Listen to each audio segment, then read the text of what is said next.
What's up, gamers? My name's Gwem. This is Moral Queen. Me and her, we're gonna try and set the record for the fastest Maxcape on an iron that never accepts help from another account unless it's 100% necessary to do the content. No, I'm not the best at anything. I don't have a 200 mil, I haven't changed any metas or been the first to do anything important, but I do have a maxed UIM with endgame gear. She's top 100 as of recording this. Now that's not a brag. Nobody should do that. UIM sucks. But my point is, I don't think I need to be the best at anything to do this. All I need is what I have, and what I have is brute force, a high tolerance for masochism, and too much time on my hands. I've played enough of this game in enough ways that I think I can be just good enough at everything to go fast. Anyway, I saw Hebox and JCW speedrunning their Maxcapes on main accounts, throwing a year of rent at their smithing and crafting levels, and hiring an entire village to train their rune crafting, and I thought, man, these speedruns start with thousands of hours of GP in progress before the speedrun account is even made. So I started thinking about what the opposite of that might be, to achieve a Maxcape on an account while never once benefiting from the progress, time, or presence of another account in as little in-game time as possible. So I sat down and started thinking about the rules. They're in the description if you want to read them, and I came up with the basic groundwork for what I like to call the Iron Maxcape speedrun moral percent. Basically, it means no alts, no carries, no dancers, no firelighting alts, no tanks, no interacting with other accounts ever, unless the game forces you to do so to do the content. I have a peer-reviewed and extremely scientific document that I put way too much time and effort into that plans every quest, diary, shopping trip, basically every click on the way to that cool red cape, and I'll be recording or streaming anything that could possibly be boosted by another account, or anything else I feel like sharing along the way. The start of this run is basically a modified and modernized version of the OSRS guide with a lot of my own special flavor mixed in, which means a stupid amount of clicking, starting quests and not finishing them for 100 hours, and picking up a mountain of random trash to fill up the bank and to make my OCD flare up. It also means not much is going to happen for a while. I'm sorry. It just takes a while to lay the groundwork, you know? You can see the timer on screen, but keep in mind it isn't going to be even close to the actual time for the speedrun, since that's in-game time. What the timer is keeping track of is how much of my limited human time I'm spending on this, which means it's going to be a lot higher, because it includes things like world hops, and login screens, and everything that the game doesn't track while you're logged in. Basically, when I'm playing the account, I hit start, and when I'm not, I hit stop. Oh, and if you were wondering, new skills will be accounted for in this speedrun, even if I hit max total before they're released. I have a lot of checkpoints in my run that I can change plans to gather new resources or grind something new, so hopefully I don't end up losing a lot of time on that. But anyway, I think it's finally time for us to start talking about what's actually happening on the screen. So the first major goal on this account is 100 combat, which is why after 47 minutes, we have started 4 quests, gotten 15 firemaking and 5 fletching, and picked up a whole load of trash. But like I said earlier, you've got to lay the foundation. Here's 2 magic on a rat with some free runes we got from a nice magic lady, as well as 3 and 4 magic on some more rats while I pick up some swamp tar. I made a quick pit stop to talk to an old man about a priest and his ghost on the way to talk to a wizard about some mysterious stones. Then I stole 3 cheese from a witch, and then bought some alcohol, before moving on to the next step of the X marks the spot quest, and then realizing that the person I'm standing next to was a UIM that wiped that day, and then I made fun of him, which is a very important part of the run. And then we made our way to Veos to finish X marks the spot and get a little bit of free GP before we ran over and bought a whole bunch of trash that we deposited in the bank deposit box by the monks, and then ran over to the hobgoblins by the crafting guild to steal their snake grass, and then ran all the way up to Falador Castle to start Knight's Sword. Then I ran north and got a magic level on a bear, talked to a boy and a man called Cake Mix, so that I could get 24 HP and 3 herb lore.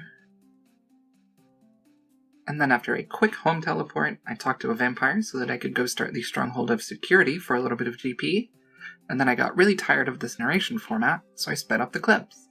Now the main reason I did the Stronghold of Security is the GP, of course, but I also had it in the back of my head that I've been debating the viability of the Varrock Diary in a Maxcape run.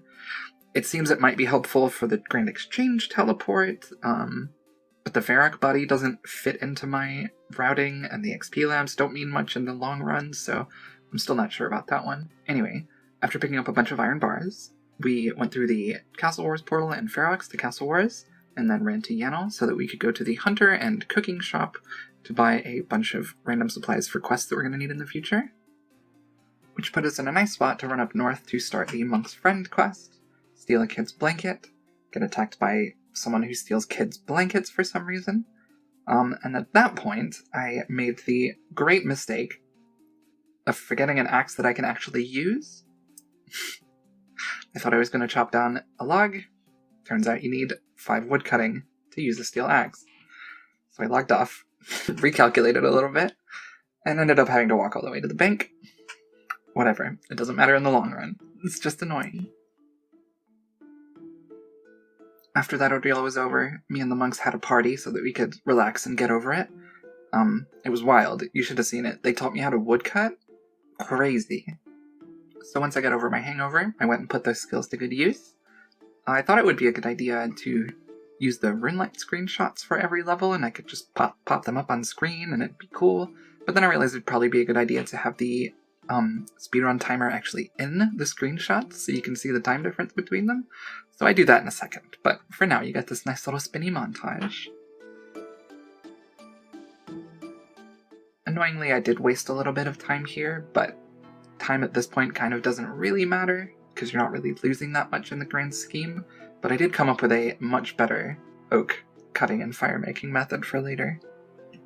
After our woodcutting montage, we ran north a little bit to start stealing some cakes. We also banked some bread and chocolate cakes for quests and things like that, but then started dropping them for the normal cakes so that we could have Wintertod food. And then I moved over to silk stalls so that we could get 25 thieving.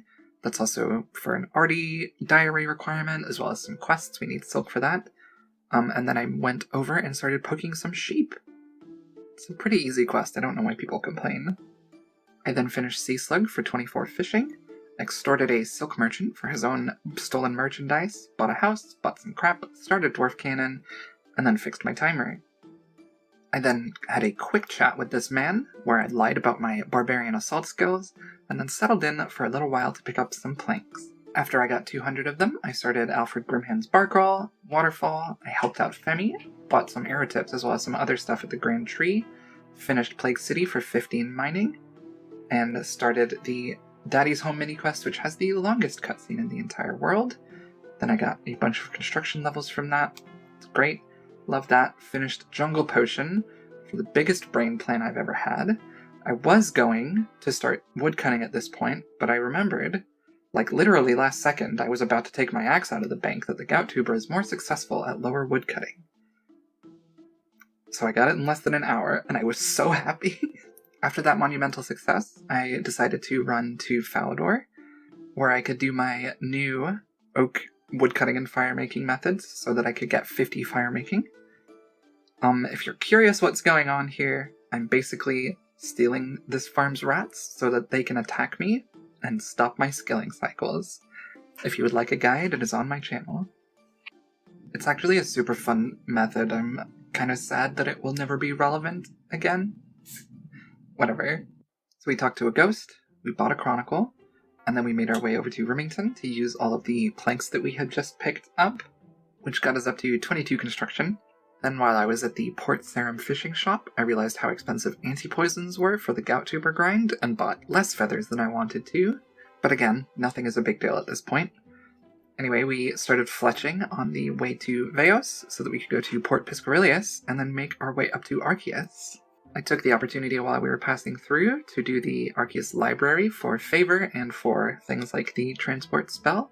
I also kept fletching while I was doing this, got a bunch of fletching levels. I finished my runecrafting training at level 2, it's for a special reason later, and then I got 15, 16, and 17 magic before finishing 100% favor and heading on off to Wintertod for 46 fletching, 80 firemaking, and 50 construction.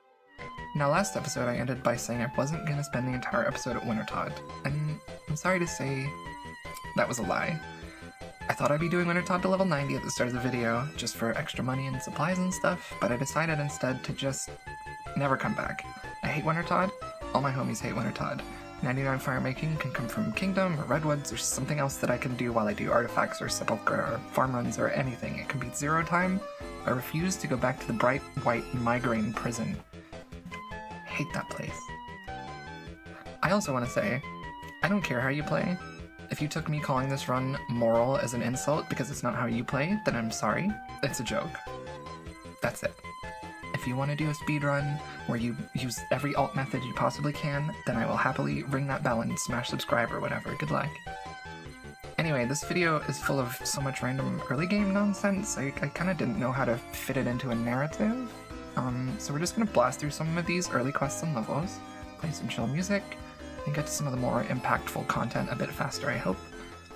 Anyway, here's another 28 hours of progress in like 10 minutes. So, as I said at the start of last episode, the current major goal is 100 combat. So here we are doing runecrafting. If you didn't see in the deluge of clips at the start, I finished the Temple of the Eye quest to unlock the Guardians of the Rift minigame, as well as Lost City and Troll Stronghold to have access to the Cosmic and Law Rune altars. You may have also noticed the clips of me doing 1.5 tick shooting star mining, which I did all the way to 41 mining for the rune pick, as well as enough dust for the Celestial Ring for the +7 boost, and I had enough dust left over for Dragonstone gambles or soft clay packs or whatever. Stars are pretty powerful and extremely easy to solo scout with the Star Tracker plugin. I just waited for the Misthalin stars to come up on any world, home teleported to Lumbridge, ran through the swamp to Draenor, and if I hadn't found it by then, I'd run to Remington and Falador. Super easy. Now if you're watching this, you're saying, but there's other people in Guardians of the Rift, she's not standing alone. Yeah, I understand. It was kind of a sticking point for me when I was thinking of the rules. The phrase stand alone is pretty specific, but I think most people's idea of standing alone as an Ironman doesn't involve restricting yourself from doing content. Now, there are solo methods for Guardians of the Rift, but to do them at low levels, they're awful. But, in my opinion, minigames are meant to be played in groups. That means the game developers intended you to play it this way, which in my opinion makes it not immoral. Now there are other cases such as like duos and trios and stuff where you can have someone of a much higher level bring you through the content. I'm not sure how much of an advantage that is for you, but that's not allowed. You know, that doesn't seem like standing alone. You're not doing what everyone has access on day one of their account. You know, if you do the quest, you get to go in a mass world. Seems moral to me. As long, of course, as you're not leeching. You know, I did all of the Guardians of the Rift games with a chisel and cells and repairing barriers and all sorts of stuff. I earned those points. So I got 50 runecrafting at Guardians of the Rift. I got a large pouch from the rewards pool, as well as a bunch of runes and stuff that I didn't mind risking in the wilderness. I needed a few magic levels, and Slayer is the way to do that this early in my opinion, so off I went. I never got PK'd, but I didn't get any Laren's keys either, so pretty neutral experience. I then made my way to Hasidius for a much more exciting time because I learned just how many places you can fit low alch. You can do it while you're plowing, you can do it while you're getting saltpeter. It is amazing. So much free XP there. I then used the favor I gained to get 42 thieving on the fruit stalls before using a quick home teleport to Lumbridge to finish up some stuff down here. You know, we got some stuff for Vampire Slayer, we gave some mana bones for a key. We went to Varrock then to finish up Demon Slayer, which didn't give me a quest pop-up for some strange reason. I poisoned a girl for no reason and got 5 quest points for it, and then ran off to start Grand Tree. Now I have no idea how this is efficient, but then I went to Port Sarim to do Pirate's Treasure, and then finished the Grand Tree. This was a little while ago, but it's clearly what I did. I definitely got scammed on this, you know, where you get the rock? Literally the last one, look, 15 in the chat. Anyway, it got me 32 agility, 44 attack, pretty happy with that. I then had the biggest fright I've ever had, that's never happened to me before, no one is ever there. Luckily, way too high of a level. I had the big logout button out, and I didn't even click it. Whatever. I stole some stuff from a nurse, killed a boy from Merlin's Crystal, finished Murder Mystery, which was good, even though Quest Helper bugged and it was awful. I finished Fishing Contest and Goblin Diplomacy and all the Falador stuff that doesn't really matter, but it got me 11 Prayer, 16 Herblore. Then after 46 hours, we finally finished Rustless Ghost. Pretty sure that's a world record. I managed to one-tick the Talisman in Dig Site Quest, which I'm pretty excited about. Finished that, got 49 mining and 20 Herblore, and then I had to watch the longest cutscene in the world. I know it's the second time I've said that, but they just keep coming. Anyway, I finished the beginner recipe for Disaster Quest, finished Biohazard, and then got my Arty Cape. I had finished the Easy Diary, used that in Agility, of course, it's very efficient. Got me 34 Agility, and then I moved on to an actual grind, which I'm pretty happy for at this point. I did 3-tick fishing and 2-tick cooking. It's very easy to do, if you know how to do it. But got a bunch of levels from that. I made a quick trip to Hasidius for a free woodcutting level, and then home teleported, ran through Alcarid, and made my way to Temperos. So I ended last episode starting Temperos because, as I said, the absolute very first goal is 100 combat, which is why I'm in my fishing arc, doing a skilling boss for a fish barrel. That was kind of a mistake, it turns out, because I didn't get lucky on the reward pulls like I wanted. Basically, the only uniques I got in 100 pulls were pages and flakes, which didn't do literally anything for me. You know, Jagex, a speedrun would be a lot more successful if I just had good RNG on literally everything I do. I feel like that's not a lot to ask. Especially on content I don't like doing, like this stupid fish blobby doesn't have any respect for me. Sorry. The only good minigame is Guardians of the Rift. What I did get from those first 100 pulls, though, was a big chunk of cooking XP, and a pretty big stack of ruby necklaces, so I ran off to do what I needed to do to make dig site necklaces. Now, thankfully, for my mental health and that of everyone around me, we've done a huge amount of the stupid running around collecting stuff, waiting for games teleports and all that annoying early game iron stuff that's really hard to get around, which also meant that I was done with most of the quests I needed to get the kudos requirement for Bon Voyage. Before I actually did that quest, however, I had a few others on my list to do, and I was in a rare questing mood, so I figured I'd get them out of the way. I had a slightly scary time doing Shiloh Village, but we made it out without dying. Picked up some Boots of Lightness, did Lost Tribe and the Feud, and then got some thieving levels for GP. Forgot I was wearing a Ring of Life. I got all the way to 50 thieving just for a little bit of GP. My coffers were getting low, so I figured I'd take the opportunity. I did the Bon Voyage boat on the first try. I'm really not sure what it is that people have issues with, but everyone I see do it says it's like the worst quest in the game. No clue, honestly. I then built a few things in the camp just for the future, and then that's when I did my first birdhouse run of many. If you know much about EHP, you'll know that I'm going to be doing this for a very long time. After that, I made my way to my favorite pond in the game to do some cut-eat-barb fishing between birdhouse runs. I mainly just wanted a few extra levels to make Temperos solos more successful. If you've never heard of cut-eat-barb fishing, what I'm doing probably looks a little wild to you, and I get that. It's pretty simple though. Skilling cycles in this game are sort of tied together, which means if you start an action, like making a teak stock or eating some fish eggs, and then click on the fishing spot in the same tick, you get a fish when the teak stock would have been made or when the eating delay finishes. That means instead of 5 ticks, like a normal fishing action takes, you get a fish every 5 ticks, and you don't even have to spend time dropping anything. I know it looks like a lot of clicking, but once you get into the routine of it, it's super chill. I really recommend it. After a few fishing, hunter, cooking, and agility levels, I decided to go back to Temperos, but this time I decided to do the solo firefight method for faster points per hour. If you don't know about this method, you can find 100 different guides for it on YouTube if you want to do it, but it's basically where you stall this big wet fish boy's wave attacks for the entire game so that the fires from his lightning attacks can propagate on the other side of the island. Then, once you're in the last phase, you go for a nice jog, putting out fires and racking up points before you stab him to death and get 10 or 11 points. It's pretty great. Turns out, though, I kind of jumped the gun a little bit and got some pretty bad RNG and had to reset a couple of the runs, which, all in all, only lost me a bit of fishing XP per hour, which doesn't really matter in the long run. The XP I lose now is only about, 30 minutes of XP with late-game methods.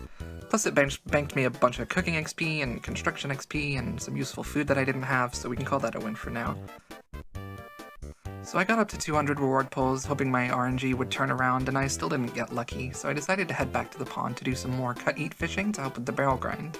If few levels that help with the solo RNG, and it'd get me some agility levels to help with the run energy too. All while doing birdhouse runs, of course. The barrel's only really helpful once I can catch leaping sturgeons at 70 fishing anyway, and even then I could probably get away with not having it if I got super unlucky, but it'd be a pretty big time loss as I want to do barb lore for the extra herb lore and cooking XP.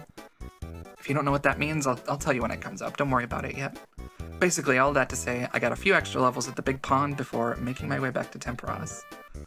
I also misclicked the teleport on my games necklace, trying to get back to the pond at one point, so I just took the opportunity to cook most of the fish I got from Temporas. I did the 2-tick fish cooking method, where you just drop it all on the floor, pick it up, and cook one at a time.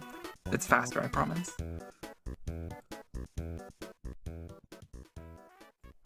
After another brief, relaxing pond session, I decided to head back to Temporas. Those couple of extra levels helped quite a lot.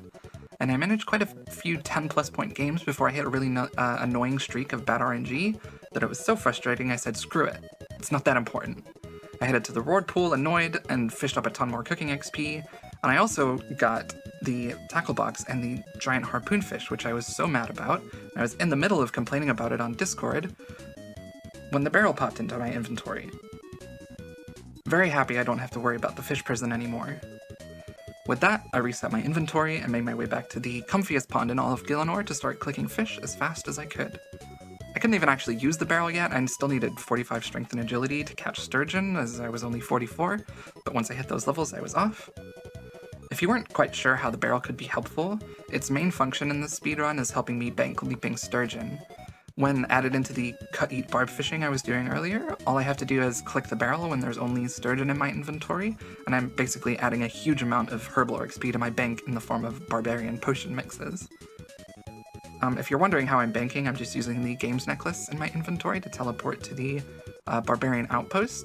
It's the same with when I do birdhouse runs, I teleport to dig site, teleport to Ferox with my dueling ring, and teleport back here with my games necklace.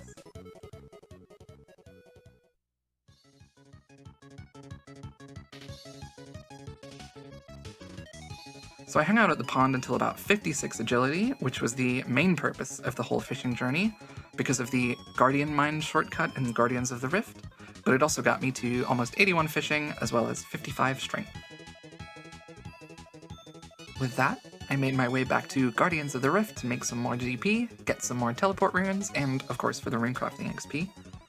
I chopped the sturgeons up between games so that I could get a little bit of cooking XP and bank the caviar, as well as made headless arrows during the games, of course. I wanted to take a quick second at the beginning of this episode to go over the rules, because I'm getting a lot of questions about stuff like ALTS and other things of that nature. I thought saying not getting help from other accounts was pretty clear, and there is a link to the rules in the description if you click down there, but I guess I can talk about it too. And there should be a timecode on screen to skip to if you just don't care about any of this, which I understand. Now I know there's a lot of words here, but it's not really supposed to be a super restrictive rule set.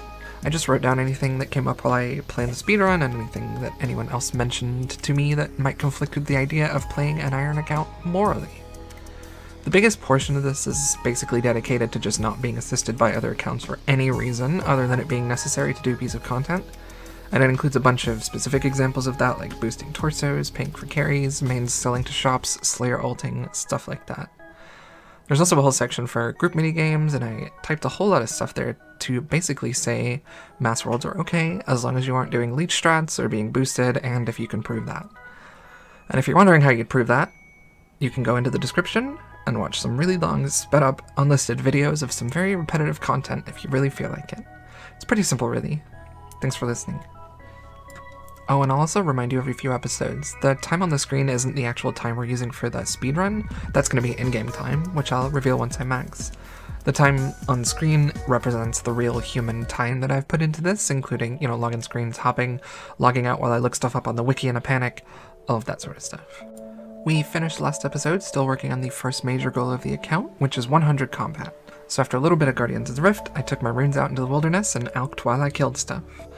Most of the wildy is dead, it's basically free.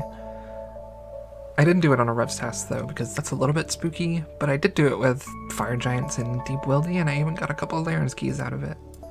When I ran out of runes, I went back to Guardians of the Rift to stock up a little bit and get a little bit more runecrafting XP, of course. I got pretty lucky on the pearls from these pulls, so I was pretty happy, and then I got even luckier on the Tarnished Locket, which, if you don't know, you have a chat with the Lumbridge guide with it in your backpack, and he gives you an Amulet of the Eye, which is like a budget crafting cape, basically. Teleports you right to the bank. Well, it's a few steps away, but it's not too bad. With the runes I just made, I went back out into the Wildy for a few more magic levels in Laren's Keys, and then went off on a questing journey again. We finished Ernest the Chicken, Vampire Slayer, got a gem and some agility tickets to buy a Snapdragon for Fairy Tale Part 1, which got me some free farming XP. Finally finished Prince Ali Rescue. We finished enough of Fairy Tale Part 2 to get the fairy rings unlocked. Talked to Oziak for Dragon Slayer and a bunch of free melee XP. Gave Dave a real evil soup. Clicked back and forth on some old spaghetti code to finish Holy Grail. We proved to the barbarians that I'm an alcoholic. Saved a man from some dogs in a cave to finish Horror from the Deep, then ran off to get an incredibly quick rune and mithril axe from Nature Spirits. Got a prayer level getting the ecto tokens for animal magnetism, and then yet again got stuck watching one of the longest cutscenes in the world that, holy do I wish I could skip these, I've seen them way too many times, Jagex. Anyway, I finished animal magnetism, had a quick jog around for some runes again. I managed to pull an Abyssal Lantern, which is just amazing, it's more free points. Then went back out into the Wildy for some more alking. Except this time we have a high alk, so it's even more XP. Once I was finished with the Fire Giant task, I got a Spider task and used it for some easy range XP, then started going back and forth between Crystalia and Turiel when I didn't get a quick, doable task. Fun fact, that keeps your Slayer streak going up every time you do a Turiel task. My hope is really to get a Wilderness streak going to build up some points pretty quickly, but at this stage in the account a lot of the tasks would take way too long to bother with, so this is what we deal with for now. It works fine. After a few more Turiel tasks and levels, I started doing some more quests again. I did Spirits of the Elid and Underground Pass. I was then assigned bears, which I bonked on the head for their attack XP. And then Crystalia was kind enough to give me green dragons. I was pretty excited about this, because the next thing on my route was prayer, so I bopped a couple of them on the nose until I got 50 attack, and then teleported off for another quick session at Guardians of the Rift to fund myself using Iban's Blast. I've been generally pretty unlucky with the drops up to this point, but that's the way she goes sometimes. After that, I made my way back to the dragons and stayed until Runelight said I had enough bones for 43 prayer, then ran off to Edgeville to make burning amulets and made some sacrifices to the gods of PKing. I tell you out there, do the bones, respawn at Lumbridge, repeat. It's super easy. PKers aren't real. With my newfound protection, I went off to do Ghosts Ahoy, did my first tree run for some farming levels, and went off to do Monkey Madness. I made all 4 Greegrees for RFD later, got a bunch of combat XP, and did another tree run for some more farming levels. Oh my god, the early game just keeps going. There's Wanted and 41 Slayer, 53 attack from Slug Menace, which also got me 51 crafting. I got 2 free herb levels from Shades of Morton, did a forced group activity, killed a lady for some gloves, then completed heroes quests for even more herb levels, before running up north for Frummy Trials and finally being able to take a nice chill break while working on Throne of Miscellanea. The Rake Hop Elk method is pretty chill, your reputation goes up pretty fast, but I realized halfway through that I wasn't sure where I learned this method or even if this is the right way to do it. But it was pretty quick and I don't have to do it again, so whatever, I guess. After I finished Throne of Miscellanea and Royal Trouble, I put what little savings I had left over into the coffers and made a quick trip to the Thieves' Den to get the Rogue's outfit. To help with run energy while doing this, I teleported to Ferox after every run, and teleported back with a Games Necklace. That way I didn't have to use all my energy potions to have run energy, I could just get it at Ferox. The outfit isn't as useful to me as it could be, I'm not spamming 99 Thieving early for GP, but I will be doing a little bit of blackshacking and Master Farmers, so it's worth the time investment, I think. After another quick hourly run, I teleported down to Poln of Nietzsche and got to 65 Thieving on the low-level bandits. I'm really trying to push the farming level up here, it's super important, so we did another tree run, got a dragon fruit seed from a birdhouse run, and started mining some volcanic ash for ultra compost because I finally got 3 teak seeds and I wanted to get the hardwoods going. I then went back to Poln of Nietzsche to finish off 70 Thieving and top up the GP stack of course, and then made a quick stop to do some volunteer cooking for soldiers in Hesidius so that I could get 100% failure to use Tithe Farm.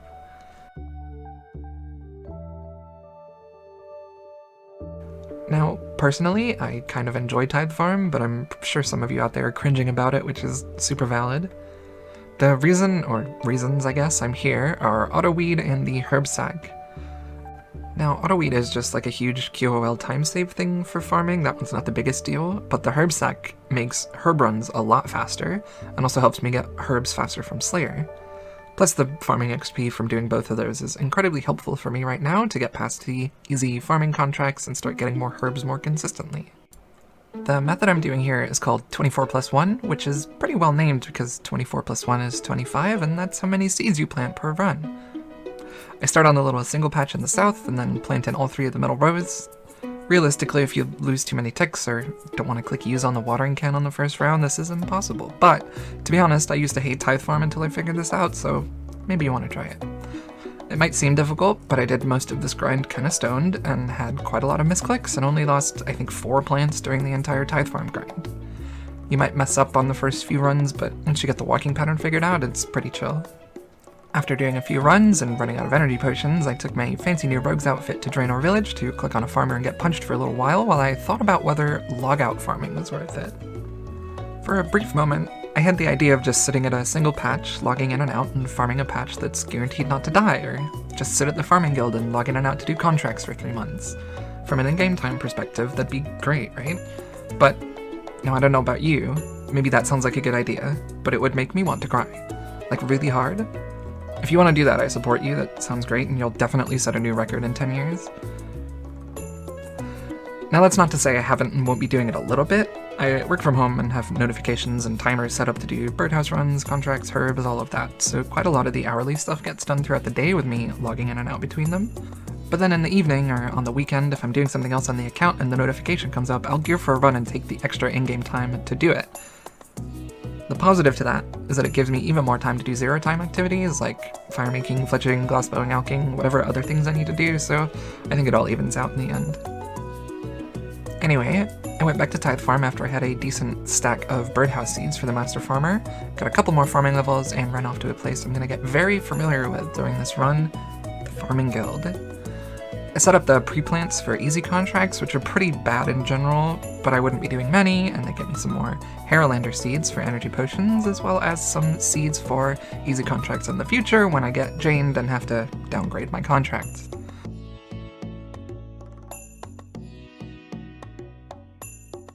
After I finished setting up for my contracts, I did a quick bird and tree run, then made my way back to Tithe Farm to finish off the points I needed to finish the content.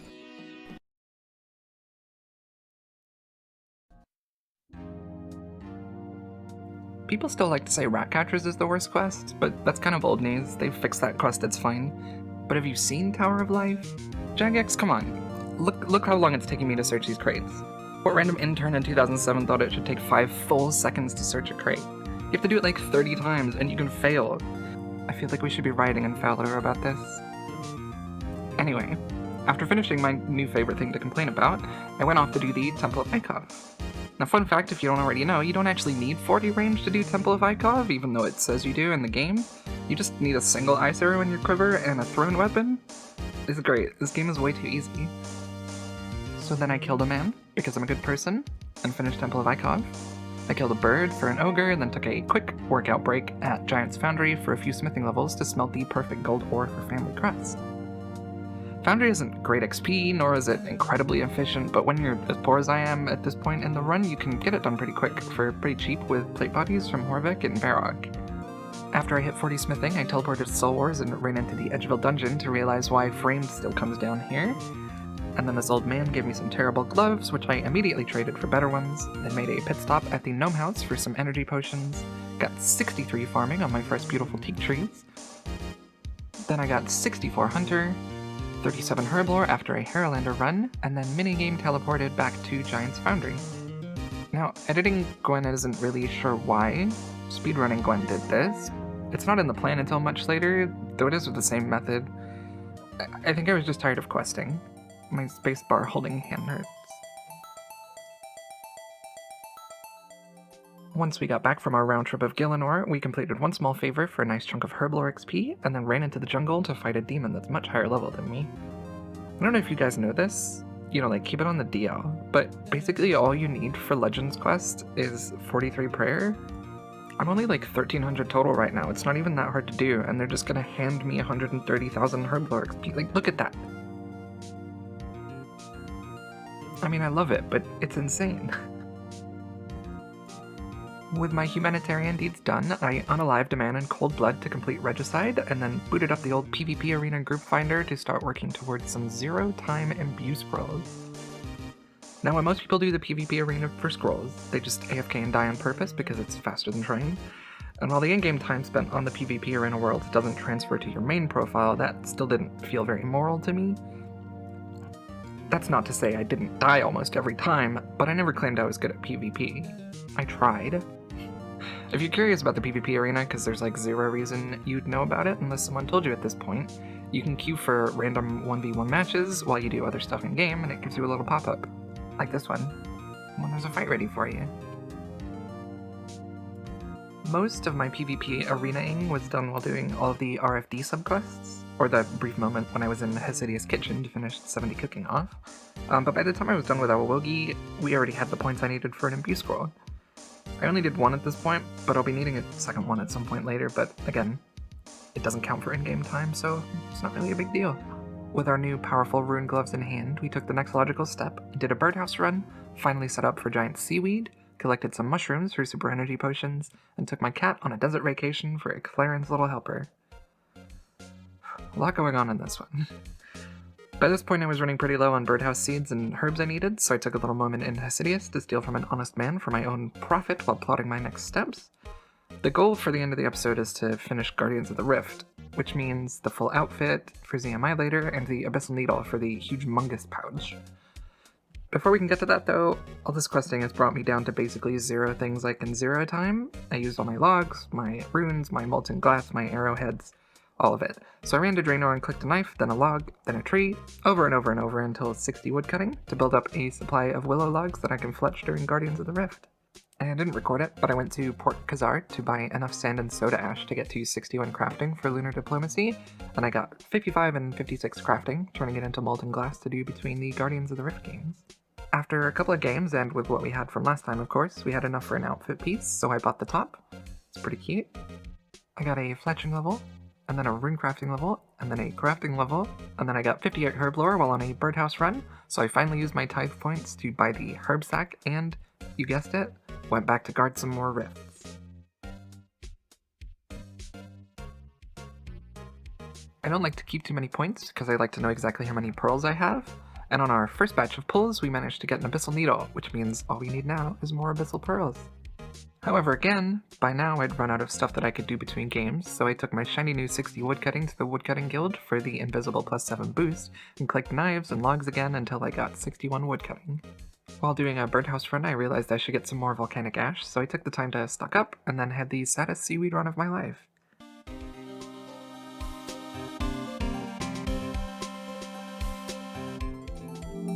I've done this grind on 2 different accounts in the last few months, and I've gotta say, it really is good content. It's so easy to just kind of like switch your brain off, and it's super powerful for early irons especially. Usually people wouldn't do the outfit until about 80 plus rune crafting, but the way my math works out, it takes 0 input for a huge output of XP and GP that will be massively helpful for this run moving forward. As far as luck goes, mine was pretty average on this run. I did get 2 lanterns and a die, which helped boost the pearl stack quite a bit, but I also had a long string of pulls with almost no pearls in them, so that kind of balances out, I guess. Having the needle and the outfit before we unlock Dale is going to be so nice in a couple hundred hours. Oh, and I got a shield left half on my last pouch too, so I did kind of get spooned on that. After those last few pulls, I traded in my lantern for the last pearls that I needed and bought the final piece of the rune crafting outfit. And I'm sorry to say, that's going to be the end of this episode. Last week, we finished our Guardians of the Rift grind, banking the Abyssal Needle and the outfit for later. We also unlocked rune gloves from Recipe for Disaster, and clicked a lot of knives, logs, and trees to stack up a big pile of arrow shafts. This week, we're back with more farming, and even more old quests that make you do stupidly long activities for no functional reason other than to make me watch the timer tick up while I mine stupid debris in some stupid nerd's stupid basement to complete an 8 of the Myrique. And then I put on my eagle fursuit to catch a ferret in a box for Eagle's Peak. Then ran to the desert to get a fire-making level. and finish ZOMG Flesh Eaters for some free prayer XP. I made a quick pit stop in Arceus to pay this guy a stupid amount of money for some magic mushrooms, then reanimated the souls of the dead to kill them again, I guess? I don't know, I'm not a doctor. I then went and had the luckiest bone saving streak at the Chaos Altar with these org bones that I got from Zogre Flesh Eaters, which got me way past the 46 prayer I needed to complete Rumdeal. I also did the Cabin Fever quest to unlock Mostly Harmless, and Watchtower quest so that I could finish the Artie Medium Diary, and then went for a quick run around the map to start completing some achievement diaries. I think if you're watching this, you probably understand why diaries are important, but people have some really weird conceptions about how to calculate what is and isn't efficient to do when it comes to OSRS, so I'll talk about it a little bit. A lot of the diaries have you doing things that have nothing to do with the goals you've set, right? Playing minigames you don't need things from, or shooting stupid little birds with a terrible bow, all sorts of things that don't help you towards your goal. What that means is we have to know how much time the diary, the quest, whatever we're looking at, saves with its rewards for the future. Usually that's deciding you want 15k Herblore XP, and then that gives you the Rex to do a quest or whatever, so it's worth it to you, but in the case of a speedrun, we have to think a lot more macro. Another thing on top of that is that this is an Iron account, obviously. Something being efficient is a much more complex question because of the routing, resource gathering and management, and the RNG involved in a lot of how you play Ironman. You might think it's like a solved game mode, but there's a million spreadsheets with iron efficiency rates and calculations all the way from Tutorial Island to 200 millil, but that's the difference. Efficiency for the macro view of 200 millil is a lot different than efficiency of a low endgame time Maxcape speedrun. You know, we're not aiming for post-99 XP, and we're especially not using ALTS, which a lot of the methods do have in our calculations. Like a Crystal Halberd is obviously worth the time it saves getting 200 mil Slayer, especially if you're using it for PVM as well, because you're dealing with such a huge amount of time for it to make a difference. But we aren't doing 3,000 hours of Slayer, we're doing 300. Basically all that to say, I've done so much math about DPS and XP rates and zero time XP and all the fun nerdy stuff to come up with a pretty good list of what diary items are worth it, and here's a little list of the ones I've done so far and why. We have the Artie Easy and Medium Diary, which is pretty self-explanatory. There's a ton of good things, like the Thieving Chance increase, the noted drops from the Tower of Life for Herblore, extra wounds at ZMI, they're all just massive boosts for the time it takes to get them. We have the Desert Easy and Medium Diary, mostly for the future promise of cleaning herbs and making unfinished potions at Zahur with the Hard Diary. I also did the Current Easy Diary for the Rada's Blessing 1, and also to work towards the Ash Sanctifier in the future for free Prayer XP during Slayer. The last one for now is the Ferminic Easy Diary, right now just for the little XP lamp boost, but also for the Fermi Sea Boot teleports and for the future promise of quicker teleports to the Troll Stronghold Herb Patch. Now that isn't all the ones I'm doing, but people seem to like when I explain in more detail the reasoning behind the stuff that's going on, so hey, here you go. With my patience for questing and diaries at an all-time low, I retired to some relaxing Wilby Slayer outing. After all, we're still working towards our first goal of 100 combat, right? So with Slayer, I considered there's two options. Turiel skipping for task boosting with whatever lower level master I could use, which is what people consider to be efficient, or Turiel skip to get past the first 5 wilderness tasks, and then print points and GP before I can even get a black mask. Now, I don't know about you, but one of those sounds a lot more interesting to me, and I'm not scared of the wildy that places a snooze fest, I swear. I mean, at least for low-level Slayer. The first 5 task streak to start earning points is a little RNG, and I did have quite a few Turiel tasks to get over that. My RNG was a little bad. Other than getting a 9kc Basilisk head, of course. But once you get over the 6, 7, 8 task streak, you can basically start skipping and blocking any task you want, as long as you don't go too nuts with it. The main goal of the Wildy Slayer was to gain some combat levels, mainly magic, and work towards building up some Slayer points as quickly as possible. The first 5 tasks, like I said, are hard to get past at a low combat level, but once you get past that, they just print. Every task gives you 25 points, it's great. Every task also has a chance of giving you a Laren's Key, which is just a huge boost to the smithing XP, herblore stacks, runecrafting XP, and the cash stack, which is just a huge bonus because GP specifically is going to be very tight for this run. I think people have a lot of misconceptions about Wildy Slayer, because the Wildy makes them think of how high risk the hotspots are. You know, the bosses, Black Chins, Rev Caves, places like that. but I've done like 80 wilderness tasks on another account, and I only got PK'd once outside of the Rev Caves. This isn't because I'm nuts at the game. I mean, I am, but that's not why. It's because the wildy is essentially empty outside of the hotspots. Sure, you might get some PK dork who decides it's the right time to own some Ironman for 30k loot, but you're not on a task for more than an hour, there's tons of worlds, and 90% of PKers don't care about you unless they see you leaving Ferox and you look juicy. What this means is, you're probably missing out. That said, it's only really worth it at the start of Slayer. There's a ton of low-level, very easy tasks that, with a small amount of tutorial skipping, can start paying out points very quickly. And the lower your level, the less PKers can attack you. But even things like mammoths, ice giants, lesser demons, at lower levels, if you use the right weapons and pay attention to the minimap, of course, are higher XP rates than what's currently EHP. Once you hit 85 combat, it's a different story though, being able to use Neve and start getting more barrage and prayer tasks without the risk. It's much more XP per hour. But until then, you're gonna have a lot of points to spend before you even need them. Anyway, once I hit 60 attack, I took the boat to Port Tyrus to buy something incredibly fun to use, the Dragon Halberd. I'm telling you, if you're not using halberds, you're missing out. You gotta get with the times. These things rule.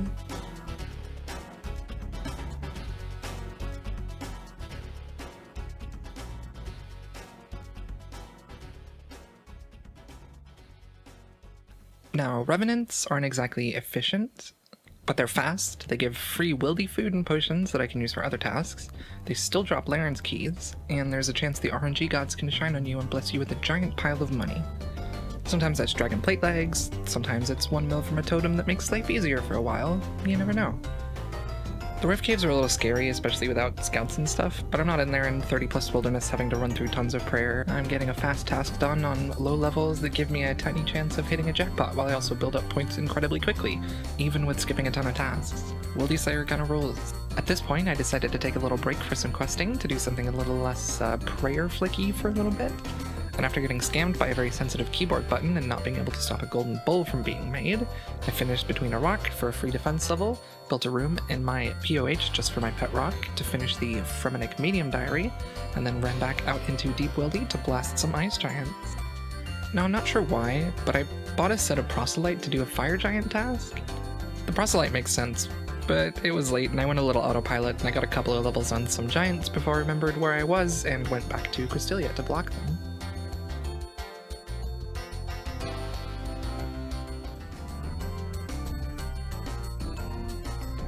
Don't you just love when a gamble pays off?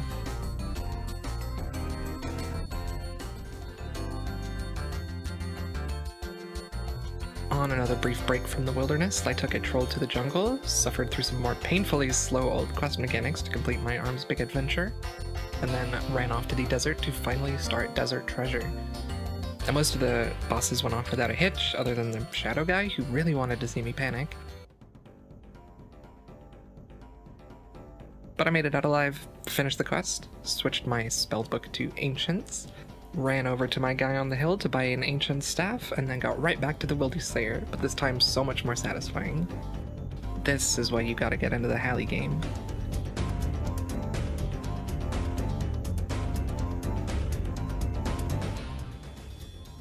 After we hit 58 Slayer and built a little point buffer back up after spending too much on skips and unlocks, we left the Wildy for a birdhouse friend, a farm run, and my first Hespori KC, before teleporting to Lumbridge to kill some sentient food minions, and then killing some sort of confused food wizard to unlock the Bearer's Gloves. With our new best in slot gloves, and the main goal being 100 combat of course, the next logical step was obviously to buy a bunch of buckets, go back on what I said in the first episode about my plan not including the Varrock Plate Body, and do the weirdest, most poorly codedest quest in the game to finish the Varrock Medium Diary.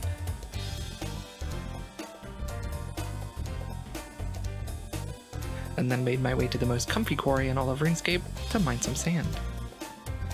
Now the method I'm doing here, shout out to my guy Trisk for teaching me this, it's called 3S1G because of the part where you mine 3 sand and 1 granite. You drop the granite, as well as the 1 kilogram sandstones. Basically 75% of the time you're mining sand and 25% of the time you're mining granite. It adds up to more mining XP per hour, which you can never really complain about, and the lack of running while mining, compared to doing just 4 sand like most people do, means you have a pretty low deficit of run energy even at low agility levels. At higher levels it's positive and you don't even need energy potions. It's pretty cool. It's pretty simple once you get the rhythm down, like most tick manipulation stuff. Just find the camera angle that works for you, mine until you're full of sand, click the sandstone grinder on the minimap and zoom out to click it, and then go back, zoom in, and repeat. It's a little annoying with water skins, to be honest, but having things filling inventory slots does make it easier to drop the things I need to while doing the method, so I guess it balances out a little bit. After we got our mining levels, we ran off to the Fremennik province to fall asleep and fall over what seems like an unhealthy amount of times to finish off lunar diplomacy, then made myself a pile of teletabs for the future, and made my way back to the quarry to finish the sand I needed for 75 crafting. And that's where I'll leave you this time, folks. Last episode, we got a bit lucky playing the Wilderness Lottery, found our happy place in the quarry, finished Desert Treasure, Barrow's Gloves, and Lunar Diplomacy, and of course did enough farm and birdhouse runs to run out of seeds, so between mining sessions I headed to Hasidius to yoink this man's property until I had a week or two worth of birdhouse runs banked, before making my way back to the quarry to finish the 8.9k buckets of sand I needed for my crafting wall.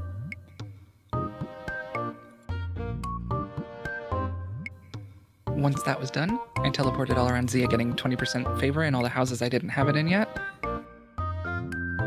healing Shazian soldiers, mining some sulfur in Loverking, and completing Clan of Kurend for Pistorelius' favor. With all the houses now at 20%, I had to run around all over again to do all of these just super engaging and very interesting Zaya house quests. I killed a big snake for Hasidius, realized the brutality of murder for Pistorelius, slashed up some very spooky undead for Arceus, used some just genius quick thinking and high tier gamer clicks to solve some puzzles where I totally used my brain for Loverking, and did something for Tale of the Righteous. Honestly, I don't know. I've done it like 5 times and I have no clue what happens in it, but I did it. And then I went for another quick skilling break at the quarry, this time with 3 tick 4 granite instead of sand.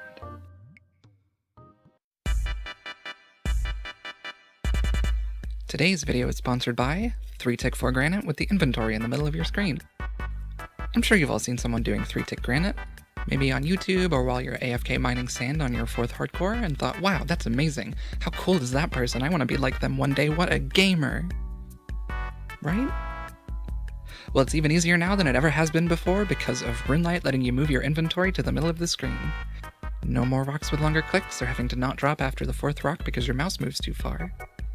Now every rock is just a twitch away, giving you much more time to drop your granite or whatever else you want to do with your new free time. You too could get 85k mining XP per hour with just a little bit of practice. Use promo code BREAD for 300% extra mining XP for your time today. Not available in Australia. Big thanks to 3 tick 4 granite with the inventory in the middle of your screen for sponsoring this video.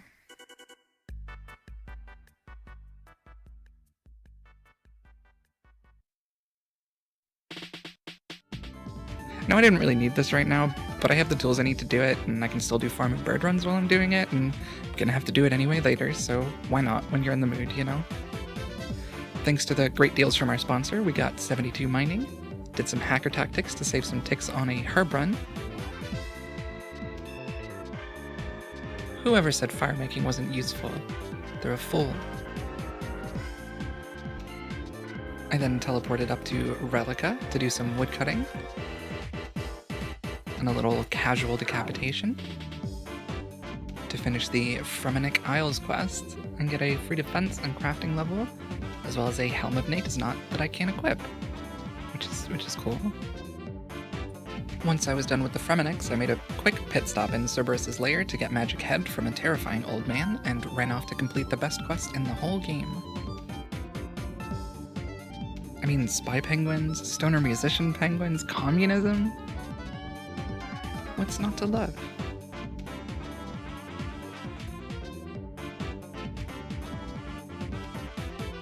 After living out my dreams as a penguin, I completed Cold War and made my way to the bank to super glass make the sand and giant seaweed I had banked to get 75 crafting. was only 76 magic, so I had to Wizard Mind Bomb to cast the spell. It's not really a big deal. Since the wreck is only 77, the boost lasted a really long time. You can buy 12 Mind Bombs per world, by the way, in Berthorpe. Please don't go through the dialogue in Falador if you ever need Wizard Mind Bombs.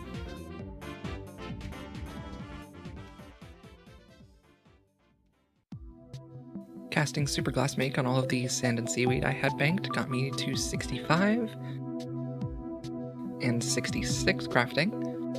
And then I made my way back to Zaya to finally just get the 100% favor grind over with and not have it living in my head rent-free all the time.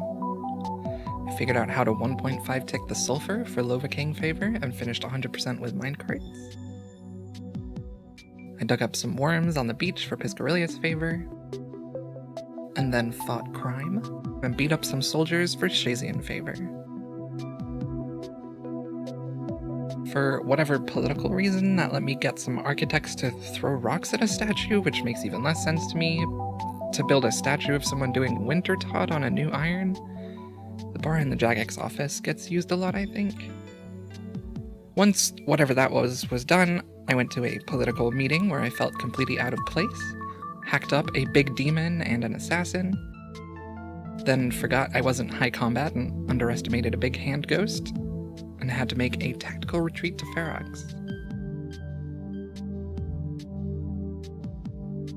But on my second attempt, I knocked him down in max strength bonus gear if you don't think about it.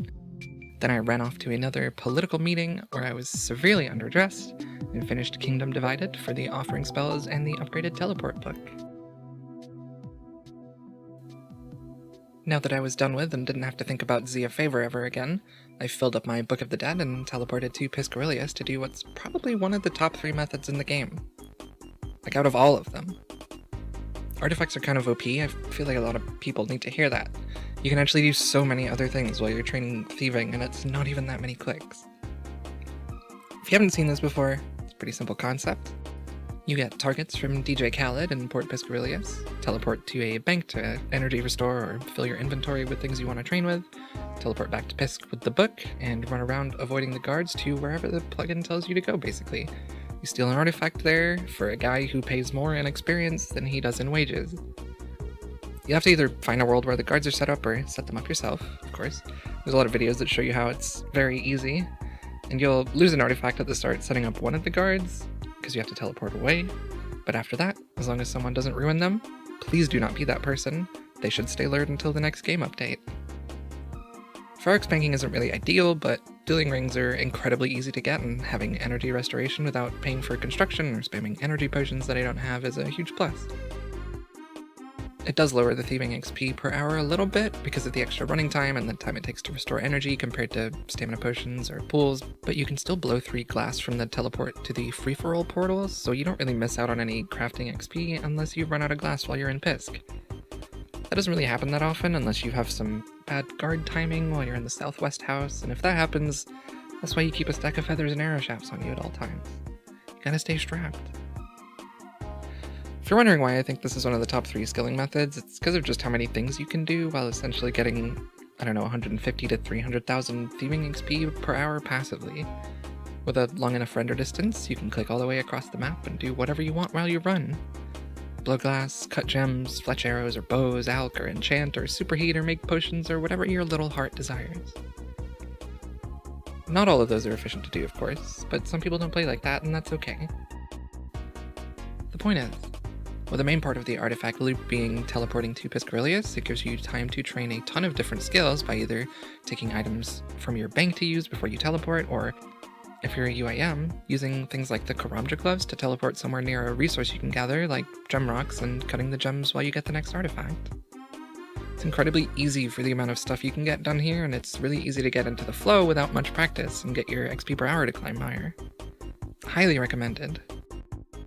Oh, and if you're wondering, you can get to the book recharge statue with the Radha's Blessing Woodland teleport, if you have that, or when you have 1 teleport remaining on the book, use it to teleport to Shazian and run south. With 74 crafting and 84 thieving, I ran out of glass about 6k XP from 75 crafting, which means I was a little unlucky with the super glass make, but 6k XP is nothing with Slayer bracelets and birdhouse runs and whatever else, so I'd get it soon anyway. Not a big deal. A quick tree run got me 79 farming, and I made my way to Varrock to buy a pile of plate bodies from Horvik to get some quick, cheap smithing levels at Giant's Foundry. And that, my friends, is where Moral Queen will leave you for this episode. I clicked a few Addy Rocks, killed an endangered creature, and was rewarded with some Herbal XP and some Fashionscape boots.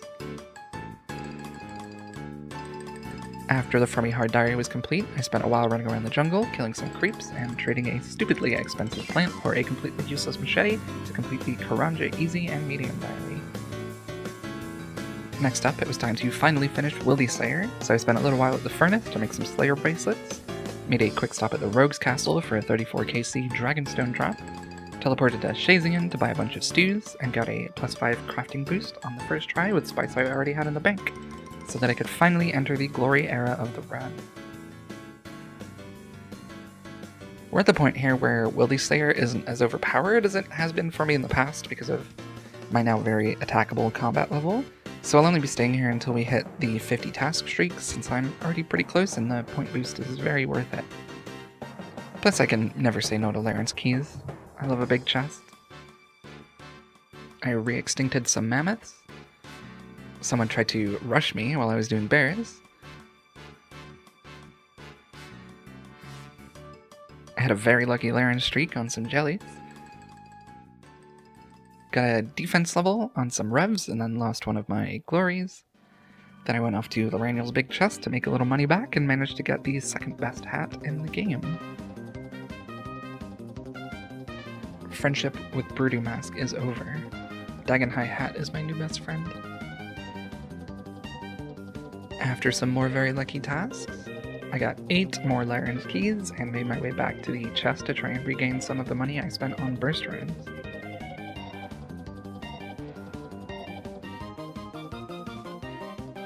I didn't get super lucky on these, but I got 2 magic log drops, so I'm set for some really good birdhouse runs for a while at least.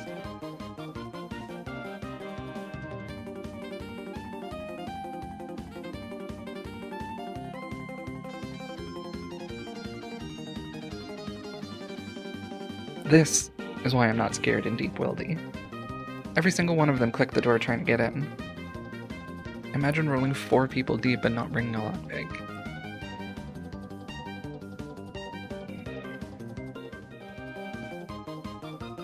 Another reason I'm not scared of Deep Wildy.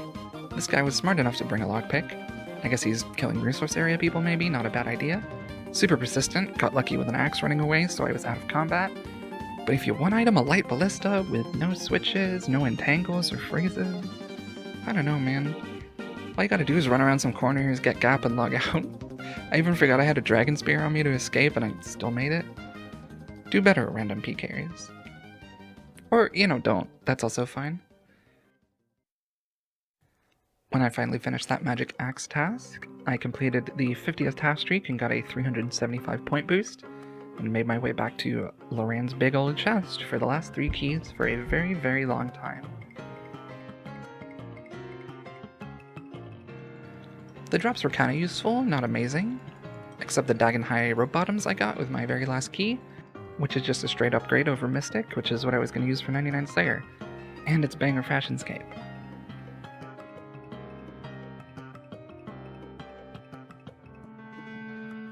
With Wildy Slayer out of the way, and given that I wasn't 85 combat yet for Neve Slayer, it was time to train some combat levels, while also gathering supplies that'll be incredibly useful for future skills. I started out here with feral vampires at Settled's house, picking up the vampire dust for Sepulchre later. If this seems weird to you, I get it. It doesn't seem efficient, but you use the ash to pass barriers in Sepulchre, which lets you loot some of the chests. That means that each one of these ashes is not only getting me combat XP, but also Herbal XP from the seeds and herbs, Magic and Slayer XP from the runes, GP from all the ALTS, and prayer XP that you get for passing the barriers. If you're wondering why I don't just unlock vampires as a Slayer task and get the Slayer Helm bonus when I have that to speed it up, I thought the same thing too at first. It seems like a no-brainer. But we're at the point in the run where we need combat levels to do some very important quests that are coming up, and I'm not 85 combat, so non-Wildy Slayer is just Teriel skipping in Konar, which at my Slayer level and with my available teleports, sucks pretty hard. Plus, you're never going to get assigned enough vampires to get enough dust for 99 agility, and if you do it without ashes, in my run anyway, you probably can't afford a Maxcape. Never mind the things you need to buy to get the levels. So instead of putting it off, hoping that higher combats or an inconsistent DPS boost would help you do it faster, you do it early. Use the time you have to spend anyway to your advantage, giving you higher levels for when you do get to Slayer again. It's easy.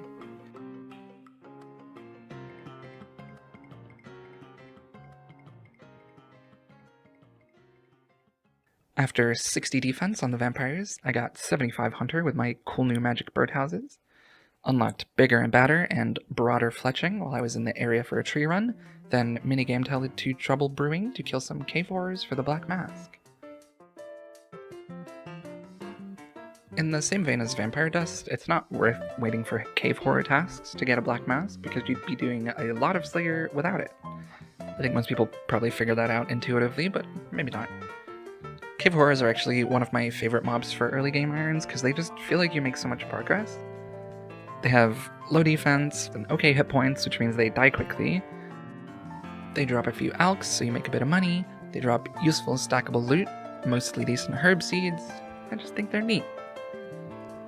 In my opinion, you're actually pretty lucky if you go dry on cave horrors on your iron, from a macro perspective anyway. You know, if you're killing cave horrors right now, watching the kill count hit 4 digits without a drop, look at all the other stuff in your loot tracker as well. Maybe it'll help. That said, this is a speedrun, so I decided to get the mask at 131 KC and got out of there instantly. That place sucks. But since we still needed combat levels, I had to do something else useful, so I used the water birth tabs I made after Lunar Diplomacy to teleport to Relica, and bought and banked a ton of sardines, leaving to Ferox when I was low on run energy and teleporting back with the water birth tablet. I actually bought like way too many sardines because I have a small brain, but whatever, we keep going. If you've ever watched any other Ironman series before, you probably already know what this is, but for the uninitiated, you put animals or animal-related items into some water, and an alien spawns a hybrid that you can kill for herblore secondaries. And if you've got the Arty Medium Diary done, they drop them noted. It's even got a bunch of collection log uniques. It's good content. I got to 64 attack before hitting the 3.5 thousand red spider eggs I needed for 99 herblore, then clicked a teak tree for 80 farming, which meant I could boost with a garden pie to plant a spirit tree. So that's what I did. I planted and protected it in Port Sarim to unlock another herb patch to add to my runs and make travel in that area a little bit easier. With cave horrors and spidings finished for the account and no other grinds to do for combat, I went back to the most dangerous place in the swamp for more vampire dust.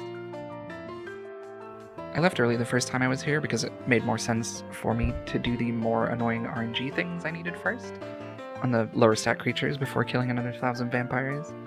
I was only there because I needed to do something easy after a road trip, so. With 69 hit points and 69 attack, we hit 2,000 vampire ash and 83 combat, then ran back to my happy place at the pond. In episode 3, I did what's called cut-eat barbarian fishing, which does exactly what it says. You click a knife and a log and a fishing spot, cut up the fish you fish, and either eat the fish eggs or knife the log again to stay in a 3-tick cycle. This time, we take it even further.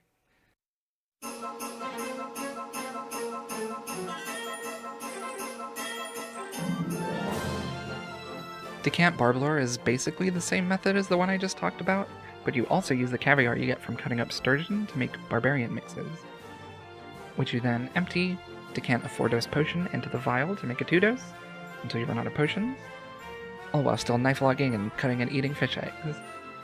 Once you're out of potions, you fill your barrel with sturgeon, fill your inventory with caviar, and take it all to the bank. The herblore XP you get while you're fishing isn't very high, but you don't need it to be because it's 0 time. And you're also banking about 40 more caviar per trip for more future herblore XP that you don't have to do herb runs for. Most of the methods I've done so far, I've been pretty happy to say that you should give it a try because you might like it. Some of them are genuinely fun and way easier than you'd think. But you're going to need a lot of practice for this one. Maybe do some 3-tick granite and 2-tick swordfish before you test this one out. However, if you've ever dabbled with tech manipulation stuff before, I very highly recommend this. Most everything in RuneScape, you learn the pattern, and eventually you learn it well enough to turn your brain off and not have to think. Which is good sometimes if you're in the mood for it, but Barbler is almost the opposite of that. Your clicks stay in basically the same pattern, but you have to keep track of what's in your inventory with every cycle. What fish did I just get? Does it need cutting? Did it give me roe or caviar? Do I have enough inventory space to make a potion? Or do I need to burn through a low-level fish backup? Do I need to decamp more potions? I know you're like, what a fucking nerd, I get it. But it's like playing a real game for once. You have to use your brain and do a lot of actions. You almost never get to do that in RuneScape out of very high-level PVM. I want to get that StarCraft Pro level of actions per minute, you know what I mean? High effort, high reward. I got 71 cooking, 60 agility, and 82 fishing, then ran off to check the health of my spirit tree, and finally have a good teleport to the Falador herb patch. A few tree and herb runs later, we got 81 farming on Hespori, and made our way back to the pond to hang out for a few days. The goal is to get enough strength levels to get to 85 combat, and to be able to start doing the high level actually useful quests to get to mid-game. But that's going to take a while, and I've got a lot of fishing to do, so this is where I'll leave you for this episode.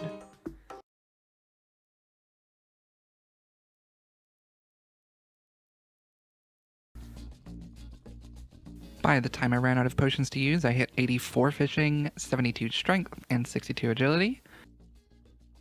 Went and got 76 hunter on a birdhouse run, and then went to the Wildy Rogue's Castle to build up a nice stack of dragon stones, as well as a few sharks to help with a future goal.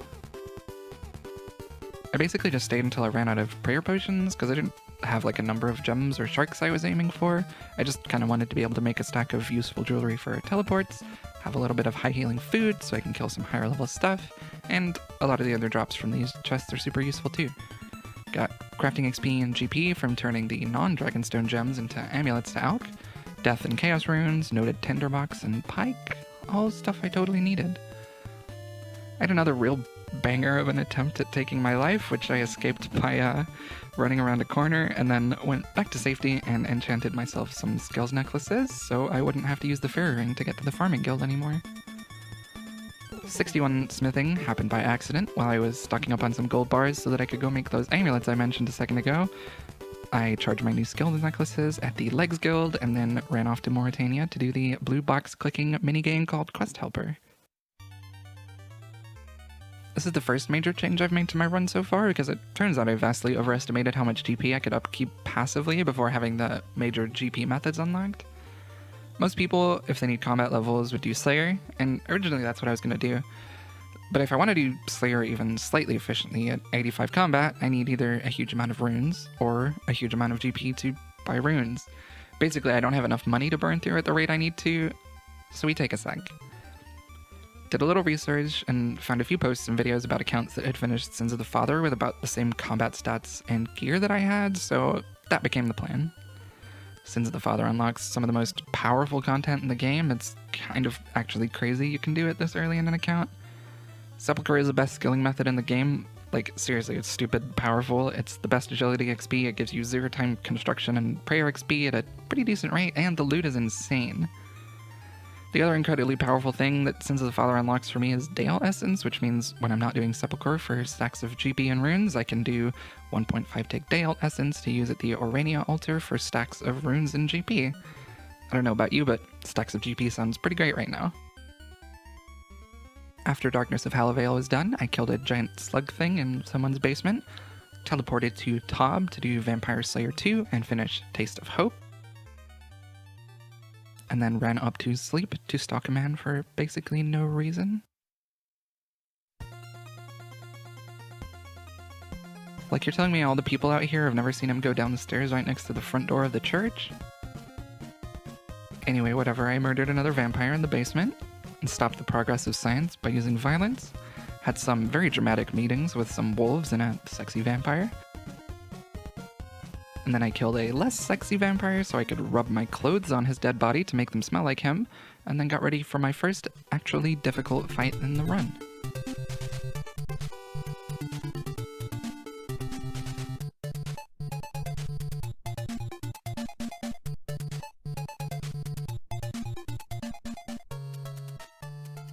Now, unlike some speedrunners with 3-letter YouTube account names, I didn't want this to take 300 attempts, so I gave myself 2 attempts to see how close I could get and see what needed to be tweaked. On the first attempt, I got hit by a few shadows and still almost got into the lightning phase. I didn't count the second attempt because I forgot a ranged weapon for the Bloodveld spawn and dallied out, and on the real second attempt, I got through to the lightning phase before I ran out of food, which meant only a few more levels and a small accuracy increase. It was doable for sure. Which means it's time for the second major change I've made to the run so far. Pretty early on, before I even made the account, I did the math to see if getting a Dragon Defender would save more time than it took to get. I came to the conclusion that it would only be worth it if I got lucky on it, as it doesn't save a meaningful amount of time if you're doing primarily Barrage Slayer. But what I didn't account for was, well, when changing my plan, I didn't expect that for sure, but I didn't account for the annoying phase where you're high enough combat to attempt high-level content, but haven't done enough PVM to get gear because you did everything 0 time.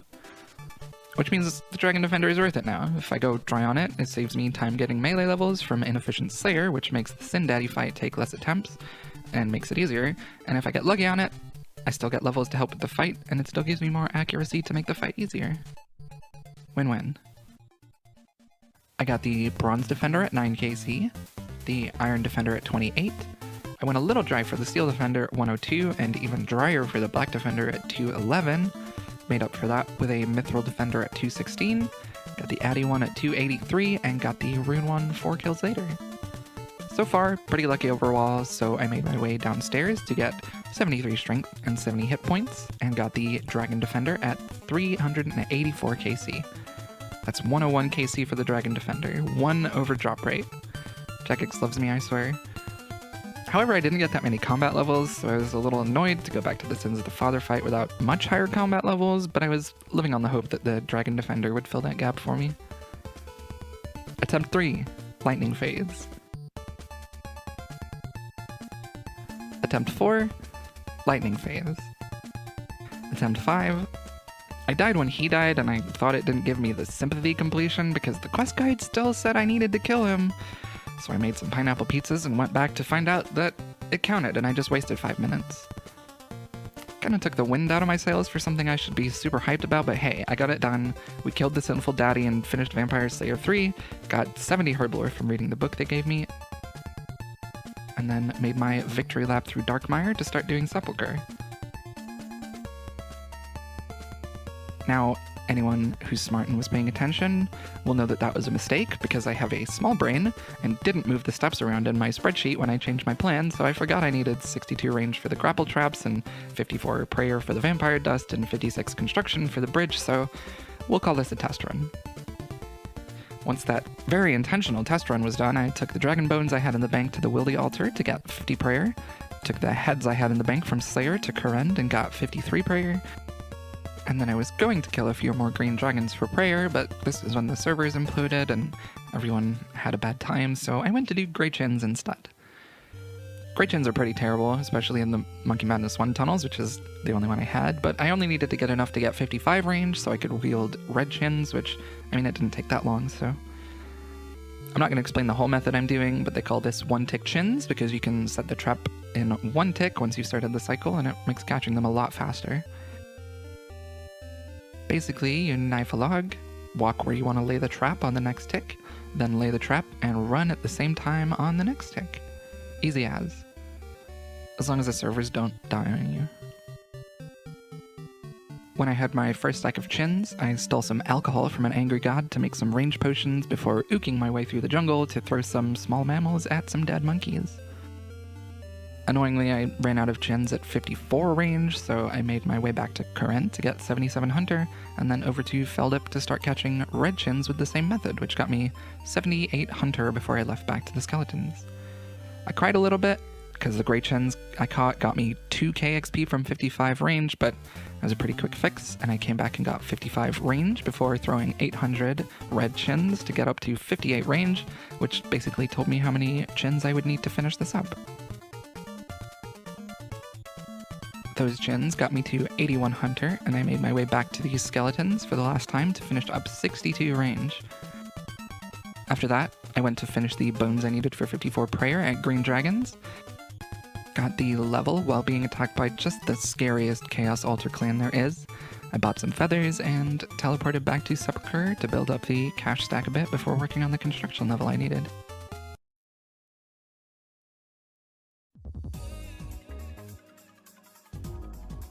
I think Hallowed Sepulchre is probably my favorite content, like out of all of it. It's genuinely great. It's better than any raid or any other skilling method. Mod Huskies somehow managed to find the perfect balance between being focused and varied enough to be interesting and keep you interested, while also being AFK enough to do a ton of zero-time skills and watch YouTube or whatever. Also, it's so OP, you make so much money, and the XP rates are so high it feels so rewarding to grind out. So I got here with 62 agility from Barbarian Fishing, which means I only have access to the first 2 floors for now, and even that is still like 40k XP per hour, even with the looting. The loot on the first 2 floors is pretty trash compared to the rest of the floors, but if you're like me and you finish the Papa Sin's quest with like 12 GP to your name, it's incredibly worth it. And because I took the time a few episodes ago to collect Vampire Dust, I also get 200 Prayer XP a couple of times a run from looting, and 300 Construction XP from building the bridge traps. Love this place. In the future, I don't loot the first 2 floors, but for now they're a godsend, and I'm starting to finally be rich again. If you've never done Sepulchre before, you probably think it's super difficult. At least I did when it first came out. I think I got to like the end of floor 3 and teleported out on my old main account because I got so frustrated and then didn't come back for like a year or 2. But when I finally did come back, armed with tile indicators and real game knowledge from my UIM, it clicked, and I've loved it ever since. The first 2 floors do a pretty good job of teaching you how the other 3 floors work, and if you're brave, you figure out pretty quickly how to run a lot further than you think you can between traps. Most of the time in here I was making headless arrows for broad arrows in the future, but I did a little bit of alching sometimes with rune bolts or blood runes from the coffins to help boost my magic and GP stack a bit. I don't alch the blood runes forever, they're important for later, but I have a lot of blood runes coming my way in the future, so GP is a little bit more important right now.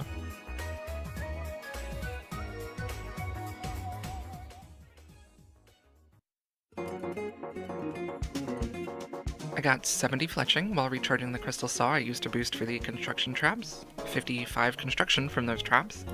I bought the hallowed ring, got scammed the level up message for 71 agility, ran out of oak planks, and went to the Remington house portal to 3-tick some oak trees for my butler to take to the sawmill with the GP I made from the vampire graveyard.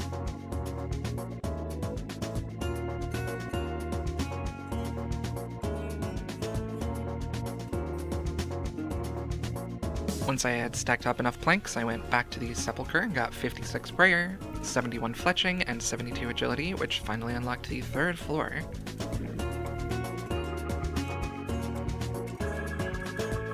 From here on, we don't loot the coffins on the 1st floor unless I forget and do it by habit, and I only loot on floor 2 and floor 3 to ride the line between good XP and a decent amount of loot to help me progress. I still bring in planks to fix the bridge on the floor 1 trap because it's a lot of zero-time construction XP, but I just go on to the next floor after fixing it. Floor 3 has another vampire ash thingy, so I've unlocked even more prayer XP per run and bumped the agility XP up to around 57k per hour with looting on 2 floors. I love this place, it's amazing.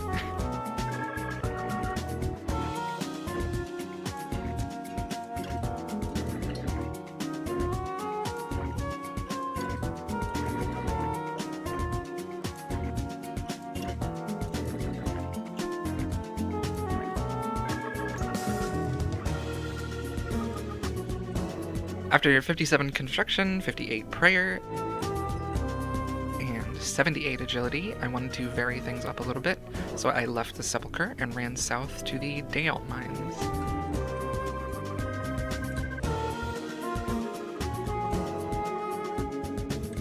Dale Essence is actually super important to the run. Not only because it gives 155% experience at the ZMI altar, but because it's the only guaranteed method of getting Essence that doesn't rely on PVM. Sure, you get a little bit through Slayer, and you could do Guardians of the Rift to 99, but ZMI is much faster, and it makes a lot more money, and you won't get enough pure essence from 99 Slayer if you want a Maxcape. The method you're seeing me do here is 1.5 tick. It's basically the same thing I did on Shooting Stars earlier in the run. Pretty much, we start a normal 3-tick cycle, walk one tile, and click the day alt over and over to trick the game into rolling the success chance twice every 3 ticks instead of once. Double XP, double essence, it's easy. I won't be doing all of my essence at once, as almost any method is going to be interrupted by herb and birdhouse runs, so I can switch back and forth whenever I want to do something I don't have to think about. It's pretty nice. After around 15,000 essence, I went back to the Hallowed Sepulchre for more floor 3 runs to build up the GP even further.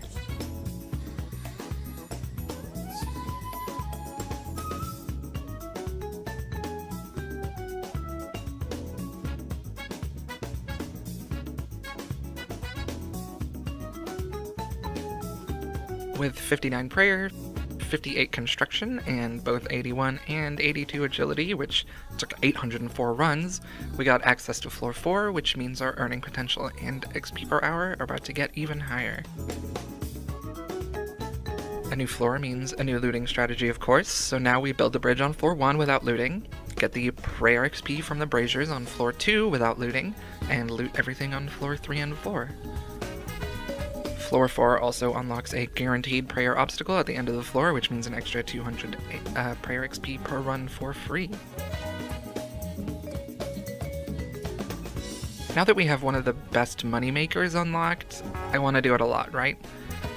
If I had my way, I'd just stay here till 99, but I need things to 0 time during it, and the options are pretty limited right now because I haven't stacked up too much useful stuff. So I need to do some grinds that progress me to more things that I can actually do during Sepulchre and other activities, but the route to those needs money to be spent, and a lot of time doing things that don't seem to relate to it. Basically, I'm in that cyclical Ironman thing where I need to do the content to make money and progress the account, but I need to make money and progress the account to do the content efficiently. So I stayed at Sepulchre until I got 60 prayer, got 72 strength and 82 farming on Hespori, and made my way through Mauritania to do the easy diary. I finished Haunted Mine in Tarn's Lair, then made an upgraded Salve Amulet. I got a Mark of Grace in Canifis, and then minigame teleported to Trouble Brewing to finish the last task of the Medium Diary. At first, I was kind of annoyed that I was being forced to do nothing. You have to empty your inventory before you come in, so you can't fletch or alch, but I was determined to figure something out while I was here, so I started running around and got lucky pretty fast. So you can pick up these monkeys on an island in the middle, and it gives you 15 agility XP. And then when you put it down on the floor again, it stands next to you for a few seconds before it runs away. But if you pick it up quick enough, you get 15 XP. So Troubled Brewing is like 20k agility XP per hour now. You're so welcome.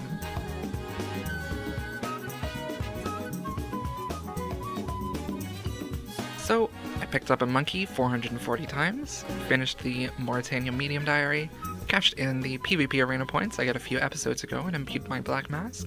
And with the fact that we have an actually useful amount of money now, it's time to get back to Slayer. Use up all the bloods and deaths we got from Sepulchre already, use the GP to keep going, with the aim being to finally complete the first goal on the account that I've been talking about since episode 1, 100 combat.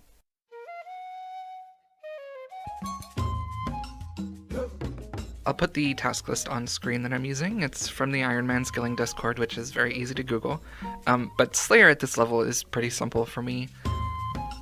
The first real task I got was Aberrant Spectres, which are pretty cool. We get a lot of Herblore XP and a few alks from them, and they aren't awful to kill, so we prayer flick, use specs as many times as my ADHD will let me remember to, and pick up the herbs and seeds when they happen.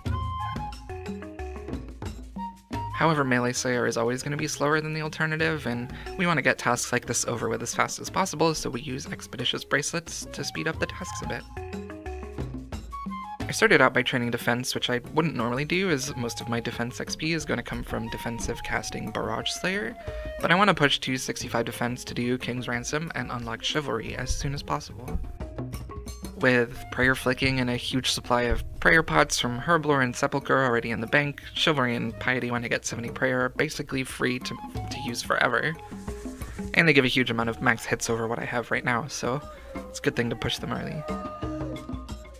Those Aberrant Spectres got me 61 defense and 62 Slayer, and then Neve sent me over to Karen to kill some Anku.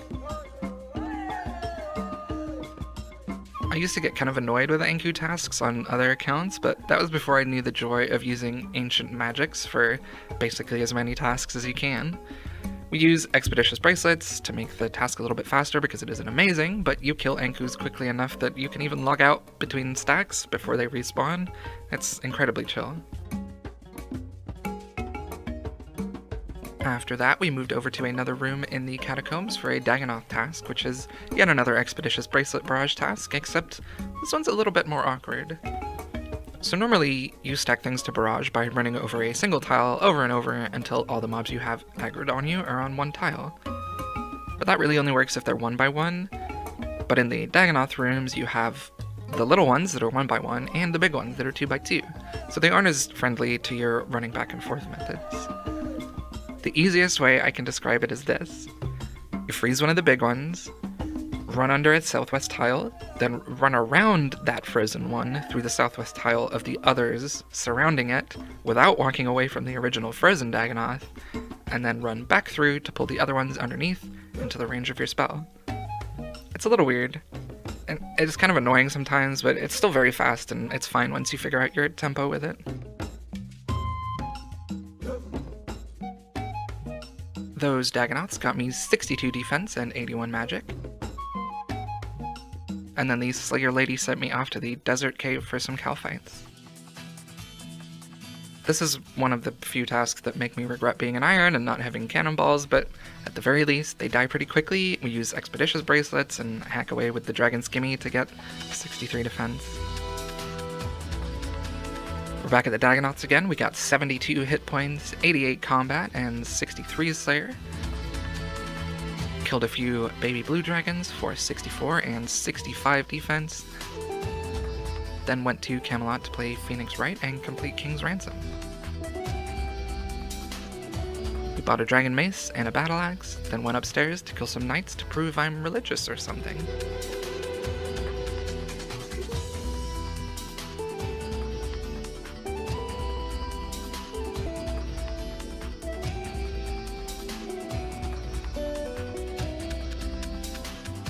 With our first real Slayer grind about to be really in full swing, I hopped over to a PvP world to turn all the teak logs I had from Miscellanea into planks to get some important time-saving items on the account. PvP plank making is kind of boring, but it's super fast. You just have House and Camelot teleports in your inventory, and GB to pay for planks of course. Teleport to your house, call your butler, send him to the sawmill with your logs, and bank at Camelot to get more. If you've seen an Iron series on YouTube, you've probably seen this. I didn't have quite enough logs for the level I wanted, so I went to Fossil Island to 1.5 ticks and teaks to finish up the stack.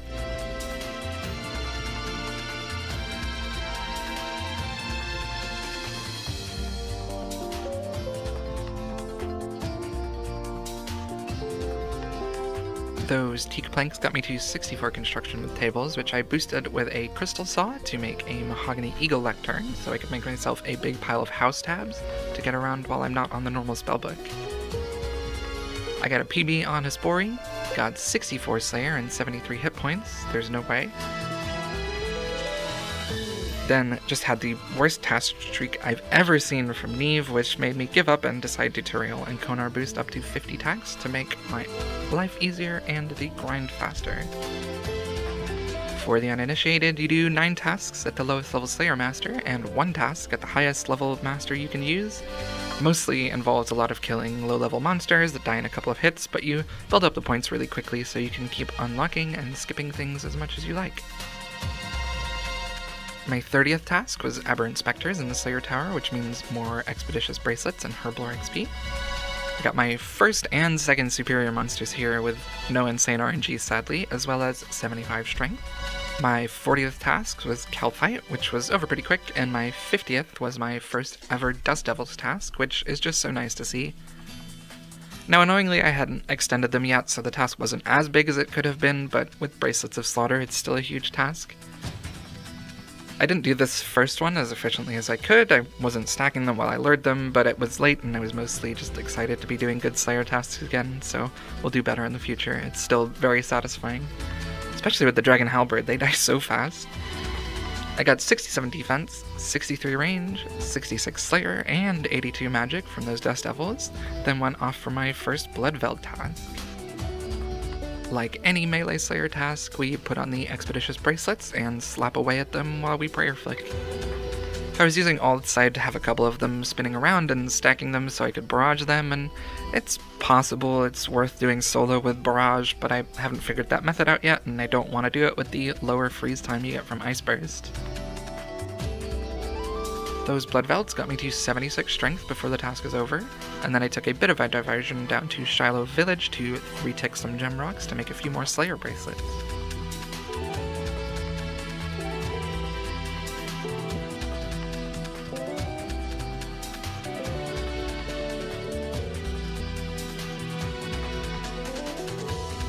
After that was done, we got sent to the Worms, which are basically big snake-shaped Bloodvelds, which we prayer flick using Expeditious Bracelets and hit with a D-Skim. Maybe you're seeing a pattern here. The only difference is the superiors actually have mechanics, unlike the Bloodveld superiors, so you have to do a little backstepping if you want long trips without restocking on food.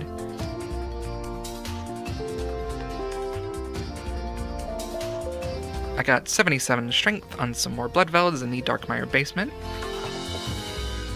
Got enough herbs to finish 72 herblore, and then took another diversion. First up, we went to Relica to get 10 Marks of Grace, which I traded from Amylase pack, and then went over to Edgeville to do the biggest time waste in the entire run. Now I know I'm gonna get the levels at some point, and it's a waste of time to boost, or blah blah, whatever, I know, I understand. But the stamina pool is such a huge time save over what I'm doing right now, running through Ferox Enclave every time I want run energy in a bank, so as soon as it was possible, I made it happen. 36 attempts later, maybe my worst steal luck ever, I was able to start making stamina potions. I used the logout method to keep my boost while I made my way to Ferox to get more super energies from the bank, and ended up making all 25 stamina pots I could with the Amylase I bought. The Crystal Saw let me boost to make teak shelves, which let me make tea that gives me another +3 boost on top of that, which meant I could build a superior garden, a restoration pool, and finally upgrade it to a stamina pool. Couple that with the Sepulchre teleport crystals I spent my hallowed marks on, and we were never more than a few ticks away from 100% run energy and a bank. It's so nice. With that huge hurdle finally complete, I went back to the underground to mine some Dale Essence, and that's where I'm going to leave you for this episode. I'll put my stats and bank on screen for you to see where I'm at so far. Last episode, we assisted the vampires in robbing Sarah Dominist graves in the Hallowed Sepulchre, where we got 83 agility. We trained a whole lot of combat to work towards the first goal on the account, which is 100 combat by doing Slayer, and settled down for a break in the Dayalt Mines because I actually hate Slayer. I honestly can't do that much of it at once. I don't get why people love it so much. Sorry. So that's where we start this episode. After I'd mined a few thousand more Dale Essence, my Slayer battery had kind of recharged a little bit, so it was time to go back to the good old tutorial skip for a point buffer method we all know and love.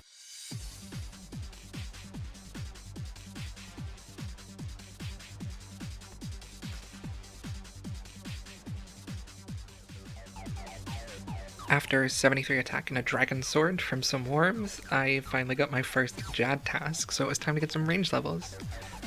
Technically, I could do it at 65 range or whatever. I've done it lower before, but those capes also took me like 3 hours, and there's no way I'm willing to do that on this account. So we're back at the chins, fighting an insane amount of bots with hunter capes that don't seem to care if someone is already in the spot, building up a stack of small mammals to throw at some monkeys. After a while, I got kind of annoyed with the bots and not being able to log off without losing my spot, so I made the executive decision of going to the wilderness. Because black chins are better. They're better range XP, they're better hunter XP, they're just in the wildy, which is fine as long as it's not super active. but it was super active. So I decided to skip a couple steps, saving them for later when it wasn't peak weekend times, and went off to the Gnome Stronghold to start the Monkey Madness 2 quest. I'm only finishing up to where I unlock the tunnels for chinning, because as far as I can tell, the only benefit to completing the quest is the XP rewards. Because it's not like I'm gonna camp demonics for a Zenite, or do monkey agility for the backpacks, you know what I mean? The XP reward would take me like 2 hours to get on my own, so if you do it in less than 2 hours, it saves time technically, but it's such a long quest and there's a ton of opportunities to lose time or fail or die on bosses or whatever, so I'd want to do it at a higher level, but at a higher level the XP rewards aren't nearly as worth it. I mean, let me know if I'm wrong, but I really can't see a reason to finish it. Anyway, I unlocked the tunnels, turned on Protect Melee and Eagle Eye, and ran back and forth on the same spot over and over while throwing volatile chinchillas at some deranged zombie monkeys, I think?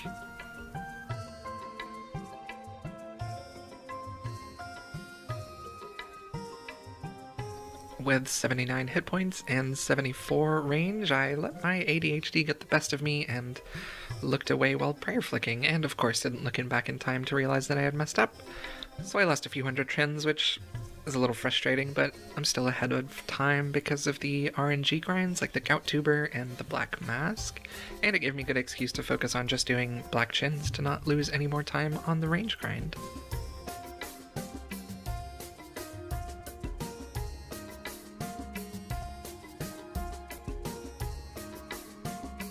After a few easy escapes, as well as 87 Hunter, those black chins got me 577k-ish range XP per hour for 75 range, and I can't find the clip, but I died again with a few hundred chins on me for the exact same reason, so I went back out into the wildy again. With our last few chins thrown, Moral Queen achieved 80 range, boated to Port Tyrus to talk to some elves, killed a moss giant, and planted a tree to finish roving elves, and got a crystal bow, which was pretty quickly reverted and then recharged, so I did have 2,500 charges instead of the 500 they give it to you for whatever reason. And then I went off to the fight caves. I'd take the time to talk to you about my setup and how I managed to get through it and all that good stuff, but, and you eagle-eyed folks may have already noticed, it turns out that I completely forgot you lose the task if you leave the cave. And I left the first time because I wanted a different rotation. Luckily for me though, my girlfriend came in when I was on wave 10 and noticed, so I didn't waste more than a few minutes. Sadly for me though, that means it's time to go back to Slayer. Luckily, Neve was nice to me for once, and we got another Jad task before too long, and I waited to know the rotation before going in this time. So here's the Chad Fire Cape fit. Power Amulet, Slayer Helm, Blue Body, Red Legs, Boots of Lightness. Tell me you're not terrified. And she pulls out the Dagon High Robe Bottom and Blood Blitzes you. Come on, it's over for you. There is no contest. I also brought along a Crystal Shield, which I didn't realize I couldn't use yet, and some Dragon Knives I got from the Worms, which actually turned out to be incredibly useful for the little blobs and the Rangers and the Bats. Super useful. Now normally I'd use the Fight Cave Wave Predictor plugin that shows the spawn locations on the ground before the next wave, and it was definitely active when I went in, but for whatever reason it wouldn't show me the spawn tiles in the cave, so I had to go back to the old caveman days and read the wiki like some sort of nerd. But we adapt, you know? Main hand the crystal bow, use knives on the bats and the blobs, and use the spec from that on the rangers if you need them to die quickly. Heal up on the big melee boys with blood blitz if you need it. Pretty simple formula, super effective. Now if my gear was a little bit better, I'd be running around a lot more actively, but to stop myself from making stupid mistakes that would waste the run, I sort of did a mix of Italy rock safe spotting like the old days and active luring around other mobs when I needed to for quick safe spots and such. I was expecting the mage waves to take forever too. I've never done this setup before for anything, but Crystal Bow with a range potion is so much stronger than I thought. Those goofy looking lizards went down so fast. On the second to last wave, I was a little low on hit points, so I got the last big melee healer guy to low HP, put on Protect Melee, and walked back and forth so he'd heal himself up when he tried to attack me, and then I could start all over again. Game is way too easy. Jad 2, I guess I've done all my first capes at super low levels, and I always go into Jad with panicky hands and low food, but I had so many supplies left I didn't get the Jad hands, I didn't even tank a hit. I'm actually a pro PVMer now. I'm just way too talented for sure.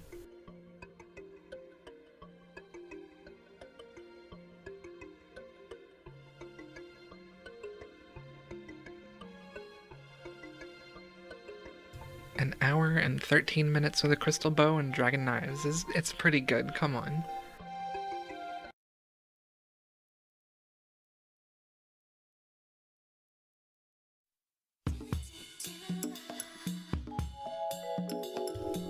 What's up, gamers? Moral Queen is doing boring mid-level Slayer this week, which means I haven't had the motivation to play for more than a few hours per day, and I'm not going to force myself to. But that means the clips are slow and the content is boring, so I'm saving it to be massively cut down for episode 12 once I'm past the incredibly painful slow mid-game Slayer grind instead of trying to make interesting content out of something I'm not interested in. However, since I'm almost past the biggest slug so far and about to unlock a few more viable and long-term methods that I actually enjoy, I thought it'd be a good time to stop and do a little recap for any newer folks and answer a few questions I've had pop up along the way and talk about some more stuff about the run. So at the end of last episode, we're at 1734 total with 498 hours on the clock. That's higher than what the in-game time is, by the way. I haven't reminded folks in a while, but the final time for the run will be the in-game time you see in the player overview tab. Even I don't know what that's at. Isn't that fun? But with world hops, logging out for respawns, logging out for 30 seconds of reading the wiki, turning it on before I hit login, and after I log out, I'm pretty happy with the pace I'm at almost 500 hours. We got 75 rune crafting and the full Guardians of the Rift outfit, as well as the Abyssal Needle. We stole multiple generations worth of artifacts for DJ Khaled and stole from some dead Saradomin worshippers for 85 thieving. We barbarian fished for 84 fishing and the agility requirement for Sepulchre, which got us to 82 agility. Rampaged through the wilderness and got a good pile of Laren's keys and ran away from a ton of peak kickers along the way, of course, and moved out of the wildy to get up to 72 Slayer. Just so many of the early annoying things out of the way. The account is even almost finished with all of the quest requirements I need for the final few of the run, and the levels I have left are super easy to get done when I need them. We have almost all of the painful quests out of the way, gotten the annoying low levels up to a point where I can use real decent methods to make progress, got real methods for useful amounts of GP, now I just need the combat levels to catch up. You know, on most accounts, I just go sit at Nightmare Zone while I play another account and wait for higher combat levels before bothering with Slayer. And especially these days, there's so much RNG content and gear you can get to around mid-game. Usually I can come into Slayer in a much less annoying way, but sadly that doesn't work for a speedrun that doesn't participate in immoral activities by interacting with another account in any way unless it's necessary to complete the content. Welcome back to the Force of Habit. Point is, I want to do this efficiently, with as little in-game time as possible. I can't be sitting at crabs for 25 hours getting 35k attack XP, or running trash gear TOA runs hoping for an early fang or ring, you know? That said, we have gotten lucky on a few grinds that could have been incredibly painful to go dry on.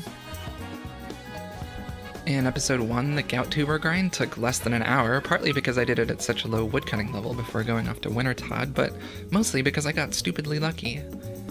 Most people I think would expect to set aside like 2 or 3 hours for a Gout Tuber, and I've seen people go tens of hours dry for it, and I don't know what I'd do with the sunk cost fallacy of going dry on something instead of just dipping and rerouting. Stuff like the Dragon Defender and the Black Mask too. On my last 2 accounts I went hundreds of kills dry for the Dragon Defender, over 800 on my UAM, and both of them took 1500 Cave Horror kills or more for the Black Mask. I was kind of scared of the RNG grinds at first, because my luck streak has previously been pretty bad, save for the occasional low kill count enhanced seed or a lucky pet. I got a little PTSD from waiting 217 chambers of Xeric KC for a purple on my UIM. It's hard out here. But so far, I mean, all of the actually important RNG has been great. 131 KC for the Black Mask, 384 for the Dragon Defender, sub 1 hour Gout Tuber, the Million GP Totem at Revenants, we got 2 pieces of Dragon High?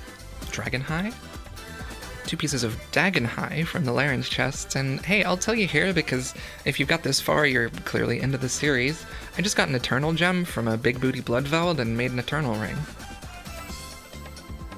I usually don't want to do spoilers, but it's surrounded by boring Slayer content I don't want to force onto you, so there you go. You're welcome. And I got it before 100 combat, which means it's even more useful because it has unlimited free Neve teleports before I can go to Duradel. I just love saving time when I don't even mean to. I even got a few things I don't think most people would have noticed, because they were just put in between Slayer clips without me talking about it, because they just do nothing for the run. There was the Skeleton Champion Scroll I got at 113 kill count. Hill Giant Champion Scroll at 111 kill count.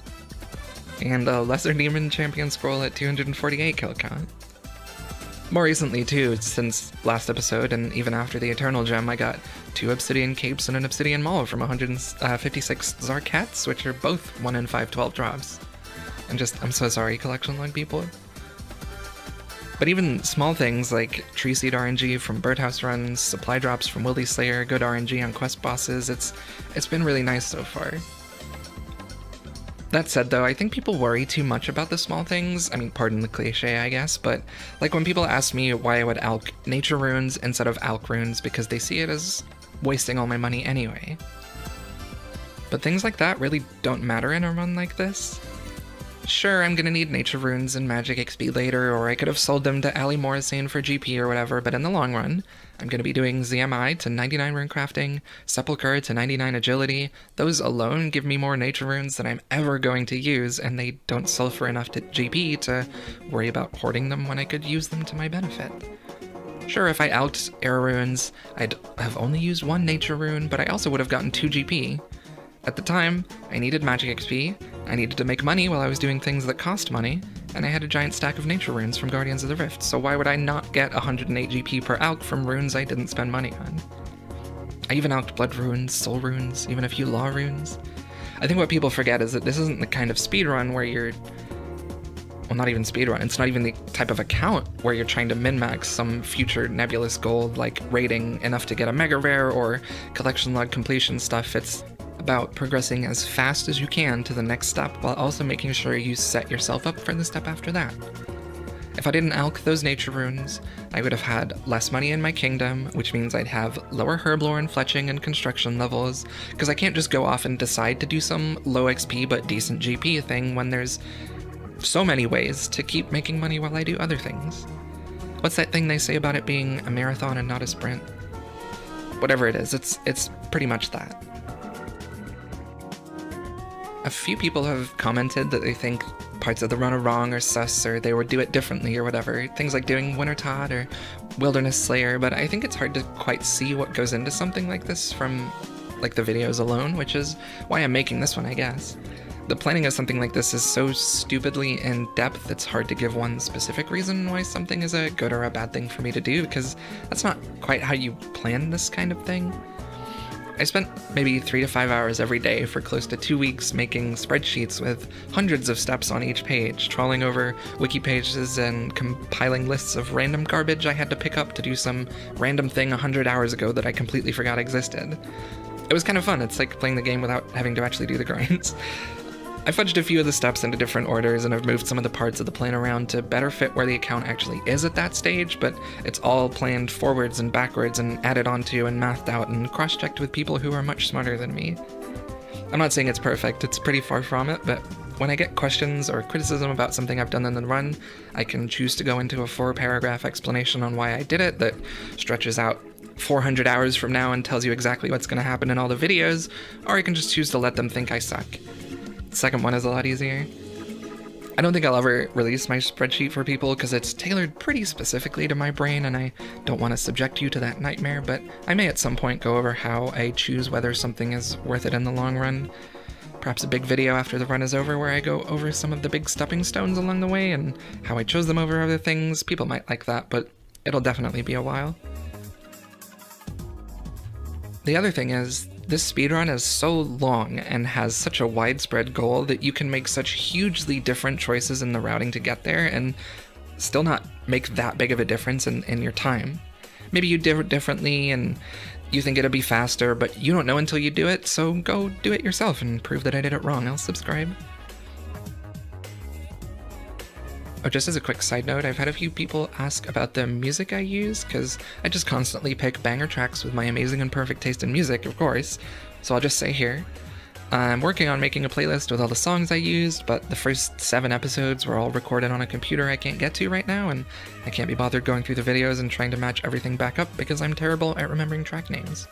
It'll happen one day. This segment is called Nobody Asked, but I'm going to tell you anyway. Here's how I would improve Slayer. 1. Delete it. It's for the best. If that's not possible, then 2. Add preferred tasks. I know people use it to get more XP per hour, and I'm okay with that. Let me make it easier to get a Kraken task the one time a year I want one. Number 3. Task shorteners. You know, like the task extension unlocks, but you pay 500 points to reduce the max amount they can assign from whatever monster. Please, anything that helps me cope. Number 4. Slayer bracelets that hold more charges like a Ring of Suffering, because it's 2023, come on. And finally, number 5, let us pay a chunk of points to pick a task we want. Please. The Slayer task system is so annoying and makes it so hard to get into a rhythm with Slayer, I mean, for me personally anyway.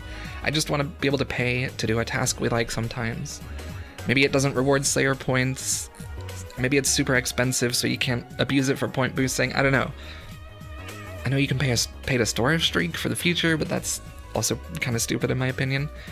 I just don't like Slayer. I'll die on this hill. Slayer sucks. Thank you for coming to my TED Talk. The sailing question has come up a few times.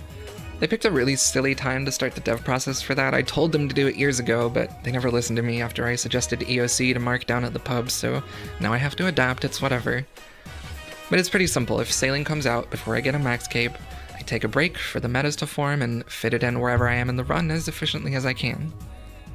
If I get the Maxcape before sailing comes out, which I'm pretty sure is going to be the case, like a year of polls and Reddit threads and surveys and repolls and discourse, and I'm already tired of it, but if I get the Maxcape before sailing comes out, I log out straight away and I wait. Basically, that'll be the time of the run, but again, once the metas form and I've made a plan, I log back in and do another episode or 3 getting 99 sailing as an epilogue or something. Originally, I was planning on gearing the account up and going for post-max PVM and XP goals, but sailing kinda messed that up for me a little bit, messed up the narrative of the series, so I've gone back to the Mayhapsibly account that I made the Calvarian video with, who already has a bunch of side upgrade items, like we got a 1kc D-pick and a 30-something kc Voidwaker blade, and hey, whatever. I'll max another Iron account, it's not that hard. I've had a few people ask if I'm getting burnt out from playing like this, and honestly, it's kind of the opposite. I genuinely love this game. I've been playing since I was like 9, and because the run is based purely on in-game time, I don't lose anything by just logging out when I don't want to play, and I'm okay with letting myself do that.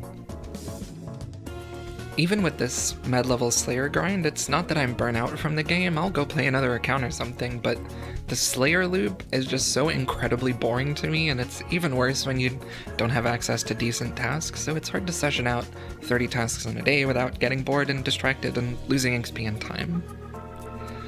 Luckily, I'm almost past that point, and the account is starting to have so many options that I'm really excited about, but for a little while longer, she's stabbing worms and smoke barraging Dagonoths and logging out after a couple of hours.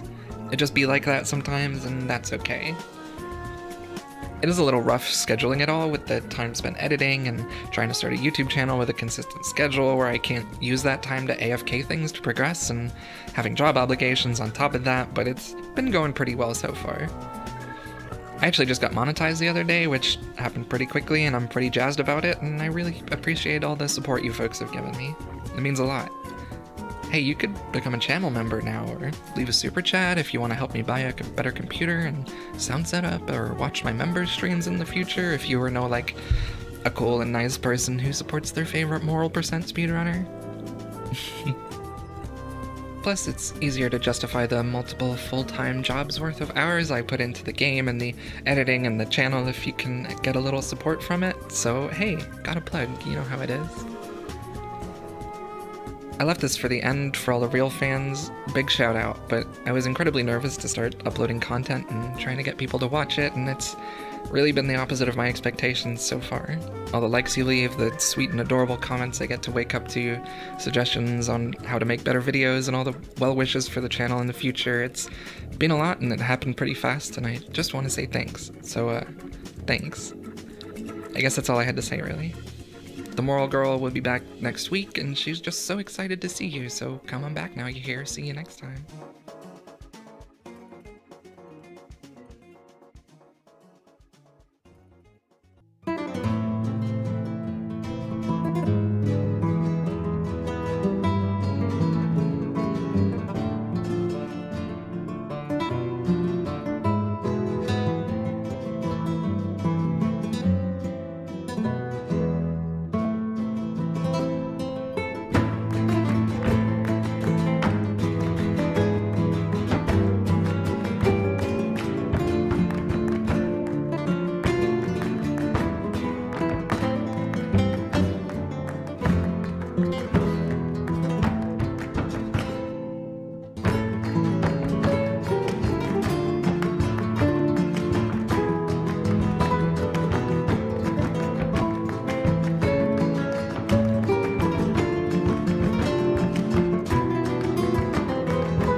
Gamers, it's finally over. 12 episodes later, over 500 hours in, we finally finished the first step of my plan that I've been talking about since episode 1. We hit 100 combat. With that, I'm finished with the biggest, most incredibly boring slog of the entire speedrun, where I don't use alts, scouts, boosting, or interact with another account in any way unless it's necessary to complete the content. Welcome back to the Iron Maxcape speedrun moral percent. Now, some of you are probably thinking 100 combat isn't that big of a deal, you were gonna get that at some point anyway. Why force yourself to do early game Slayer when you could just progress more and do it later? But it's not 2007 anymore. All those little updates that have come out over the years, the diary updates, combat changes, even engine updates. If you don't know why I'm so excited about this, well, just sit back and relax and I'll show you. It's time for a glow up. After fishing some fish and bonking some trolls, we finished Swan Song, scored a game-winning goal in Gnome Ball, of course, minigame tallied to Pest Control to complete a game of the Novice, Intermediate, and Veteran Pest Control boats, while also fletching, of course. We went off to kill 30 rare birds to claim a hat I didn't want from an ogre, and completed the Western Easy Diary. But of course we can't stop there, so we shot another 95 birds for more hats that I didn't want, got 72 cooking from the lowest level gnome cocktail, slaughtered an elf, built a painting, killed some more birds, you know how it is. And of course, you know I saved Zulrah for last, it's good content. Now, I've killed Zulrah a couple thousand times on other accounts, so I went in a little, overconfident, I think. You know, range switches and extra potions and runes I didn't need, but it turns out you can't make up for low DPS just by knowing how to not die. On the first attempt, after 5 full minutes, Zulrah was only at like 50% health, so I gave up on that one. After I banked and re-geared, I decided to try and get a better rotation by logging out after seeing what came up if it wasn't the one I wanted. I'm trying to find one with more range phases where I could actually do some good damage.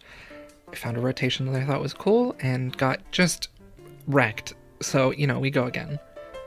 Number 3, got frustrated not getting a good rotation, so I just chose the first one, and then died with it at 154 health. I guess that's progress. Number 4... Yep. Number 5, not enough damage, teleported out. Number 6, I tanked up, mage only, using Blood Blitz. We hit the world record 6-minute, 31-second personal best, and got kind of a decent drop if I was ever gonna be here again, but alas. Whoa, I'm actually a PVMer. Look, I have easy combat achievements done. Also, I lied, I'm sorry. I actually left the palm tree for the last task. You can't control me. But that's the Western Heart Diary completed. Private Chin Hunter area, extra teleports in the Elf Crystals, sure, but more importantly, we now have access to the Crystal Halberd, which just boosted my Slayer XP per hour considerably. As soon as I can afford it anyway, I'm poor as hell right now. IRL too, you should become a YouTube member if you want to keep Moral Queen out of the breadline. I've got a members-only Discord if you want to hang out and chat about vids or theorycraft about the game or talk about how Slayer sucks. Members-only live streams in the future too. Check it out, y'all. These folks already did, and I love and accept them with my whole heart. Gotta plug, you know how it is. With the biggest time waste diary finally out of the way, it was time to clean up a few of the quest lines and unlocks that I've been waiting for a while now.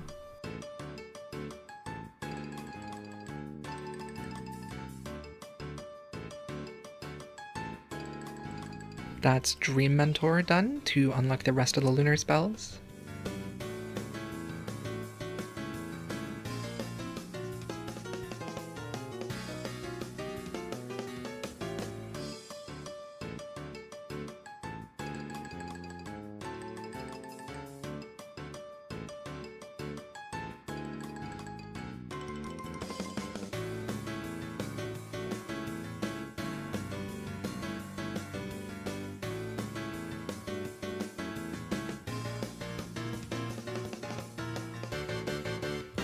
A few concussions and a couple of boss fights later, that's making friends with my arm completed for another free Immortal Herb patch, as well as access to big stacks of incredibly easy to gather salts that I can turn into teleports to get to those herb patches.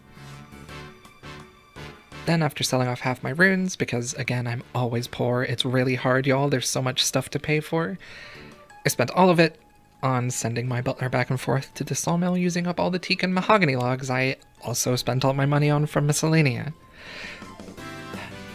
I did it all in a high-risk world because it's fun to watch people lose more in a single fight than I have ever seen before, while I also lose all of my money. Makes me feel a little bit better about it, you know? Now, of course, I could use way less planks and just do mahogany homes to 70 construction. I had way more planks than I needed for that, but I also had enough planks to make a ton of dining tables to get to 68 construction, and still had enough left over to only have to do 36 mahogany homes tasks to round off the level. Got one step closer to base 70s. We call that a time save in the business.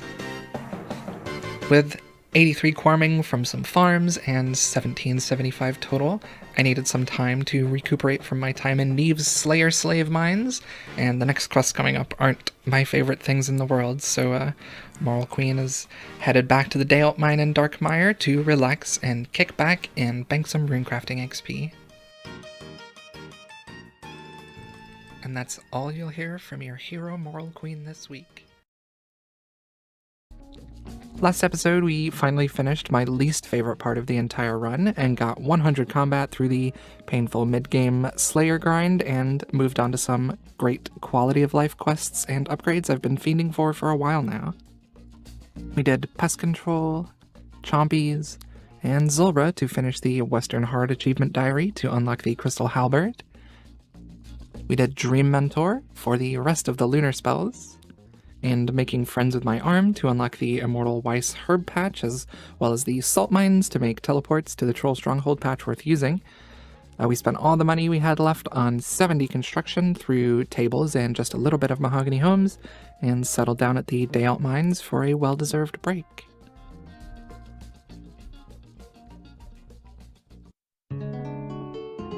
Moral Queen now has just a few more level 70s to go before the quest-doing arc of the run can finally be finished, and we get to move on to some more enjoyable content.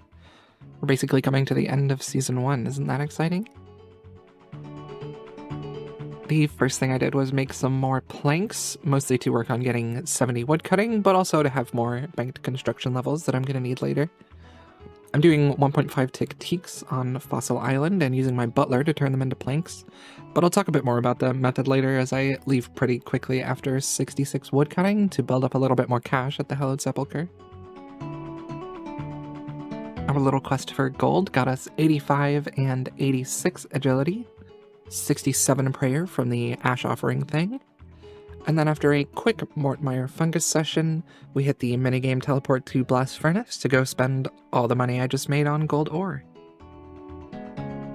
Now this used to kind of suck because it was so expensive, but Blast Furnace gold is way cheaper than it used to be. It used to change by however many percent it was when you bought one, like most shops in Old School RuneScape do, but now they stay static at 225 GP each all the way down to 0. So you don't have to try and race other irons down the world list, hoping to find a few fully stocked worlds to save a couple of dollars. It even restocks faster now. It's pretty great, because even though the shop restocks when the delivery guy comes in the past, if another iron sold gold to the shop and put the stock over 100, it would take almost 17 hours for that stock to go down. So they could basically rag the entire world list for any iron wanting gold with only a few hundred ores and a little bit of time. Now though, they go back down in 2 minutes, or up if they're understocked, and they still get the real fast restock from the delivery boy bringing gold randomly, so thanks Jagex. Another successful Ironman only update in the books. I stopped at 7,773 by accident. There's no way, ginger, prick, etc. Which was more than enough to get me to 70 smithing with a little leeway for the misclicks, so that's what I did. Blast Furnace is just so satisfying to do once you get the method down. Well, don't get me wrong, it's pretty boring and nothing really happens, but getting the glove switch timing down so you don't have to stop at the dispenser and hitting a good streak of one-tick banks, it feels pretty good once it becomes second nature. It's pretty fast too, from having only 300 gold in the bank to buying 7,400 more and using it to get from 62 to 70 smithing only took 2 hours and 37 minutes total. It's such a nice little dopamine hit before moving on to some of these slower skills. So now with 70 smithing out of the way and enough money left over to get us through, we went back to Fossil Island to finish up the last skill I needed before moving on to some more quests. So the overall method is this. Teleport to the dig site boat with the dig site necklace. Travel to the island, run through the cave, chop teaks until your inventory is full. I'm doing this with 1.5 tick because it's fast, but you can do that part however you want. And then you just teleport to your house for the butler to take them to the sawmill. Get run energy if you need it, and repeat. If you're not doing 1.5 tick teaks or 3 tick maybe, it's going to be pretty slow, but the bulk of the time is just chopping logs. But with 1.5 tick, even with house teleporting and talking to the butler and getting run energy and running back, I was still getting around 83,000 XP per hour below 70 woodcutting. So it's super worth doing if you have the energy to do it. After a quick 5-hour road trip where as soon as I walked through the door, I dropped a nice monitor my girlfriend was lending me, which immediately broke. Shout out to my amazing and very talented YouTube members for helping me repay my clumsy debts. I'll be doing some member streams of some exciting content later this week if you want to come check it out. We hit 70 woodcutting, had a few ticks of mouse celebration, and then took off to gather the final items I needed for the next 3 quests. I needed a rune bar because apparently I alked the only ones I had gotten so far, which was kind of annoying. So I was a little worried given I can't smith one and they're kind of hard to get around mid-game, so I got the 3 crystal keys I had in my bank from Slayer, ran to Taverley, and what do you know? 2 of them were rune bar drops. I'm just too good at this game. It's honestly unfair for the rest of you. I hatcheted a man, Call of Duty'd some sheep, poisoned the food supplies of innocent people with no question of morals for some callous political gain when I'm more than capable of just killing the king myself instead of resorting to oppressing the oppressed, but the quest helper told me to do it, so you can't really blame me for it. I'm just doing my job, man. Senseless cruelty aside, we got 2 quest points and no levels from finishing Morning's End Part 1, so it was very worth it. And then we moved right along to Morning's End Part 2. Everyone hates this quest. Rightly so, I get it. It sucks pretty hard, but if you actually come at it prepared at a point in the account when you can actually use the rewards you get from it, you're gonna have a much better time. Even without staminas at 86 agility with super energy potions and prayer potions to camp pray melee the entire time, it was a breeze. I only failed the agility hand-holdy part like twice, I think. It was pretty chill. And that stupid list at the end to get a death talisman, it's dead content. The catalytic talisman from Guardians of the Rift gets you in there, no question these days. It's super nice. So after a nice jog around an old temple where I definitely used my brain to solve the puzzle, I finished Morning's End Part 2 for 60k agility XP, teleported to the outpost to finish the Making History quest, and went off to start the longest and most difficult quest we've done so far. The Song of the Elves.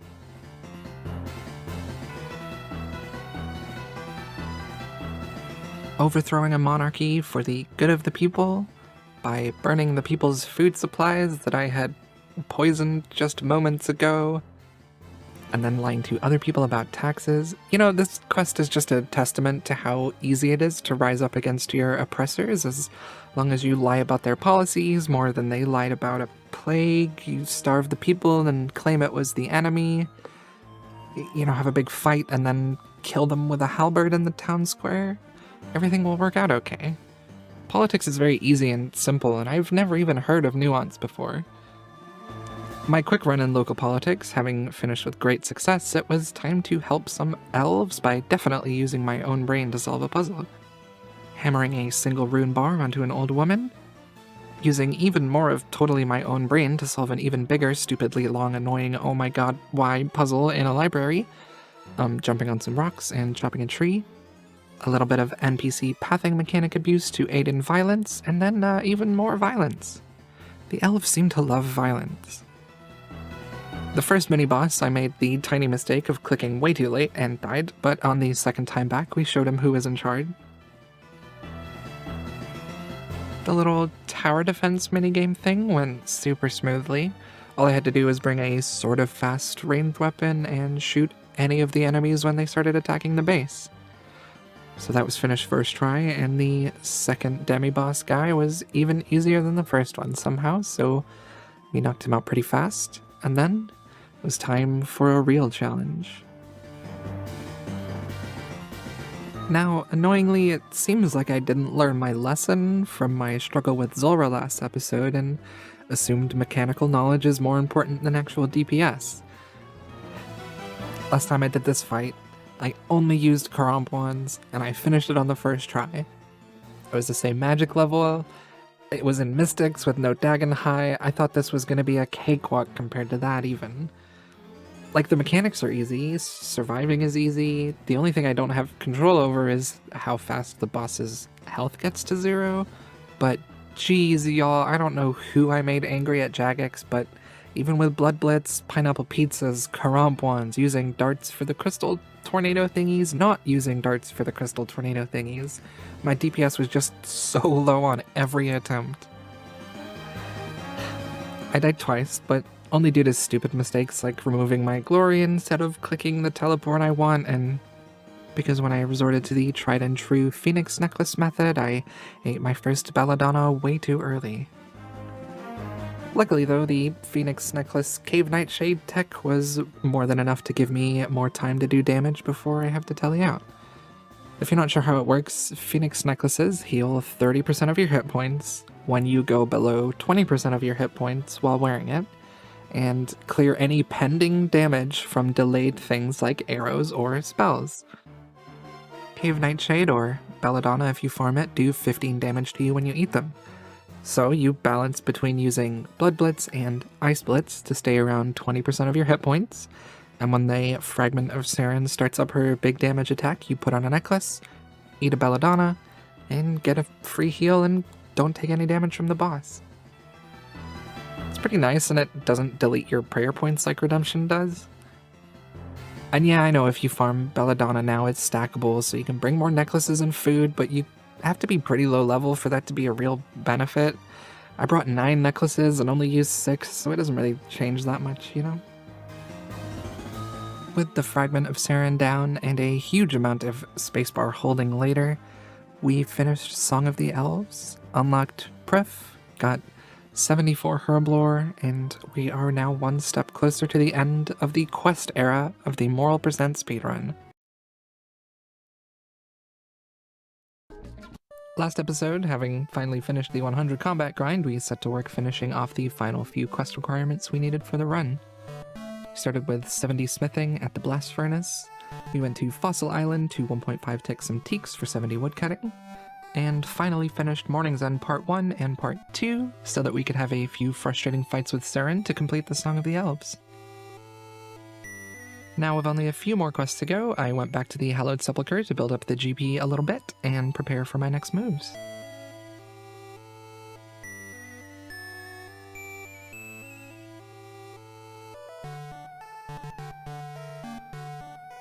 One of those moves was killing Steel Dragons 16 times for a Rune Limb drop, which I really should have done during Slayer.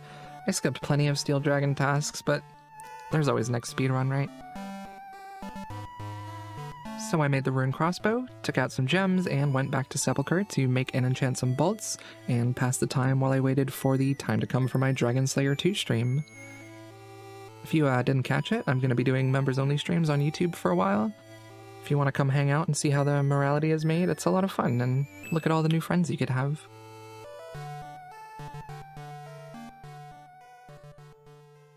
Oh, of course I only brought one Death Rune. This is a great start. This is a great start to a stream, y'all. Oh god, I forgot about the Bob the Cat locating. It's time to go to Varrock and hop in the Anvil room. Oh, this is not very exciting. Oh, fucking first hop, can you believe it? Come on. Oh, I actually love Bob, he's such a cool guy. It was a moral hop with no scouting. I even used the keyboard hotkey. I don't know which world I'm even on. Sophanam, how do we get there? This way. No, not this way. How do I get to Sophanam? I'm having performance anxiety now. No, we do go this way. But now I have run energy.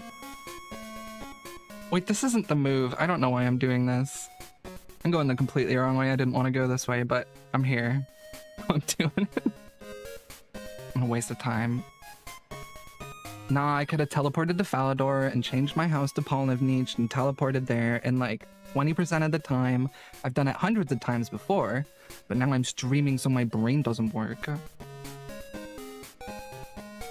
Yeah, I don't have friends. That's immoral. Friends help you get through the day, and that's like alting, basically, so... Is this the 5-minute patch thing?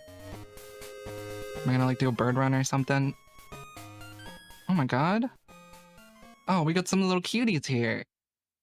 I'm so good. 15 to 35 minutes. There is no shot. There's no way. I would have done this earlier. Oh, I forgot. Alright.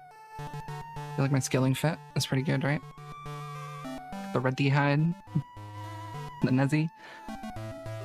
Big chillin'. Also, I'm stepping because I'm poor. Flashcards, you know that. It's one of the few perpetual truths of Moral Queen. This is the biggest cash stack I've ever had. This is a long 15 to 35 minutes, tell you that. Let's go! Oh, I love that. Okay, cool. Almost done. Back on track, finally. Rock. I didn't bring my runes. I didn't bring any teleport. I call this a teleport of shame in the business. I never find Bob again. Pretty cringe. Oh, he's still here. This game is so good, actually. Any unskippable cutscene enjoys? I haven't done Secrets of the North yet. Let's go. Okay, now we can do the real quest. Yeah, bank organization is kind of a huge time waste. I mostly, I'll show you real quick. I'll waste a few ticks for you. I mostly use these, the bank tag layouts.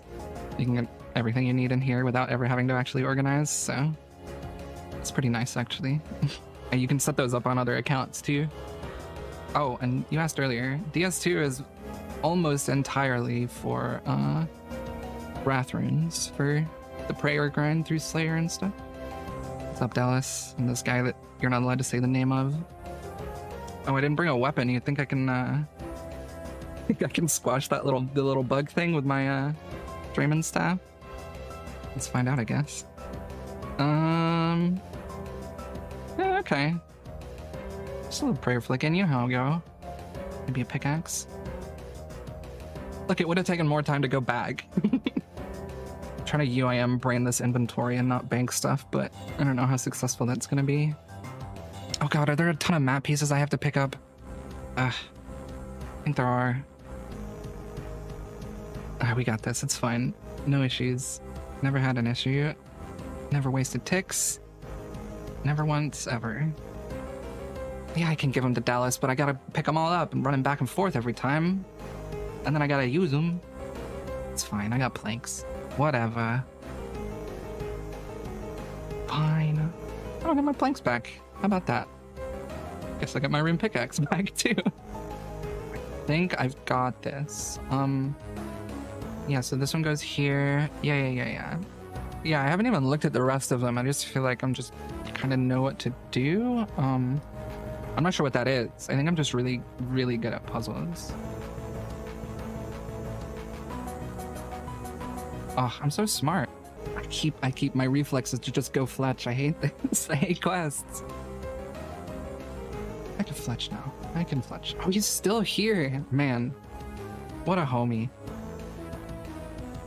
I love Bob. Hope he never dies. Okay. See, look, this is the strat. And you want to get to Sofana. You go here, relocate, put it in Polnavnich. Boom, you're halfway there already. Look at that. That's the strat. I mean, to be fair, it's a 7.5k teleport instead of a 200 GP carpet ride, but I think it's worth relocating. Get smashed, nerd. I think he technically just chanced me. Teammate's not going in anymore. I'm not very confident in this. I might have to go buy some rune. No, I did the thing. I did the stupid thing. I did the thing and I panicked. Oh, I'm so dumb. Oh, it's the same thing I did on Saren. Man.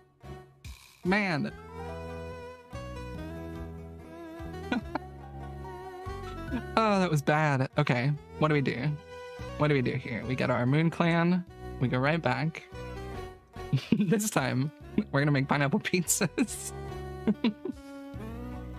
100k on that, can you imagine? I even had the Boots of Lightness on. Oh god, I'm so good. Did Robert the Strong in Proselyte last time, but I guess we can't all be as strong as Mayhapsibly. I'll have to buy some rune. Live with my failures. Maybe I do the super defense pot too. That might be the way. I might just pre-pot it and leave it in the bank. Probably. Oh, I didn't do the super defense. I even said it out loud. Come on, D-Mace. Hit a 32. I guess a 15 is fine. See, if I'd have just hit the first time, it would have been fine. Bruh. Stop hitting. Maybe it wouldn't have been fine. Okay. Hit the man. Hit the man. Make me hide so I can eat more. Why isn't he making me hide? I have no health, guy. I want to run away and eat in the corner. What's going on? Okay, jeez. Ugh. That last little bit of HP was a struggle, but we did it. I remember. Good job, Bob. Do I have any more fights before the ships? I don't remember this quest very well. I think I just tuned it out every time I've done it. Oh, duh. No shit, Vorcat. No, where's the boss?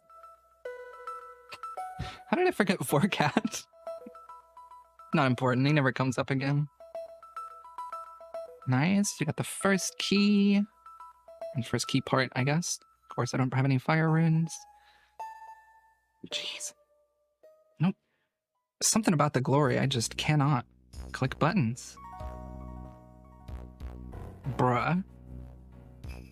Finally. What? Swear to God. Okay, there we go. Should I have an EI? I can just take it off my Slayer helm. Uncharge. Yes. Okay. Boom. Game is way too easy now, actually. I just bank teleported from a bank so that I could bank.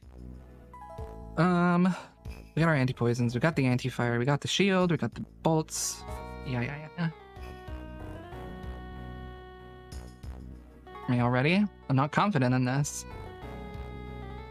I say that about everything, though, so let's see.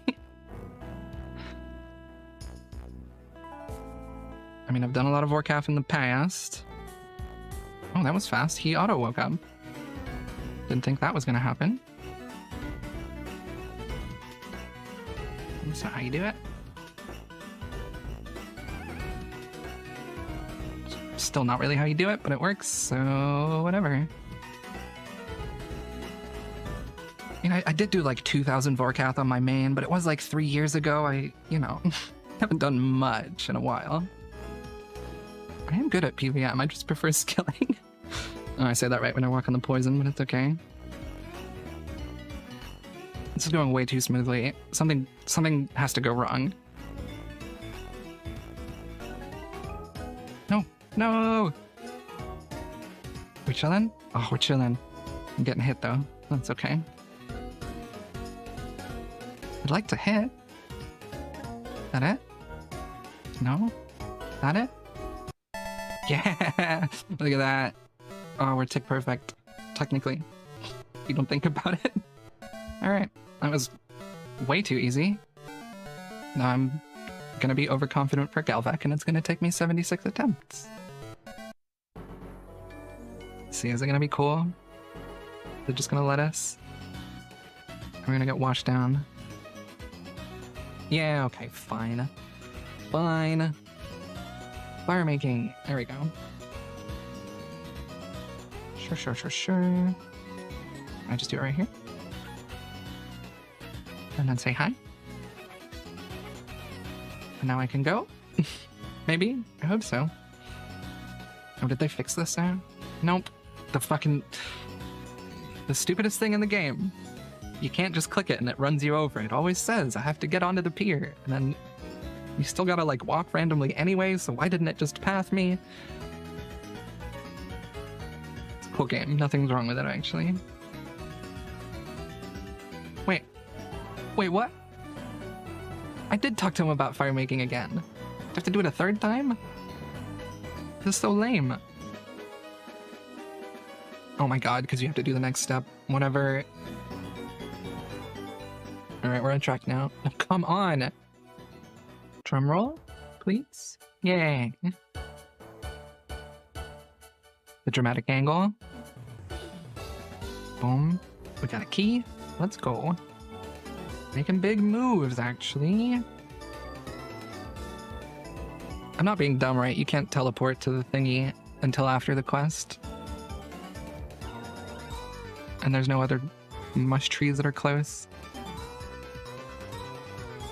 Oh, I absolutely did not know that. Wow. Not like I've lost any time or anything, but... Oh, I went... Oh no, I did go the right way. Something new every day. I'll remember that for my next Iron Maxcape speedrun moral percent. I'll do it like 12 minutes faster because of that time save. I've even had conversations with people before, like, oh yeah, I want to do DS2 so I can get the teleport. And people are like, yeah, it's a good idea. Not that that's why I'm doing it this time, but the teleport is helpful. There's gonna be something. 80 range is like right on the edge of where I'm comfortable. If it takes more than a couple of times, I'll warn you in advance. If it takes more than a couple of times, I'm probably gonna spend a couple days doing chins and come back to it another day. But, you know, confidence is key. We got this. But red D-hide, you know, the option is either go do a bunch of crafting training or do a bunch of range training, so one of those is a lot quicker. Wait, what did I just come here for? Oh my god. Boots. Thank you. Me. Maybe I bring more food. Maybe I'm being overconfident. I don't know what I need space for. I don't think I'm picking anything up, so... rather waste ticks getting more now. I'm gonna have to drop it. And I'm glad, because I forgot my stamina, too.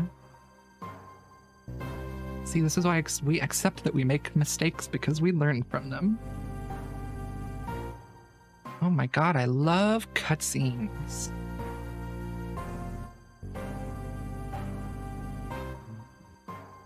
This is hard. Yeah, okay. Jagex heard me talk. God, this is such a waste. It could have been 1 minute and it would have been okay. Why is it so long?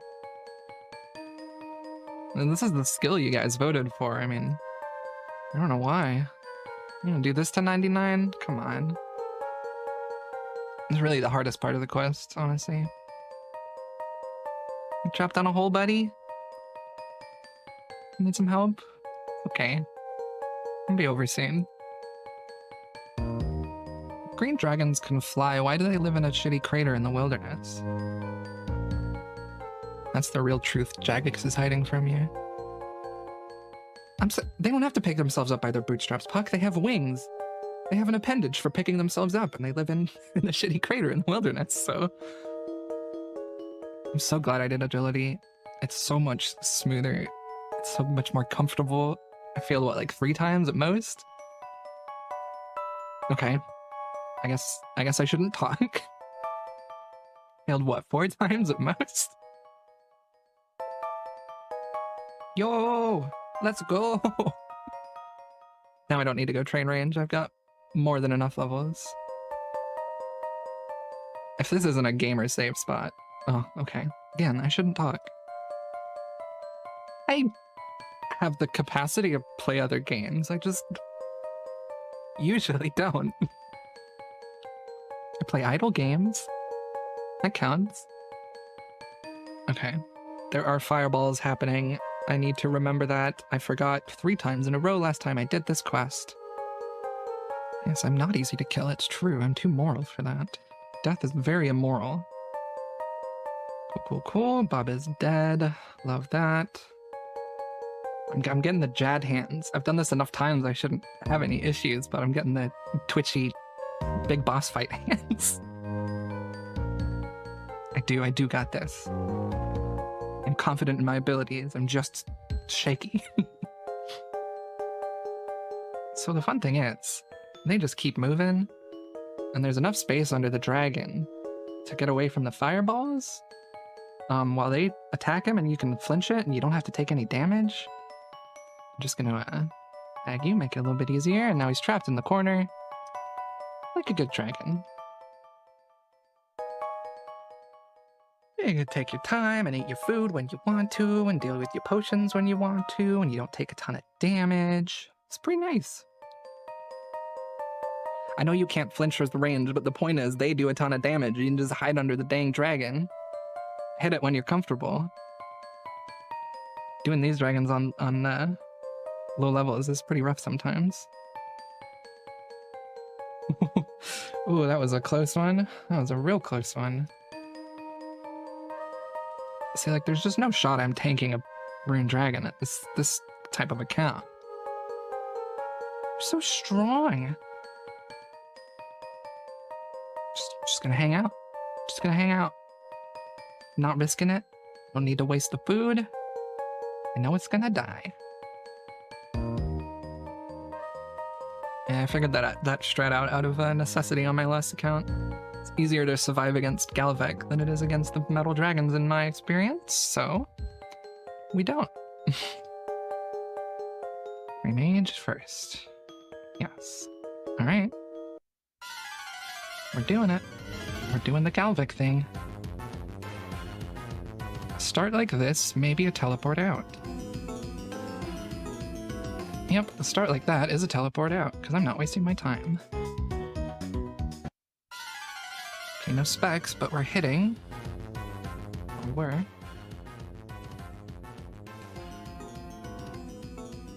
There we go, there's the numbers. Really not a fan of how low these are. Is that second phase? Yeah, okay.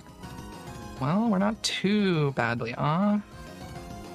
If I can get a little luck here. Oh, and I can quick pray now. You could just do a couple ruby specs. I'd really appreciate it, please. just a couple. I mean, I'm doing really badly on the ruby specs, but not bad otherwise, considering. Okay. Thank you. Jeez. Not a 12 XP drop. Come on. This is still within doable territory. Oh, yes. Let's go. Let's go. It's happening. It's not happening. Complain meta is only strong for the briefest of moments, and then the complain meta breaks. There we go. Okay. We're in diamond range. It could be happening. That's scary though. Oh, am I not gonna hit now? Okay. Don't tell me I'm gonna get this far. Oh, come on. Come on. Come on. No. No, that's not fair. Oh, it could be fair still. 2 hits. I can survive 2 hits, especially if he's doing that. Come on. No, hit him though. No, that's cringe. No. Man, that's lame. That was way closer than I thought it was going to be, I'm not going to lie. Yeah, if it had just hit a couple extra times at the end there. I can't tell if I'm let down or excited, because that was a lot easier than I thought it was going to be, but I still didn't do it. And it's just a test, getting the nerves out. You know how it is. All right, number 2, and we're off to an amazing start already. Maybe I spoke too soon. It's pretty good actually. Better than the last one already. Hit a number. Hit a number? Holy. There we go. Come on, okay. A little bit of a waste of 30 damage, but, you know, we take it. Let's go. Now this side. Let's go. Come on. This is going even better. This is too good. This is too good. I respect you, Galvek. Please do not take my words as an insult. Come on. Do a number.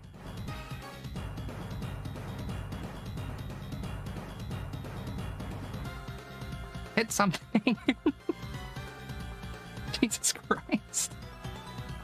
There we go. Come on.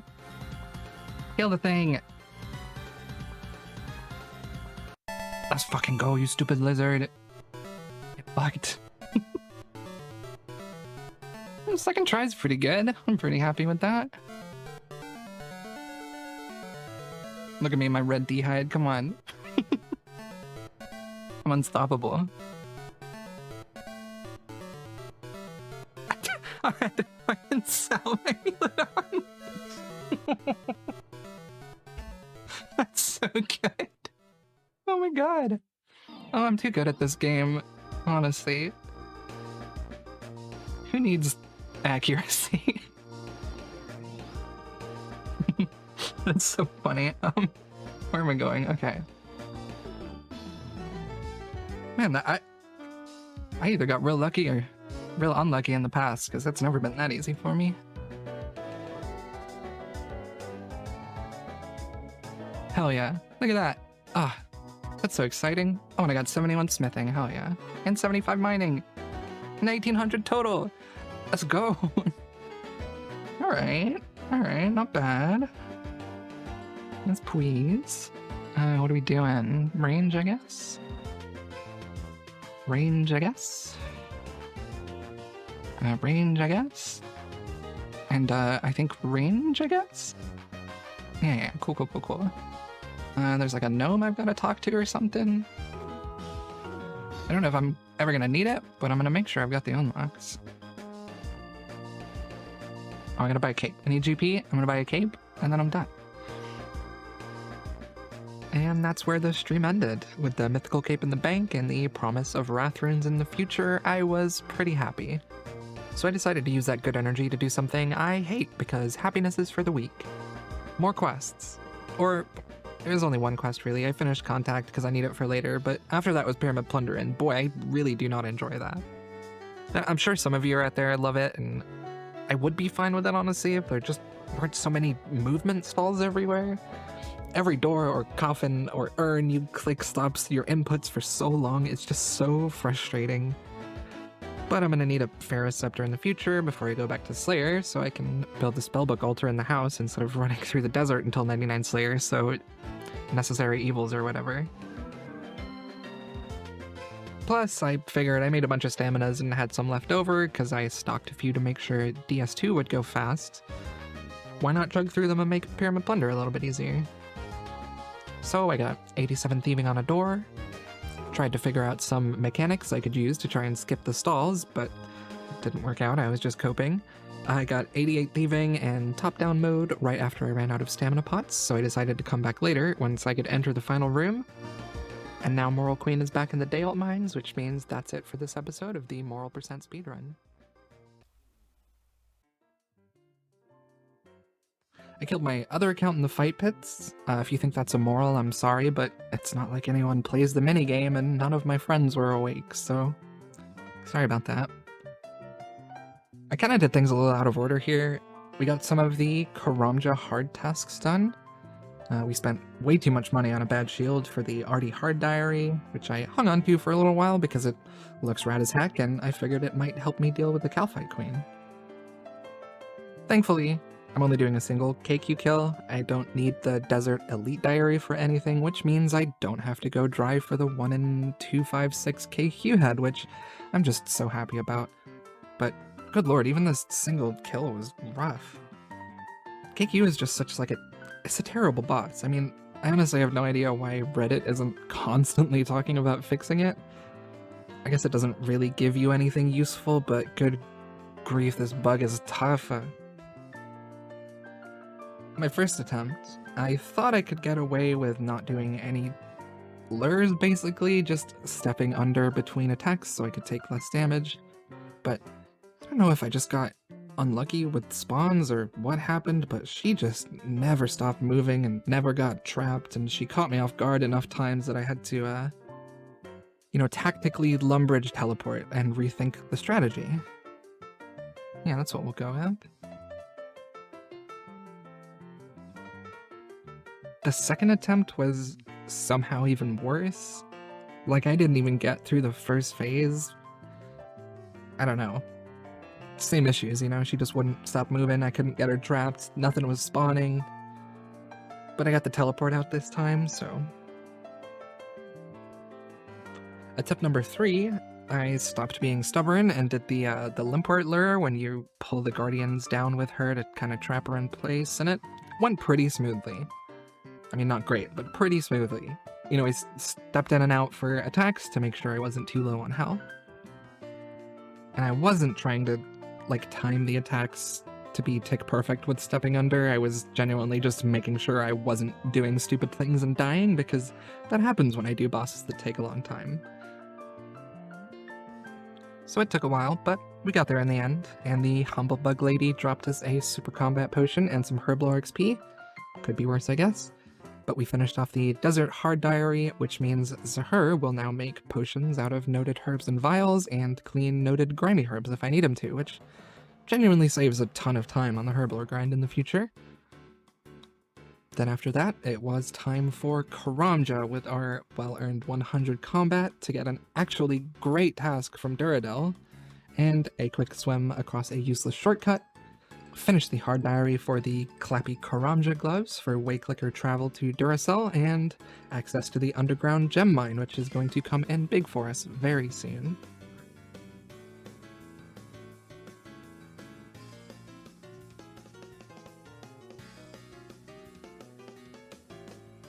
With that done, I finally stopped coping and alked my dragon's square shield.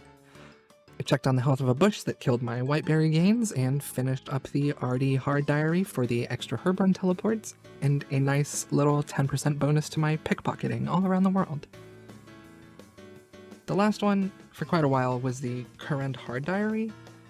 I saved it for last because I thought it'd be pretty quick. The only thing I needed was a Xeric's talisman. How hard could that be, right? Turns out it's pretty hard, man. I don't know who I pissed off. Maybe a JMod doesn't like my videos, I don't know, but I went so dry, it's insane. To cry, this is supposed to be 1M125. We're at basically almost 500. I hate this.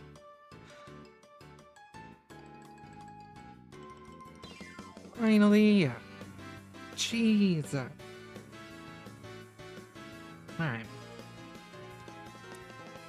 So, you know, 470 KC for a 1M125 drop is fine, I guess. Whatever. I'm over it already, it's fine, stop touching me. So I went off to do my obligatory single Lizardman Shaman kill. The ones? Never lucky. Didn't get lucky. I had a surprise tank test with some insanely strong zombies.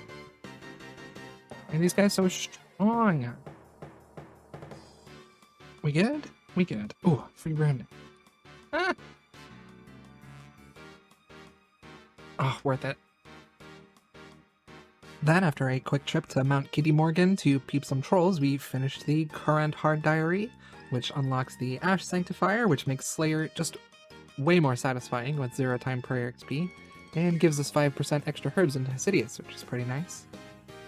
I will be doing the Elite Diary at some point because that Ash Sanctifier upgrade is completely necessary, but I need 90 Slayer for that, so that's not happening for a long time.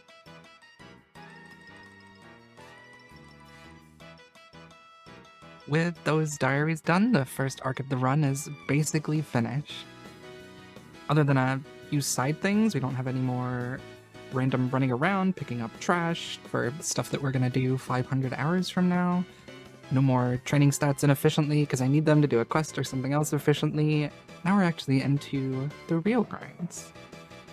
I may add in some extra quests at some point, depending on what content comes out, new methods, whatever, and I do still need to finish the Mauritania hard diary for the Bone Crusher, but you need 70 prayer for that diary, so next time I go back to Slayer, I'll get that level as soon as I can and then go finish the diary.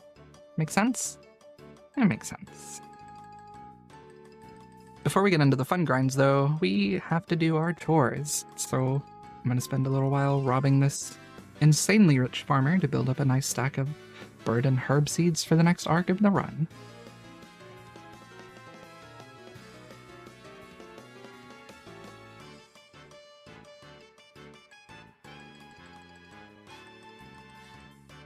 Too easy.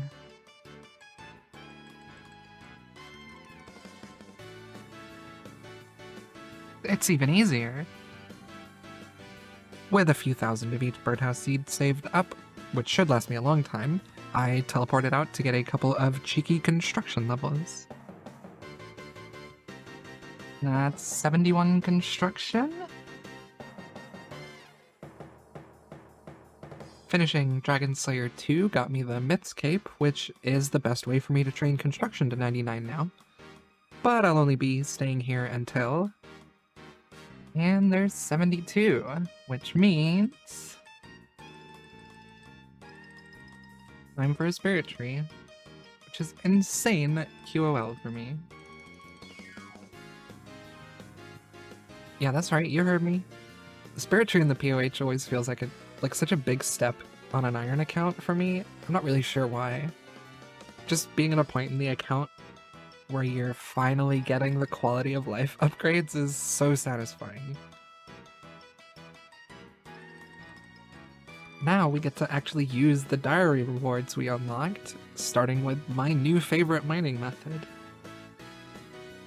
This didn't used to be possible, 3-tick gemrock mining, because they used to have a pointless delay on rocks that weren't granite and iron and some other stuff I don't remember. I mean, you could like 4-tick it maybe, but who has the time for that, you know? But Jagex, the cool company with big brain developers that they are, removed that delay. So you can now constantly loop around the room, mining gems every 3 ticks for almost as much XP per hour as granite, but for quite a lot of extra crafting XP. And it's more interesting than granite in my opinion, and you don't have to drop nearly as much. I mean, it's just a win-win in my book. Granted, it's a lot more mining XP than it is crafting XP, so I'll have to stop sometime before 99 mining so that I can finish off on the sand I'll need to finish crafting, but it gives me a massive chunk of gems for everything from Slayer bracelets to ALTS after I turn things into jewelry.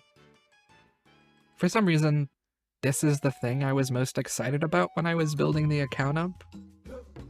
I don't think I could tell you why, but it lived up to the hype in my brain, I think. It's basically the same method as I did for 99 mining on my UIM, technically. You know, the classic knife log 3-tick cycle that lets you get way more XP, it's basically the same thing.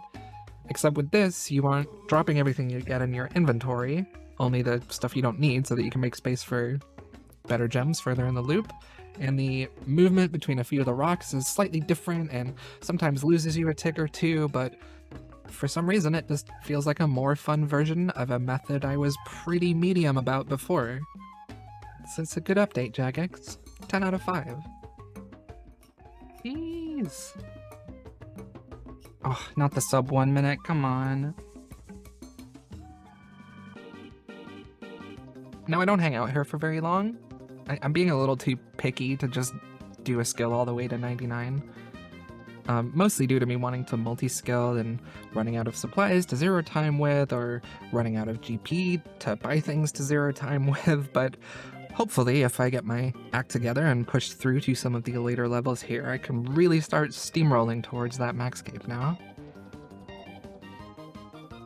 That said, now that we're past the early game, finally done with the vast majority of quests and diaries and chores, we're really starting to get into the long-term grinds.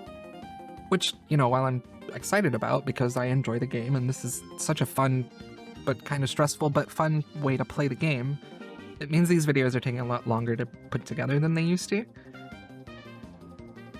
Not that I'm complaining, really. It's easier for me to do 40 hours in a week when I'm not activity hopping every few hours, but the clips are getting further and further apart. So hey, if you want to give me a little motivation, like and subscribe would be appreciated. And hey, maybe hit that join button if you want to get in on the members Discord or the member streams like these wholesome and cool people have. I got level up message scammed by my own POH teleport, but there is 89 thieving. Woo! 77 crafting. Drumroll, please. Whoops.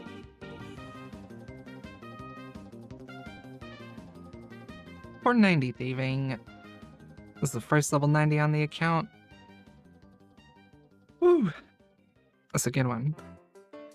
And now we waste time making jewelry with the gems we just cut so that we can have a nice stack of ALTS to take back to Sepulchre in a little bit. I don't know, I say it's a waste of time. If it wasn't worth doing, I wouldn't be doing it, of course. As long as I stick to the higher level gems, the ruby and diamond and such, it's a very easy way for me to build my cash stack without losing more time than I need to. Flashcards asked me the other day how much I expect to spend getting 2277 total, and I hadn't really done the math before then.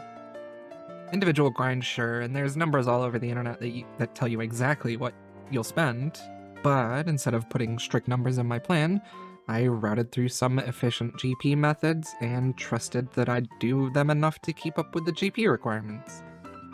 For the most part, that's true, especially with Sepulchre, but on an account that can't AFK or PVM, I'm realizing there's quite a lot of GP I'm lacking and will continue to be lacking.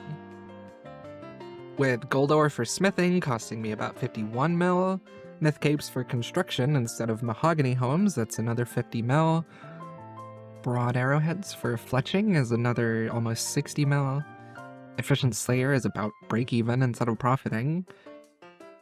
You know, making unfinished potions at Zahur and every other little cost that adds up along the way. I'm looking at about 170 mil raw GP spent to get the Maxcape on the low end. Realistically, a lot closer to 200 mil because of all the things I'm forgetting cost money. And that's not even including buying the cape at the end, which I have to do, of course. Point is, I need money. And I don't think I'm going to get enough from Sepulchre and runecrafting alone, so if I can supplement it with things that give me at least a decent chunk of XP towards other levels I need, then I will. Even if it feels pretty bad to do AFK crafting at a furnace. Sometimes it be like that, and that's okay. With a nice amount of ALTS made, we teleported back to the hallowed Sepulchre and started pushing towards 90 agility. Now 90 agility isn't huge. My main agility goal right now is 92 to unlock floor 5 of the Hallowed Sepulchre, which gives us a huge GP and XP per hour boost, but for now, I want to unlock ZMI. Now you might be wondering what 90 agility has to do with ZMI, but this is the old Ironman classic gameplay of taking 30 unrelated steps before doing a new activity.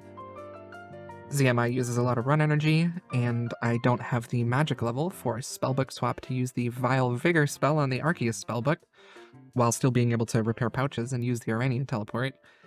And I don't want to make home teleport tabs to use my stamina pool in the POH every lap, because that would lose me a lot of XP per hour. So that means we need staminas. I can already boost to make the potions, and technically I could already boost my agility level above 90 for the course, but with 90 and a few agility potions I still have in the bank from earlier, I can get to a higher level and fail less. Plus, I like Sepulchre, I love an excuse to do more.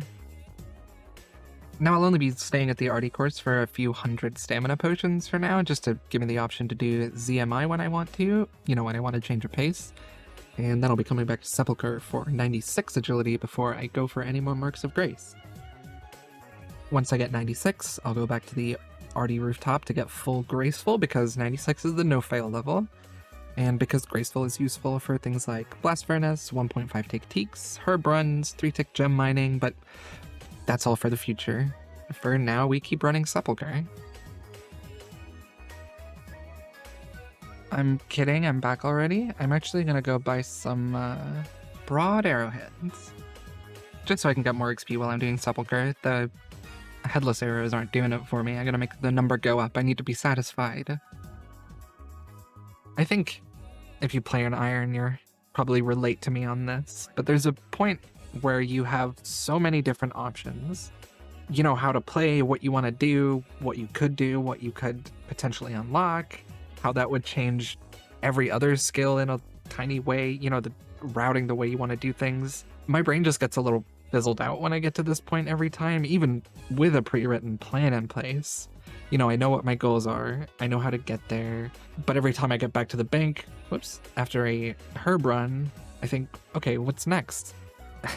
There's just so many skills I want to do right now, and I want to skill hop and re-gear every 25 minutes and just like the good old days. But I'm being good. I'm having a little restraint. I just like the game too much to be happy. And there goes my kids' college funds. I need those total levels. Oh, I hit exactly 40k by accident. Feels pretty bad to make a whole point about needing money and then just spending the whole cash stack on a skill I don't really need right now, but whatever, it feels good, and I need 99 fletching eventually, so heck it.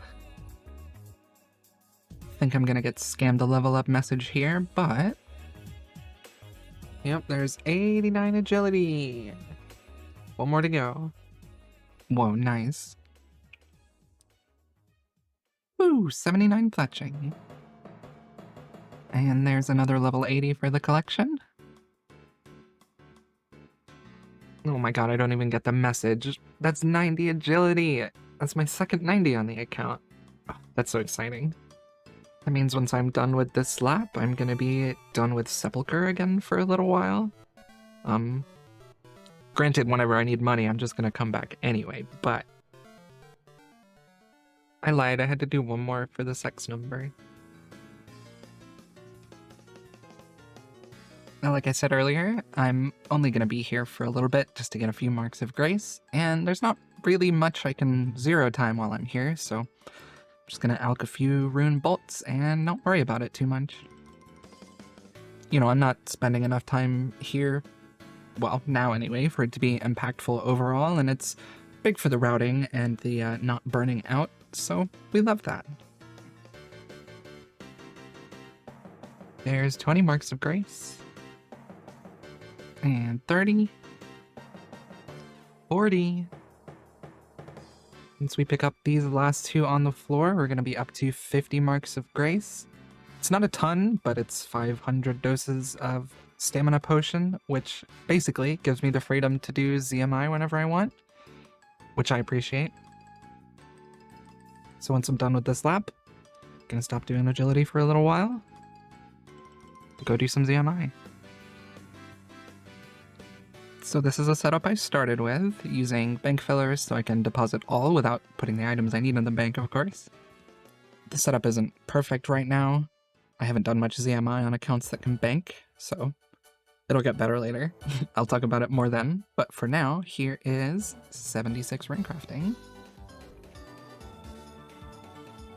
And 77.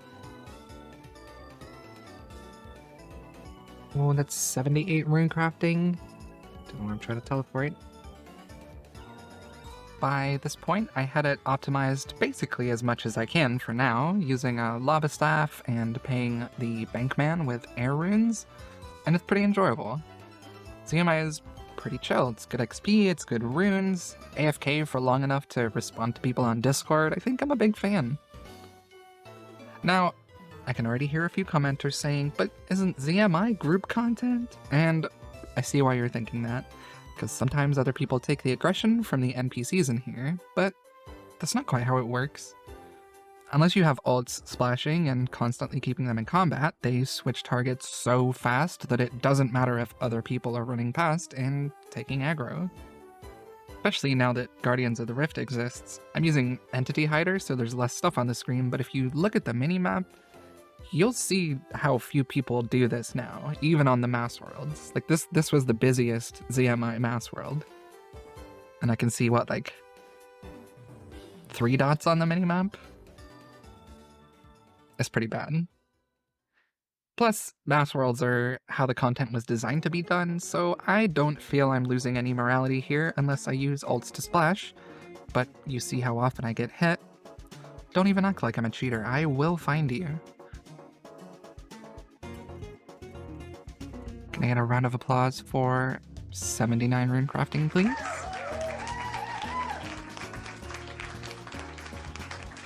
I was gonna leave because I ran out of feathers and arrow shafts. Gone through like 90k of them by this point. We're blitzing through them, honestly.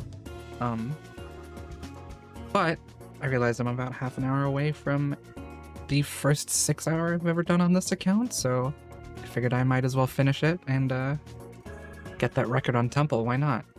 I mean, it's going down now because I forgot to do stamina because I'm talking, so we're doing great.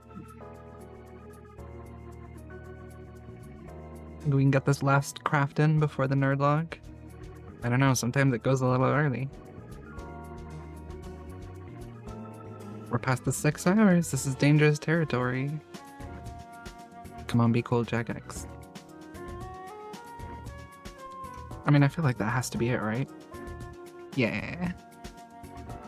Alright, let's see what Temple says. Got the 409k 6 hour when I wasn't going for a 6 hour. It's not bad. So I sold off a big stack of my runes to buy some broad arrowheads, which means there's 81 fletching. And here's another level 80 for the list. We don't get interrupted. That's, yep, 82 fletching.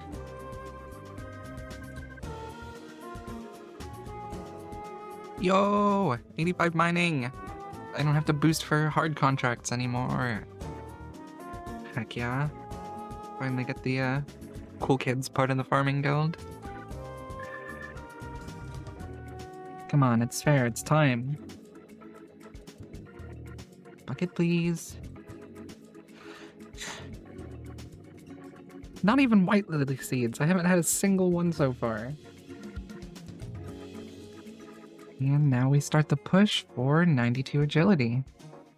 Trying to unlock the 5th floor of the sepulcher and run that for a little while, build up GP, start getting closer to that 99. Oh, well, I wasn't expecting it there, but that's 91 agility.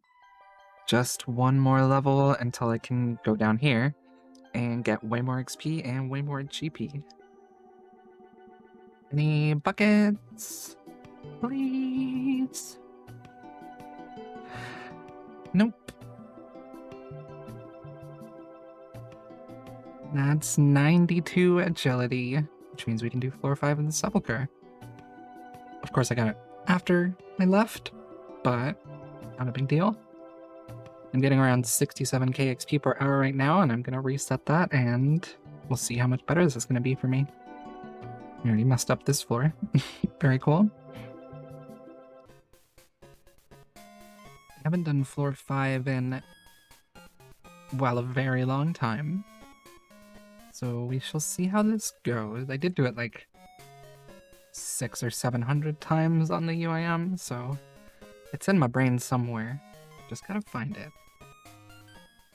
I'm gonna be doing most or all of the looting on this last floor because it's way better than the other ones.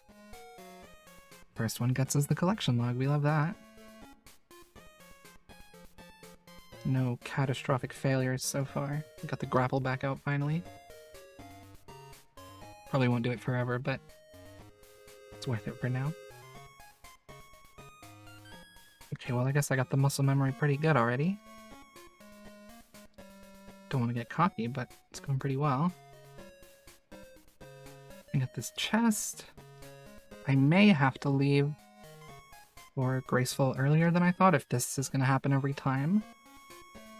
I'm going to make it in time, but this is quite a big XP loss here, so... Although I have stamina, so I can just bring a stamina. I will do that. There we go, now we can actually grind Sepulcher. What? Okay, so you switch the last one and it switches all of them, I understand. And I didn't switch it back. Doing great. I said it last episode, but I'm gonna say it again because it's true and I'm angry about it. I'm being kind of scammed by Hisbori. You know, I'm under drop rate for bucket, whatever. That's not what I'm complaining about, actually. This stupid plant hasn't dropped me a single white lily seed this entire time. I have to skip the contracts for something that's supposed to be easy to do because the seeds are so common from Hespori. It's just kind of lame, you know what I'm saying? I hate this guy. Gotta be the one. It's gotta be. Man. This is a pretty big milestone. There is 70 prayer with the piety unlocked. I thought I was gonna have to get that through Slayer, but skillers stay winning, I guess.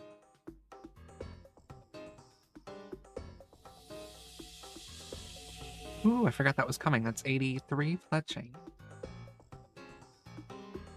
Ooh, I think... Yeah. I'm gonna elk this rune 2H. And that's our first green cash stack on the account. It's a big moment. Now I gotta double it. Is this the level? It is. That's 93 agility. And there goes my first green cash stack. For no real reason other than dopamine replenishing, I decided to take a little herblore break to use up some banked XP, so here is 75 herblore. And there's 76. Come on, Piety, please hit a number. That's a pretty good number. Don't really know what it's for, but I got the Weed Whacker combat achievement. I'm kind of a good PBMer. Is that a PB? No. Maybe some lily seeds, though? No. Yup, this is 94 agility. And other than a few more laps, this might be where I'm stopping for a little while. This is the one I've figured it out. I just have to stand on the north side, and that means we get white lily seeds, right? This method kind of sucks. But I also kind of love it. I guess that's my relationship with this whole game, to be fair. UIM Gold, or World Top Gold, BF Shop Gold, whatever you want to call it, is a way of making gold bars at the blast furnace for around 300k XP per hour without having to spend any time banking the ores. It's called UIM Gold because it was invented for UIMs, of course. Not having to have noted or banked gold to train smithing is huge for white helmets, and it's still very good XP rates. Turns out that carries over to normal iron accounts too. Not only do you not have to spend the time running back and forth buying ore and not gaining XP, but you also spend less time running back and forth to the bank. Well, if you can drop the bars fast enough, that is. That's the biggest downside to this. You're dropping thousands and thousands of gold bars manually, 2 to 4 times per world hop. The world hopping is pretty annoying too, especially if another iron or hardcore is trying to do the method, you know, having to either try and stay in sync with them, or not be on the same worlds, or trying to outplay them on speed and drops to not lose XP. But if you can cope with that, get over the annoying bit for the sake of gains, it's pretty chill. I try to loop through only the blast furnace worlds. There's tons of them, because as you can see, you just buy ores, put them on the belt, do it again, swap gloves to take out the gold bars, swap gloves again before the dialogue box closes to get the boosted XP, and then drop them all. Sometimes you get lucky and the dwarf comes to restock gold in time for you to stay on the same world and make more bars, but if not, you just hop to another blast furnace world once the stock runs out and do it all again. Once you have other irons competing with you though, it's a different story. Trying to balance which worlds you use and make sure you're not on the same cycle, while also trying to hop around the irons banking gold, hopping through worlds. So sometimes it's better to just hop off of the blast furnace worlds. I tried to not do that too much because I'd rather save the in-game time and hop less, but it's the same method basically. You buy gold on a non-blast furnace world, put it on the belt, buy another inventory and hop worlds, and then once you get an XP drop after hopping, you put in the rest of the gold you bought, then go take out the bars and drop them. It's pretty simple overall, but also pretty intensive. Lots of clicks, and if you can't consistently drop the bars fast enough, you're probably better off buying and banking gold to make your life easier, but if you can, it's definitely worth it. I kind of enjoyed it once I got in the rhythm, other than having to compete with other players for items in the single-player game mode, but what are you gonna do? It's an MMO, I guess. Here's 72 smithing. There's 73, there's no way. 74 with the wrong gloves on. That's 75 smithing. My secret blast furnace world that for some reason no one else uses, so it works out pretty well. Oh my god. Oh, there's 76. 77. I think I missed it, but there's 78 smithing. Oh, there's 79 smithing. Oh, and that's 80, which I forgot was coming. This is so fast, it's actually hard to keep track. To get here... No, I'm not. Oh my god. There's 81 smithing. This is going incredibly quickly, but I'm also... There is one hardcore hopping through the worlds with me. I'm trying not to do the non-blast furnace worlds just because it's slightly slower, it's more world hops, it's kind of annoying. But I'm kind of being bullied by a hardcore that isn't actually doing the method right, but I'm not going to name names. Oh, there's 82. Oh, there's 83 smithing. Are you gonna hop? I hit the hop limit? What's going on? I may have hit the hop limit here. Managed to log back in, and usually it lets you hop a few more times before kicking you out, so we shall see. I know most people don't, or most people think the hop limit was removed a long time ago, but they actually just made it way bigger. Even if I haven't hit the hop limit, I think I'm going to stop because these worlds are getting bought out so fast. Jesus. Yeah, I don't think I hit the hop limit, but I think I'm done for now. Here is 84 on the next day. Still kind of have some competition, but it's not as bad as it was later in the evening, so hopefully we can keep this going for a little while. There's 85. I think I've got the worlds to myself now, which is pretty nice. And there's 86, which means just one more level to go. This world hop here, and it finally goes through. There's 87 smithing, which is all we needed so that we can Kovacs grog boost up for the RD Elite Diary. But I don't even know if I've got a Kovacs grog in my bank, so let's find out.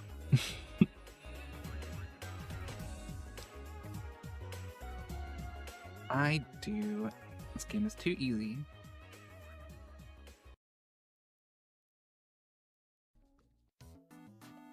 With that smithing requirement out of the way, I went around to clean up a few tasks in the RD Elite Diary. Now I still have the cooking requirement to deal with, but I wanted to take a bit of a click-intensive method break, so I did. After boosting with the Kovacs grog to get 91 smithing and making the rune crossbow in Yannel, I went into the Nightmare Zone to get enough points to imbue a salve amulet. Nightmare Zone is one of those things that always feels like a huge waste of time, to me anyway, especially now that you can get imbues from the PvP arena, but the whole point of Nightmare Zone, to me, is that it doesn't matter how good the XP per hour is, because you barely have to ever pay attention to the game even. So doing it on an account like this, where I'm on a timer for in-game time, feels pretty bad. But you know, you gotta eat your greens if you want to have dessert, so we suffer through. I'm getting incredibly scammed on the lunar boss spawns. So my points per hour is very low right now. I'm hoping that turns around soon. Here it is, finally. The good one spawned. I go from 427k to 575. That's not as much as I thought. It's kind of lame. Basically out of absorption potions and every other kind of potions. So once this thing dies, I'm gonna leave. I'm almost 500k points. Means only 300k left, and I should be able to get that very easily. I got super scammed by that by the spawn RNG on that one, but whatever. Worse things have happened. We go again. These lunar spawns have been so far between for me this entire time. I don't really know if that's like normal. I haven't done this for NMZ for a very long time, but they're just like not spawning. I'm just getting these low point nerds. I hate it. I'm having to blast camel through dad's legs here. RuneScape is not a dating game. Oh, I managed to squeeze in 87 magic right at the end here.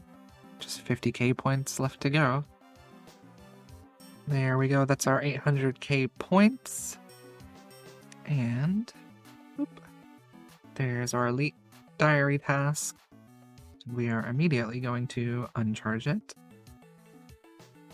And just gonna buy a bunch of these. I don't really have a specific use for them. I might as well spend some points. Sure, I don't know. They may come in handy at some point. There's another elite task from a herb run. Hey, you should like and subscribe. Maybe leave a comment if you're feeling like it. I'd appreciate it. And if you want to get in on my members-only Discord, the Association for W Lovers, or if you want to come hang out in some member streams, maybe hit that join button down there like these people have.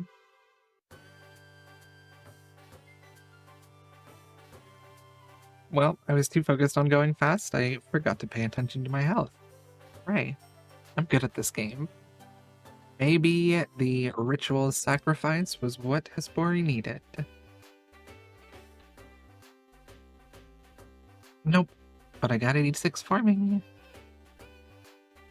Since I got the 70 prayer requirement done at Sepulchre, I decided to finish up the Mauritania Hard Diary. This is the last task that I need. Crown the Saber. Thank you very much. The biggest reason for that is the Bone Crusher for the extra prayer XP on task while I'm doing Slayer, and the double Mortmire Fungus to make the Herblore grind a lot faster. So, I need to train cooking to finish the Artie Elite Diary so that I can do the Artie Rooftop course more efficiently for better marks of grace. But the method that I'm doing for cooking is going to be much more efficient if I have the Fairy Ring and my POH, which means I need to train some construction levels. It's a very long road to get to agility training and marks of grace, but it's all stuff we're going to have to do anyway, so whatever. So I'm going to spend a little bit of time. I already have a ton of construction XP in the bank. I'll show you here. We're already at 78. I'm going to get a few more planks just to get past that 79. And then I'm going to need a little bit of GP as well, but I have some stuff in the bank that I can sell off and alch and whatever, so that's not a big deal. So yeah, plan is getting slightly convoluted, but it's all the same end goal, so we're getting there.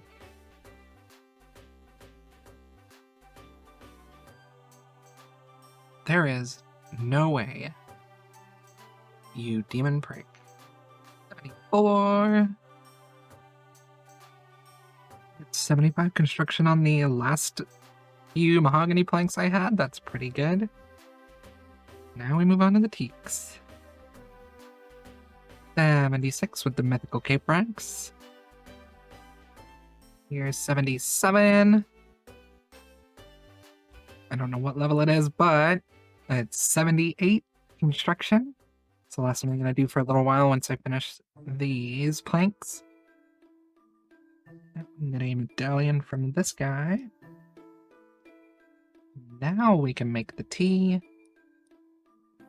Here's our mounted dig site pendant, which is kind of a big deal, actually. About to get interrupted by 71 woodcutting. Okay. 31 KC, or some white lily seeds in a bucket. Right? No. There's 72 wood cutting, right as we're coming up on the end of our couch stack here. 273k left. I'll go mine some gems in a little bit once I run out. This is going to be my last inventory. Unless I want to go completely broke. With the cash stack getting super low, I decided to go off to do some 3-tick gem mining for, of course, a little bit of mining XP, but we can turn those gems into GP later.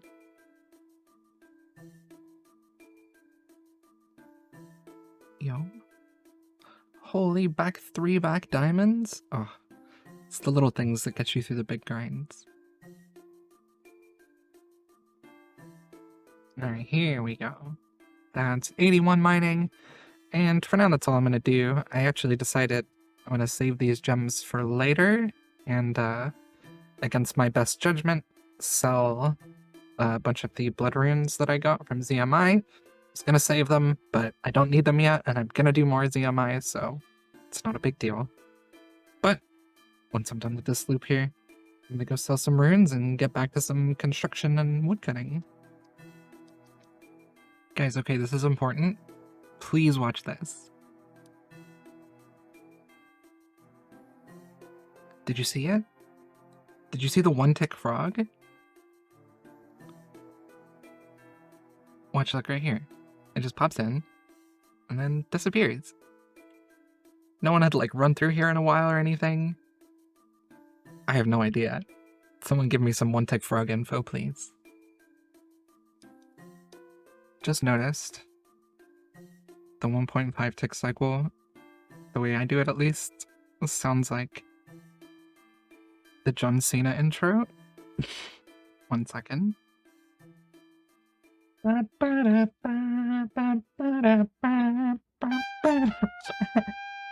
it doesn't work when you're just doing these 2 trees though. I also realized, I don't need energy, but I'm doing it. You can queue the teleport, so it just goes off after the text animation, or the chat interface closes. It's pretty cool.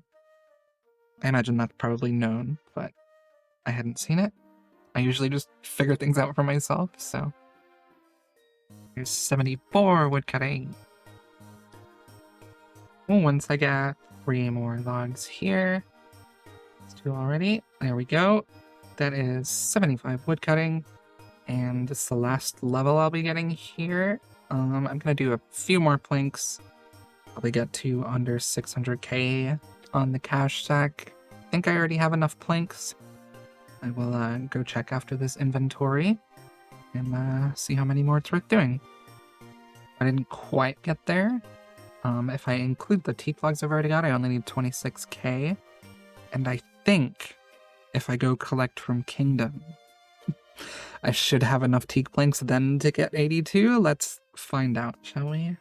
Oh, but real quick, I managed to get over 90k XP per hour while teleporting to the POH and making the planks and stuff. I think it was pretty good. It was still going up a little bit too. I was getting way better at predicting the tree respawns and stuff, so it's kind of a fun method. At the very least, it's fun when the number goes up, so.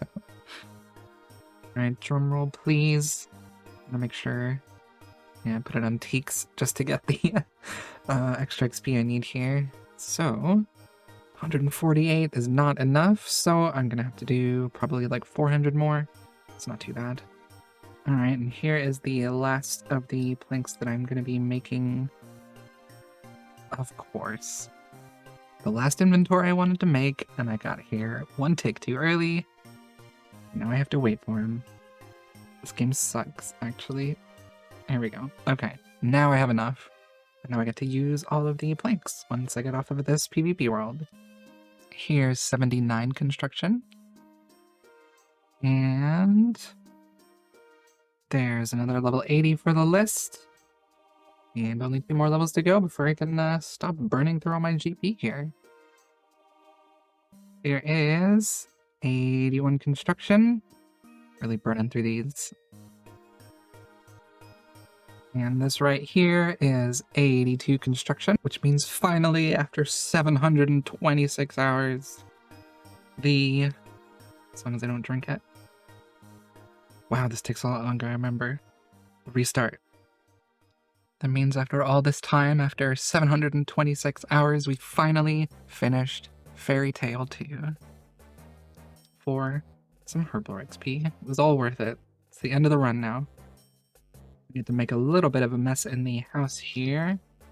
Build another superior garden for a bunch of money that I don't have. Okay. Gonna have to move some stuff around a little bit.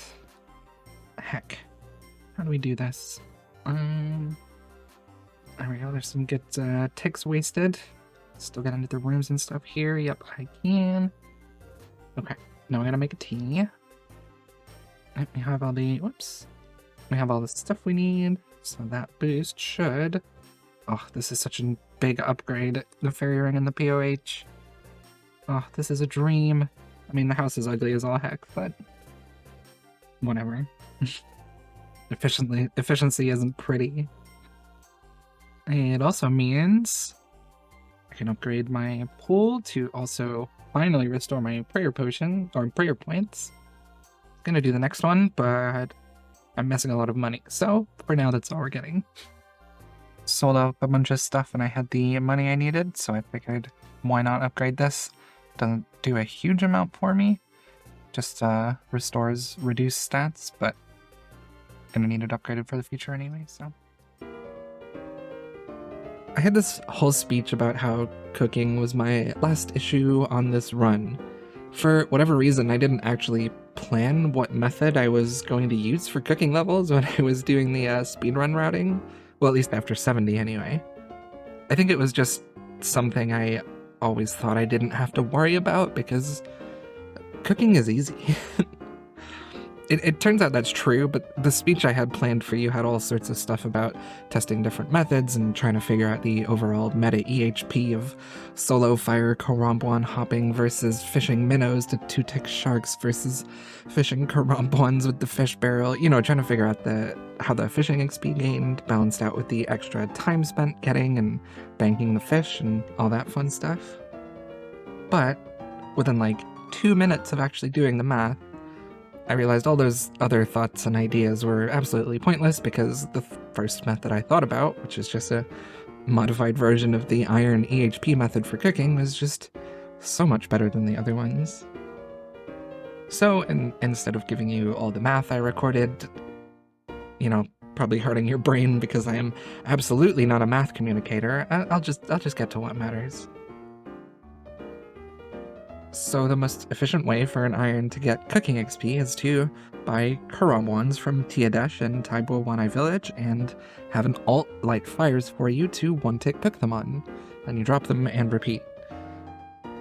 You have the alt so that you yourself don't have to go to the bank, and you can have the alt get to the bank and teleport back very quickly while you're world hopping or buying or whatever.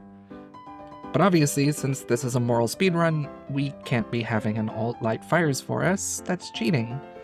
So I have to light my own fires, which means I have to carry my own logs and bank for more when I run out and run back.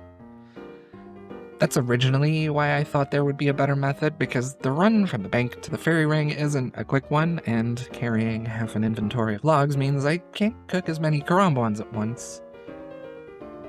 But the math told me that's not true. The strat I came up with that gave me a way to gain some XP on the account while doing the run from the fairy ring to the Karambwan store was fire making.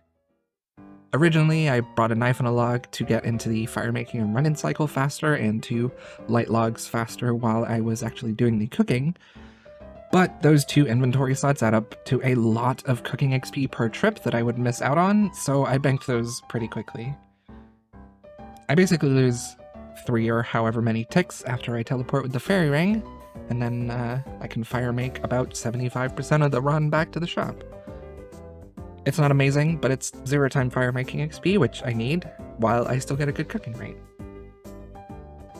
The actual hopping and cooking is kind of strange to get used to, because the more logs you light, the more inventory space you have, which means as you progress, you have to change how you hop and how you buy, and it's kind of strange. He sells 10 at a time, so at the start you can cook 10 when you arrive, drop them, buy the few that regened while you were cooking, hop to buy more to fill your inventory, and then hop back to the world that your fire's on. But at the end of your logs, you buy out the few that regen while you cook, then you hop twice, and there's a big chunk of time in between where you have to sort of do the math in your head with how many have restocked and how much inventory space do you have, and are you about to light a log? Did one just run out? Do you need to light it before you hop? It's a lot, and then it took a while for me to even start trying to min-max it.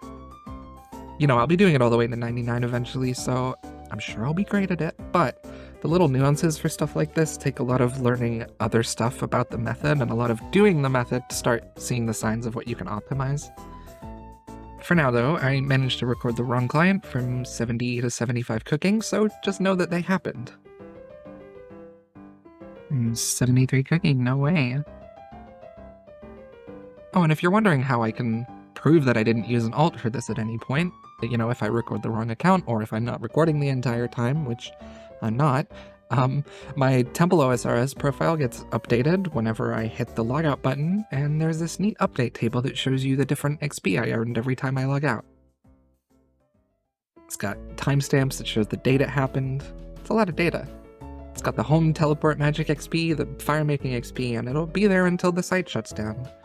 If you wanted to go full nerd mode, you could figure out exactly how many logs I lit per Karambwan over time. Anyway, that's for dorks, so the cash stack was starting to look real bad, so I took a day to run around the gem mines to build it back up again. Hey, do you want to support the channel? It'd be pretty cool if you left a like and a subscribe, they're pretty helpful. And hey, if you want to support me even more, you can hit that join button and get access to the members Discord and some members streams. I'd really appreciate it. Oh, yo, the 0-tick banking? Still messed up and lost a tick anyway, but I'm learning. There's 82 mining. It's gonna be the first of a few here, hopefully. I think this person had enough time to see my reply before they teleported, but big shout out to Starbunks. I really appreciate it.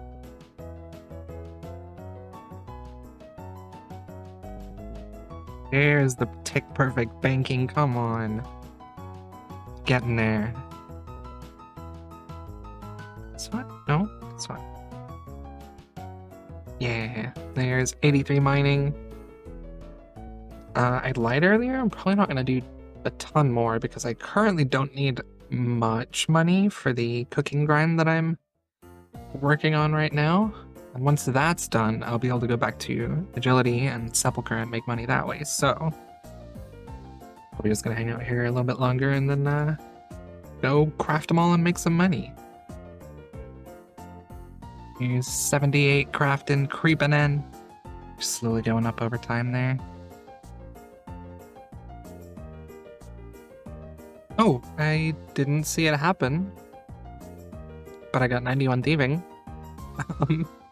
which means I can now go and finally get the scepter. 79 crafting, we're almost at another level 80. Alright, the cash stack is looking a lot more acceptable now. We can finally get back to some cooking. Getting my first ever dragon fruit tree here. It's pretty satisfying. This time, come on bud, give me something.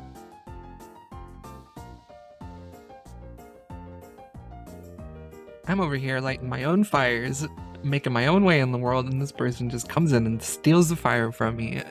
gets in the way. Makes me have to think about where I'm clicking. It's so toxic. Woo! Woo!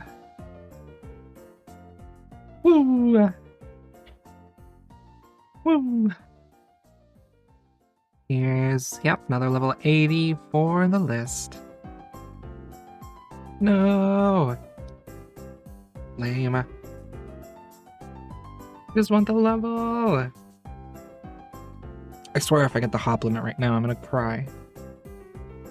Please just give me the fishies. Hey, there we go. Now I can log off until my hop limit refreshes.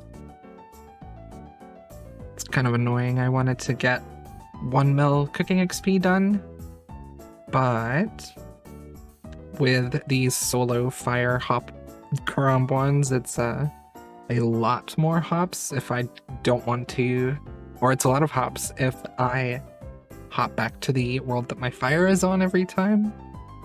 So it adds up a lot faster than a lot of other methods, so the first hop limit was at 800k. I think that's probably about how much I can do in a day.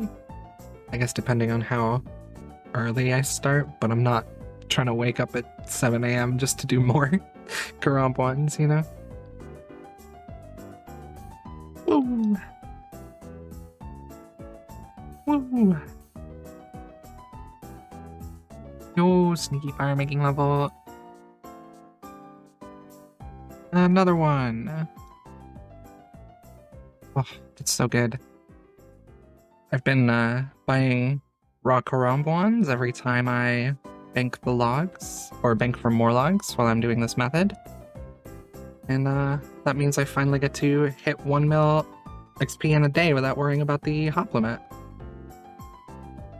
God. 84 gem mining. There's 85 cooking now that we refilled our cash stack a bit. There's 86 cooking, which means I could +5 boost with a spicy stew to finish the diary, but I don't want to RNG gamble on orange spice, so I'm hoping that my cash stack can hold out for another 2 levels. It's looking a little rough, but we'll see how it goes. But a +3 is much nicer to go for. 87 cooking, I'm really hoping my cash stack can hold out until 88.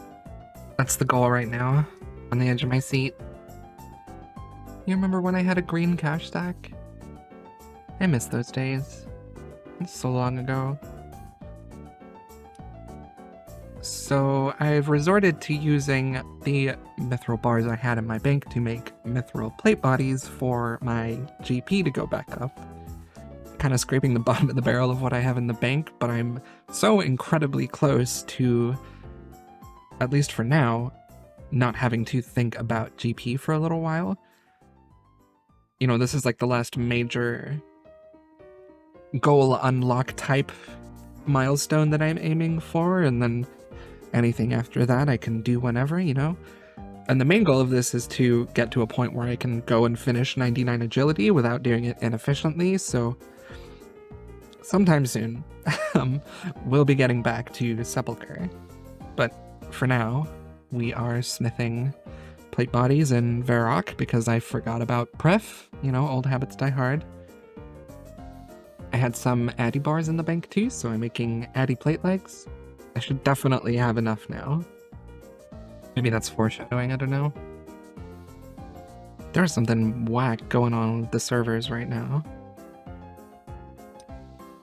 Should be it here. Yes, okay.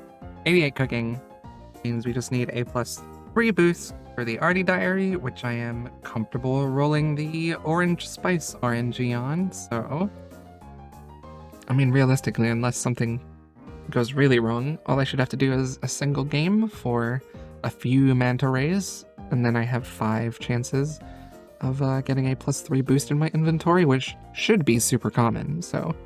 fingers crossed. Any 1kc anglers? Nah, never lucky, but 6 manta rays should be plenty. See what boost we get here. Oh my god, we got the +5 straight away.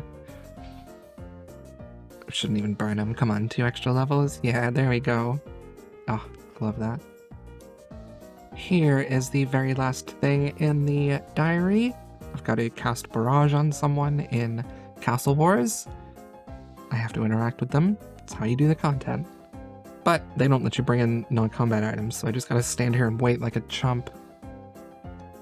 I'm gonna take the Castle Wars potion, which is basically an imbued heart. It's a huge magic boost. We go boom. And we splash, it doesn't count. We go boom. There we go, heck yeah. Oh, that portal. Okay, I could not figure out how to leave. I have not played this game before. You know, what's up, 2 pints? Give me the good stuff. Oh, we got the purple cape. Love it. We got the Herblore XP. For 77 Herblore. It's too easy. Now that that's done, we can go and...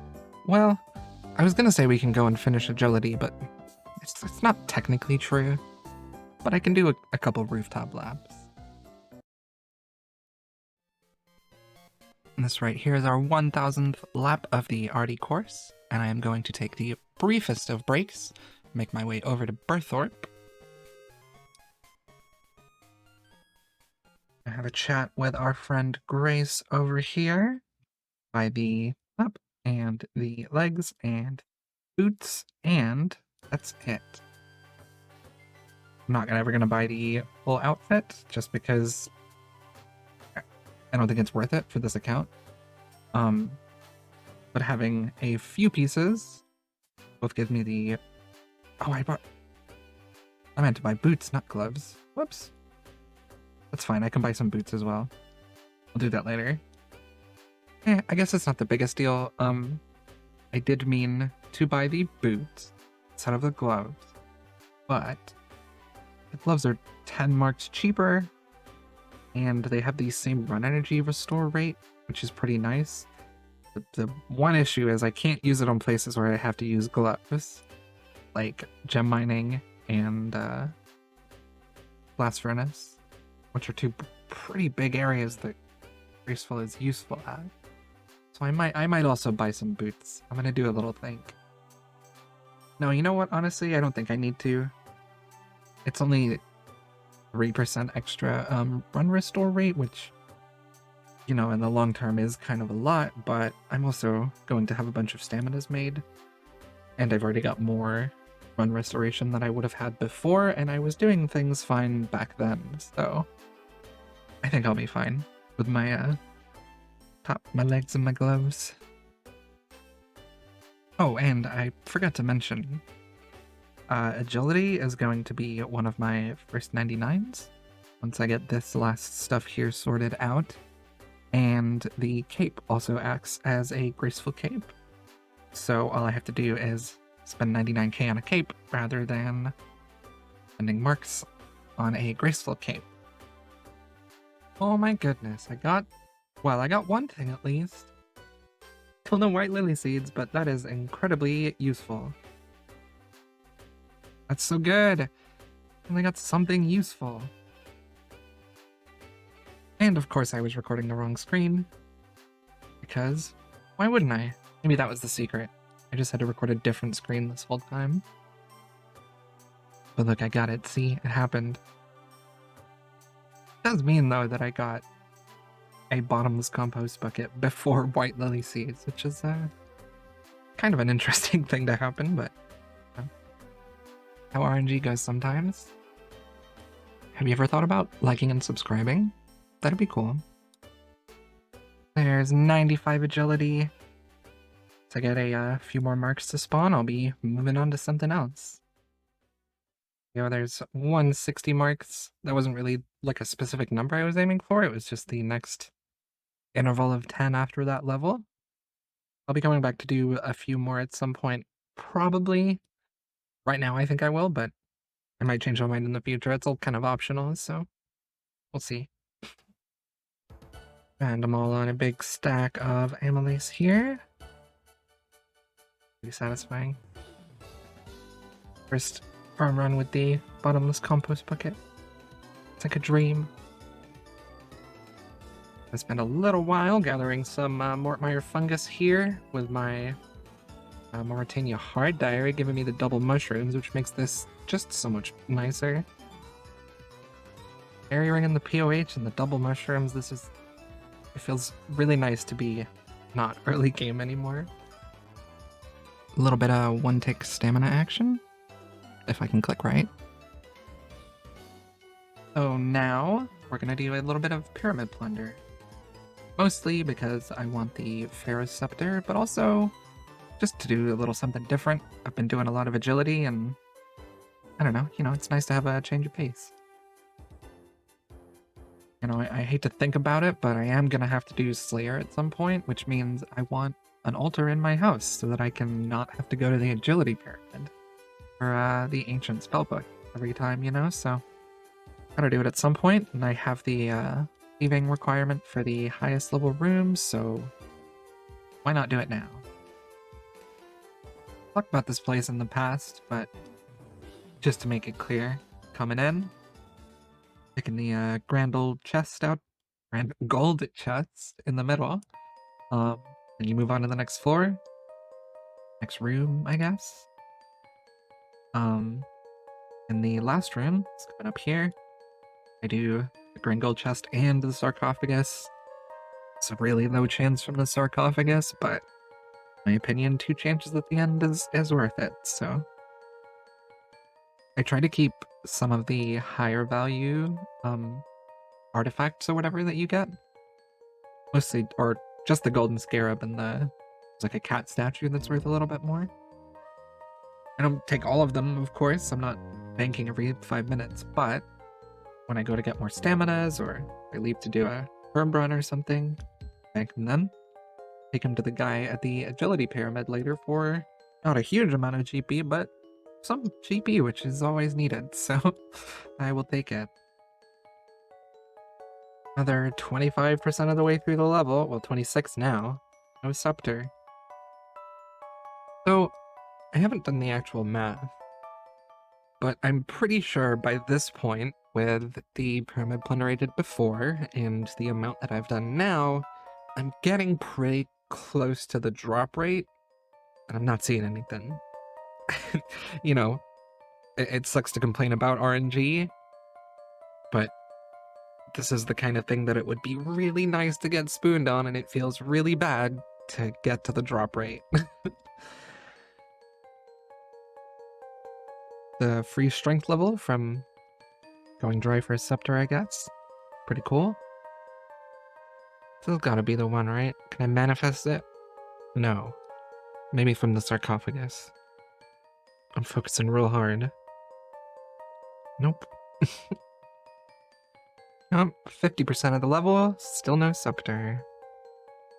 Just unlocked a new mime emote. Nope, there's 75% of the way to level 92. I redid the math, and I think now I'm just about closing in on drop rate for the scepter, but still frustrated.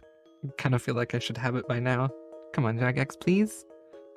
I'll just give it in this one right here. No, okay. For a second, I kind of thought about just saying never mind and using the Camulet teleport to get on the ancient spellbook, but then I would have lost all the time from doing this, and all the time I would save from having the scepter. So, it's just worth it for me to just be here and get it. And I hate that, but I'm doing it.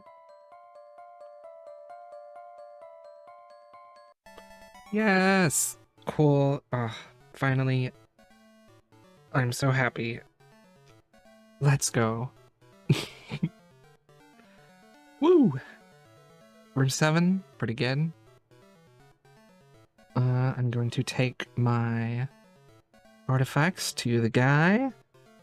Yes, as long as I get a decent price. Yep. Oh, 230k? That's pretty good, actually. 230k and a Pharaoh's Scepter.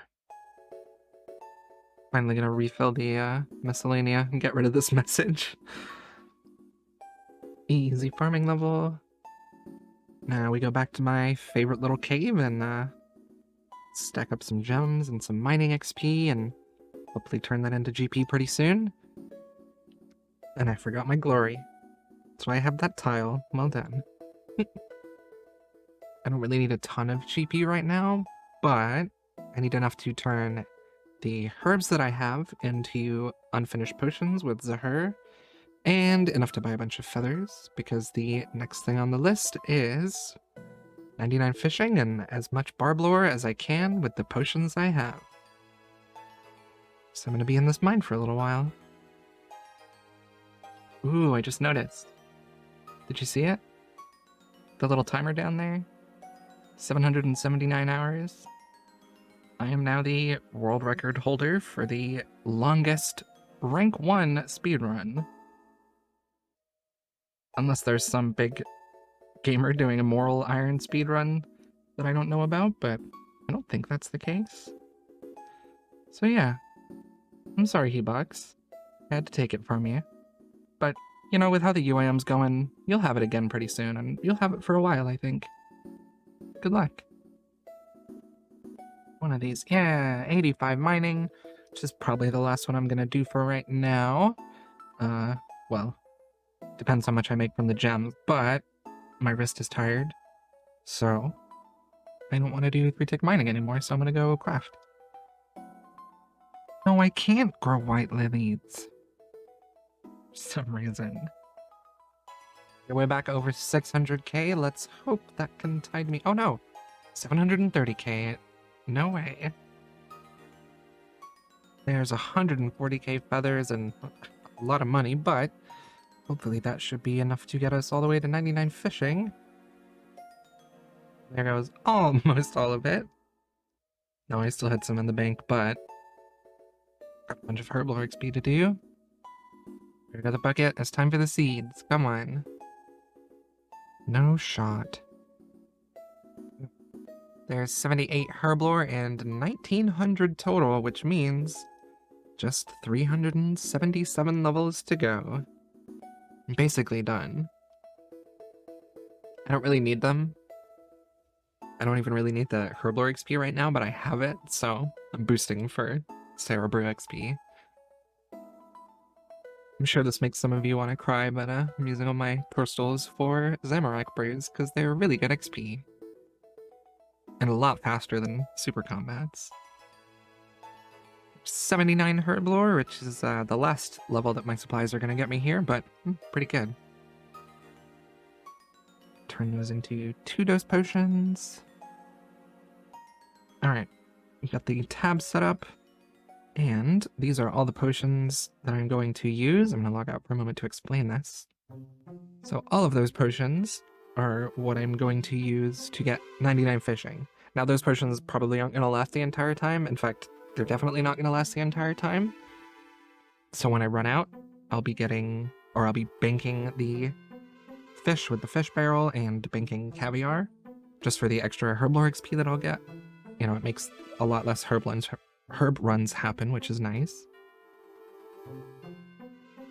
But the reason that I'm doing 99 fishing before I have all the potions to do barb lore is because I can't wait until I have enough potions. It's going to be a long time unless I start doing way more herb runs every day, but the more herb runs I do, the more times I have to bank, change gear, etc. And I don't need to do that right now. I can save a lot of time by just doing them when I'm already banking or doing whatever. But I need to start getting 99s out of the way. Like I said earlier, there's only 377 total levels left, so I need to get them done. So I'm going to start with 99 fishing, because it gives me strength XP and agility XP, so I can get all of that agility XP out of the way. It's also why I did the Artie Elite Diary, so that I could get the Marks of Grace, because I'm finishing those before I go for 99 agility as well. But if I get 99 fishing, I know how much XP I have left, so I can do 99 agility, and I can actually start knocking things off the list finally. Now, in the grand scheme, this 99 at this point in time, it's not that important. I could have done it later, I could have done another 99 first, and I'm sure lots of you have opinions about it, and I can't wait to hit like on your speedrun when you do it. But 99 fishing felt like a really good place to start now that I've gotten all of the account prep out of the way. It unlocks 99 agility, strength, cooking, and herblore, which is huge on its own, but it's also one of the most click-intensive grinds in the entire run. Way back in episode 1, when I was talking about why I thought I could even do this run in the first place, I said it didn't matter if I didn't have a 200 mil or competitive ranks on Temple or whatever other high-level community stuff people use to justify doing stupid grinds like this, because this is a speedrun of attrition. The challenge isn't having done it before. The challenge is smart routing and efficient gameplay over 1500 plus hours, and this is a perfect example of that. Thousands of clicks an hour for at least 100 hours. I've done it all already, and it still sounds silly to me. But speedruns are all about pushing things to the limit. The game, your mentality, the amount of clicks you can do before your mouse implodes on you. As Shaolin Master Shi Yang-he says, it doesn't matter what you do. You can do whatever you want. Just stay with it through the ups and the downs, and don't lose the goal. Then, when you've started to understand yourself on a very deep level, you'll find the answer. Now, I'm not trying to act like playing RuneScape is some noble act of sacrifice and self-improvement, but if you're grinding this much for this long with as much effort as I think something needs to be called a speedrun, you'll definitely find a state of zen. That said, it took me a while to get there. You know, I've done a lot of long grinds, I've maxed a UAM, I've made far too many accounts, but no matter how much I've done, it always takes me a while to get into a grind. Hey, real talk, this video took so long. Please subscribe. My first day fishing, having not done any barb lore for a few months now, my fingers were pretty cold. My clicks were real bad, and I couldn't pull the amount of hours I wanted to, which of course led to less progress than I wanted. And on top of that, there's something about methods where you have to bank a lot, for me at least. The teleporting away and coming back, it feels like a break in the grind, and I have to fight the urge to not log off and respond to people on Discord or check my phone or whatever. But, you know, after a little while, I managed to push through. Before I get too deep into the grind here, I'll explain a little bit about what's going on here, because you don't see a lot of people doing it, really. Barb lore is a method of training fishing that also gets you strength and agility XP, because it's barbarian fishing.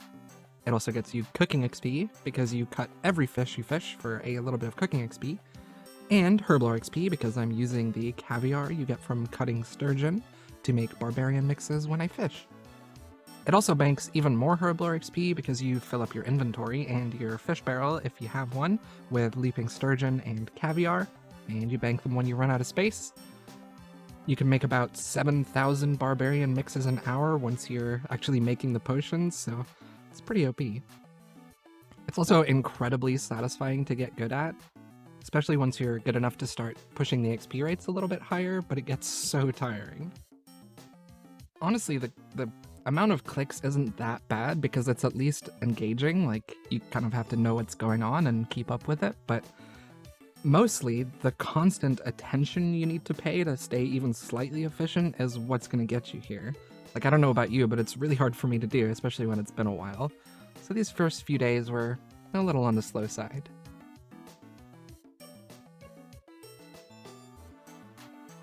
There's 85 fishing. Our 99 fishing journey is officially underway. There's no going back now. Took me a little while to get back into the groove with this. You know, it's been a few months since I actually did this. But yeah, I think I'm finally getting back into it. I'm not losing as many ticks as I was, you know, an hour or two ago. We're starting to get some real XP going. Woo! Flippa, no, I'm sorry. It's not time for games, this is important.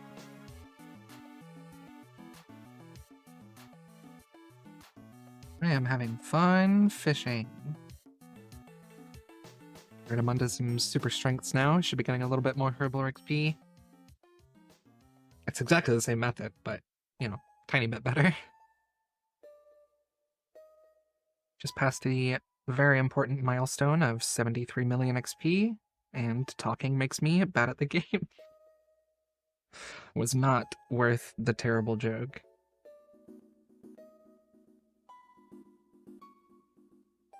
Woo! I was already running low on super strength, so now I'm doing super defenses.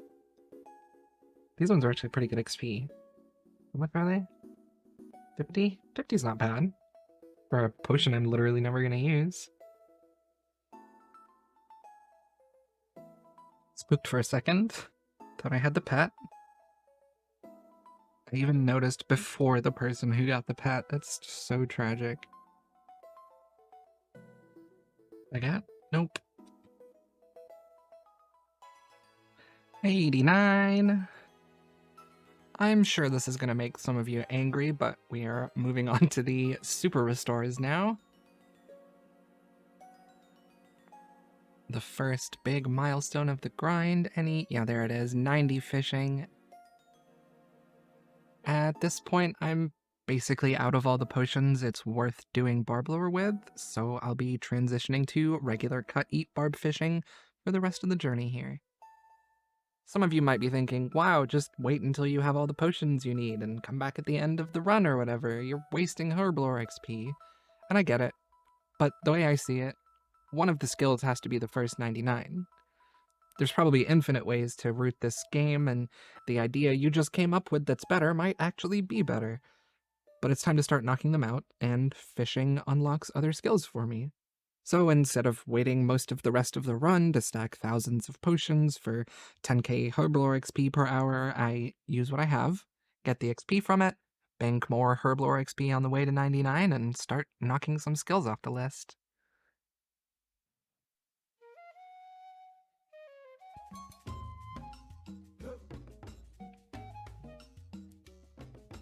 Here's 91 fishing. It's about halfway since the XP rates go up. One of these fish is gonna do it. There it is, there's 85 strength. Ooh, and 101 combat. That's fun. Oh, there's 89 cooking pretty soon after.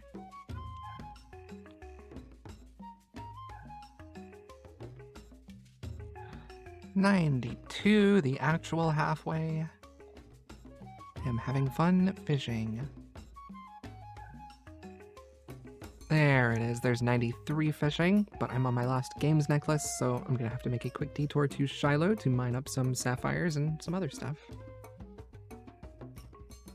I'm not gonna spend too much time here. You get a ton of sapphires, and that's basically all I need right now.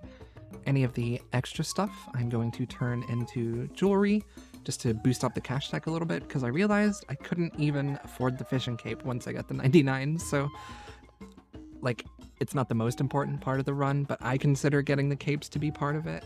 You know, it's not a Maxcape speedrun unless you get a Maxcape, and to get a Maxcape, you gotta get the other 99s, so why not get the cape, right?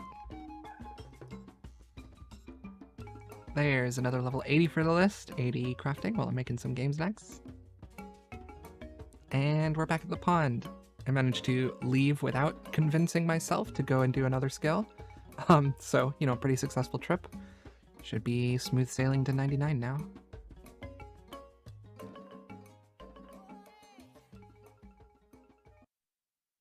$94. And 95 fishing.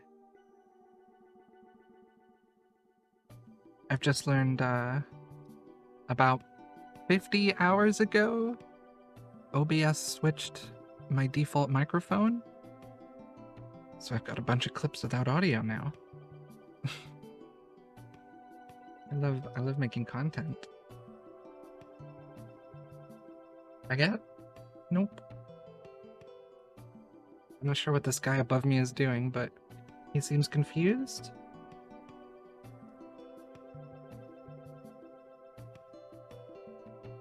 Big 96 fishing. That means agility is no longer our highest level.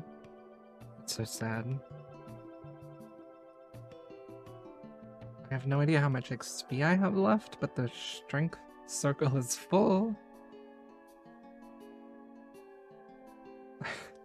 Really shows you how slow that 10k XP per hour is. There we go, there's the 86 strength. It's gonna be the last strength level we get on this grind, I think. Not a bad place to end. There it is, 90 cooking. I don't think I'll be getting any more secondary levels before 99 fishing, so pretty good 0 time XP out of that. Oh, we're under the 100k feathers now. I just saw it switch to 99999. Not that I'm gonna run out, I'm gonna have plenty left over. But it's sad to see. The fashion on this guy is insane. Huge fan. Damn, that double tick. Everyone should be more like Killer Jag 7.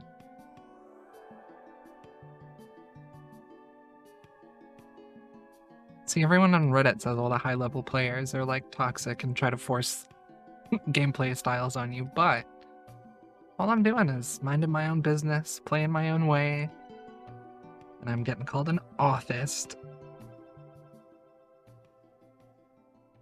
At least some of the people have an open mind here.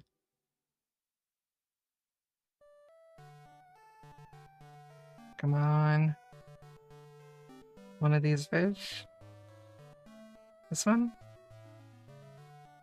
This one. Nope. Any one of these fish. Any time now. This one. One of these fish is gonna do it. This one? Yay. 97 fishing, which means we're now on the worst level in the game. There's 98 fishing. It's the worst level done with. Now just a nice, easy ride to 99. What, like 11 hours or something?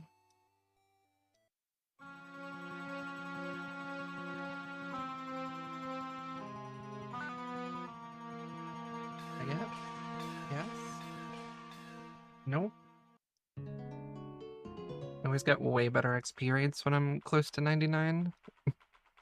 My brain is just like, get it done. Click faster.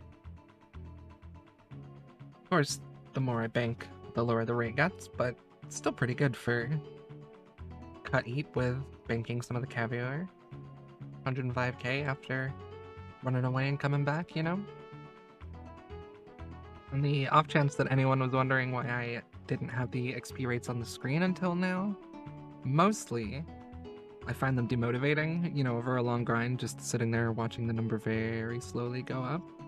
But when you're at the end, seeing the XP rates, it kind of gives me the, wow, talking makes this game hard. It makes it easier to make less mistakes, as long as I'm not talking, of course. Because every mistake I make, I can watch the XP per hour go down a little bit, and makes me want to try a little bit harder and get the 99 faster, you know? I was getting 109k XP per hour earlier, and I was really excited because I thought I was doing so well. And then I banked and it went down to 107, and then I banked and it went down to 104. I think 101, 102 is like what I get with my rate, but it's so sad to watch it go down. Yes, we're having a party. It is one tile behind wherever I get the 99, and then 3 ticks later, I'm teleporting to buy the cape. You could be at the fishing guild on 494 if you wanted to, but I'm gonna buy it and teleport as well, so it's a very exciting party, I know. Everything is moving now, oh my god! This is kind of a big moment. First 99 on the account, the first cape, the first real grind done. Probably one of the worst ones too, it's definitely the clickiest. I'm pretty glad to have had it done. Any one of these fish, any moment now. This happened. I got 99 fishing. Let's go. I'm leaving. Oh, that's a relief. I am very happy to have had that done. Yes. Give me a cape. Oh, that's so exciting. I got a vision cape. I got 99. I'll put the fish barrel in the bank for the last time. You will be missed, soldier.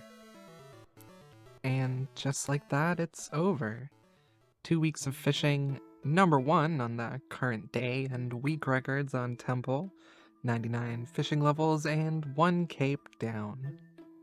This feels like a big moment, you know? A lot of this run is just grinding over and over and over again, and getting to a point where I'm actually knocking things off the list it's a very nice feeling. You know, I don't have to do any more fishing. It's not part of the run anymore. I don't have to worry about it. Feels good. I've said it before, and I'm gonna say it again. Sepulchre is really good content. So I'm kind of bummed that I'm this close to finishing it, but it is such a good thing for me to finish before I move on to anything else. I mean, that 100k you see in my inventory is literally all I have to my name on an almost 2k total account, so the GP, that alone would be extremely useful. But the cape acts as a graceful cape, which means I get a free graceful item that occasionally will restore my run energy. It also gives me a ton of runes, which means it's easier to move on to Slayer the next time I want to do a session of that. It's a chance at the Ring of Endurance, which could be useful. I haven't quite thought about it. One of those things that it's pretty common to not get before 99, so it wasn't a concrete part of the plan. But if we do, that would be nice for things like 1.5 tick-ticks and anything that uses run energy. But I'd have to be really careful with it because I do not want to be powering through the few staminas that I'm going to have. Like, it's a limited amount. I don't need them, and I don't need a lot of them if I do want to use them, but you know, if I put 500 charges in it for the 15% extra run restore that the Ring of Endurance gives you, then I'm going to be pretty limited on the amount of stamina that I have left. But also, if I happen to wear the ring when I drink a dose of stamina, then it drops below 500 charges, and then I don't have the run restore anymore, so it might be better for me to use super energies, but I haven't gotten there yet. Don't even have a ring. I didn't get one until right before 99 on my UAM, so we'll see what happens. The most important things here are the cape and the GP. You know, I'm not getting as much agility as XP per hour as I could be because I'm looting on one of the floor 3 chests, the floor 4 chests, some of them anyway, and all of the floor 5 chests, so it slows down the XP rate a little bit, but it's such a good source of GP and still over 80k agility XP per hour when you have floor 5. If you're as practiced as I am, there's people that are better, but I'm pretty good at it by now. It's just such a nice place. TLDR. I love Sepulchre. Yo, finally getting some law runes back after we sold them all. Here we go, the first day back, the same day as our 99 fishing, 96 agility. Only took 1 lap. Feels good being back in the Sepulchre again. Barely done any XP and I'm already over 500k again. Jeez! I think this guy's practicing the last trap. I mean, it's either that or a broken bot, but he's keeping my floor 5 loaded, annoyingly. It keeps running to the end. Running over here, running back, dying, and then doing it all again. I don't know.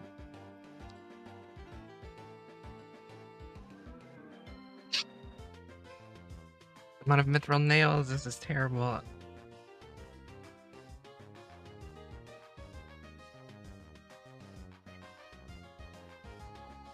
Oh my god, I got the level I didn't even see.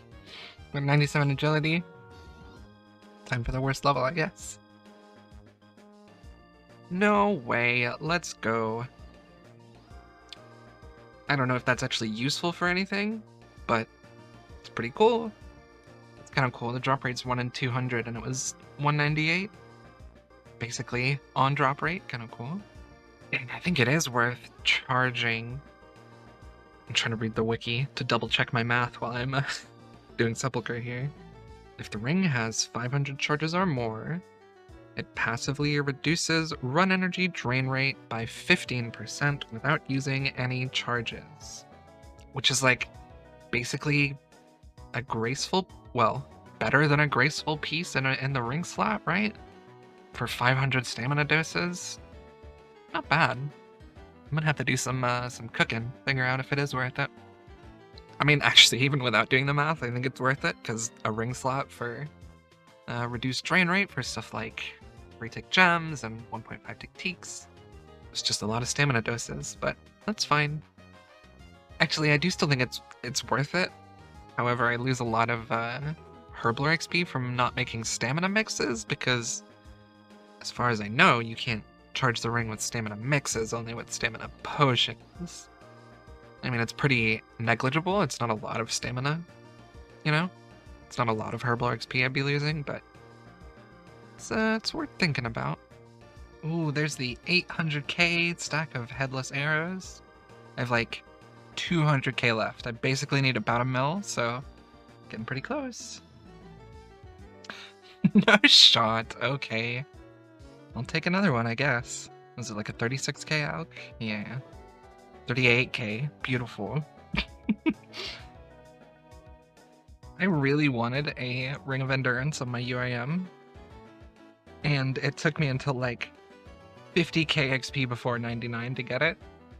And now I've gotten 2 just doing 97 to 98. Ugh, I love RNG. Ooh, that's a good one. Oh, there we go. That's 200k feathers, which, as far as I know, unless I've done the math wrong, should be just what we need to get 99 fletching. Not that I'm getting it right now, but I'm able to as soon as I can. Yo, 92 thieving. Not bad for a 0-time skill that I haven't put any time into yet. Oh, I'm out of oak logs, so I gotta make my final trip to the 3-tick oak cutting in Remington. Maybe I can get my first forestry events on the account. Definitely got enough to last. And we go back to Sepulchre. God, that's actually so cute.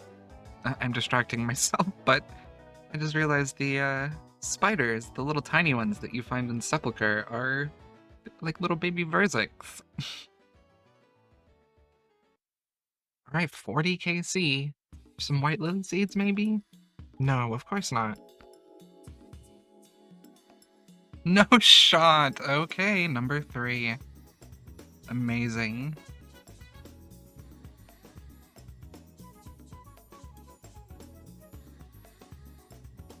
Oh, come on. That should have been fine. Alright, now that I'm getting closer to 99 and have some alcohols built up from Sepulchre, I'm gonna get either 50 or 100 more Marks of Grace. We'll see how I'm feeling when I get to 50. You know what? I lied. I'm stopping at 20. It puts me at about 300 more staminas than whatever I have in the bank, because I already have some amylase in there. And I don't see myself needing many more than that, so it's my last lap. Just happens to be 1300. There we go. That's the last amylase / Marks of Grace for the whole run. And I sold off all my rune bolts while I was here. Almost 12 mil. Yep, this is the big, beautiful 98 agility. Now we're on the last level. And I'm gonna have to leave my favorite content soon. There's another level 80 for the list while making some super energies. This right here is gonna be 71 prayer, which is the last 0-time prayer level I'm getting in Sepulchre. Pretty good. Here we snuck in 84 fletching right at the end of this floor here. Won't be getting any more from my headless arrows. I'm only 114k left to make, so. Well, this time later I got a PB on floor 2. Don't even know what I did differently. Why? It was fine till then. If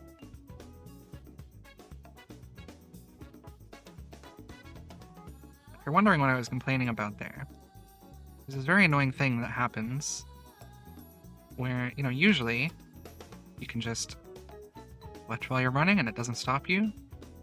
But sometimes, and it's usually after you alk, it stops you and it gets you caught. Like, I got caught back there.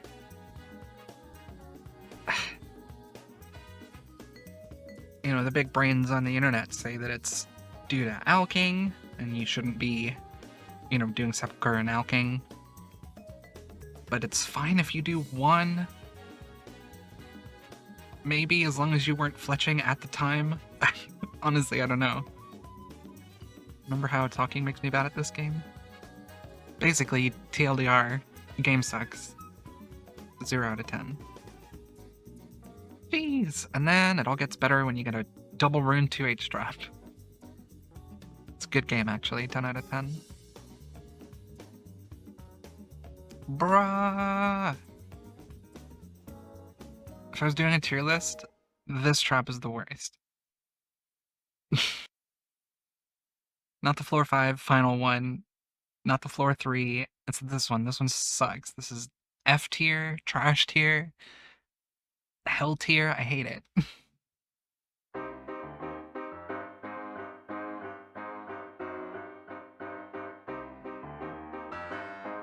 I'm faster no. Checking my head.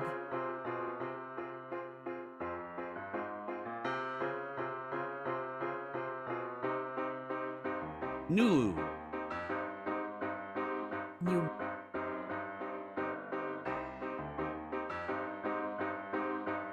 Citrate.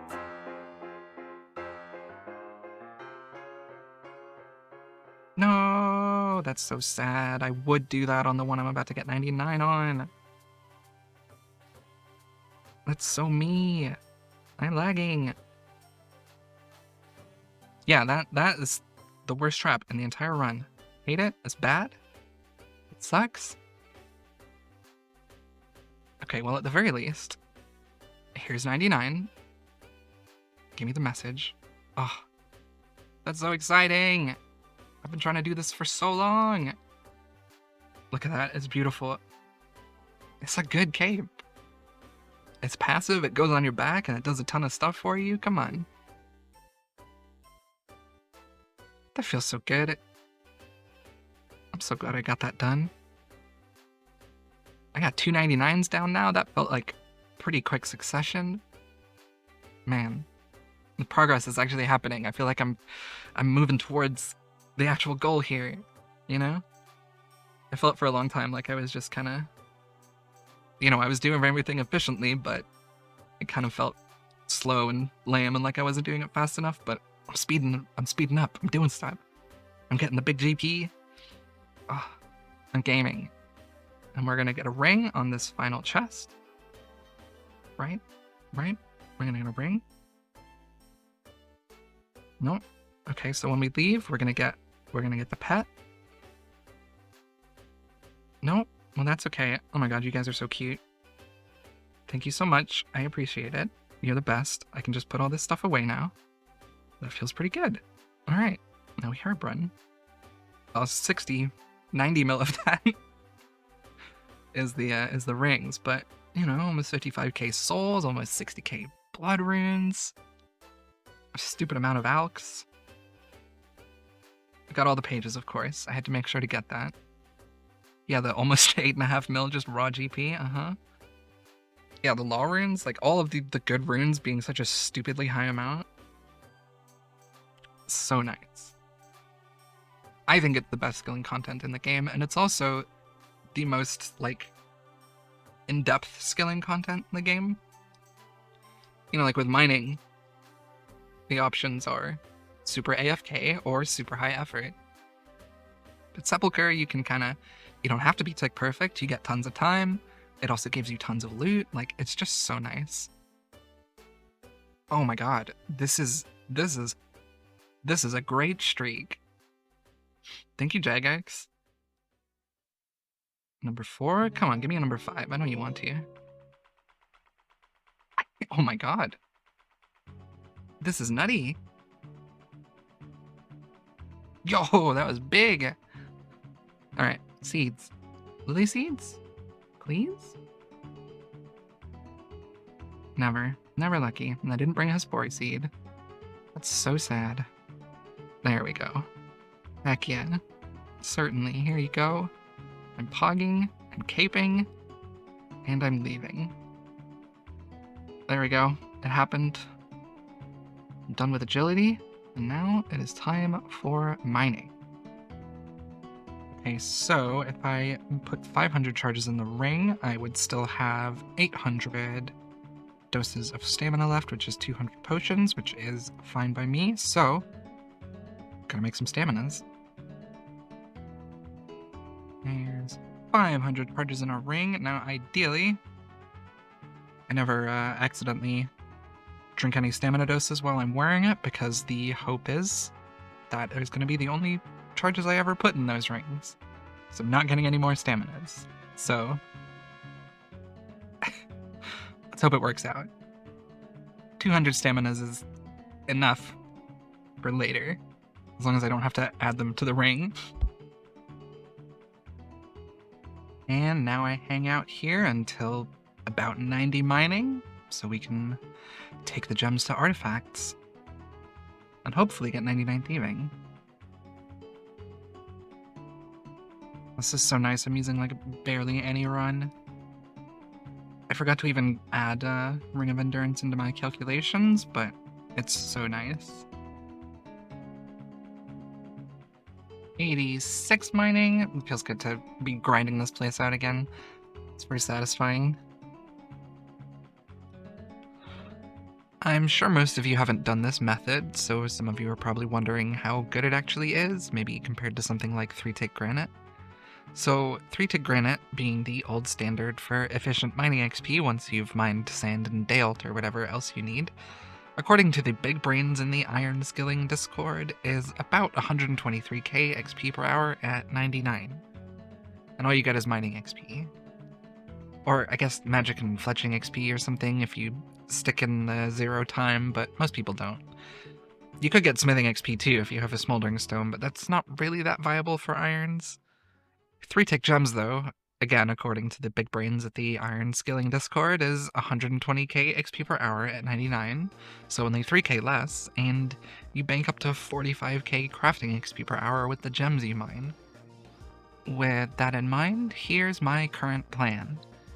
I'm going to make and sell the good bracelets, the diamonds, the rubies, and the emeralds. And I'll possibly use that as an opportunity to get some 0-time magic XP by enchanting them while I make them for slightly more GP, at least until I get close to running out of cosmic runes. And I'm going to just cut and sell the sapphires in bulk.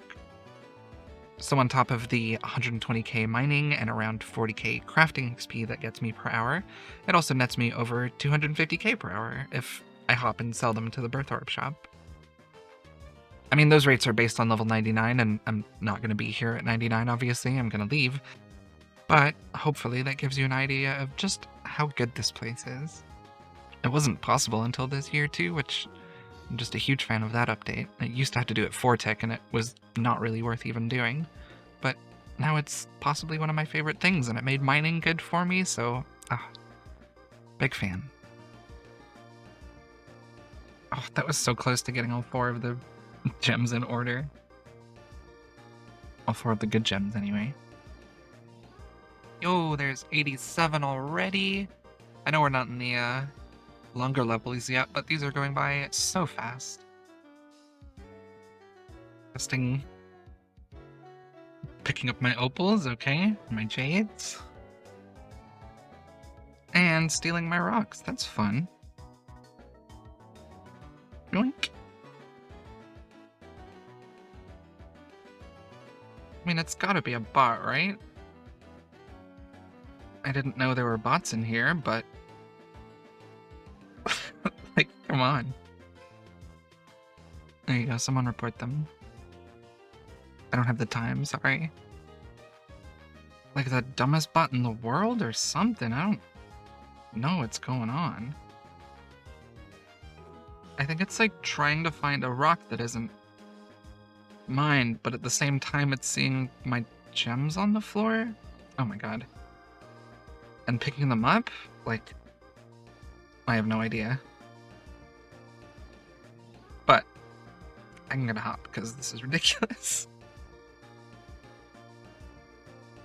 There's level 88, and I think that's where I'm going to be stopping for the moment because I have to get this video edited and put out. 89. One more to go before I'm out of here. For now, at least. Let me in! The big 9-0. Alright, let's get out of here. Not a bad haul, just for getting to 90. Should last for quite a few levels of thieving there. Now, with the 5,000 or so gems that I just mined, we're gonna hang out here for a while. Steal some artifacts, get some crafting XP. I'm gonna run out of gems. I will, I forgot I had to fix these guys. No! I red-clicked. Okay, well, I'll set the guards up and then we'll actually start. Alright, we're set up now. We're rolling. About to get some big XP.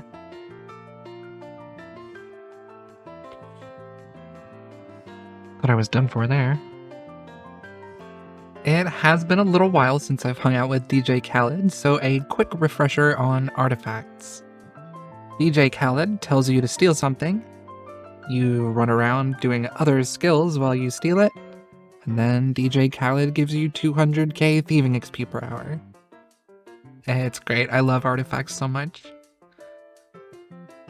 Seriously though, artifacts is so good because it's basically just do whatever bank standing skill you want, while you also get over 200k thieving XP per hour.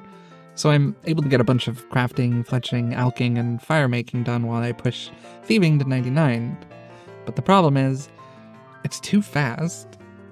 I know it's a speedrun, but this is like the main place to zero time stuff, and it can only last for so long, and it's just a bummer knowing how long the other zero time skills have left, you know what I mean?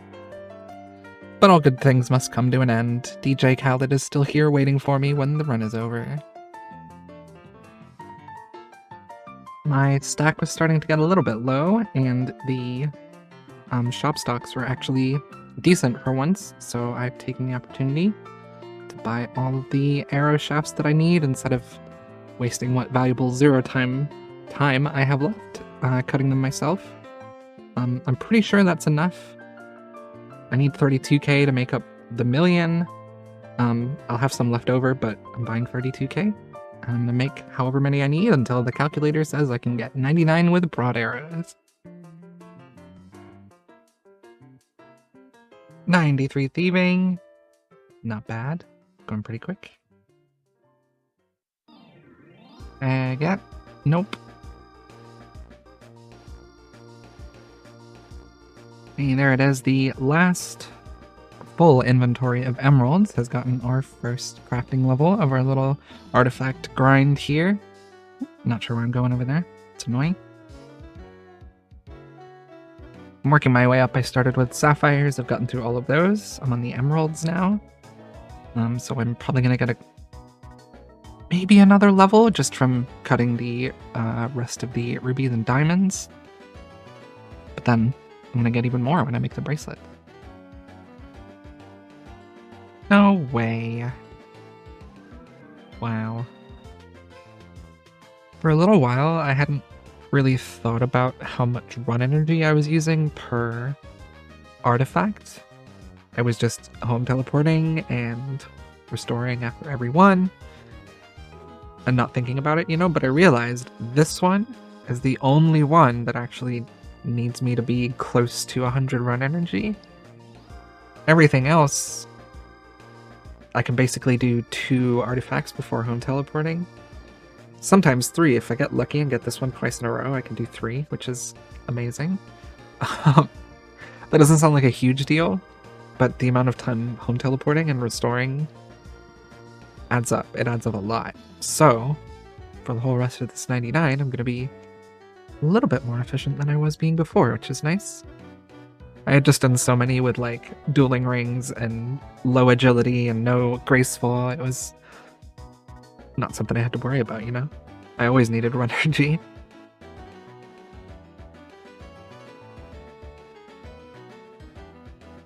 I could, of course, just bring super energies or something. Make it even less trips to the POH, but I have more important uses for those in the future, so... Yeah, I come back from that closer house there that wasn't the southwestern house, and even though this one is kind of far away, as long as I have over 50 run energy, I can fit it in. And then, again, if I'm lucky and I get that one, I could even do a third one. It's a little bit annoying because you actually have to pay attention, and Artifacts is very AFK, but you only have to pay attention right before you teleport it away, so that you know where to go next. The big 94 thieving. I'm getting pretty low on gems, so I'm probably going to transition to fire making once I run out of these. I'm gonna make a few bracelets so I can alch between fire makes, I think. But it's a little bit ahead now, so see what happens. Should be any one of these here. Yeah, there it is, 997,000 headless arrows, which is what I need for 99 fletching. Now, that's with broad arrows, so I can't afford it right now, but as soon as I can, or as soon as I want to, I'm able to. Now, I said it before, but there's much more important things to spend money on, but having those be available for me to maybe do while I'm running to Slayer tasks and stuff like that will be very nice later. Need to put all those in the bank now. That feels kind of weird, but big moves, you know? There, I sold off a bunch of the runes I didn't need that I had from Sepulchre. Obviously, any that unsold I'm going to get back from ZMI, just to give myself a better view of the cash stack before I go off to do the bracelets and stuff that I'm going to do right now. Right after I bank some gold bars. I only have 164 left, so figure I'd sneak in some smithing XP and stock up on them so I can make those bracelets. Figured out a slightly different method for when you want to bank gold, but you don't want to sit and buy all of it right at the beginning, you know, like most people do on their irons. It's kind of a mix of UIM gold and banking, but you just buy it and throw it in, and buy another one and throw it in. So take them out and bank them. Bank both of them, and don't run out of stamina. As far as I can tell, this seems to be faster than just buying and banking it all. You know, just from like a logical point of view, you know, it's you don't have to run the whole lap for one inventory of gold. You forget what you're doing because you're talking. You run back and forth twice, and then run back and forth twice here, and they're both shorter distances, you know, than if you ran this twice to bank it all, so seems good to me. There we go, 1,400 gold bars is enough for now. Now I get to go make them all. Spend a little time in Prif, get a little crafting XP and magic XP. It's gonna be chill. There's 82 crafting while I'm making some of these bracelets here. If you didn't know, you can make jewelry and enchant it basically at the same time. You just have to keep clicking on the furnace again.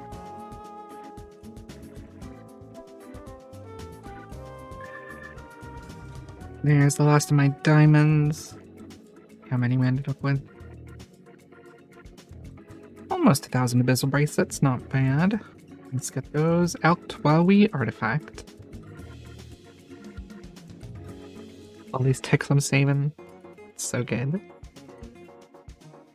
So fire making is the main reason I didn't go to a much higher mining level with all the gems that I've gotten, or that I could get. I did enough to bolster up my cash stack a little bit and kind of, you know, make sure I'm not back down in the dumps like I was a little bit ago. But I'd like to do as much fire making outside of Wintertod as possible, you know, doing it 0 time, and Artifacts is just the best place to do it. Except when I'm talking. Here's the big 95 thieving, coming in pretty fast. 84 fire making coming in. Messing me up a little bit. This place is so satisfying. 96. And 85 fire making pretty soon after. Of course. I wasn't recording, but, you know, there's another Hespori without the seeds. So I ran out of diamond bracelets. I got about 2 mil out of them. And instead of going to spend more time at crafting and taking time away from the artifact grind, I'm going to be burning through, well, some of the rune elks I got from Sepulchre, just to extract a little bit more GP out of them. I get more GP from selling bracelets than I do from selling bolts, just because of how many bolts you sell at once. So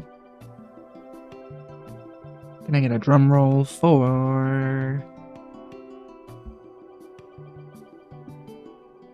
97 thieving? The old classic line, the worst one. Baguette? Nope. Woo! Whoops. Yo, sneaky magic level. It's gonna be the only one I got before 99 thieving, but that's gonna be nice for when I do eventually get back to Slayer. Should make the magic potions a little bit more useful. Yo, the big 98 thieving. There's one more to go. I'm gonna try to get it done today. We'll see how it goes. About to hit a pretty big milestone with this hand in. Boom, the 100 mil XP. Doesn't get me anything, of course, but it's pretty good. And of course, I forgot to get in a target. Very cool. This is going to be the last little fire making level we're slipping in here, level 88, with the last few logs that I have available at the moment. But we're close enough to 99 that it's not a big deal.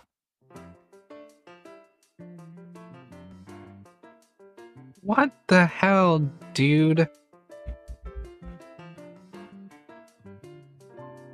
Genuinely impressed with how terrible that guy is.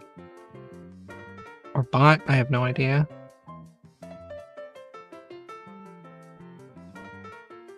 Didn't even know he messed up that other guy. This is so cool. Yo, I just noticed. First ever 1,000 hours speedrun. Isn't that amazing? I get to show it on when I lost. Okay. Nope. Artifacts is another place I'm gonna be pretty sad to leave. It's just so chill. It's so easy, but it's also such good XP per hour.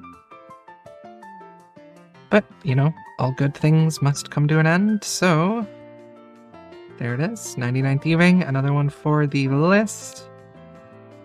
Let's get that cape. Martin, my guy. Thank you very much. Another cape for the stack. go in the bank, and never come out again. That's another long grind over. Time to move on to the next one. The next episode is going to be a little bit different. I'm trying to push one of the few...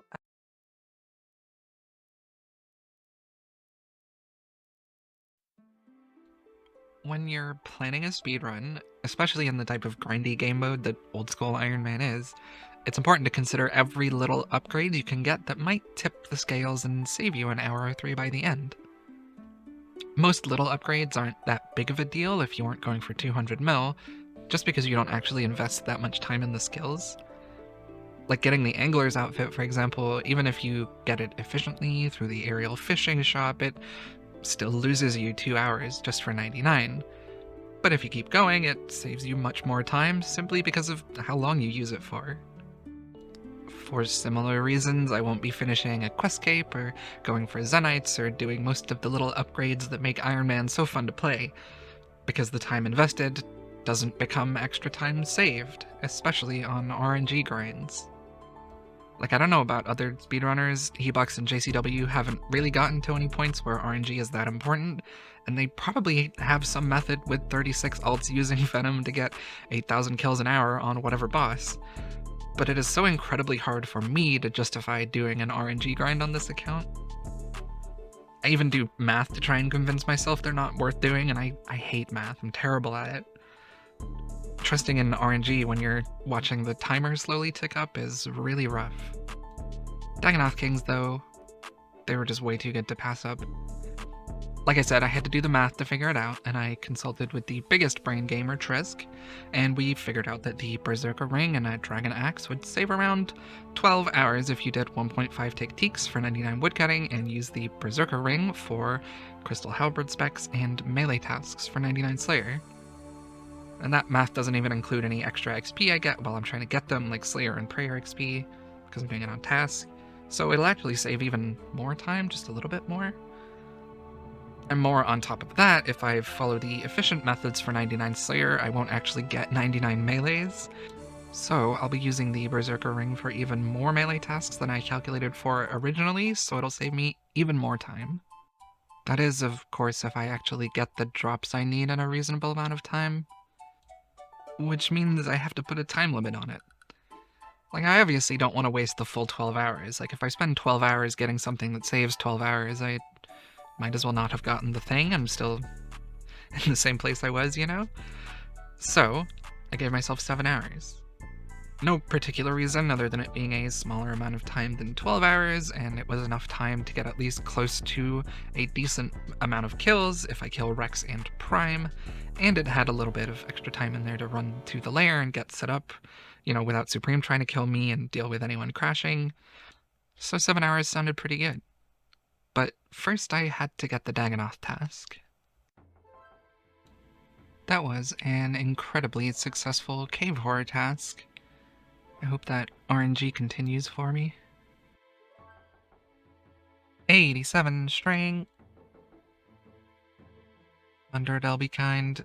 That's not kind. It's easy, though. Huh, okay. Cool, I guess. Yo, let's go. Okay. Time to do some DKs. Alright, this is the DK setup. What do you think? Got the big tankiness, slight little bit of accuracy, Slayer Helm, of course. These are just because I didn't really have anything useful to put there, so I thought it'd make the run easier. I put a few extra charges in the ring so I could bring a stam. And we've got these for Prime. But we'll do that tomorrow. Alright, let's get going.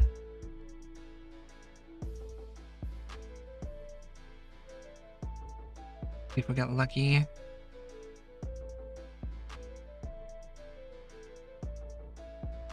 Oh, let's go. Do we continue to get lucky? No, we don't.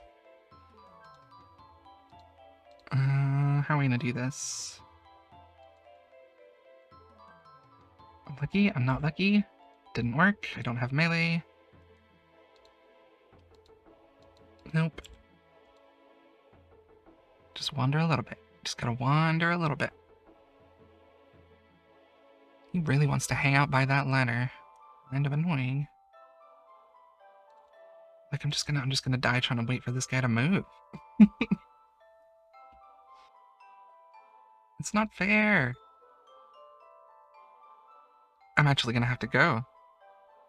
This is ridiculous. Man, let's try that again. I'm gonna take some solid food this time.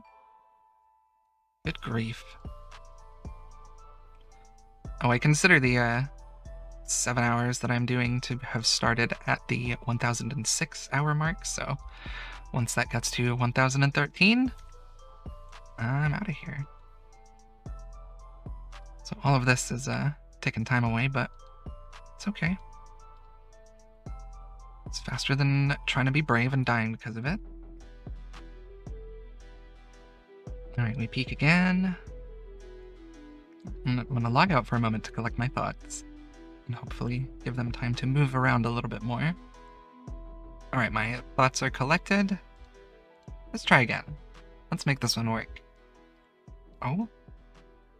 Oh, this one's good, actually. I can get Prime and range over here. As long as Supreme doesn't decide to run over. I can reach, right? Oh, of course I can reach. Cool. Now we're chilling. Okay, nothing useful yet. Alright, no luck on the first Prime, but maybe luck on the first Rex. Maybe we make this a quick trip and don't have to worry about it. Nope. And now this is the strat. We just go back and forth, stay out of range of Rex while we kill Prime. And wait and hope we get the drop.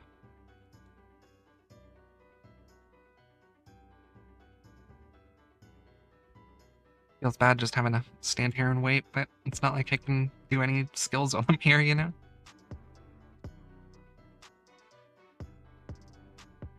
Oh, I haven't been putting the slaughters on. I should do that. Whoopsie.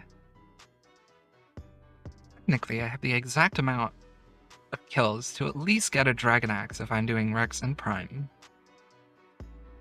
Which I would be happy with on this task. So, hopefully, you know, we get a little bit lucky. Maybe we get double lucky and get the B-Ring and then the Dragon Axe and then I can just leave. But you know what hope does to RNG. Okay, that's actually useful. It's not the biggest deal, but accuracy is good. That's why we wear mage robes on Slayer tasks instead of proselyte. Oh, I'm excited about that. The Seers ring wasn't something I was hoping for or planning for. It was just a nice byproduct of doing Rex and Prime, you know, to speed up the Dragon Axe part of the grind. It's not a big upgrade, but I can get the Imbue Scroll from the PvP Arena 0 time, and it will help with Slayer, even if it's just a little bit. So I love that. I can even put it on right now. That's fun. We've already got lucky on the 1 and 128. Still got 112 left, you know? Pretty hopeful. Okay, we're an hour in, and I have one slightly useful drop and neither of the other ones. So no giga luck, but a little bit of luck. We're doing okay. I guess combat achievements are good. I should probably check, but probably close to a couple of tiers at this point. Might have some niche upgrades available, maybe. Yep, there's another one for Rex. We're up to 30 KC on both of them with no Dragon Axe yet. I'm getting scared. Let's go. Okay, very, very cool. How do I get this?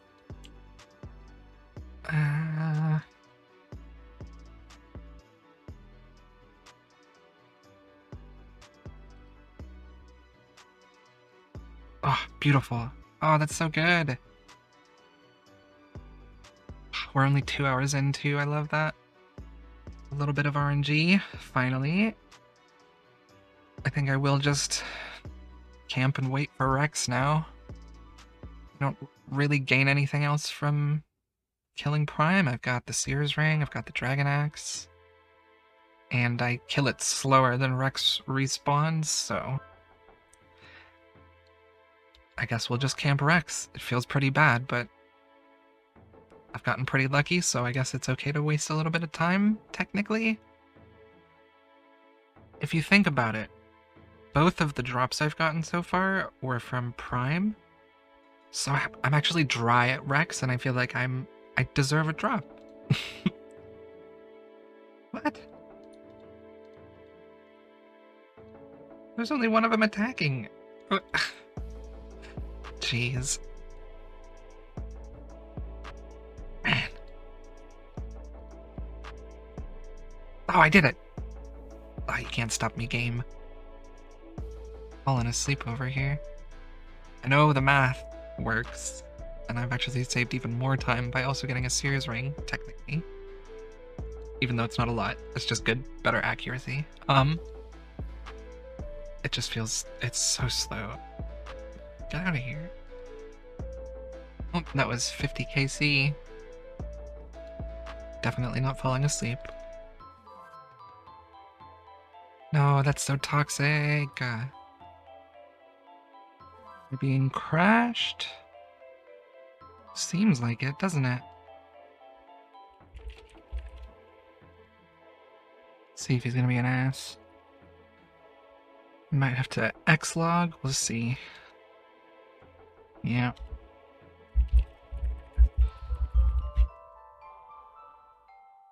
Alright. Let's turn that on just in case. And log out. So cool. And if there's anyone in this world, I'm gonna use it as an excuse to leave and restock and come back. I'm pretty low on supplies anyway, so let's see. Oh, are we chilling? No, we're not chilling. They're fighting over there. All right. Yo, are we lucky? Is he gonna stop? He is. Oh my god, game's too easy. I've got 3 hours left on the timer, and my confidence is slightly lower than it was a little while ago. But, you know, we're sticking it out. Killing the Rex. Falling asleep. Okay, Dragon Axe number 2. Another one that's toxic.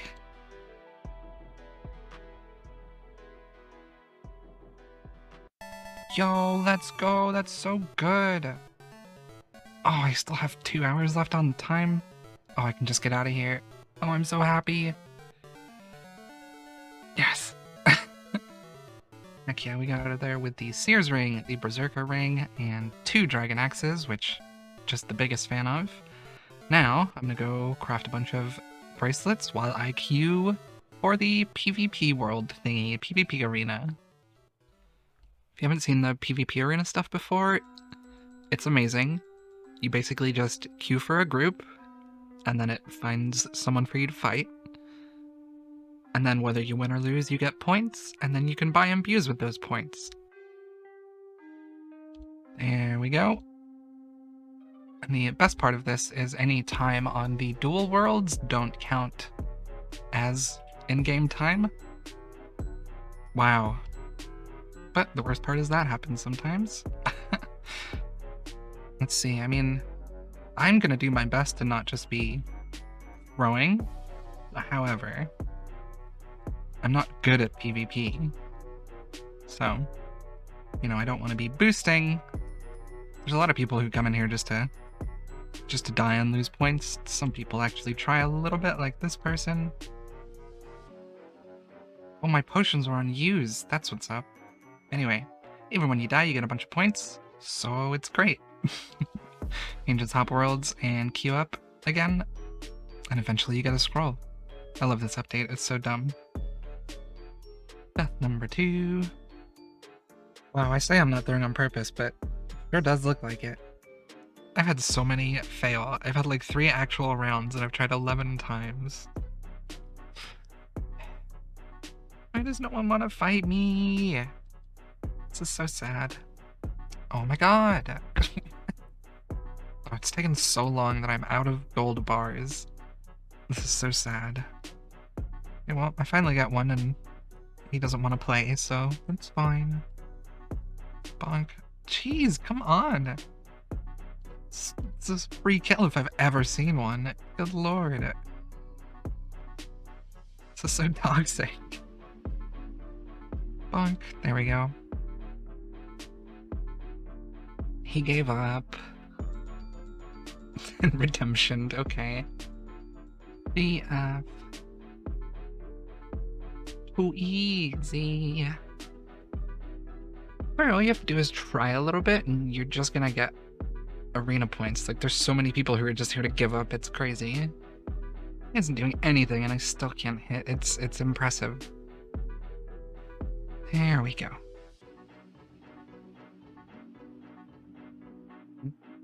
Alright, that's 200 points at least. So that's one of the rings done.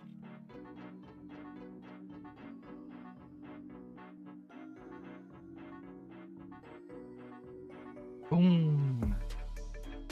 Ow, that one put me 1 point away from 400, which is what I need. That's annoying.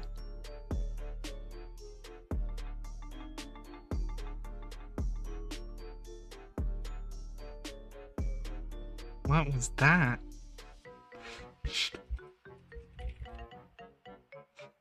Wow. That was so strange. That was a good one to end on, I guess. Okay. Let's get these imbue scrolls. And there it is, we've got our 2 beautiful imbued rings, all ready for our future Slayer grind. And that's gonna be it for this episode.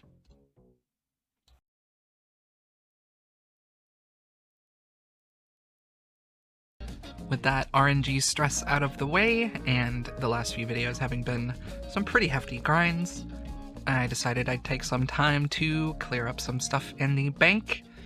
So I made my way to Prif to turn the gems I got from Shiloh into bracelets for crafting XP and GP. 83 crafting, while I'm having a chill day making some bracelets. Doesn't really take very long to burn through a stack of gems, turning them into bracelets, so I made my way over to Darkmire to do something. I'm going to be spending a lot of time doing this next couple of weeks. One of the more near-term goals now is 95 rune crafting for Wraths to make Slayer an efficient prospect for me to do. You know, being able to get prayer XP while I'm doing Slayer is very important, especially these days. It's pretty close to 1-to-1 Slayer XP to prayer XP, so I really need to do that. There's a little bit of an annoying rooting thing here where I need to train magic so that I can use spellbook swap for ZMI, using Vile Vigor on the Arceus spellbook and NPC contact to repair the pouches.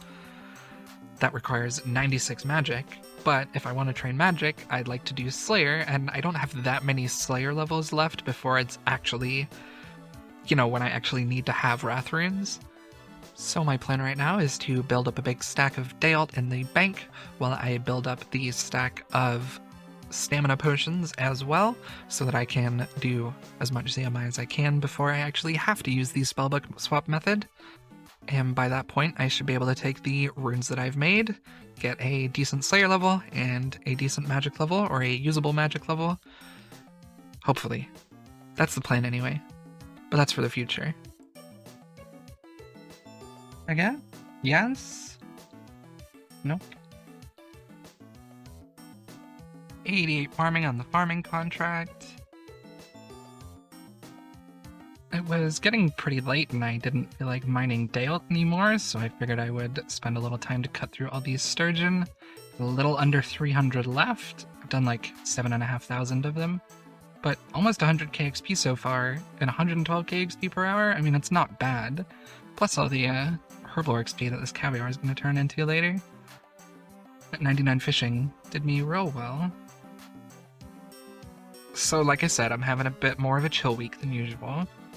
So I decided to take a little time to clear up some of the easier stuff that's going to help push me towards the end of this speedrun.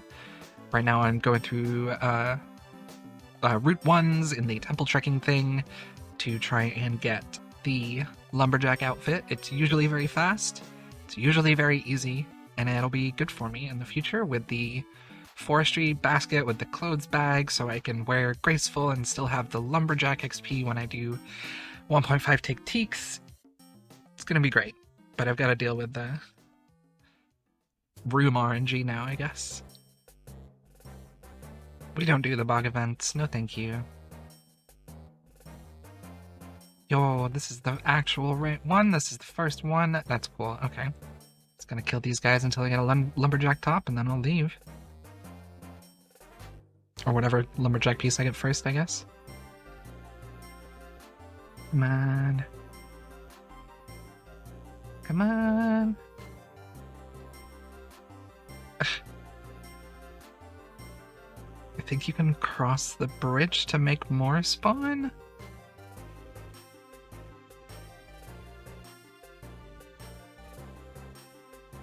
Right? Wiki, are you lying? Players can repair the bridge and cross back to make more lumberjacks spawn. Wiki! Oh, it works! Thank you, Wiki. Oh man, I take it all back. I love the Wiki. Oh, no way, back to back? This is crazy. I teleported out of that lumberjack one and came right back to this. And the first zombie. I love it. This game is great. Using all the rewards on silver bars for Slayer bracelets later. Slaughters and the other one. Should be helpful. Oh, another one without the trees. I'm loving it. The luck going for once. I say for once, I'm actually lucky on this account. Never mind. Except pets. You know, $3.99's no pets. Feels kind of toxic, but whatever. Ooh, hat moment. Okay.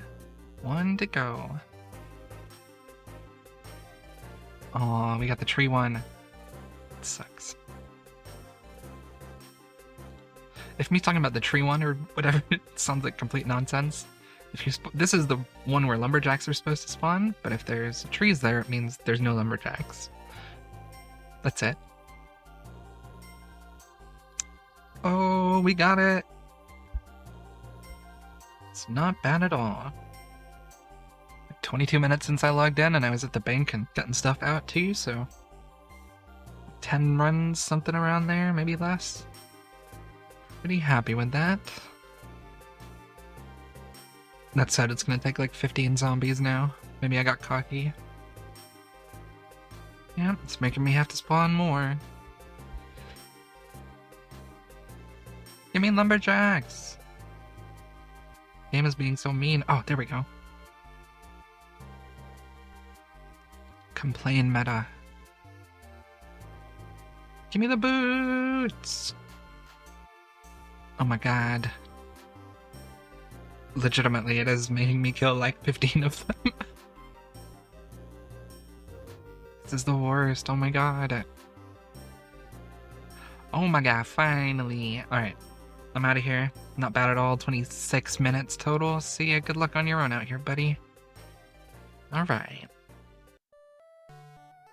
Now, I've got to get 600 willow logs, 300 oaks, 600 maple, and 300 yews to get everything I want from the forestry content. Well, from part 1, I suppose. We'll see how part 2 goes. I'm doing that with my fancy new dragon axe at the woodcutting guild for the invisible boost you get from being in here. I think forestry events can spawn in here. I'm gonna double check that. Oh yeah, I just misremembered the blog in the exact opposite direction. Trees in the woodcutting guild do not get the events. Alright, where do I have to go? This is new content. I hadn't planned for this. Alright, I have been cooking and I have come up with a plan. Teleport to Nave and Yew Trees. Literally right there, okay.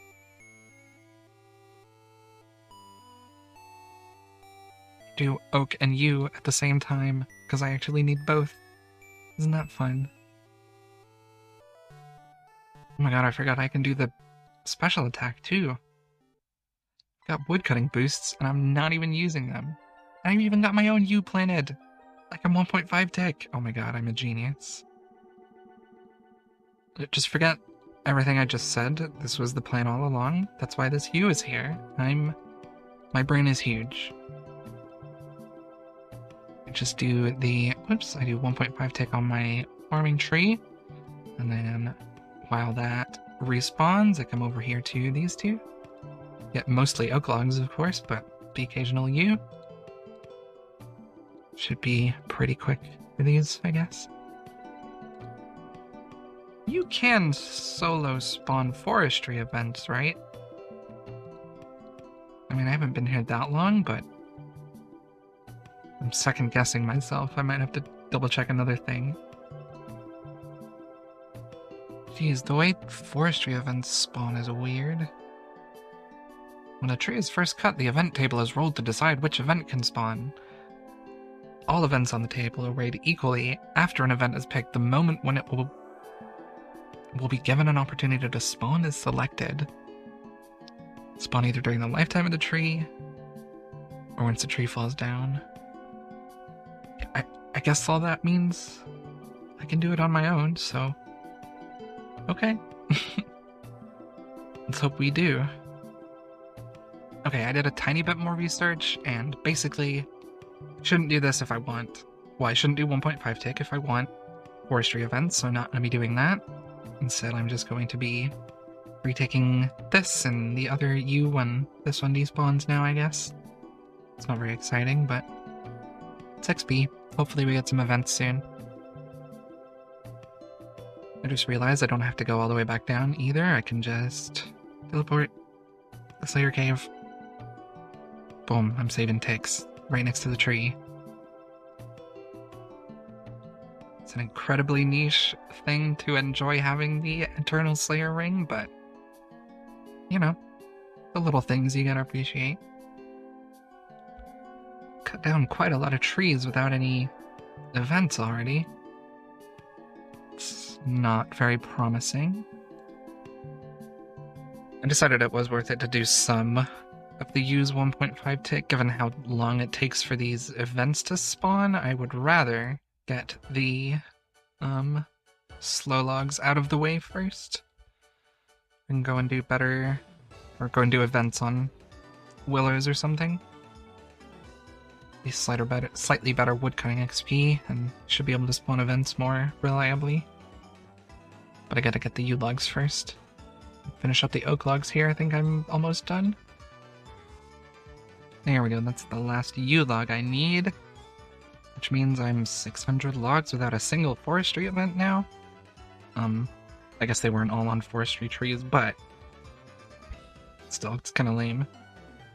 I'm gonna go do willows and Draenor now. Maybe forestry events don't spawn unless you're AFK cutting the tree? I mean, I'm gonna keep going for a little bit, but if I don't get any events, I don't really know what I'm gonna do. Maybe I need the thing. There, I have the kit now. Is that... Let's see if that makes a difference. I've done like 900 logs today, and 300 or so oaks in the past for oak planks, when forestry was already out. I've never had a forestry event. I don't think you can get them while 3-ticking, and that's really annoying, and it might ruin the plan I had just made. I gotta cook.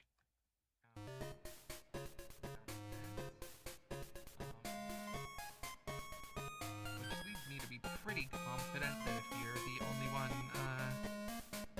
cutting trees and you're doing 3-tick, then you just don't get... Whoops, you don't get any forestry events.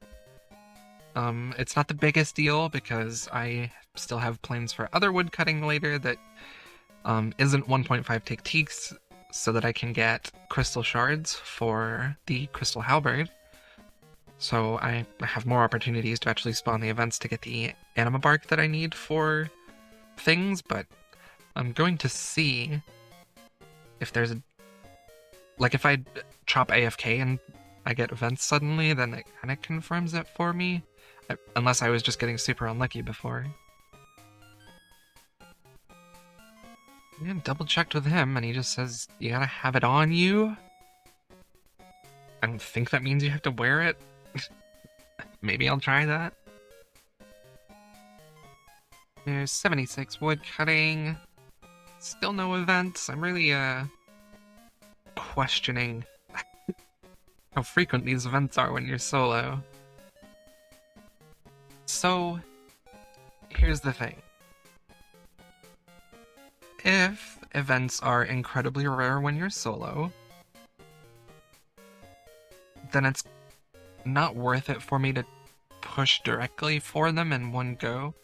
Like I said, I still have to do, I was still going to do some 2 techniques in Prif for crystals, and I can do that before I do construction, so I can have the log basket and stuff if I actually get the events, but the quandary I'm having is... I don't know what this person's doing. The quandary I'm having is... do I go to a forestry world? Do I look for worlds with more people? It's how the content was intended. You know, I'm not going to be getting in a friends chat and hopping around and... Nice. Where I'm not going to be hopping around for the good events and... You know what I mean. I would sit at Prifteaks and do the events that came up, and if people showed up, that'd be fine, and I wouldn't be asking them to, so... It wouldn't feel immoral, but it still kind of does. I don't know. I think the plan is going to be 2 techniques in Pref. If other people show up, if other people show up, that's fine. It's kind of hard for me to prove that I'm not getting tons of other people to come in and basically boost me. You know what I mean? But the way wood cutting works now, that's going to be the case everywhere. Like, if this guy started chopping trees, I would get a boost. You know, I have no control over that. Forestry wasn't a part of the plan before. It's such a small thing that has changed kind of a lot. Made it a little bit confusing at the very least, so... I'm not sure. I think once yeah, like I said, I'm gonna finish these willows, and anything else forestry related is gonna have to hopefully happen at Teaks, because I don't know what I've done, but I'm definitely not getting any events. So, you know, forced group content, yay. Like, did they design forestry with the idea of hopping around for events? Because most woodcutting spots don't have more than a few people. You know, I've done almost, what, like 1,500 logs or something like that at this point? Without a single event? It's either because of the 3-take, or they're incredibly rare solo. It's an interesting update, for sure. If I'm wrong about the 3-take, and the couple hundred logs I've done just normal woodcutting might mean that's the case, because I still haven't gotten any events, that means I would need to chop, like, tens of thousands of logs to get the kit upgrades if I do it solo. That's so busted.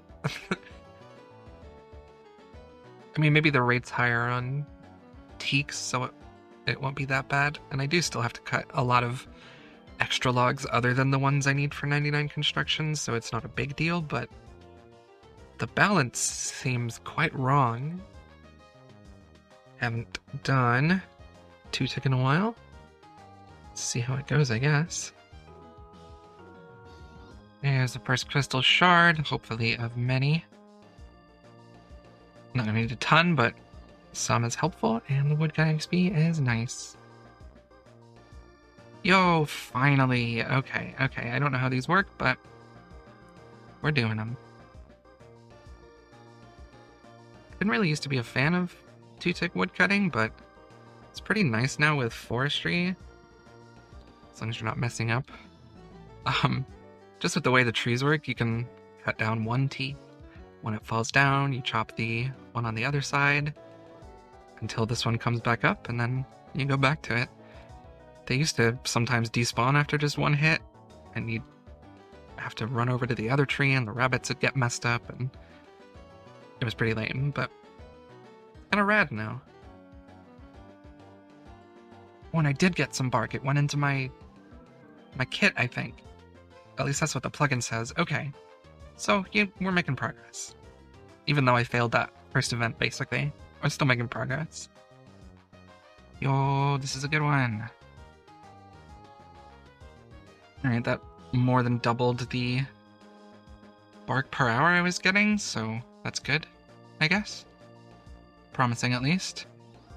In my original plan, the reason I got all of those logs was to get the log basket and the sturdy harness and the clothes pouch or whatever it is, so I could put the lumberjack in there while I did 1.5 tick teaks wearing graceful.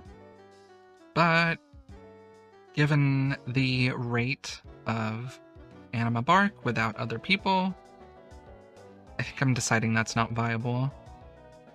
You know, the hope was to have all of the lumberjack bonus on all of the 1.5 tick teaks I have to do for 99 woodcutting without having to do con as well, which means I wouldn't be home teleporting to make planks, and I wouldn't be, you know, I'd need more stamina. If I didn't wear graceful, I'd need more energy potions. So I think what the result of all of this waffling is going to be that I have to do all of my construction woodcutting, making the planks, getting the teaks and stuff. I'll be wearing the lumberjack because I teleport home for the pool for run energy. And once I'm done with those, I will be doing 1.5 tick teaks wearing graceful and not having the clothes pouch. Unless I somehow get insanely lucky. But I don't want to do this forever, and I'd rather do... It's like 5,000 anima for the log basket versus... I'd need like 15,000 for the rest of it, and... At this rate, unless I start looking for other people, which seems to go against the run for me, I don't think that's going to happen. So, I'll just hang out here on my lonesome for a little bit, and hopefully get some events going. If I can chop trees, geez. You know, I did Guardians of the Rift on the Mass World, and technically there are forestry worlds, so I could just go to those and do the content as intended, but it feels different to me because, like in Guardians of the Rift, all the other players are doing is the same thing as you to eventually get the game to finish. But with forestry, the more people there are, the higher your woodcutting gets boosted, and I'll start seeing people doing the events in the ways it's been figured out to be good, you know what I mean? Like, it feels different, and it feels just different enough for me to just hang out on my own. Do it a little slower. Do it a little bit more morally.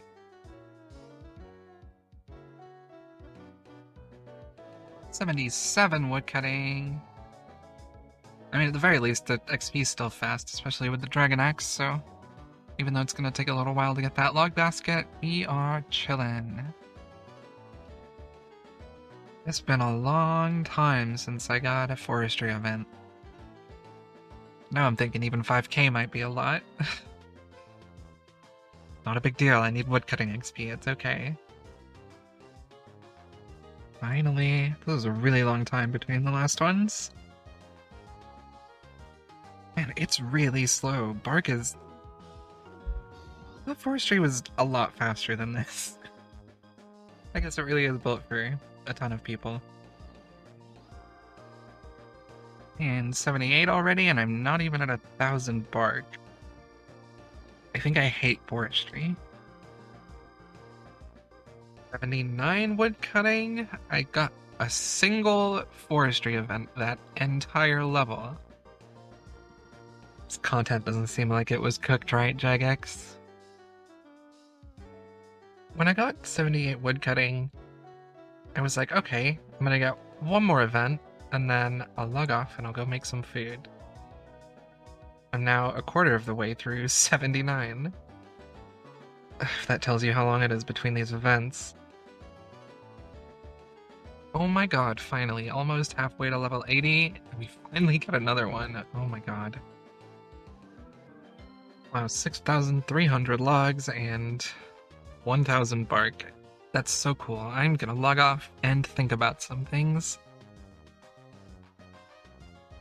So I talked to someone who knows someone who did the log basket solo with 2 tic-tics, and it took them 5 hours. So apparently I've just gotten insanely unlucky. Like, they got 5k in about the time that I've gotten 1, which is pretty painful, but gave me hope, I guess. It's not like the XP rate's bad. I'm getting like 18k less XP than I would at 1.5 tic-tics. I think, something like that.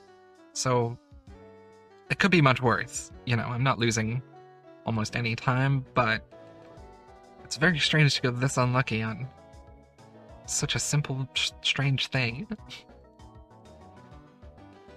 At the very least, I've already gotten enough crystal shards for the halberd, so I'll have some left over to make like divine ranging potions for chins and for prayer slayer too, I guess. That would be helpful, so that's nice. Okay, they're happening. This one was much quicker after the last one, so fingers crossed.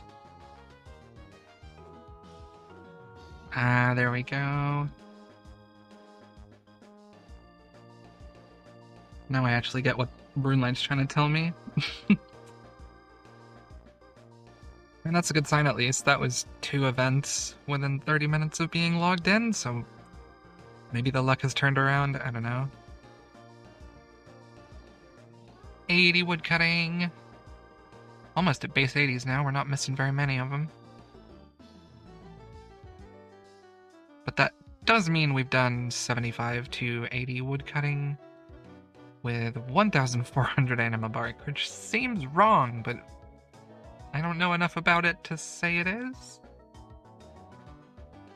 Yeah, they're happening now. They're happening. Oh my god, you can 2-tick as well. Oh, that's actually kind of nuts. It sucks because you have to, like, know where they're gonna spawn, but this is actually great. Oh my god.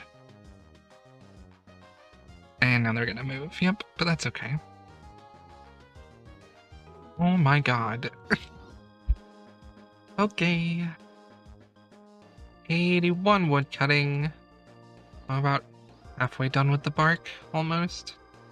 It's going a lot faster now, though, at least. Look at that, that's full hour of XP without a single event. There's even... Oh no, he left. There's been occasionally a second person here, and even more occasionally a UIM coming here and chopping that tree for Mahogany Homes, probably. But no events.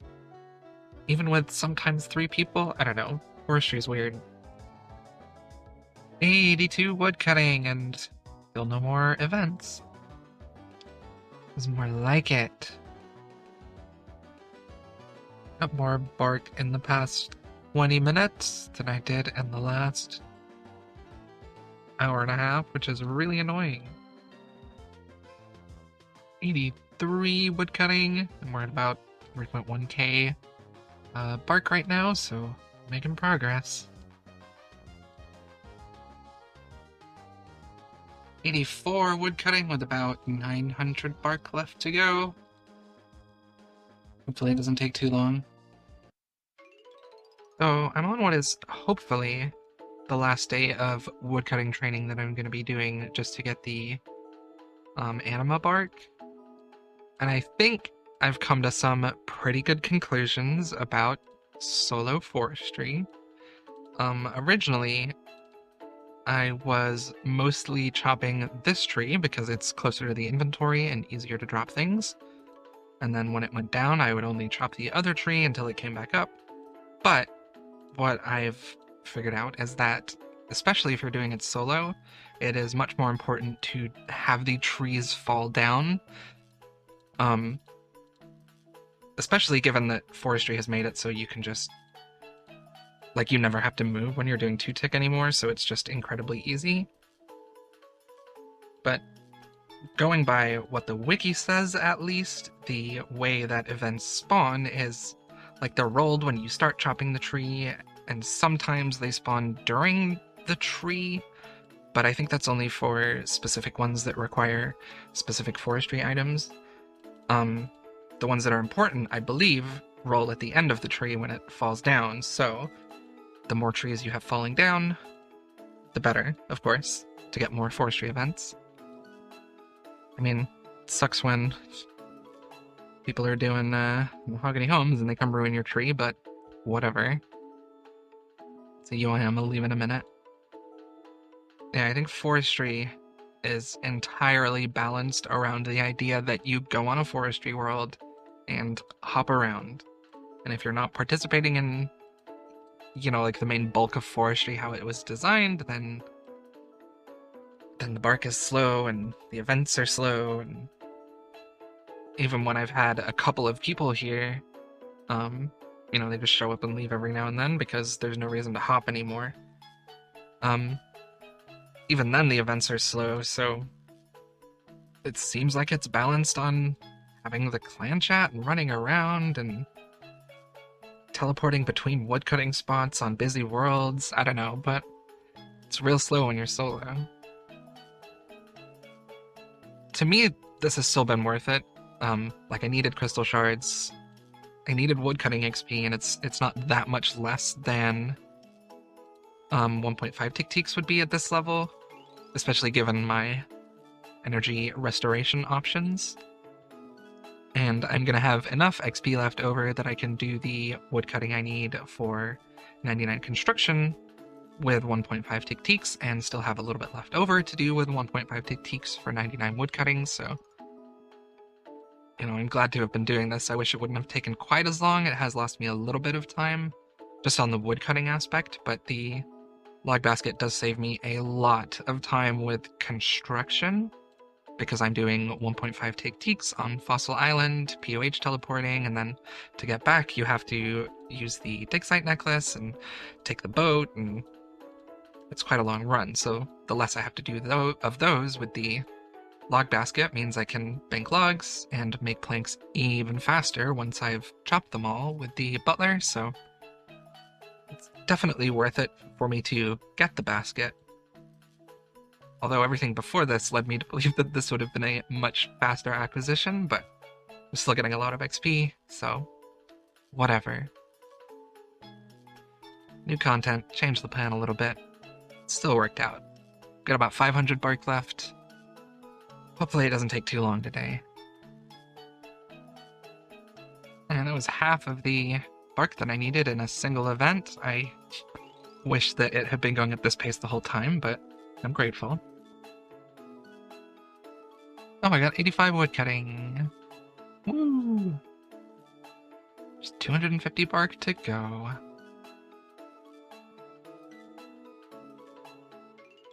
Oh, I got over 500 from that. Is that it? No, I need one. Oh my god, I need one. I need one. Oh my god. I'm gonna cry.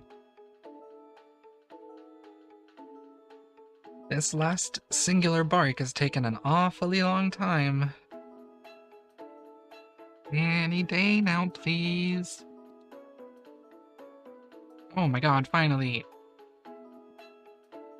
I think that's it, but I'm gonna do these roots just in case. please. 5,000. Okay, I'm leaving. I hate forestry. Trade this guy. Log. Basket. Please. Great. No, I don't have to worry about the stupid events ever again. I'm not doing any more. Done. Yeah, that definitely took a lot longer than I thought it was going to, like 2.3 mil XP or something along those lines. And I didn't get as much out of it as I was expecting to either, which is kind of annoying. Like, I was hoping to get the clothes basket, and luckily not getting that doesn't actually lose me time because the lumberjack outfit only took me like 20 minutes, and I still get to use it through all of the woodcutting XP I get for construction, so not a loss. We've gained time. It just took a lot longer than I thought, and a lot more XP. But, you know, 10 woodcutting levels. I don't need to go there. 10 woodcutting levels, 2.3 mil XP, a log basket. Pretty happy with that.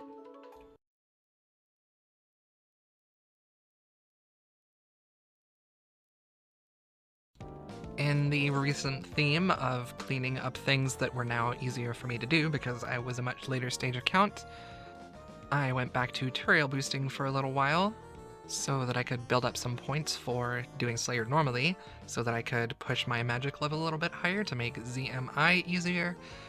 However, that plan changes a little bit. My routing was a little bit off, but future past gwem will explain that for you, don't worry. Yo, iron boots, this is huge! I'm doing some, wow, I'm doing some Turiel boosting, just to get some points back. I've only got 31 right now, so I'm not gonna work on that 92 magic, but first, gotta do some skipping. Oh, that's such a good one! Thank you, Konar.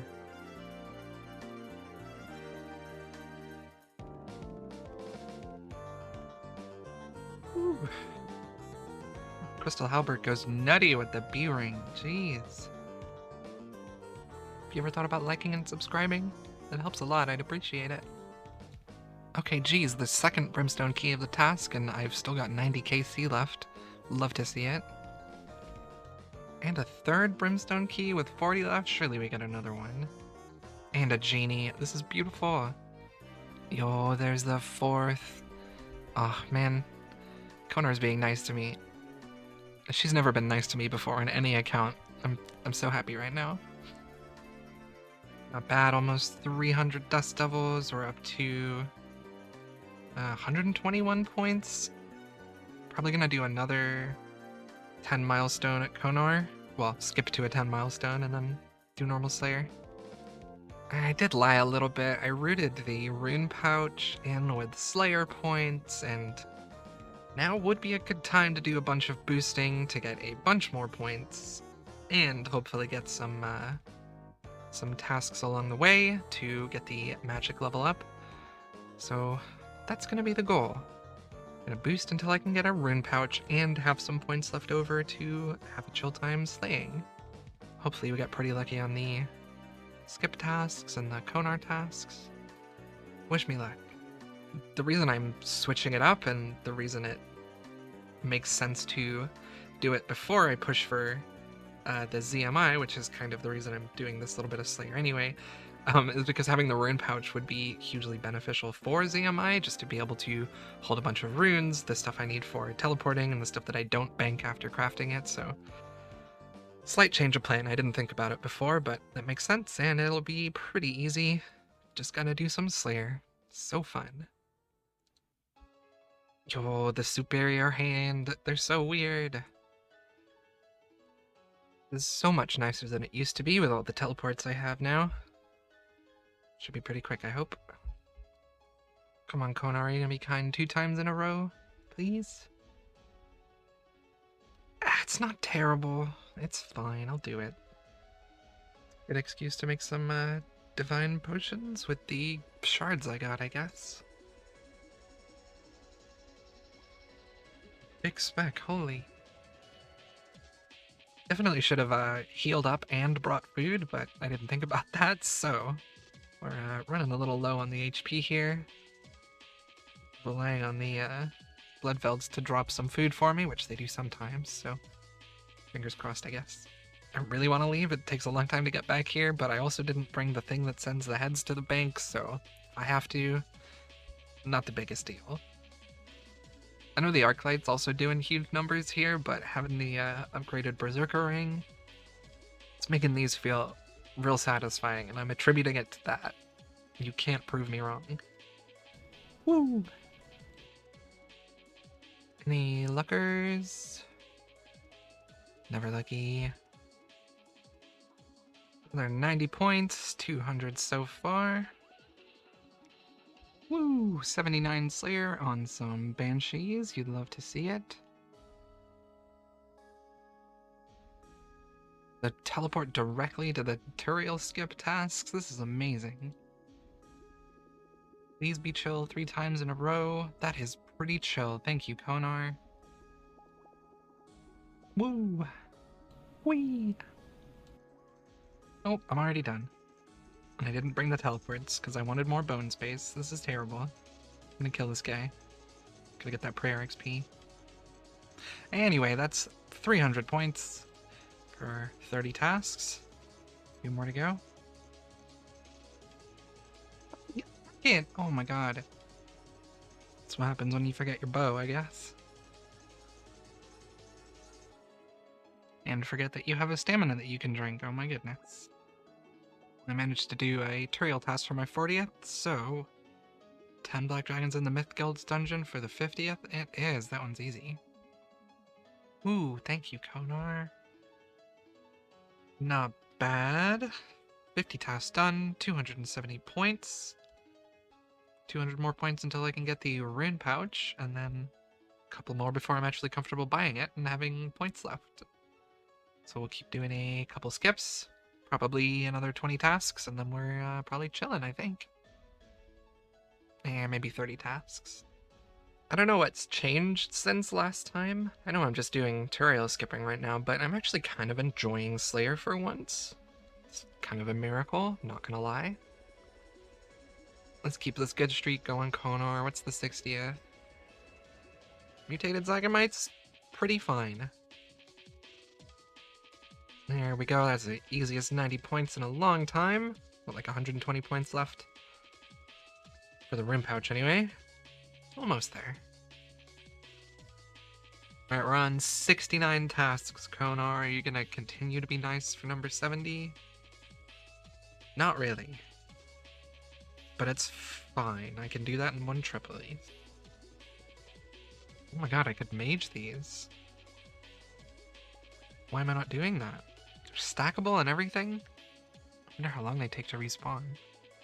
Not very long. Decided to stay in just melee since I was so close to a level and I was already here with the melee, and this is my last kill. 3.4k XP to go. Very cruel, but 721 points. We keep going. There we go. A couple of tasks later, we got the 88 strength. At the 82 range while we're shooting up some bears. Kind of a sneaky level, but we'll take all the total levels we can get. Please, Konar, I'm begging you to just continue being chill. Thank you. Woo! Woo! Okay. Well, I only had like 6 left, so it's good for, I don't know, Spory. Not even worth selling for anything. That's so sad. Ooh. Yay, more! Hey, there we go. 811 points. We could buy the rune pouch now, but I'm gonna do another 10 skips to give me a little buffer, and then can start doing some real Magic Slayer.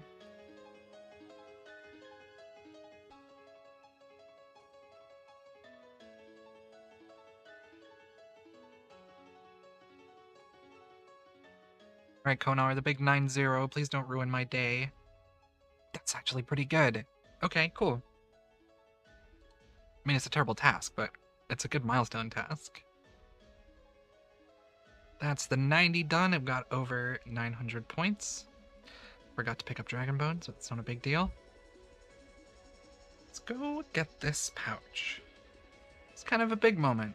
I mean, it's a little big moment, but it's a pretty big moment. It's like a pretty big account progression moment. Very big quality of life moment. Oh, I love it. Boom, and let's continue that with getting, I don't know, I've got 11 keys, so we might get something useful. Got GP and a broken hosta, that's cool. Love that. More GP. Crafting XP, okay. Diamonds, we love it. No. Jeez, what? Okay. Okay, the pure essence is nice. Okay, 2 broken hostas, we love it. Alright. It's such a nice upgrade to have.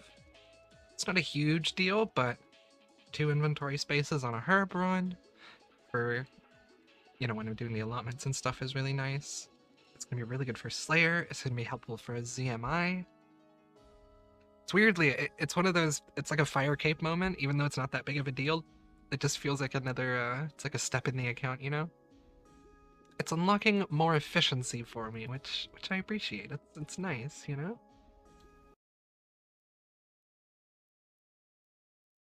Once that was done, and after another Hespori without any white lily seeds, I mined some Dale to boost my essence stack a little bit. Took the Aventos and whatever other clean herbs I had in the bank to Narda to turn them into unfinished potions, and then I went off to the Mortmire Swamp to grab a bunch of mushrooms. Alright, I got a few hundred fungus, well exactly 300. Let's turn those into staminas. Alright, we turn all these into 1-dose potions. 1 dose. 291. Just so there's an extra 1 in there.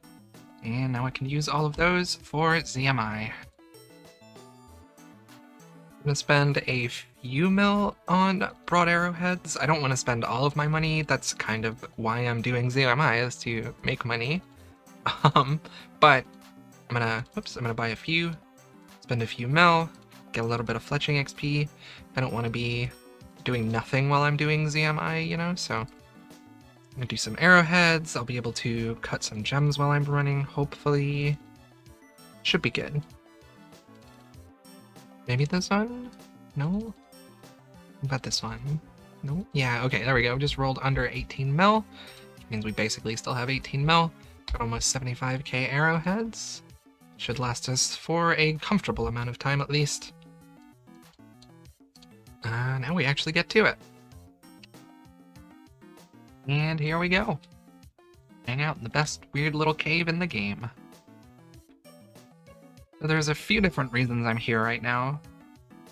One is to get through as much runecrafting as I can with the staminas that I've allotted myself, so that I can take those runes to get 92 magic for Slayer to come back here and do more.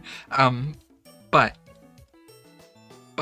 right now, the main goal is 85 runecrafting. That's where I'm going to stay here until, and then that's when I'm gonna go to do 92 magic through Slayer. But 85 unlocks the gigantic pouch, or whatever it is, which uses the Abyssal Needle that I got from Guardians of the Rift way back when, earlier in the series. So I'm pushing to that so I can stop using these. Use the runes that I get from pushing to 85 to help myself through Slayer and boost up the cash stack again with whatever I have left, and then I can come back. Well, once I have the day alt, of course. Good lord. I can come back and finish 99. That's gonna be a while though. There's a lot of day alt I gotta mine. This is the setup now, by the way. We got the agility cape. We've got the Mist Battle Staff that we got from the Superior Cave Horror, the Graceful Gloves, Ring of Endurance, which I charged up a bunch to use staminas. I don't need that, I'm not sure why I have it. But, of course, the Guardians of the Rift outfit. Got my fletching to do. Feel a lot better than I was last time. 85 fletching. Feels good getting these free total levels, even if I do get interrupted all the time. 81 rune crafting on the doing all the clicks in the wrong order. First little level of our little runecrafting diversion here. Pretty fast too. I'm not sure how far into it I was, but it's chill. I like ZMI.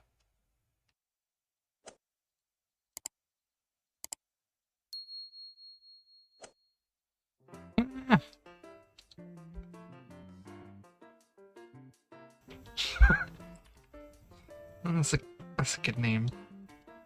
This guy has a great RSN. No. What? No. No. 86 fletching. Oh, I already said it, but the fletching is just so satisfying once you've actually built up the stacks and the GP that you need. You know, usually if I want to play efficiently, I have to, you know, if I ever want to respond to anyone or pick a YouTube video, I almost always have to log out so that I don't waste ticks in game while I'm doing something else, you know? But ZMI, I can be efficient, I can multi-skill, I can play another account, and I can watch YouTube, and I'm honestly having a great time. I know Guardians of the Rift is popular these days, but people sleep on ZMI. I can tell by how few people are here. This place used to be packed. So I'm not quite 82, but I'm already running very low on the broad arrowheads, and like I said, I don't want to just spend all of my money here. I have much more important things to spend money on. So, once I get this next level, I will be going to do a little bit of super glass making.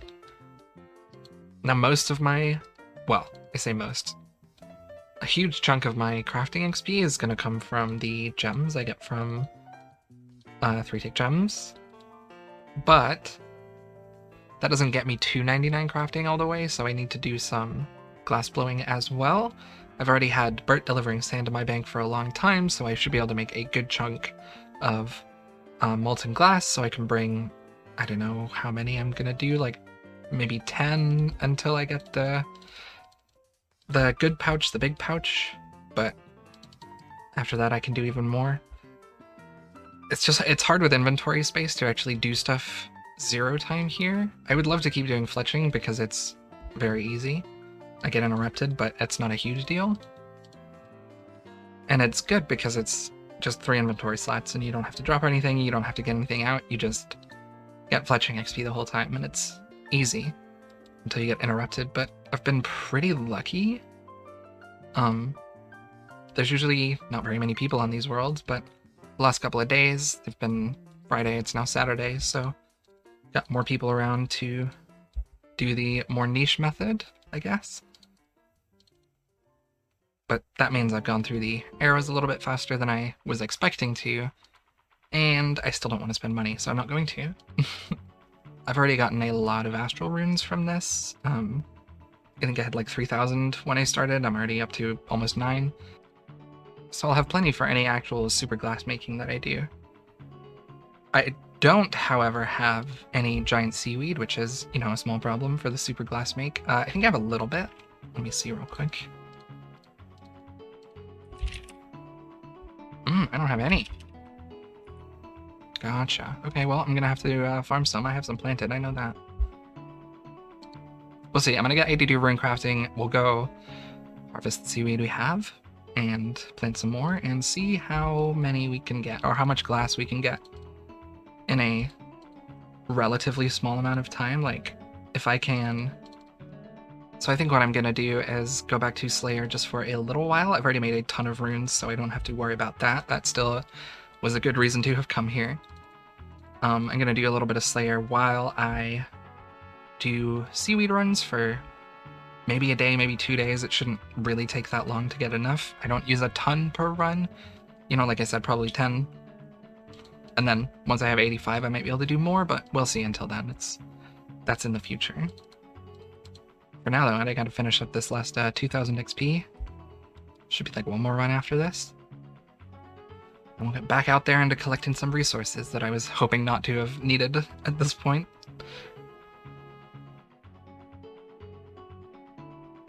Wow, that left me 20 XP away. Amazing. 82 rune crafting. There we go. To go here. Annoyingly, I have to get a tiny bit more thieving XP because past me sold all of my gold artifacts to Simul Templeton for GP and didn't save any for scepter charges. It's very annoying. I don't have to be here for very long, but it's very annoying. There we go, I got my 6 gold artifacts. I should be able to just talk to the guy and charge it, right? I haven't done this in a very long time.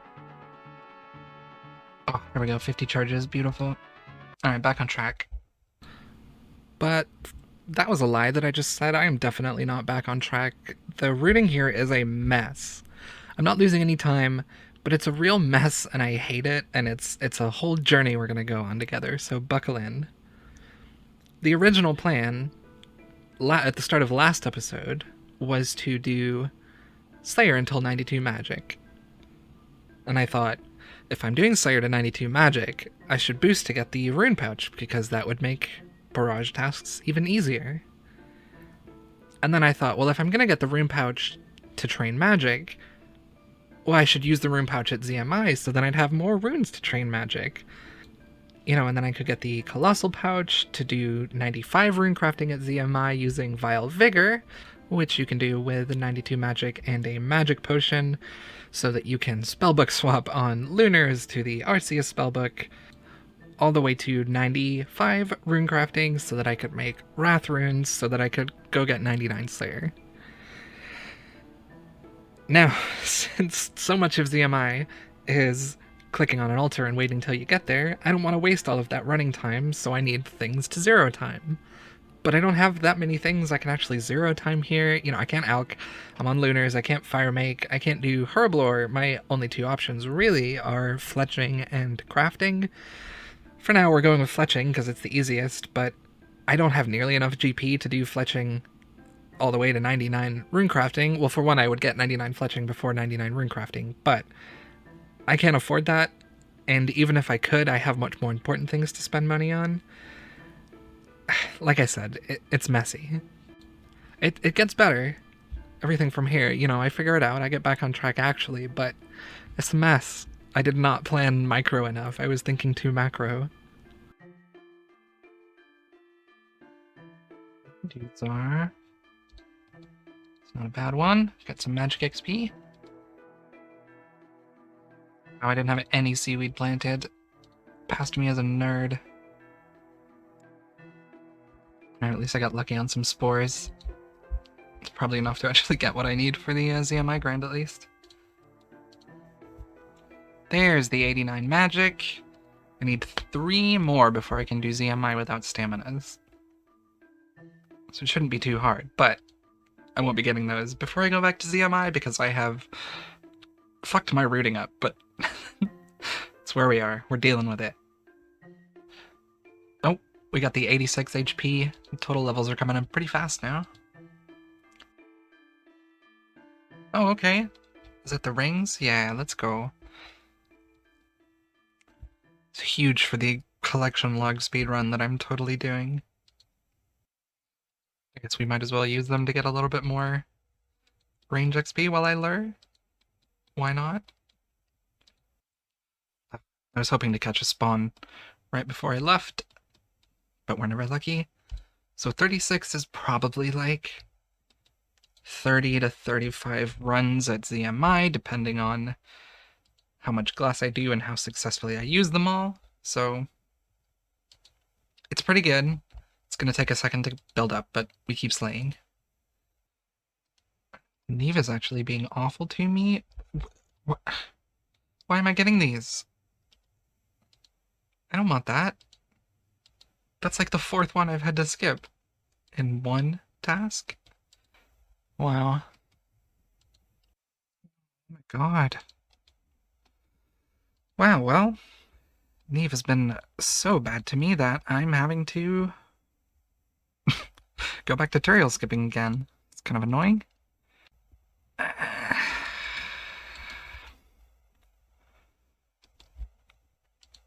Tried to convince myself to do Tauros for a second, but I'm not doing it. Just work my way back up again, it's fine. Okay. There is a bot farm happening on this world, holy. They're doing making friends with my arm. I brought ALTS with me so that I could get some magic XP between hits while I'm doing this. I'll do that until I'm low on prayer bots, and then I'll go back to one ticking. Depending on how many are on the task, I guess. Person has never, ever bought a bond. No way. How did this guy get over here? What are you doing, bud? You can't even attack. Good task, Konar, thank you.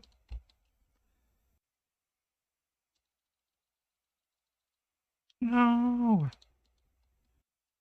Oh, I have exactly 500 or 5,000 sand. That's pretty cool.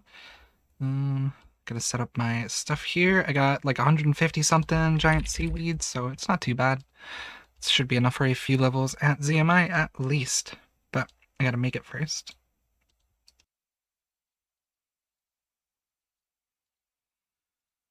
Alright, I used up all the seaweed I got so far, and let's see how much we got.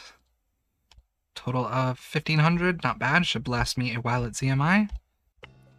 And this is how we're gonna use it. Get interrupted occasionally, and depending on where we are in the run, I will be either dropping or crafting. Like here, I should be able to get a couple of more in. So it's gonna be a little bit annoying, but doable is the point. As long as I can do something 0 time, I'm happy. Yeah, see, sometimes I got lucky with the positioning and I just do all of it in one go and it's great. And then I've got plenty of space for runecrafting. I mean, usually I'll have a couple left over, but it's not a big deal.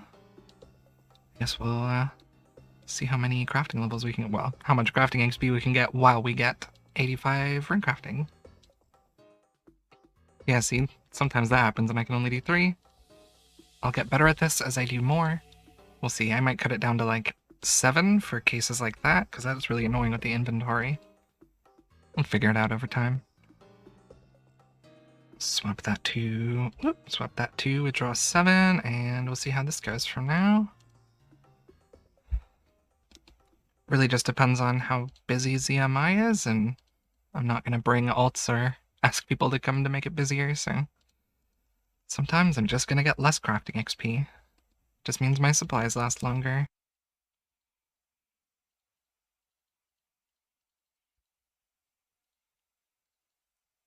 Get the banking clicks down now. Zoom in. No, I think I'm going to have to go back down to 7. I keep having way too much, and it takes like 4 or 5 pouch withdraws. Man. Yeah, like there's just no one here to take aggro. It's almost pointless being on a ZMI world. 7 leaves me with enough room to just do 3 crafts still, so 7 it is. I wish GP wasn't as important as it's gonna be in the next little bit of this run, because this would be so much nicer if I spent money on broad arrowheads until 85 and then did glass blowing, because the extra inventory space and how much easier it is to runecraft, but that's what we deal with. Gotta follow the plan, however messy it is. Man, it is rough with this few people at ZMI, I'll tell you. I might even bump it down a little bit more. It's taken away a lot of the runecrafting XP per hour I'm getting. You know, a couple of extra essence is like an extra, maybe up to 100 XP per run, so it might be worth knocking it down a little bit just to make the runecrafting a little bit faster, because I'm still not completing them all every time, so I could probably go down to like 5. I think I'm gonna do that. I think if I was able to do more per run, it would be worth probably doing like 15, just because the crafting XP per hour would be a lot higher, but I'm not getting a lot of crafting XP to lose like 10k XP per hour. So I want to try and remedy that. We'll see.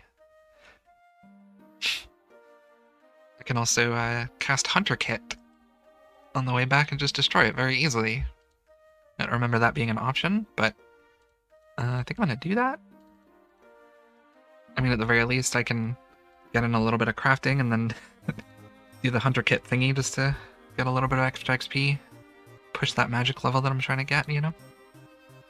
I switched to the lava battle staff so I could gain an extra essence per run. It's not the biggest deal, but it does make it a tad bit easier, well, a tad bit faster for the rune crafting XP. Doesn't change anything about the crafting XP. Just means I can't do magic imbue, which I'm fine with, honestly. I can still hunter kit, and that's some magic XP, so whatever. Last 4 of my molten glass. It's a good thing too, because I forgot to stamina, but the last 4 of my molten glass, I've been doing seaweed runs this whole time, so I've got plenty. Be able to go and make some more, stock back up. I think I'm gonna stick with this. I wasn't too sure about it, but it's pretty good. It's not the best, but it's only to 85, and then we'll get even better, so. Here's my last super glass make, and we got over 2,000 this time. Almost 2,200, not bad. Let's get back to it. 83 rune crafting and 1975 total, not bad. Those are some good clicks. Uh-oh. That's interesting. 84 rune crafting. One more that can go hang out somewhere else. Here we go, we stock back up again. Should be enough to get me to 85, and then I won't need any more. 84 crafting. It's not bad. About halfway through the rune crafting levels, so should be able to get a little bit more XP too.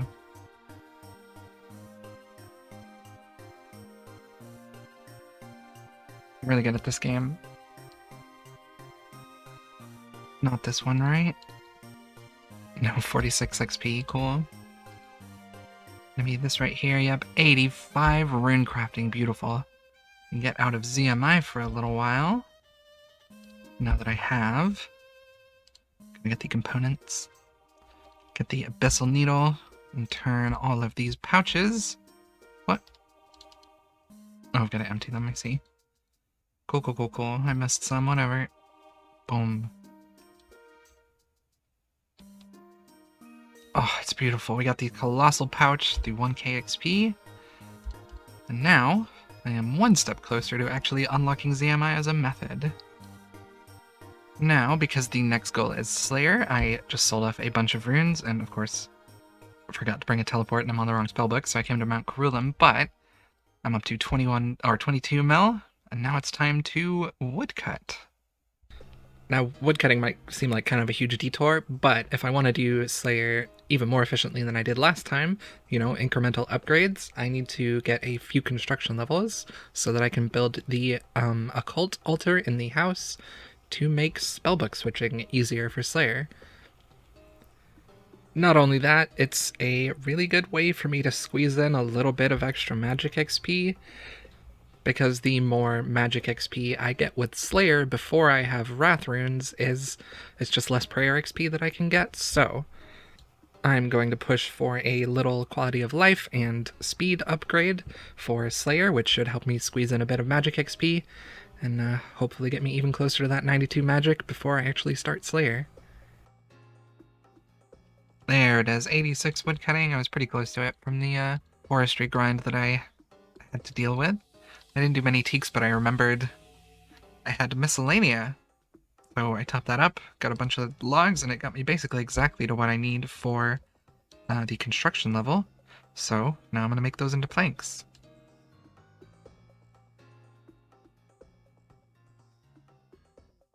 These gamblers are babies, it's insane.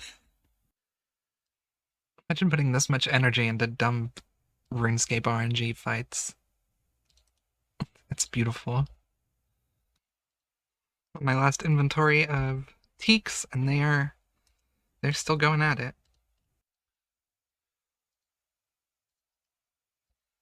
Close one. Here's my last inventory of mahogany logs now. I'm gonna do some herbs and some birds, and then I will use all of these planks up. There's 83 construction on the Myth Capes.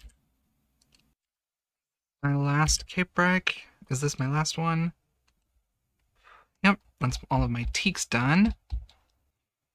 Almost halfway to 84, not bad. And very quickly thereafter is 84 construction, thanks to the mahogany tables.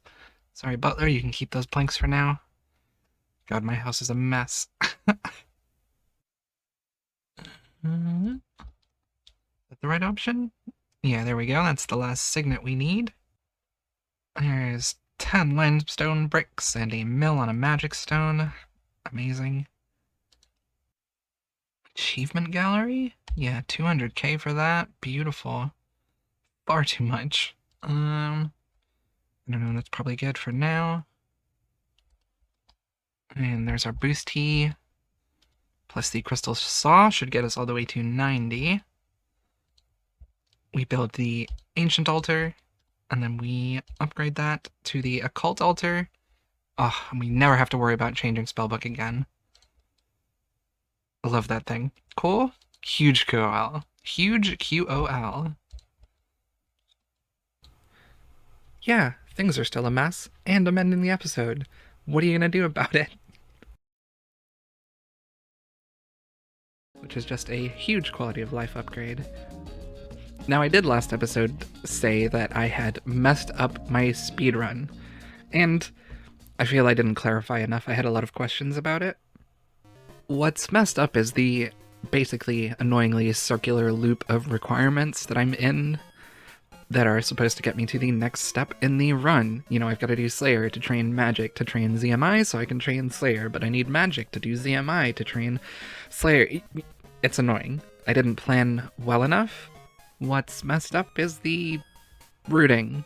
I'm not necessarily losing time, other than having to switch activities so often, but it's just messy and confusing and unnecessary, which is why we are working on fixing it now. Please like and subscribe, it's so helpful. Alright, this is the one. I'm getting white lily seeds. I'm tired of this. I need the seeds. Oh my god.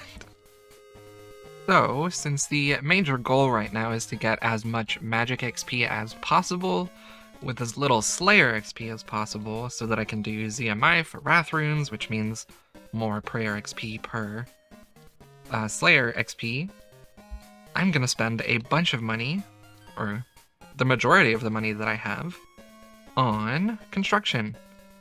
Mostly I'm doing that because it's one of the few methods I have left that is constantly using teleports to the home and bank and whatever, so that's a little bit of magic XP, and I can alch on the way.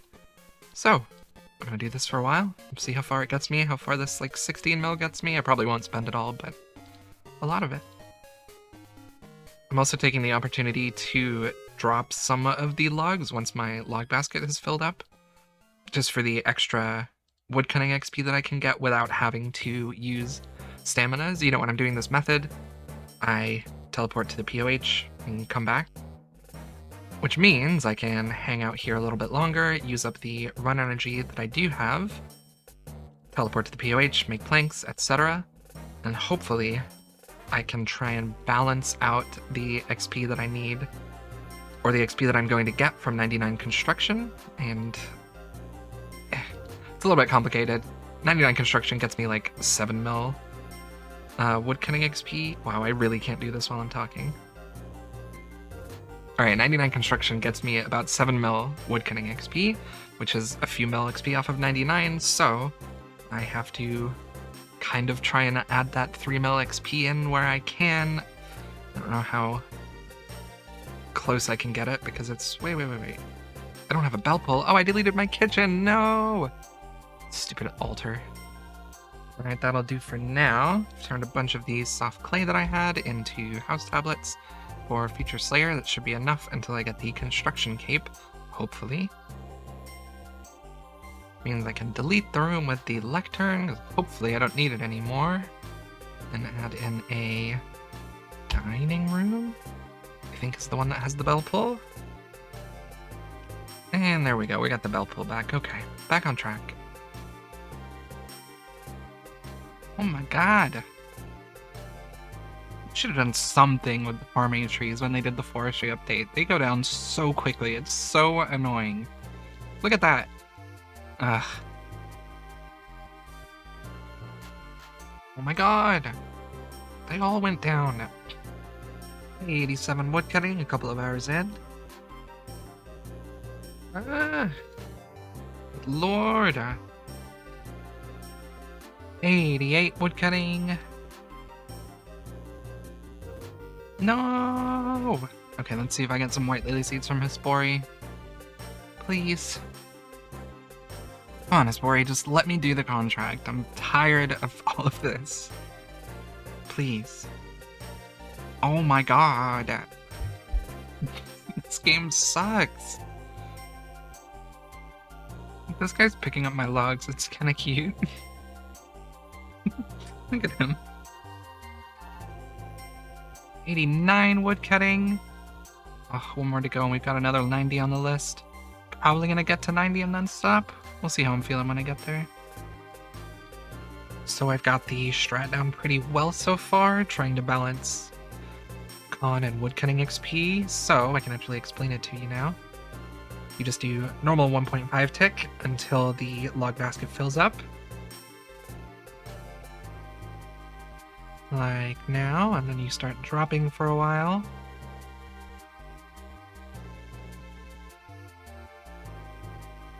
And when you're low on run, fill up the inventory, drop off the log basket logs at the bank, turn the inventory ones into planks on the way, and we alk on the way back. It's super easy. I won't be doing this forever because I am trying to maximize the amount of non-construction logs I'm cutting right now to hopefully at one point just do normal or whatever normal 1.5 tick teak plank making is. But for now we do this. I have a little calculator. I will show you here. 1 second. So this is my little woodcutting construction calculator sheet here. It keeps up to date with my scores on the high scores, so it always has the, as long as I've logged off and updated it, it should always have the right XP here. So I currently have 6,937 teak logs or planks banked. I keep track of the mahoganies that I currently have from Miscellanea, which means we have about 953,000 XP right now, which isn't bad. I'm also playing with the idea of using the mahogany planks with mahogany homes to save a pretty reasonable amount of money.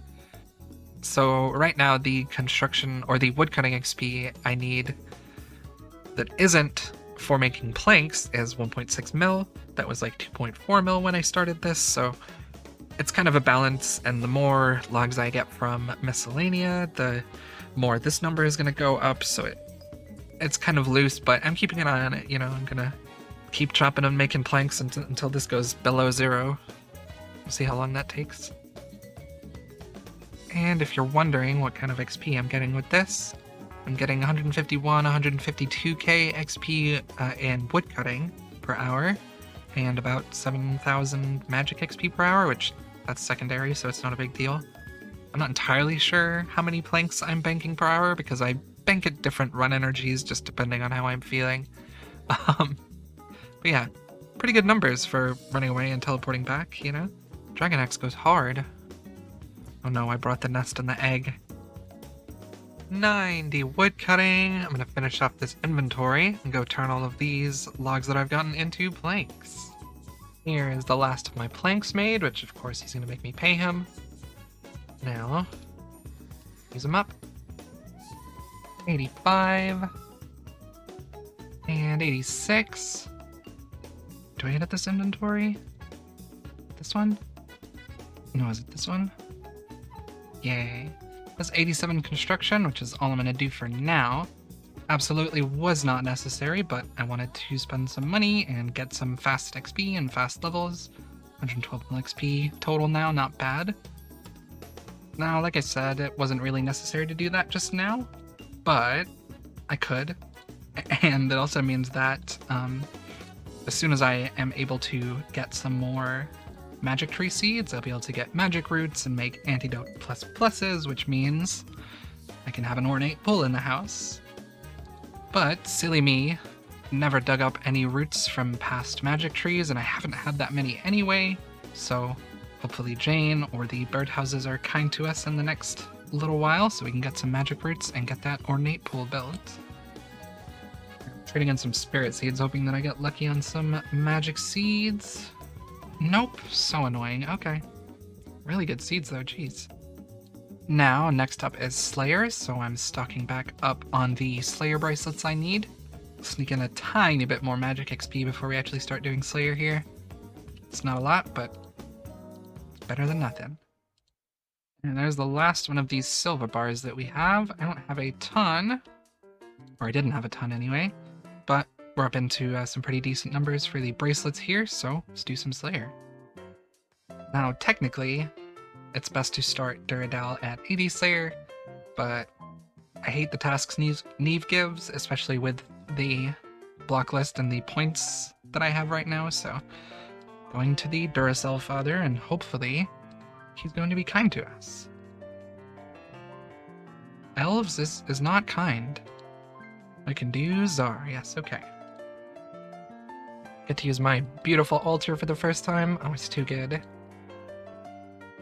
Now, just to recap, I said it before, but again, just to recap, I'm doing a Slayer right now to get 92 magic so that I can use magic potions to boost for Vile Vigor and ZMI. So, stuff like this, barrage tasks, amazing, we love them. You can get some free range XP from the broad arrows that I've been making just while I gather all these Czars up, and then we can chill and hopefully get some pretty fast magic XP. Yeah, there it is. 90 magic, actually a very big level, mostly thanks to the XP that I managed to squeeze in during ZMI and the construction woodcutting I just did. 90, 2 more to go. Well, we got the 80 Slayer. Love to see it. It's Necreal's unlocked, which basically unlocks Herblore. For now, I'm doing some of the less desirable tasks, like Cave Horrors. The herbs and seeds it gives are pretty good, but I don't want to be skipping too many when I don't have too many points, so for now we get a little bit of melee XP and alch while we kill some of these things. Not a bad task for the seeds and the 3 superiors. I don't know if I'm just getting really lucky, but maybe I'm kind of enjoying Slayer. Oh no. Oh, the first Necreal task, it's so good. I haven't extended them yet because I don't want to spend too many points. And since I'm meleeing them, I get less magic XP than I need, but we're gonna go kill our first group of Necreals in the Slayer Tower. Also, I keep trying to run to the Shiloh Bank out of habit. I need to stop doing that. Hi, everybody. Welcome back to actual footage. Isn't that exciting?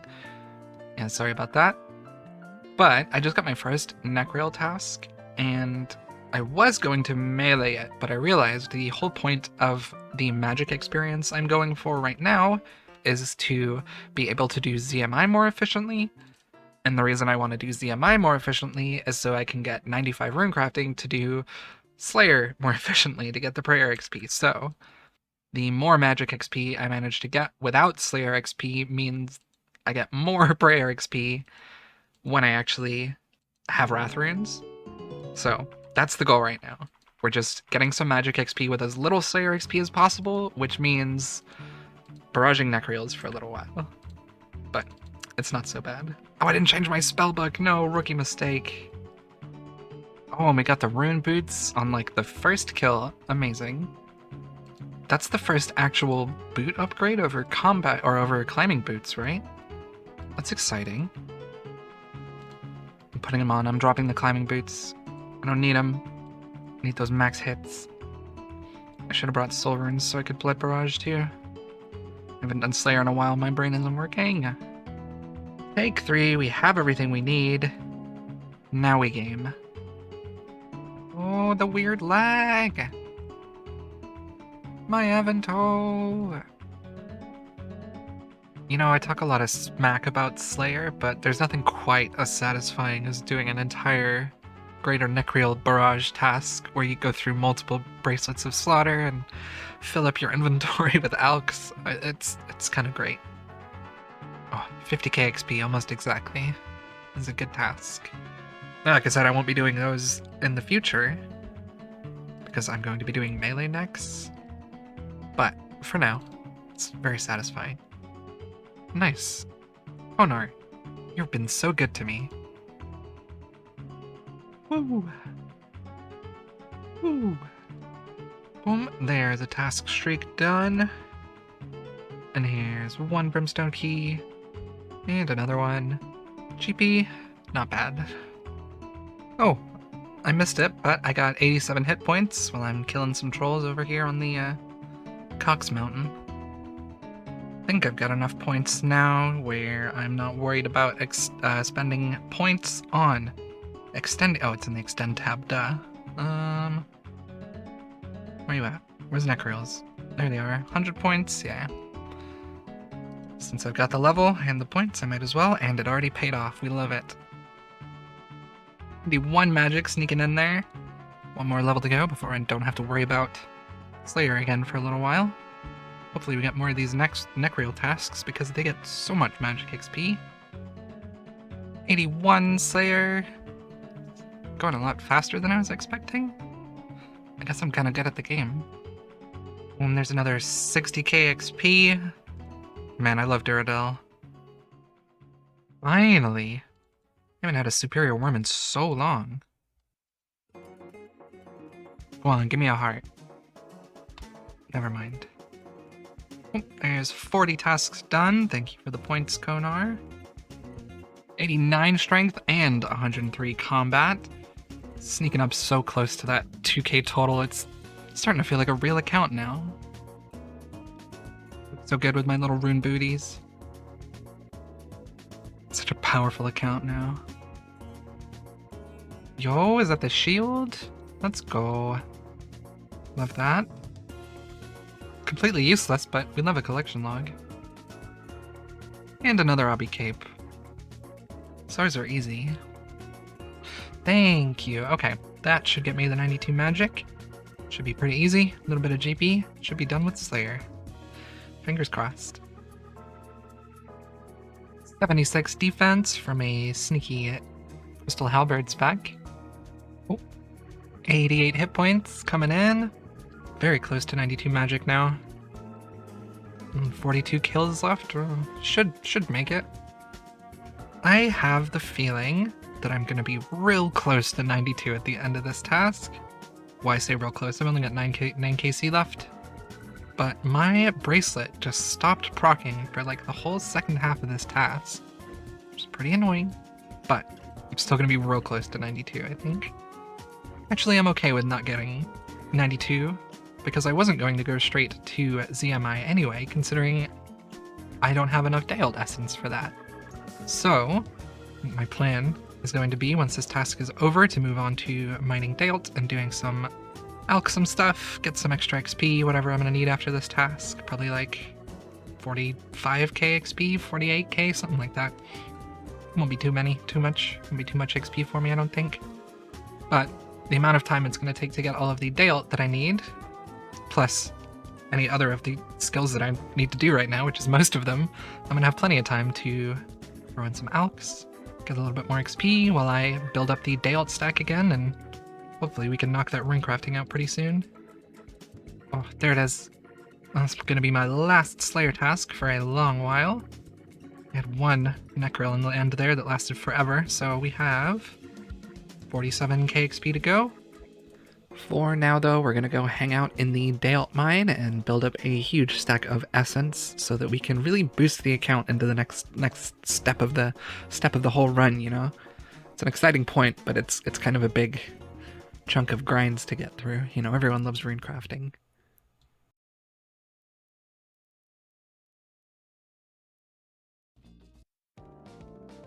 So I kind of thought I only had two options. I'm not sure why I didn't think of this, but originally I thought I was going to either have to camp Dialt until I had it all before I could go do ZMI to 95 rune crafting, or I was going to just do like 20k Dale today and then go do something else because I don't just want to do this for 20 hours. It's really, really, really boring. But what I realized is that I can just do my daily, like, 10k maybe, go to ZMI and use it, and then come back. It sounds pretty obvious, but, like, if I don't want to hard camp this, but I do want to do ZMI, I can just do little bits of each until I'm done. It's kind of a long run to get back to this mine, but I do have to leave for herb and bird runs anyway, so I can bank, do a herb and bird run, go do ZMI for a little bit, do a herb and bird run, go do Dale for a little bit. You know, if I have to leave and bank anyway, I can use it as an excuse to switch to a different activity without actually losing any time. So I'll do 1.5 tick Dale until I get bored of this incredibly annoying place that keeps kicking me out of cycle and I can't figure out why. And then I'll go do ZMI, the much more chill activity. You know, blow some glass, make some runes with my fancy new Giga Pouch or whatever it's called. Make some real progress. Getting really close to that 2k total mark, and I really want to push that. Oh, 4 levels to go. But kind of my point of this whole thing is that before, my routing was a mess and I had to do some spaghetti routing to fix it, but I think I have fixed it and I'm back on board, and now I can push for 95 rune crafting, make a ton of GP, make a bunch of Wrath runes so I can go and do Slayer actually efficiently. It's very exciting.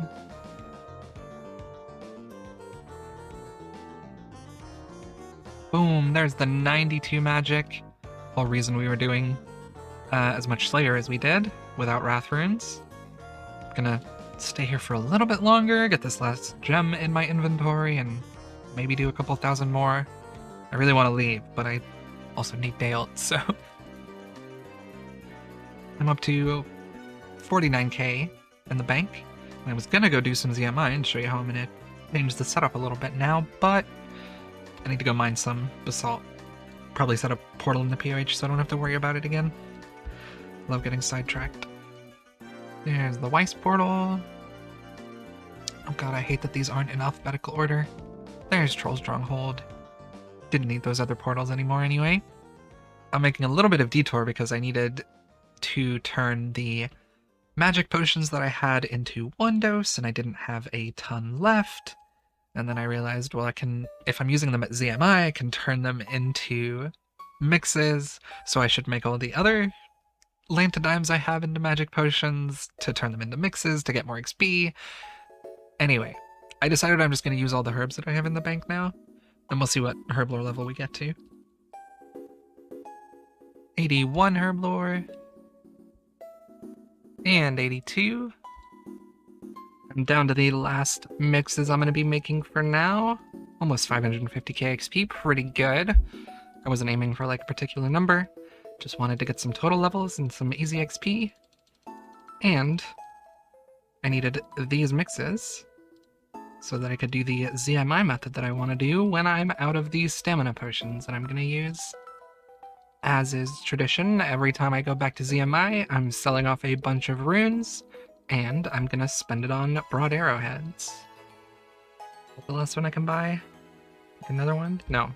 Alright, I spent like 6.6 mil on broad arrowheads. Now I can go to ZMI. So, while the main point of getting 92 magic was to make ZMI easier, I do still have some staminas, so I'm going to be doing basically exactly the same thing I did last time I was here, except now I have a ton more inventory space, which is really nice for both the runecrafting XP, which is just really nice because it increases the runecrafting XP. So I made a bunch of stamina mixes. I'm going to be using most of those. I don't need... The only other thing I need staminas for, if I do construction correctly, is smithing, and I don't need a ton for that because you really only need staminas if you're banking the gold, and I'm not going to be banking a ton of it, just enough to do the bracelets I'm getting from gem mining. I'm also using the pure essence I've gotten through Slayer and stuff so far. Don't have a ton, but it's 12k, it's kind of a lot. At least I think it was 12k. Might be 22k, I don't know. But it's a big chunk of XP that is essence that I don't have to mine myself, so I'm gonna work through all this, get through some of the day out, and then go back to mining it again. Yay. It would technically be more efficient for me to use the pure essence I have for lava runes, but that gets rid of any profit that I would get out of them, and I forgot to check again, but 12k, however much it is, that's a lot of runes and a lot of GP that I would be missing out on. You're gonna interrupt me the whole way? They are. I'm alone. This sucks. I was so close. Oh my god, there it is. 87 fletching, but more importantly, the big, huge 2k total level. Can I get a GZ in the comments, please? Oh, that's so big. It feels like a really big milestone. Oh, I love it. It's really crazy how good the Colossal Pouch is. It saves a ton of space in your inventory because you don't have all the pouches. Even when it breaks, it goes down to 35, which is a ton. It's 40 normally. It means you get extra essence in your inventory, which is even more XP. Man, I don't know how people did normal runecrafting before it. Oh my god. 88 fletching, another 0 time level. 86 runecrafting? Oh no. What a scam. I'm almost out of pure essence. I think I'm gonna finish it off and then go mine a little bit more day out and then come back and see how much XP I can get. I ran out of pure essence, but I decided to stay and use some day out until I ran out of broad arrow heads. So there's 86, nope. 89 fletching. Congrats, I ate chowder. I don't know what I've changed since the last time I was using Dale. Maybe I've just been getting lucky on the runes I'm crafting, but the XP per hour is very high right now. I mean, I know I have the Colossal Pouch, but that's a big jump over what I was getting. Just ran out of broad arrowheads, and I was gonna switch to crafting, but I'm at 89 fletching, and I'm basically 90, so I want to get that done. I want another level 90. So I'm gonna go spend some money. According to the calculator, I only need like 30k, so shouldn't be too expensive. There we go, that should be enough, I think.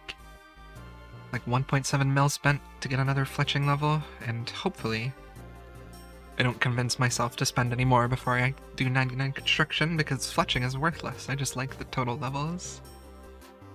EVB said a nice thing to me, and I haven't seen them since. So, thank you, EVB. And there's 90 fletching. I'll dedicate that level to EVB. Woo! No, that was my last talisman charge. I can't. I still haven't been able to justify to myself a way to make it worth it to get more. I think I'm just gonna have to stick my house in Hesidius and run here. It's so sad. 89 farming on some white berries. Alright, 50 KC. Is this the white lily seed moment? It is not. Of course it's not. And this is the last of my seaweed that I've got so far, and basically the last of the sand that I've gotten for Bert for free. So I'll have to get a little bit more in the future if I run out on this current ZMI grind, but it was like 4.5k, yeah, almost 5k, not bad. Should last for quite a few runecrafting levels. Dang, this person is skillin', holy. The fit goes crazy. 88 runecrafting. It looks like Sunday is the busy ZMI day. I mean, I'm gonna do it every other day that I need to, but, you know, future information. If you want to do ZMI and you don't want to alt, do it on Sunday. Did I get? Yes. Never lucky. Oh, the new loading, whatever it's called, extended map loading thing that RuneLite has, it's so good. You can click so far. Look at that. Look, I can see the boat from here. Ah, I love science. That's goo. I don't know what changed. I switched to the German world. I checked it before, but ZMI is booming today. We're gonna do some numbers. 89 rune crafting. Close to another level 90 now.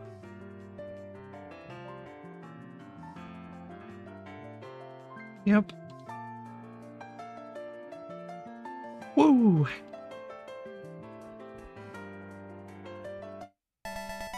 Oh my fucking god, it happened. 52 KC. Finally got white lily seeds. It's amazing. I can finally do white lily contracts. Oh, that's so stupid. Finally! Here it is. The big 9-0 rune crafting. Whew, that always feels like a big milestone. It doesn't do anything for me just yet, but it does put me in a new bracket of runes, so I should get more money per craft now, I believe, which is nice.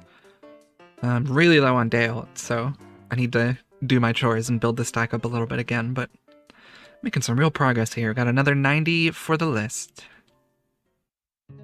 Wow. The ornate pool anti-venom strat is getting even further away, and it's so sad.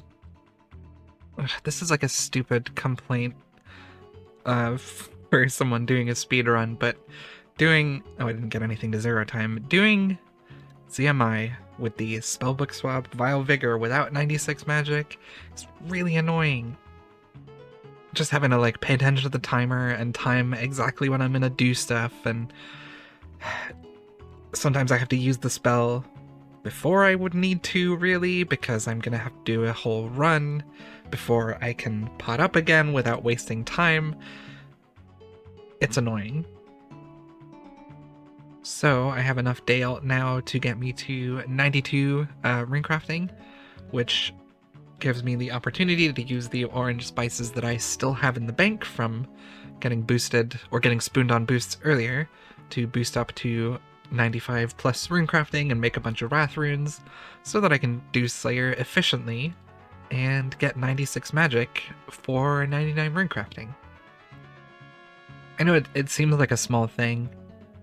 You know, it seems like a silly thing to be doing during a speedrun, boosting for runes when you're gonna come and do the same rune crafting method anyway, but the magic boosting is annoying, which makes me want to grind less, which is always a bad thing, because I put less hours in, but it also makes me lose ticks because I'm constantly...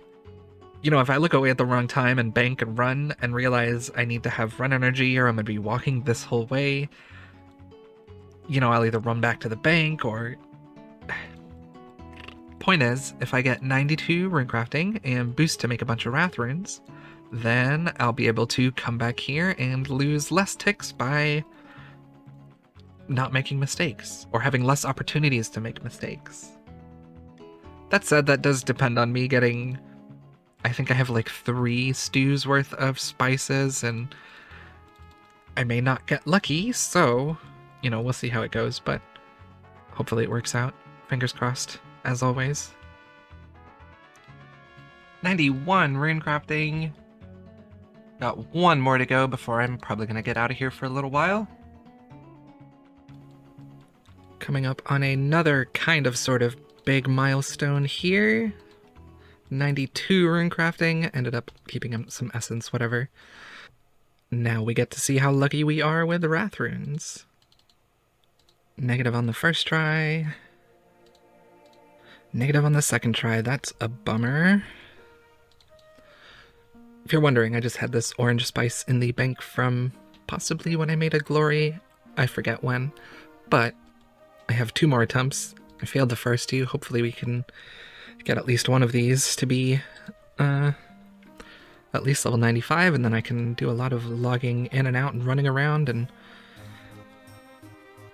it's negative again. Oh, I'm kind of glad I would have only had 10 seconds anyway. Drumroll. Negative again! This is so sad. I even got 92 so I wouldn't have to be relying on a +5 boost every time, but never lucky, I guess. Alright, take 3. We got a +3, that's enough. Now I gotta do the whole logout strat. It's gonna be a second. Hopefully I could get another 1 or 2 crafts with this inventory, or with this boost. We'll see. That said, I didn't bring a bank teleport, so I'm gonna have to go to the GE and log out. I think I'm wasting time currently. If you've never seen a Rendy video, basically if you log out every 12 seconds, the boost timer don't go down, or doesn't go down. It like ticks down in 12-second increments. It's weird. But I'm logging out to stop it from ticking down. Probably logging out too frequently, but I'm okay with that. Especially since I have to run through this combat area with the dragons. I should get through here and then just log out and we're good. Oh no, it went down. Oh, that's so lame. Dang. Oh, now I gotta wait for it to go down again. Or was it still +3? I don't know. We do it again. And we got +2 still. Still got another 2 stews to try. Let's try again. I'll bring a bank teleport this time. We try again. We got +1. Try again. We got +4. Okay, this is a good one. This is a very good one. We got an extra level. We can make this last. We still got the +4. We're 2 inventories and we're doing good. It's +3 now. Looks like I waited a bit too long there. Really wanted to log out there. I think I lost a little bit of time, but that's okay. I think I can get 1 more inventory. Fingers crossed. If not, I've still gotten quite a lot, so it's gonna be a close one. They didn't let me log out there. We're still very hopeful. I think I can get this 1 more inventory. Unless it ticks down right when I log in. Nope, we're good, okay. There's a possibility I could get another one. Maybe I try, maybe it's worth it. My pouch decayed, kind of annoying, but still okay. I'm still gonna get some if I make it. Alright, we made another 100. It's still happening. Do we risk it? I can't repair the pouch, but... Nope, there it goes. Lost the boost. Alright, how many do we get? 603? That is plenty for what I need them for. Means we can go do Slayer, actually, efficiently, which is exciting. But, in the nature of someone whose brain does not work like that, after that long grind, I'm going to pivot to something else entirely. So, I'm now at a point in the run where I can either take those Wrath runes I made last episode and go do Slayer for at least 96 magic, or I can pivot. And I'm bored of ZMI and ALTS for now, so I'm pivoting. Spending a bunch of money on buckets. Gonna come to my guy Ali here and sell off a bunch of runes. Still got plenty in the bank, don't worry, and still got plenty more to make, so. I'm stocking up on some fungus again to make some super energies. Oh, snuck in a herblore level, because why not? Now I'm gonna spend a little while at the blast furnace. I'm gonna get a few thousand bars.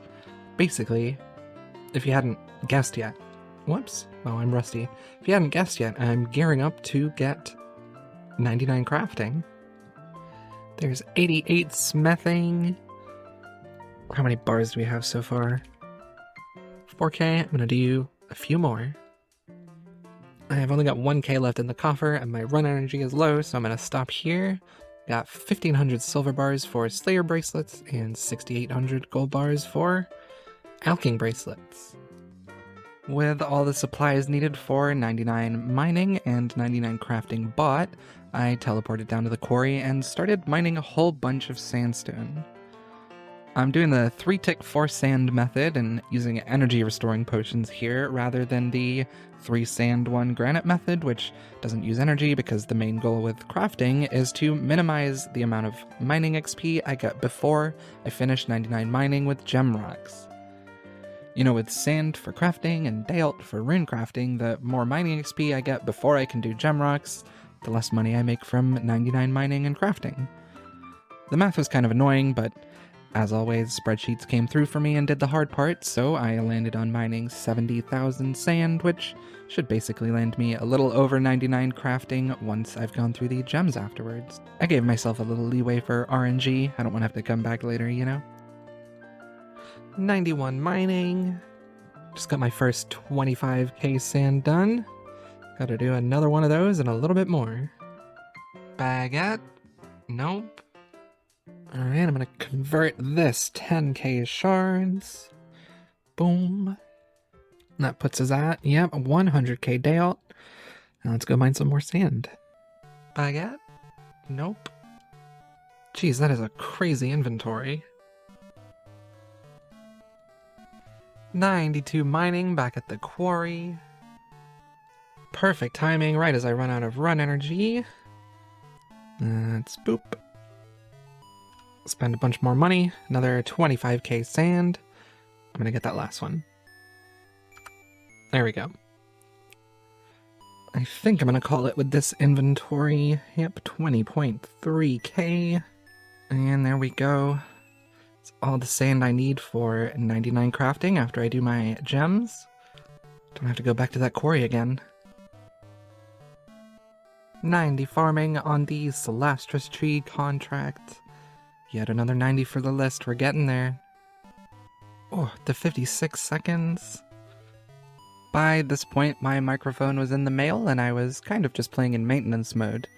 Lots of planting seaweed and logging out, lots of birdhouse runs, which got me 90 hunter, finally, and when I had time, I would go and mine day alt. I mined a lot of day alt. You know, I figured why not use this time without a microphone when I have a good excuse to not upload a video to do one of the longest, most boring gathering grinds I had left. The only ones left after this are woodcutting and mining, and I really like those methods, so it's time to finish my chores. And that's exactly what I did. That last 50k got me to 251k day alt in the bank, which hopefully the rest will be covered by Rune Essence from Slayer and possibly from Wizard Property with the Arty Diary. But for now, that's all we need to worry about for rune crafting. We've banked 99. I think by now I was in the new apartment with my partner, but my microphone was still in the mail, so I started powering through the 3.4k giant seaweed I picked over the last week to build up my molten glass stocks again.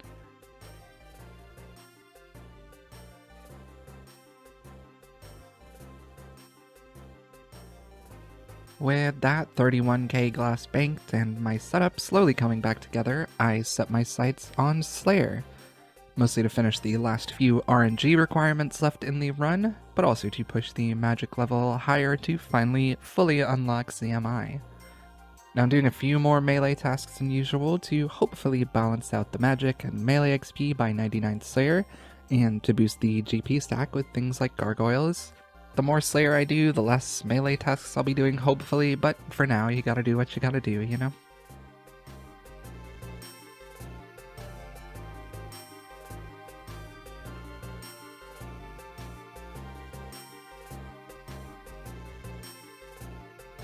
Woo!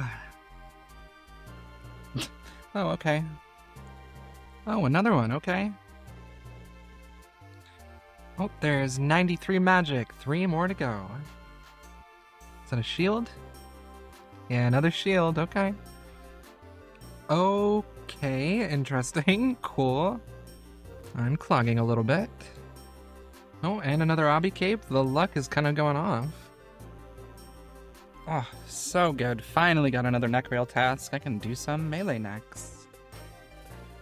I know we all love barraging a neck rail task. It's incredibly satisfying, but these days it's way more efficient for irons to kill them with melee and the Slayer Tower once you have Wrath Runes unlocked. They drop a ton of very good herb seeds. They drop ashes that give you 195 XP each with offering spells. They're kind of OP. It's crazy.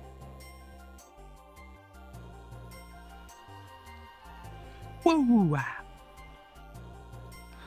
Boom, another level 90 for the list, and 104 combat. And we're in 2023, we're in the modern day, guys. Oh, another one. 83 Slayer. I got scammed of the message, but we got 89 hit points and 2025 total level. Okay, another Robbie Cape. Love that. Oh, there's 84 Slayer. One more for the whip. And 94 Magic. Oh, that's so good. I don't have to boost for Ice Barrage anymore. That's so nice. God, Slayer, it's not my favorite skill, but boy does it make the numbers go up. And there's 91 Strength. Probably the last level I'm getting with the D-Skim here. Oh, okay. That goes better with the Dagon High, I guess. Ooh, 90 HP, 105 combat. Oh my god, I got a Spiritual Mage's task. And that task finally gave me an excuse to go talk to Gomel to get my easy diary rewards, which, for whatever reason, the easy one that I didn't even work towards gives you 3 free Trollheim teleports a day, or God Wars teleports. So, kind of OP, but now I have a use for it. I'm gonna use it. Alright, we've got the Slayer level, we've got the teleport. It's time to step into God Wars dungeon and get some dragon boots. Hopefully pretty quickly. I can't really guarantee that, but it's not very difficult. We'll see how it goes. Wait, is Proselyte not a Saradomin item? Oh my god, that's so annoying actually. Take 2. Got the monk robe bottoms this time. I just have to stay in the top level of the Sarah area, so there's not many things I have to tank down there. Alright, now we're chilling. And we just attack the ones that are attacking someone else. Wait, what? Oh, because it went down. Oh, I panicked for a second there. Alright, we got the elite task done. It's not a big deal because I'm not going to finish that, but it's done.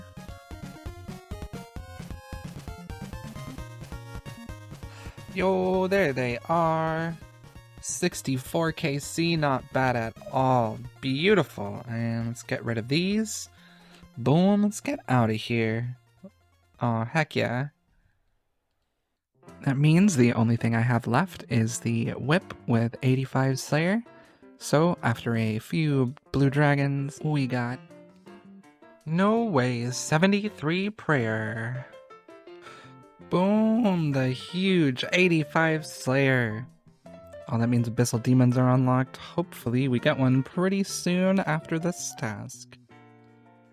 But, you know how it goes, folks. That's for next time. Hey, So, Slayer until this point has been pretty basic. Like, I've had access to Thralls for a while, and I haven't been using them. Like, you might have seen JCW doing Slayer and using Thralls on his melee tasks, and thought, yeah, that makes sense for a speedrun, but for me, faster kills with less XP don't necessarily give me a better ending time for the run. But now that my melee levels are a little bit higher, I've gotten access to better DPS, better weapons, better tasks with higher Slayer levels, I'm starting to trickle them in a little bit on some of the slower tasks. Okay, sure. I have no idea what that was. That only helps for melee tasks, of course, but now that we have Ice Barrage permanently unlocked, the strength level has skyrocketed, the XP per hour has been averaging out much higher. It makes Slayer a lot easier to stomach when the number goes big. Okay.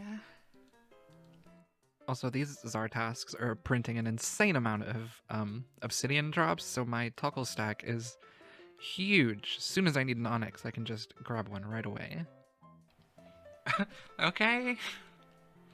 I got more free Tuckle, I guess. Yo, another Obby Cape. Okay, another Obby Cape. Very cool. I talked about the melee Necreal strat last video a little bit, but it really does feel OP. The prayer XP, the amount of herb seeds you get, how quick it is to bank and get back if you get spooned on an Eternal Slayer ring. It's great. I do go and do some Barrage Necks later because the magic XP is important right now, and I'm not even halfway done with Slayer yet. But for now, we break out our friendly ghost and stab some weird demons to death to get just so much XP and loot. I love it. Oh, sneaky 92 strength coming in there.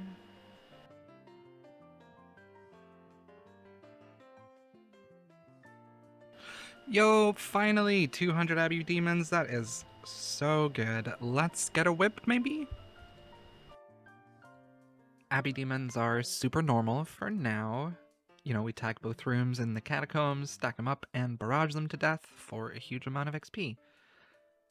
You know, I should have banked the ashes instead of sanctifying them, and I should have boosted my magic level to do spellbook swap to barrage and offer the ashes instead of banking them, but at this kind of annoying halfway done stage of Slayer when I am low on runes and don't have 99 construction to make my life easier and would still have to boost to do spellbook swap, I'm pretty happy with just tagging and barraging for now.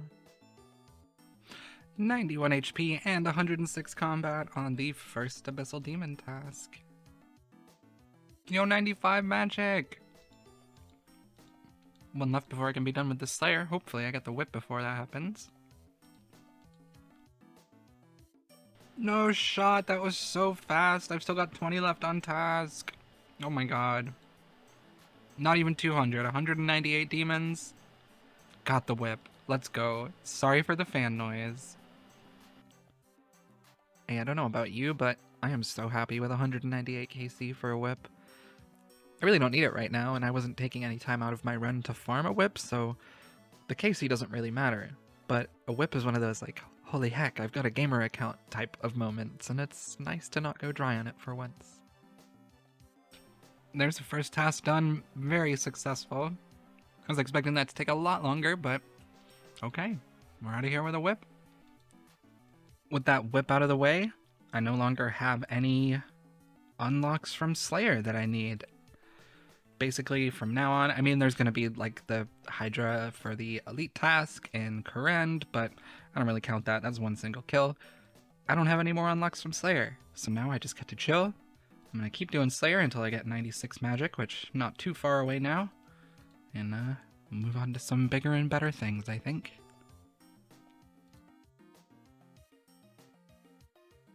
Dust Devils for the 100 tasks. I love it. Whoa, I didn't see that coming. 77 defense. I didn't even see the Slayer level, but we got 86 Slayer. Pretty close to 96 magic now, so should be done soon for a little while. 92 HP, halfway. Oh, there it is. A couple minutes later, 96 magic. Oh, that means once we're done with this task, I can move on and not come back to Slayer until I've done runecrafting and 99 construction. Oh, it's gonna be so nice. Oh, there it goes. Task is over, and I am free from the Slayer hell for a little while now. Boom, 91 farming. There's 91 cooking while I'm stocking back up for ZMI.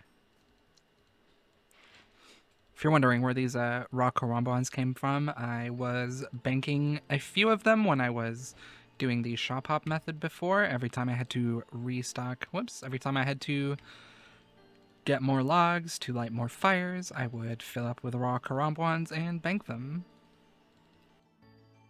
With the food now stocked back up, I made my way back to do everyone's favorite skill in everyone's favorite cave.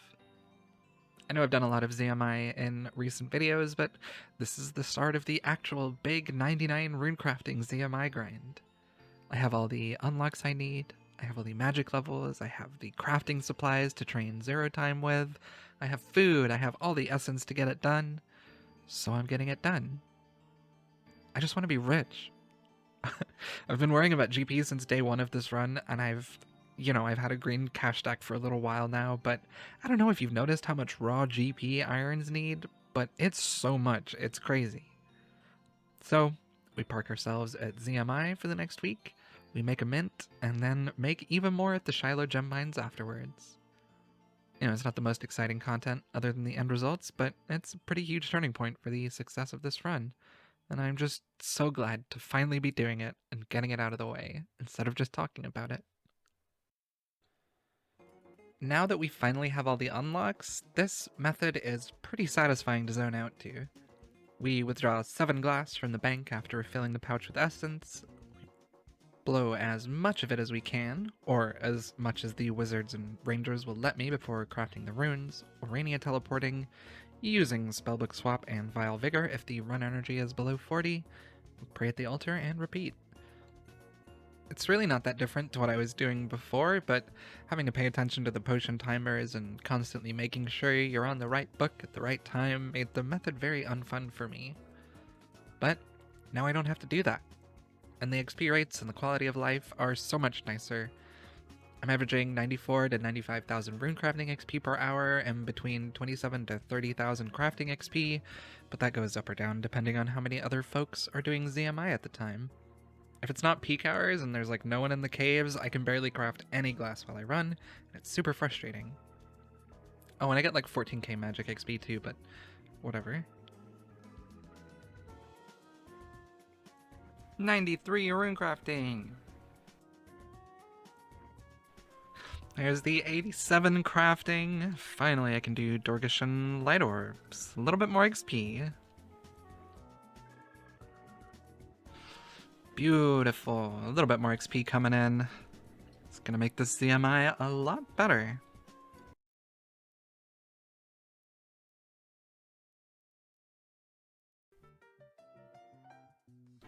Oh, real quick. I know last episode I said the whip was the final upgrade from Slayer, and technically that's a lie. I'm gonna get the occult at some point. Of course I'm gonna be doing smokes tasks, but I don't know, that's just kind of something that happens along the way. I guess the whip is too. I don't know, the whip feels like more of an upgrade, even though occult is clearly a huge upgrade, like it's insane. But, point is, I lied to you, and I'm so sorry. And you should all tell me you forgive me in the comments, because I love engagement. Thank you! Oh, just noticed, looks like we passed the first 50k day alt used. Just a little bit more to go. What on earth is going on?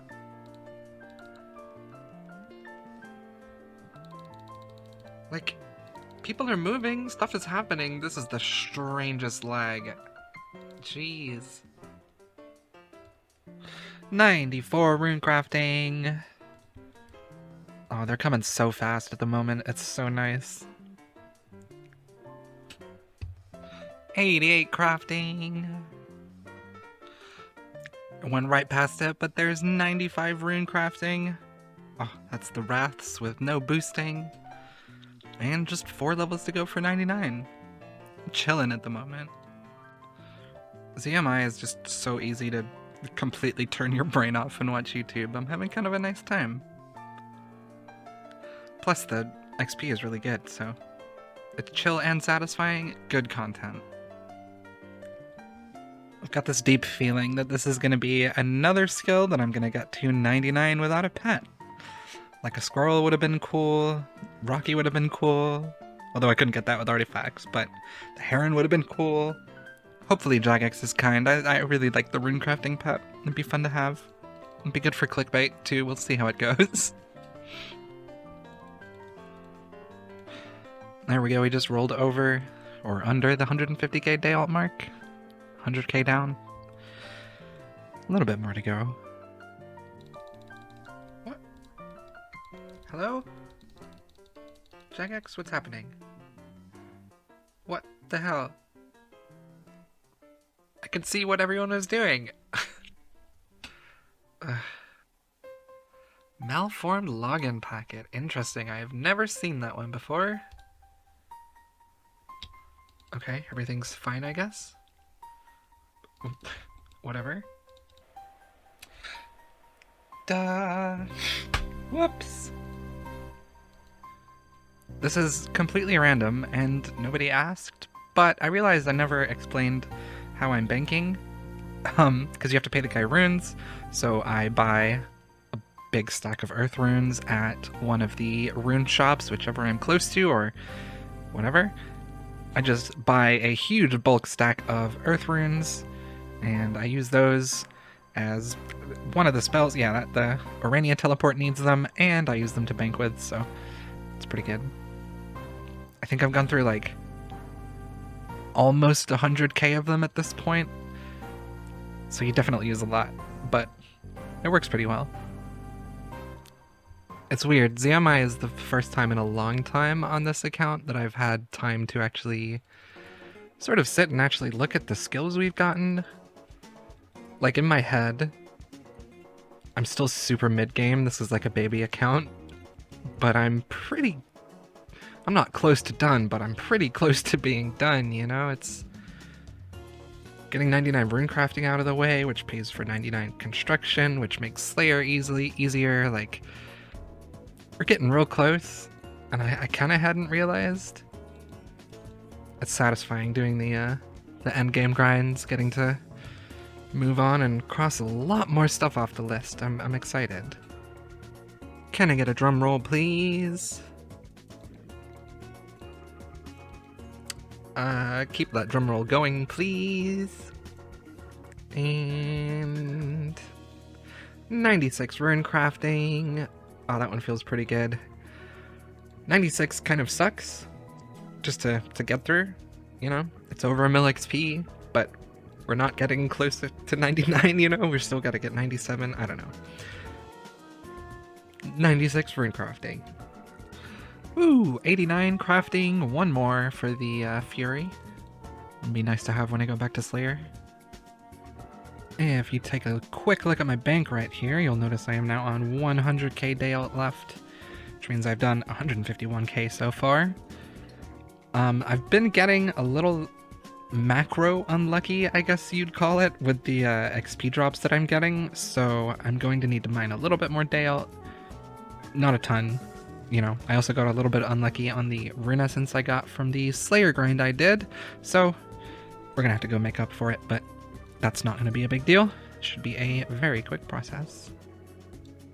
But hey, that's why we did rune crafting before mining, so I don't go get 99 mining and then realize that I need to mine more Dale, you know? So it's kind of working out. Just gotta make the numbers line up. Oh, there we go. We're no longer on a white stack of Dale. Like I said, I've got to mine some more, so... Whoops, don't know why I did that. I've got to mine some more Dale, so I'll go back over that in a little bit. But for now, it's sad.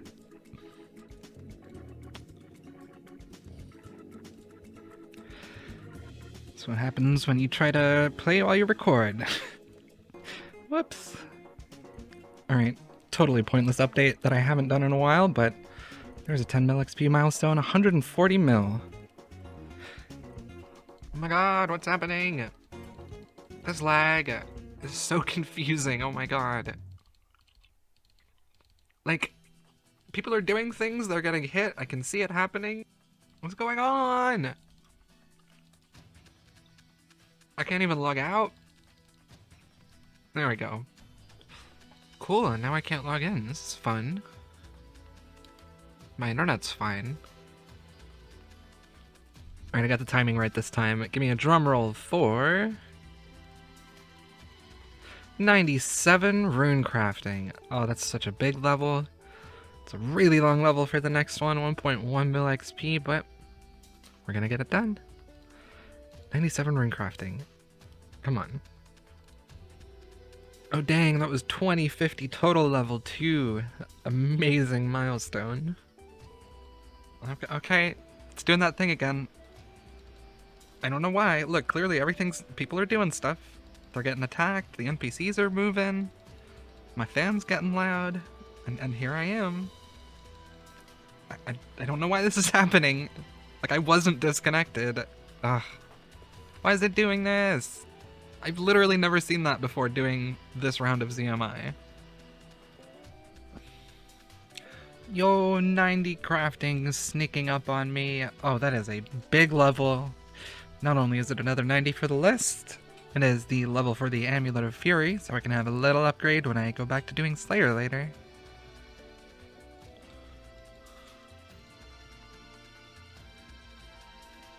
Sit. You ready for this? This is exciting. 98 rune crafting. Oh, that's such a big level. Man. Only 1.2 mil XP to go. It's not too bad. Oh, there we just rolled under 10k. I do still gotta mine some more, but that's gonna be for the future. I'm starting to get pretty low on ALTS essence. I haven't gone and mined any more yet. I know I said I was gonna be doing 99 here, but I never claimed that I wasn't. So this is gonna be my last inventory. I have like 60 ALT left in the bank at the moment, and I know it's not as satisfying to get 99, but trust me, in a second, I'm gonna make it satisfying, don't worry. And then it's gonna be even more exciting in the future, even more satisfying. When I do finally get that 99, I've got some plans. It's gonna be exciting, I promise. Let's get out of here. Alright, here, instead of the 99, I'm gonna burn out my mouse switches for you. See how much money we've made. Of course, I still have a bunch of runes in the bank that I'm saving for Slayer and stuff, obviously. But this is what I'm going to sell for now. What, like 60k laws, 65k natures, 5k of the catalytics just to give me a little extra boost in GP. Oh, actually, here, let's examine. We're at 15 mil, basically. Let's see where we end up. Ooh, just in time. That was a nightmare on the fingers, but we got up to the 30 mil mark, and I forgot a good teleport, so we're going to Ferox.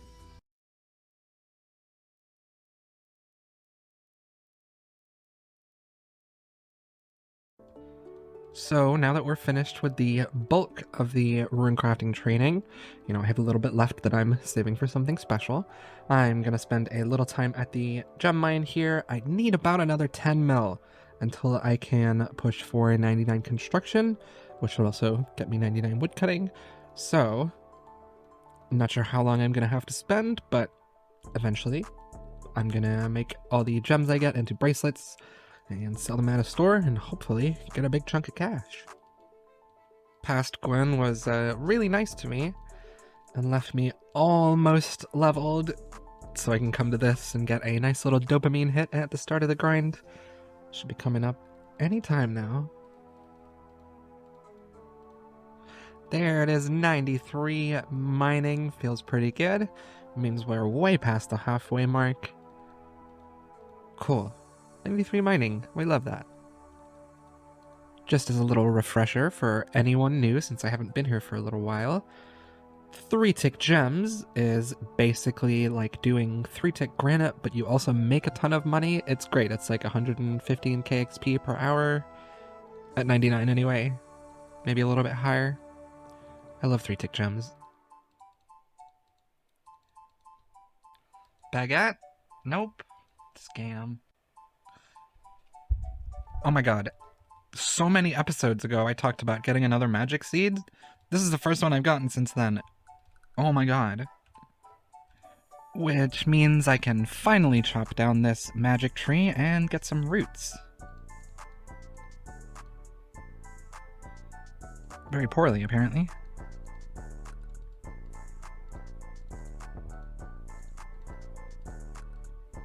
Or maybe I can't chop down this tree? What's going on?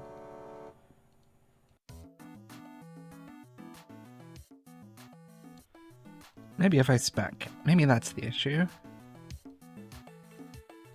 Okay, yep, there we go. Cool. I'm not being shadow banned.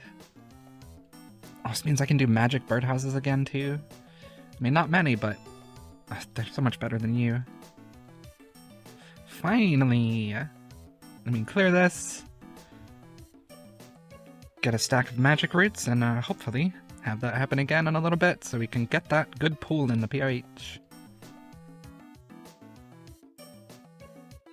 Whoa, 6 before I even start harvesting. We love this game. So that magic seed I got was completely pointless. That is so cool.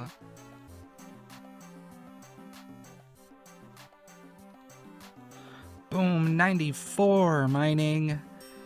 Oh, I'm enjoying myself, but I need to give my wrist a little break, so I'm gonna go process some of these gems and turn them into a little bit of GP.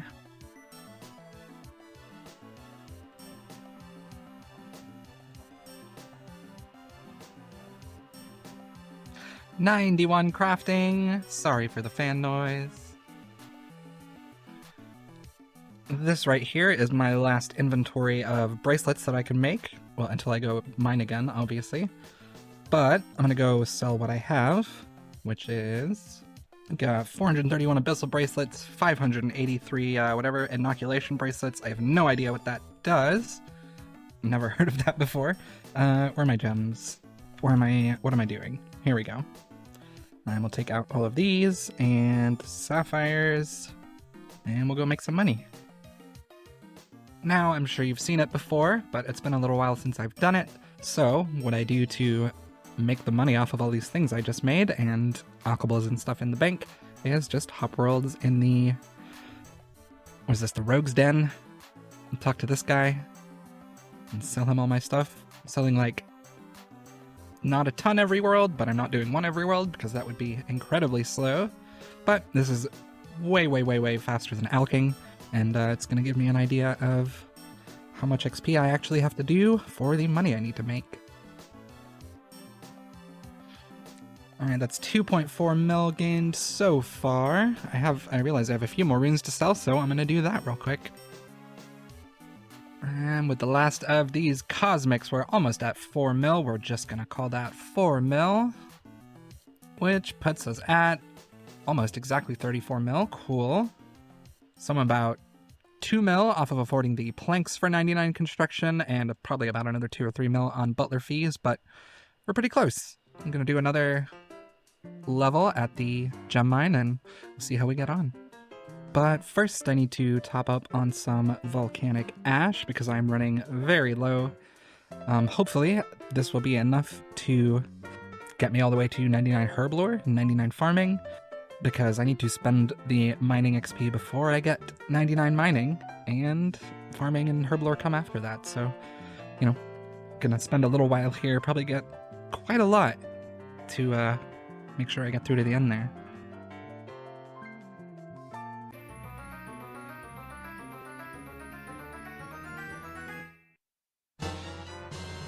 There we go. I think 3k is probably enough. If not, it'll be a very small amount of extra mining XP I'll have to do. Not a big deal.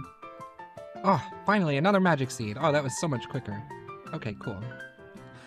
Fine, I'll take another detour and do all the other day alts. Stop asking. Fine, I'll get it right now. Fine. There it is, finally. 27.3k day alt shards. That's the last I needed. Do one more click. I can finally get out of this cursed click-intensive hellhole. Boom. There it is. Beautiful. Fine, I'll go finish using all the day alt. We'll get a bunch more runecrafting XP. Fine, stop asking. I know I said I was gonna go make some more money with the gem mining, but this works too, you know, 700k runecrafting XP. It's a good chunk of money that's gonna come to me, hopefully. Enough to move on to the next step. Hello! Oh, you left your phone there. Oh no. Checking. Everything's lagging. You broke the internet, Lily. Mm-hmm. What the heck? Oh. Yeah. Oh, wow. Uh-huh. I really did. Good grief. Come on. Baguette? Nope.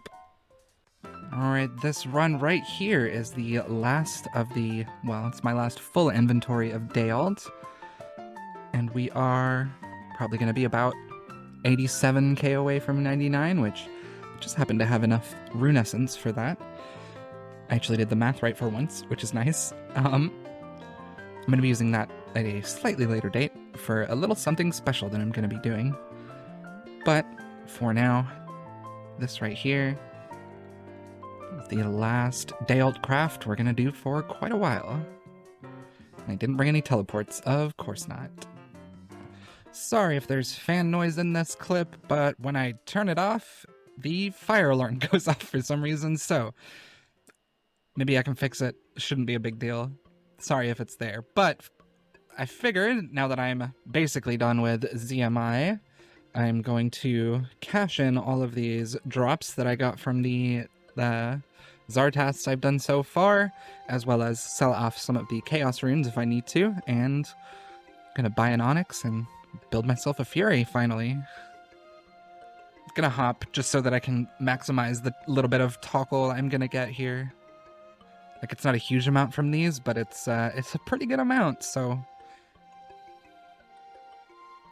I also don't know if I had to have the gloves equipped, but I do now, so... There we go, that is 299k, and that is much more than I need for the onyx that I'm gonna buy, so... I'm gonna go buy an onyx. Can I buy it from this guy? I don't actually know, but I'm right here, so I'm gonna check right now. Oh, I can. Heck yeah. And that means I've got a ton of Chaos Runes that I can sell now too, which is just so nice. And now, just like last time, we go talk to Ali, my favorite little rune buyer, and we click the wrong buttons. Oh my god, we click it wrong twice. My brain is broken. Here we go. Now we just sell a bunch of stuff. The goal here is at least 37 mil. I think I'm gonna be pretty close, honestly. But I want to give myself a little buffer room. I want a little bit more, just in case. It's not hard to reach. We are so close. And it feels so good to get this huge, huge money grind out of the way. ZMI is very chill, it's very satisfying, but good grief. I'm so glad to have it done and to be moving on. You know, I do have to go back a little bit, I know, I'm kind of lying, but it's only for a little bit and it's for a special reason, so it's worth it, don't worry. Yo, the Chaos Runes alone got me up from 34 to 36 mils, so hopefully with the rest of this we should be well clear of my target and we'll be able to move on without having to go back to the gem mine for a little while. Oh, there's the 37 mil already. I'm gonna see if I can save some of these bloods and deaths maybe by not selling them. 38 mil after the natures. I'm gonna do it. I'm gonna sell these. I still have tons of bloods and deaths in the bank, of course. But I was hoping to give myself an extra little bit of buffer, but I'm also needing an extra little buffer of GP right now, so I'm going through with it. I'm going through with it because it's gonna get me to the goal. Oh, beautiful! We got all the way to 40 mil with the extra deaths and bloods. That is so good. That is exactly what I need. Now we get to start some woodcutting. And to cap off this nice little bit of progression, got a little bit more, we'll finally get this Furious Amulet. Or not. What? No shot? Oh, it's because I didn't chisel it. Oh, I'm so dumb.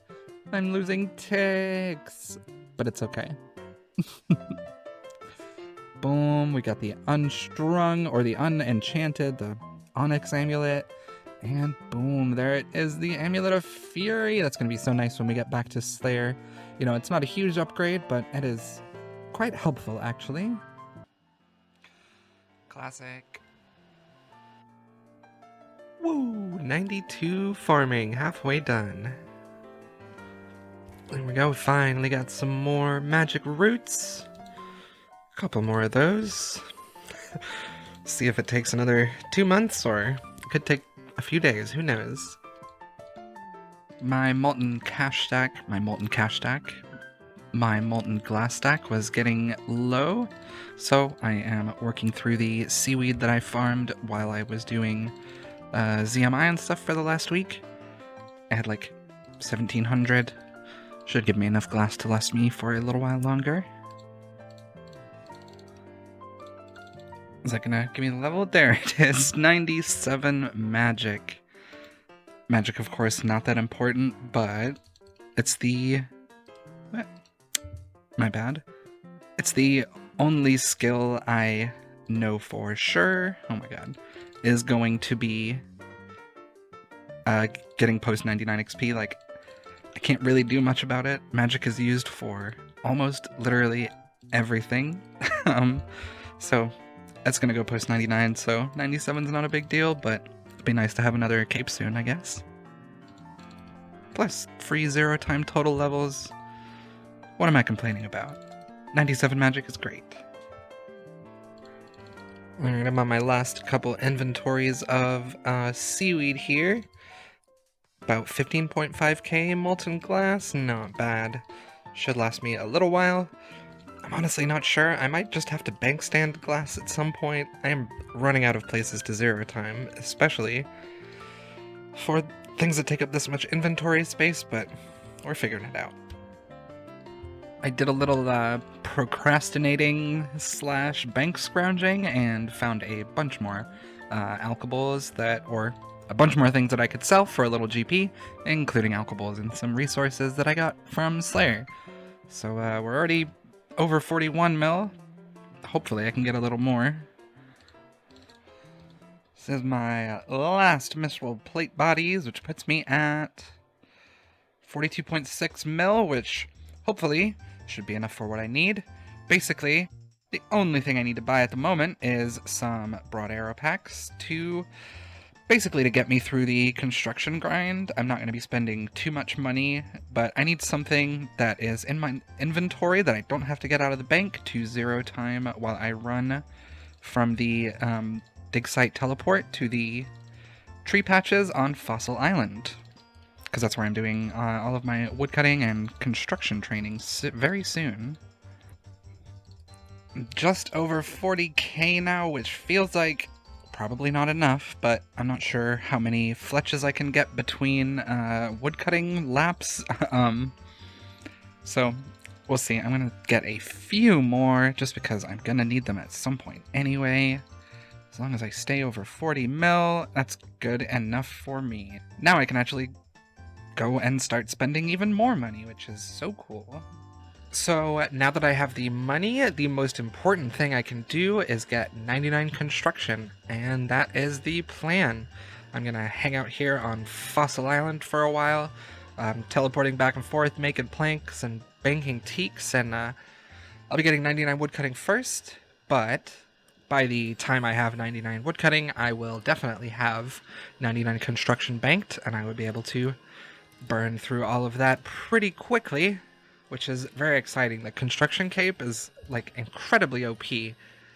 Just as like it's a one-click teleport item. It takes you to a bunch of different places. It's amazing for Slayer because you don't have to worry about which spellbook you're on or having teleport tabs or anything like that. It's so nice to have. And also I need to get 99 construction for the run, so that's what I'm gonna do. It's the most important buyable, in my opinion. Like, fletching is meaningless, cooking is basically meaningless. Construction is great. I think that's a pretty obvious statement. But there's a reason it's obvious, so that's what I'm doing. Burning through 99 construction here, burning through that beautiful green 40 mil cash stack we have. It's probably going to go all the way down. I'm going to be cutting it real close, basically. There's no real reason for me to be cutting it close like this. I could just go and do a bunch more 3-tick gems and have a bunch more money, but I have the money now. Even though I'm going to be cutting it close, I can always go do gems whenever I want, basically. So it's not that big of a deal. Why not burn through some money now and then go do something that gives us some more money again, so it doesn't feel so bad to lose it all, you know? Man, this game is hard when I'm talking, y'all. It's been a hot second since I've done the 1.5 tick construction method, so... Whoops. You're gonna have to put up with me being bad at the game while I talk. Basically what I do is 1.5 tick the teaks, fill up the log basket, and until I run out of run energy, I do the normal 1.5 tick teak method with dropping the logs while I run around. You get screwed over a little bit by the respawns or the trees falling down, which is pretty annoying, not gonna lie. They didn't change it with the forestry update, so they're still just random, and sometimes they fall down in one chop, and it makes me cry.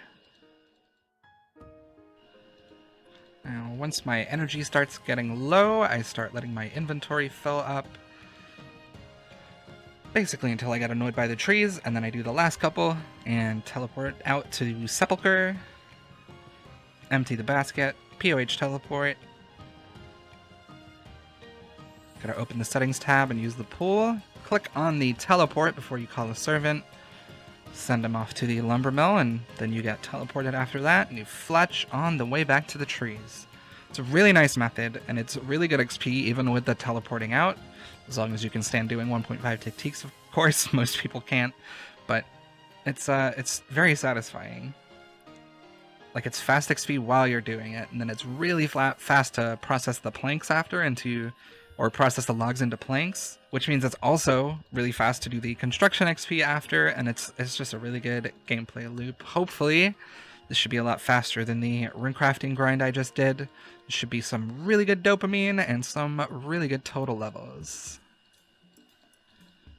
Oh, the reason I stay and chop logs, even though my basket and inventory are full, is because I need to maximize how much woodcutting XP I get before I get 99 construction, right? So if I get over 99, well, I'm not going to get over 99 woodcutting, but if I get 99 construction and then have to get 99 woodcutting after, I'd be coming here with stamina potions, or I'd be teleporting out every time I ran out of energy to get more energy, which is not optimal, would not be very fast. So the hope is, since I have to teleport out for construction anyway, why not do the extra woodcutting XP while I'm here and push up the construction level and the woodcutting level at the same time, and hopefully on the same pace. You know, it should be as soon as I get 99 woodcutting, I can turn around and get 99 construction. So it should be really nice. I've got a spreadsheet to keep track of it, so hopefully I can keep that pretty in line as long as I keep up with the clicks, you know? Also, those broad arrowheads I bought are gonna last me a lot longer than I was expecting. I go through them very slowly. It's like 3 crafts per trip I do, since I only do it from the teleport to the boat guy, so should last me a really long time, and hopefully be able to get a decent amount of fletching XP done. Any fletching done 0 time is great, in my opinion. It's so nice after such insanely long grinds, like getting all the day alt and using all the day alt for ZMI. Coming to things like 1.5 tick woodcutting are so satisfying, especially since I started with 88 woodcutting. It's just such easy XP, and even at the higher levels, it's going to be faster than the last grind, so I'm just jazzed to be doing something else for a little while. 91 woodcutting. It's the most beautiful dance in RuneScape. That guy just got the pet right in front of me. That's so toxic. Maybe that's a good sign. Maybe it means I'm gonna get the pet at some point soon. 92. Any second now. Yep, here's 93.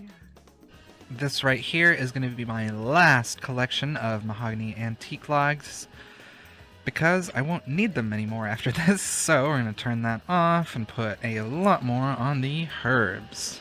Stick it on wood, I guess. Why not? No one ever responds when I say grats anymore. It's so toxic. I have conferred with the wise, all-knowing spreadsheet and the logs I have in the bank right now. If I don't include the mahoganies, are enough for me to stop dropping logs completely while I'm doing this. Technically, I would be 50k XP past 99 if I just did, if I was just banking logs, not dropping any more on the way to 99 woodcutting here. Now that said, I do also have 5,000 and something mahoganies, and I will use some of them. I'm not going to use all of them. They're very expensive, and GP is always going to be very tight. You know, as soon as I get it, I have to spend it, and it's hard to build up big stacks that are actually helpful. So losing an extra, it's like 8 mil for 700k XP, which is a lot of XP, and I already have the logs. It would be very fast, but I'm going to do probably 1,000 of them, maybe 2,000, because the XP is very fast and it is worth it, depending on how much construction you're doing. You know, post 99 XP, totally worth doing mahogany planks because you make a ton of money doing everything else that you're doing post 99, you know, especially if you're a PVMer. But construction is probably one of the most expensive skills, and I still have to do the rest of fletching and smithing after this. And the only great moneymaker I'm gonna have is 99 mining with 3-tick gems. You know, I still have a lot of Slayer to do, I'll still make some money doing that, but not really a ton. So it's hard to factor it in for calculations as high as fletching, which is like another 30 mil, or smithing, which is like another 30 mil, unless I do Giant's Foundry, but it's a lot of money that I've got to spend, and I don't have a lot of money makers coming up, so I'm trying to meter it out a little bit. So I'm going to drop logs for a little while longer, and then I'm going to chill and do this in a much more relaxing way, where I don't have to do this nonsense every single run. I can just chill all the way to 99 woodcutting, filling up my inventory and banking everything. It's going to be great. It has happened. The almighty spreadsheet has let me know that it is time for me to stop dropping logs, which means I get to do basically a super chill method for the rest of 99 woodcutting. I just get to 1.5 tick without dropping anything. I get to teleport to the POH and fletch, and it's just going to be kind of a chill time all the way to 99 woodcutting. You can see from the screenshot the woodcut XP after con is a negative 5,000, which is basically leaving me a little bit of leeway to do something cool. I'll leave it at that. The same reason I didn't finish rune crafting. I have plans. I actually said that wrong in the last clip. The negative 5,000 I have is so that I can be at the point of 99 woodcutting when I already have enough planks for 99 construction, which means basically as soon as I get 99 woodcutting I'm done, which is really nice. Oh, now we just have this nice chill ride to 99 without having to drop any logs along the way. It's gonna be so nice. Any second now. There it is, 94 woodcutting. It's so embarrassing when you show up to Teaks without pants on. I've had dreams about that. Just as the most micro of time saves, I am now equipping the broad arrows I make every run so that I am giving myself an extra inventory space, which means another teak plank for every run, which is nice in the long run, but feels so tiny and insignificant. Yo, 95 woodcutting. Couple more logs here. And yep, there we go. 150 mil total XP. Can you believe it? Oh, that's a good milestone. That teleport right there puts me under 100 hallowed sepulcher teleports, which is just so sad. For a little while, I'm gonna have to switch to the Grand Exchange teleport, but once we get the crafting cape, we don't have to worry about it. They had to run out eventually. 96 woodcutting! That right there, quite sad end of an era. That was my last sepulcher teleport, and I don't have any tokens, whatever they are, to buy any more. No, not meaning to type token. I want to type teak. But now I'm just going to use the Varrock Grand Exchange teleport.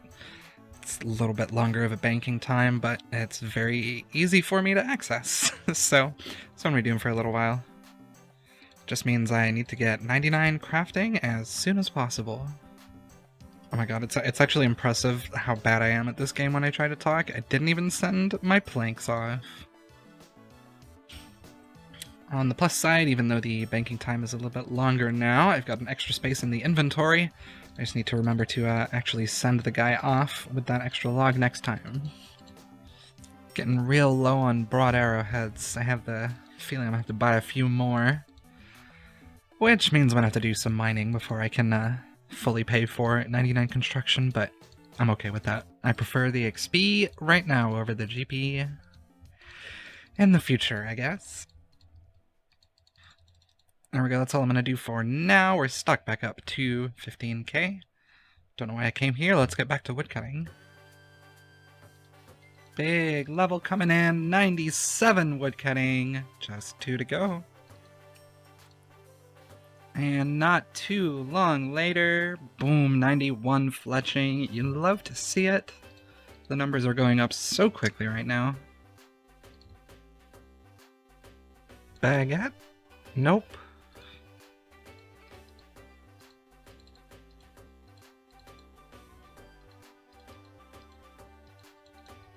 Oh my god.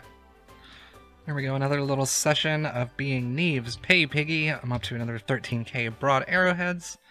Just because that number will get me down to 700k headless arrows, but maybe it'll get me close to 99 woodcutting, I'm not sure. We're gonna find out. Baguette. Nope. Oh my god, of course, once I am close to a level, everything starts falling down instantly. One of these should be it. There it is, 98 woodcutting. Jeez. Okay, a lot of XP for 99, but I've got to blue ball you a little bit. I'm not going to be getting 99 in this video.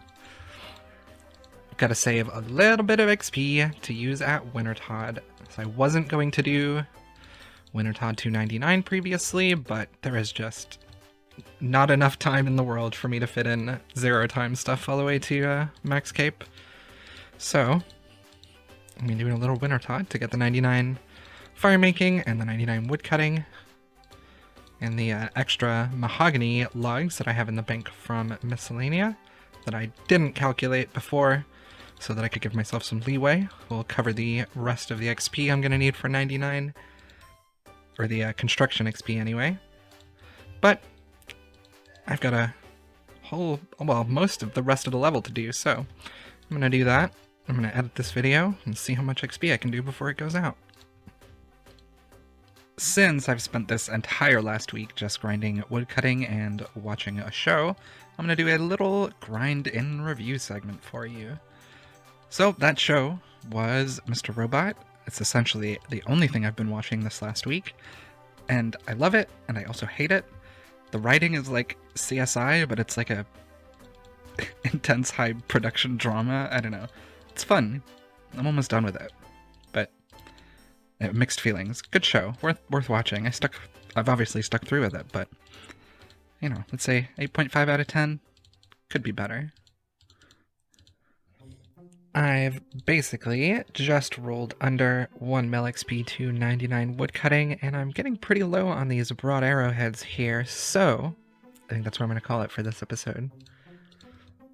I'll be finishing most of the rest of that woodcutting at the start of the next episode. It should be less than a day to blitz through it all.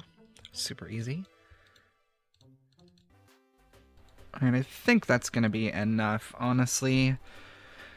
It sucks to be spending this much. I'm like now a couple of mil behind being able to, oh, I gotta put this away. Being able to afford 99 construction, including all the mahoganies and stuff I have. So using the time to 0 time fletching and paying for it is worth it. And I may be able to afford 99 construction if I'm a mil behind right now if I use all of the mahoganies I have, and that's a lot of money, so it depends. But I'm looking at the calculator, and with using none of the mahogany logs that I have in the bank, I am currently 300k away from 99 construction. Now, of course, I still actually have to do all the training, but I'm very, very close to having 99 construction banked. If I include all of the mahoganies I have, even though I can't afford it, I would be 800k away from 99 construction, so I'm really close, is what I'm trying to say. But I've still got a lot more teaks to chop, because I have to get most of the way to 99 woodcutting here. So those numbers are going to change, and the closer I get to 99 woodcutting, the less mahogany logs I'm going to have to use, so I might be able to afford it. Basically, what I'm trying to say is I've got a little bit more woodcutting to do, and then I'll finally know where I'm actually standing on the GP situation. And once we're almost 99 woodcutting, I can move on to the next step that should actually help me make a little bit of money too. Not a lot. I think once I've burned through these arrowheads, I will be at least halfway to 99 woodcutting, and I think that's the point in which I'm gonna switch over to another activity. These well, 4.8k now arrowheads should get me probably over halfway to 99 woodcutting. Should be a good place to stop and make sure I don't get too much XP before I have to do something else. I'm basically out of the broad arrowheads. As you can see, I've only got 80 left right now, which is like one more trip, but I'm not going to worry about that. After this inventory, I'm going to switch it up a little bit. Managed to get like 52% of the way to 99, or through 98 to 99 at least. So, not a ton of XP. We'll go get a little more somewhere else. Gonna switch up the fit here before I go and do my herb run, if that gives you a hint on what's up next. I am finally back at Wintertodt, so I'm only going to be doing Wintertodt to 90 firemaking for now. My plan is to switch between Wintertodt and cooking Karambwans, because the Karambwan method, the cooking method I'm going to be doing, uses up the world hop limit pretty quickly. So I'm going to be switching between both of these so I can recharge that and still be gaining a very good amount of XP. So you fire make between games, come in. I came in a little bit early, but I was already out of logs, so not a big deal. Basically just doing mass Wintertodt, contributing as much as I can. You know, same way that I did with Guardians of the Rift early on. Pretty simple. I'm just going to be putting logs in there. I'm not fletching. I'm doing this just for fire making XP. And of course the extra little bit of woodcutting XP that I'm going to get here no matter what. I should have brought in some brews, I forgot, but we should be able to get through this with Retribution. Unless he's going to interrupt me 8,000 times. Actually, depending on how fast the games are, I may have to do a small amount of fletching. But I'm thinking I'm probably good with the current pace of the games right now. I'm not too sure. Yeah, I'm gonna be good for this one, but if I get to the low percentage and I haven't had enough points from just doing the logs, then I'll fletch a few at the end. It shouldn't be a huge deal. I think depending on the percentage that I come in here with, that's probably gonna dictate whether I fletch or not. I'm trying not to come in super late because I think that's kind of going against the moral rule set, because having other people do a bunch of the work and then me coming in seems kind of lame. So I'm gonna try and come in here right when the game starts, and hopefully it should work out pretty well for me. Oh, I did not need to drink that. That's silly. It would have been really nice to have the ornate pool in the POH at this point, because it would restore my HP every run, and I could basically just run Retribution and have like one piece of food and be good for a long time. But didn't get lucky on the magic roots. Still haven't gotten more seeds, so this is how we deal for now. It's not a huge deal. It might be pretty obvious, but if anyone is wondering why I'm not doing the world hop method, when you basically just hop through all 3 Wintertodt worlds and rush 500 points before they die, and you get the game-ending XP a lot quicker that way, because it's a lot higher. But if I do that, I'm relying on an entire world of other people to do most of the boss for me, and then for me to log in and just reap the XP, and that doesn't sound very moral. I know it's not a huge deal, but it doesn't feel right. You know, this is the same level of Guardians of the Rift, where I just do the content as it's supposed to be, and, you know, I don't rely on other people to carry me through. Baguette? Nope. I've switched to just using brews, because it's way easier to upkeep, and I don't have to pay as much attention to numbers and worrying about being on 10 HP all the time. I realized I had the agility cape on instead of the fire cape. I meant to put the fire cape on, but I forgot, so I was taking a lot more damage than I needed to. But I can make 5 brews last a lot of games in a row before I have to restock on them, so it's working a lot better now. 89 fire making.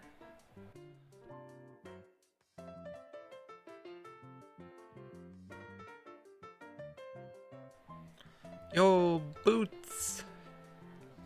If it's gonna die at any point. Yeah, there we go. This KC right here, 90 fire making. Now that we've got that, I'm gonna move on to cooking for a little while. Few more magic roots. Now it has been a couple of hot seconds since I have done this method in a video, so just as a quick rundown, basically the strategy is I buy karambwans from the store in Taibawanai village and cook them on fires that I make. Now you can see me messing up trying to get there here, but every time I have to bank for more logs, I fill up my inventory and burn them on the way back. And once I'm there, I just hop through the worlds and one tick cook the karambwans and drop them. It's super click intensive and super annoying to do world hop methods, but this is the fastest way I could get 99 cooking, basically. Fishing my own things or anything like that just isn't worth it. And this is incredibly fast, so I'm gonna be hanging out here for a while.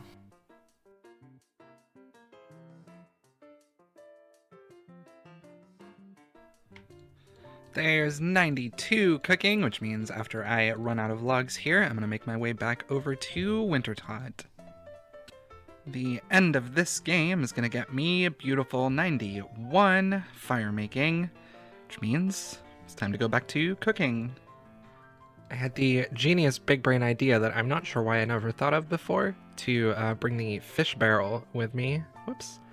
So that when I leave to get more logs, I can not only fill up my inventory with raw karambwans, but I can fill up the fish barrel too, which basically makes the cooking faster. Why I'm terrible at this while I'm talking. We've heard that before. It basically means once I'm done here, I'll still have a bunch in my bank. I can one tick them real fast in the Myths Guild or something, and get a bunch more cooking XP way faster.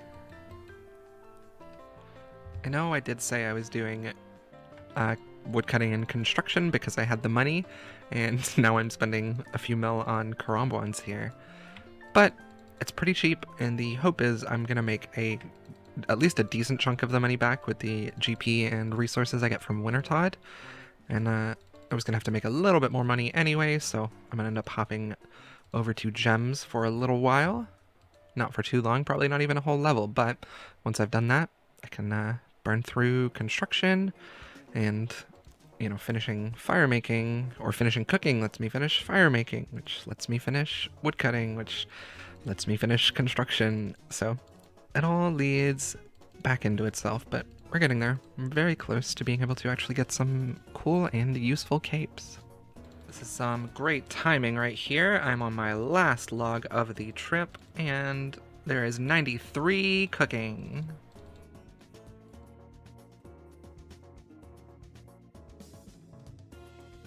That's great. I have Entity Hider on here, so every time someone dies, just the Grim Reaper pops up out of nowhere and takes them away. It's kind of great. I was just about to log off for a little bit, but I just got a magic seed, and you know what that means. Oh, I'm gonna get my spade. Oh no, is it gonna come back up? Oh, let's go. Boom, 3 more magic roots, and I think that's all I need. Whoops. So I'm not going to plant this here. Alright, there's my coconut milk. And then I add irit. And then I just need the magic roots for this. And does it make it in 4 dose? If it does, that is amazing. I was assuming it was going to make it in 3, but oh my god. My life is too easy. Just gotta make sure I don't accidentally drink any. I'm gonna get the Zulrah scales out. There we go. We got the anti-venoms, which means we should be able to make the ornate pool. Yep, that's gonna be really easy. What's going on? Wow.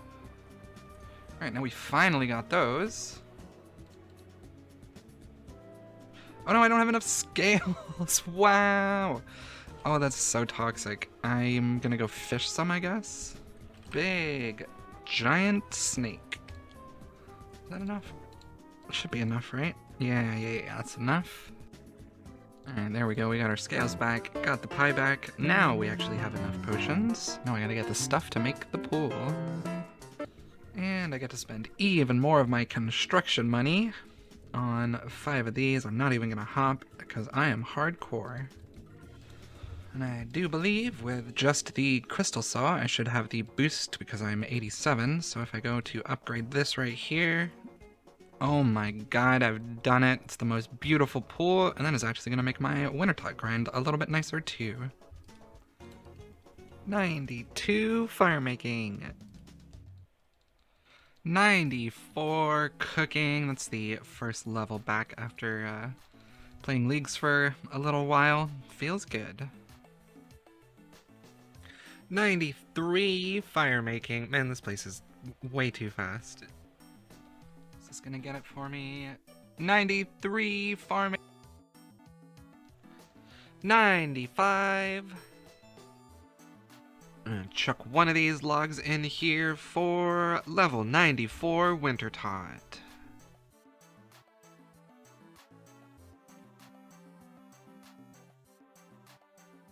That should not have made that. That is so strange.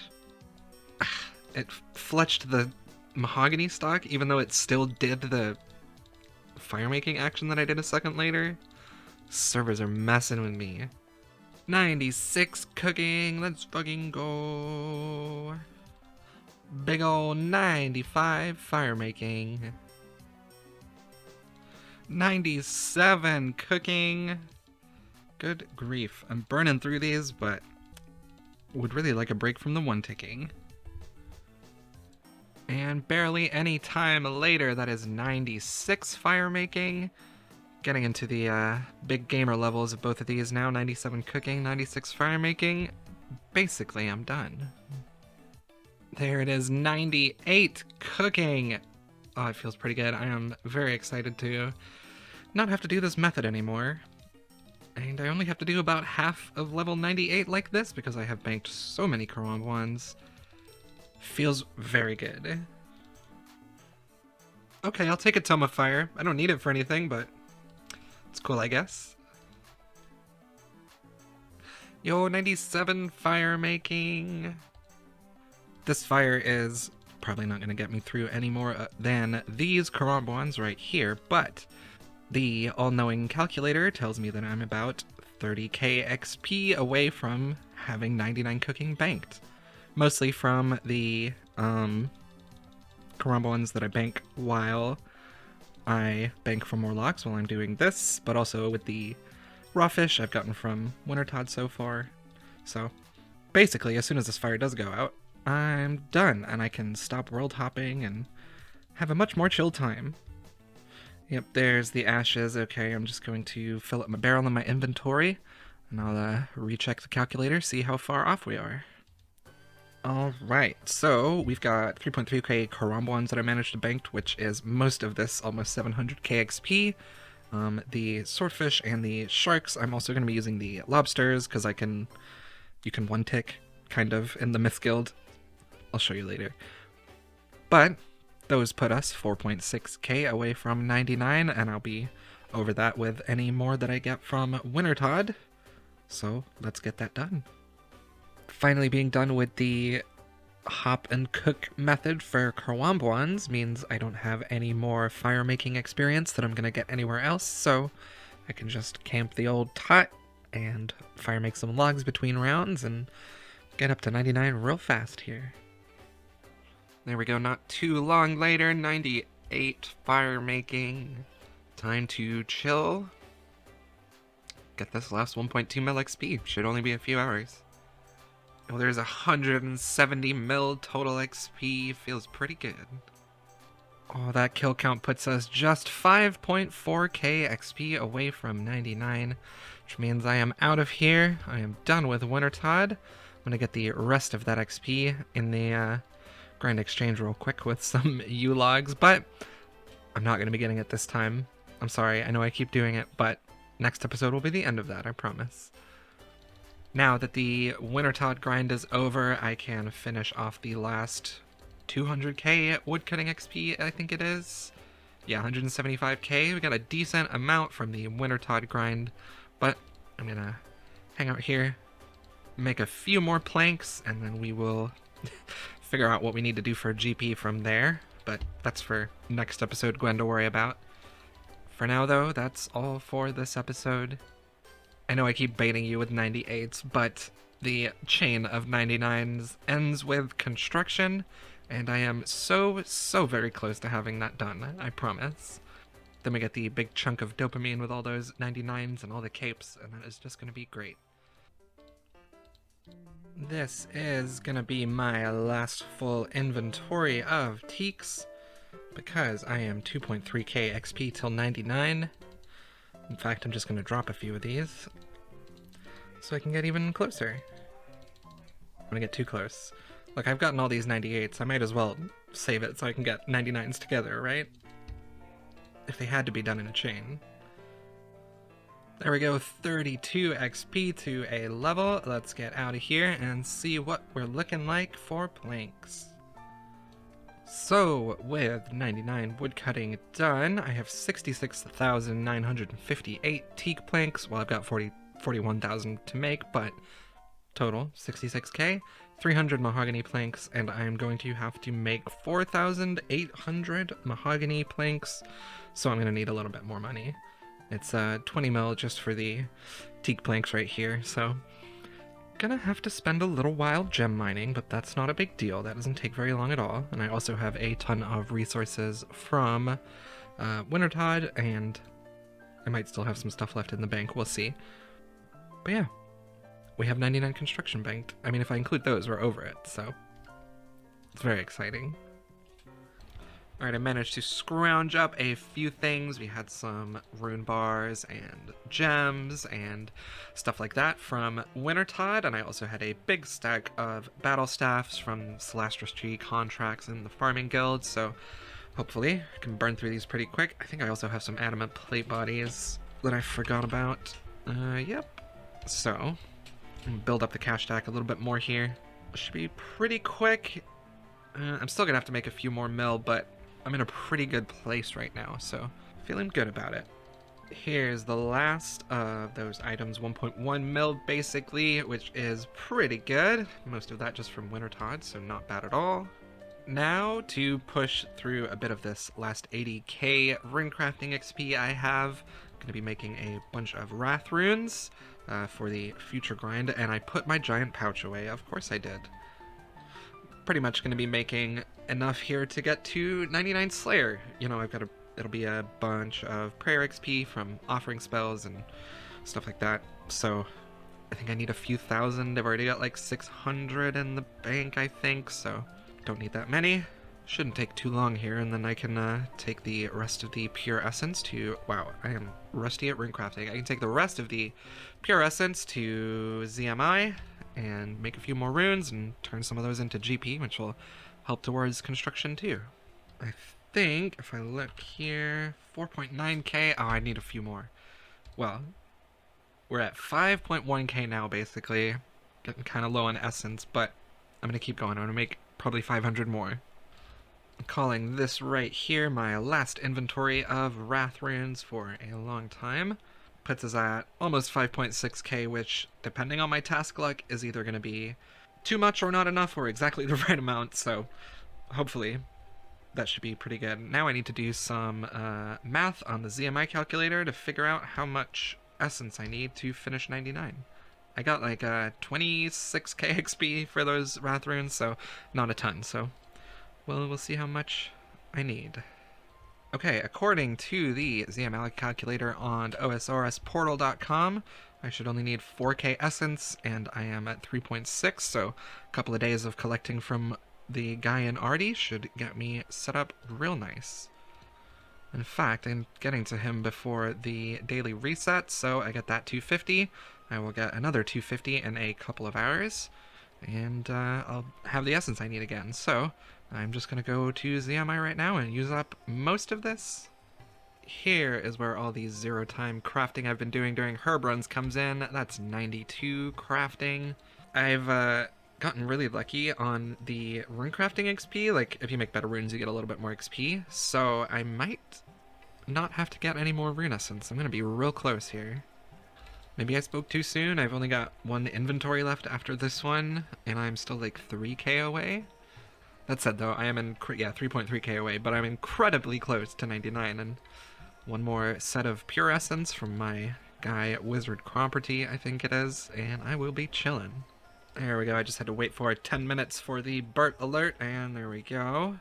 We've done one last rune sacrifice, and we are up to 22.6 mil now.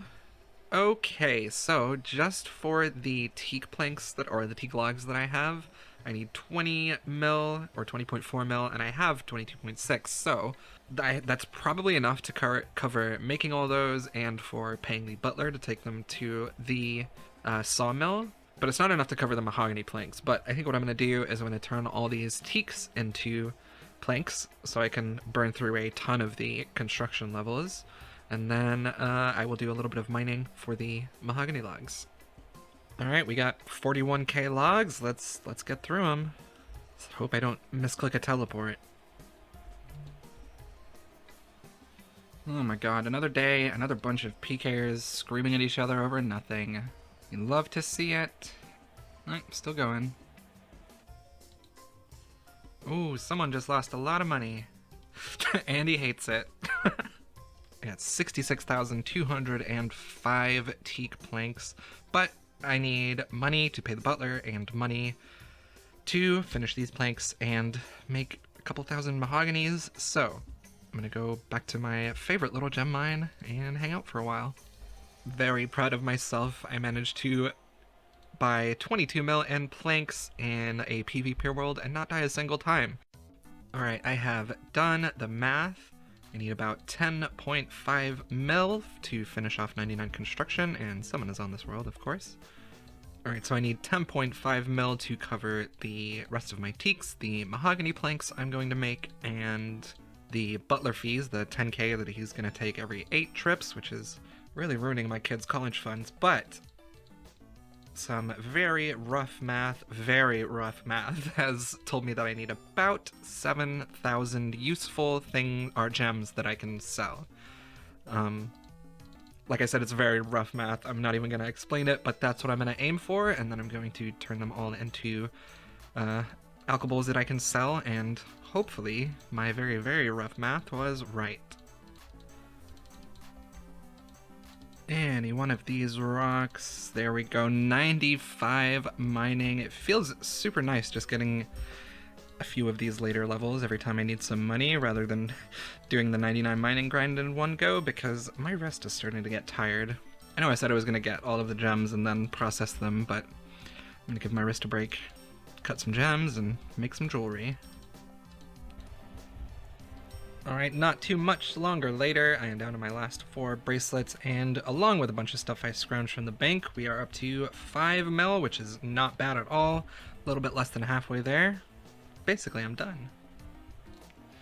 Alright, so I started thinking about GP again, and I realized I don't want to spend 10.5 mil on the rest of construction, especially when I already have most of the planks. 10 mil is quite an investment. Especially with how much GP I need, it's really going to be a struggle. So, I've decided I'm only going to make 2,000 mahogany planks instead of the, 5.5k I was planning on making. Because one, that is way cheaper and way less butler fees that I have to pay.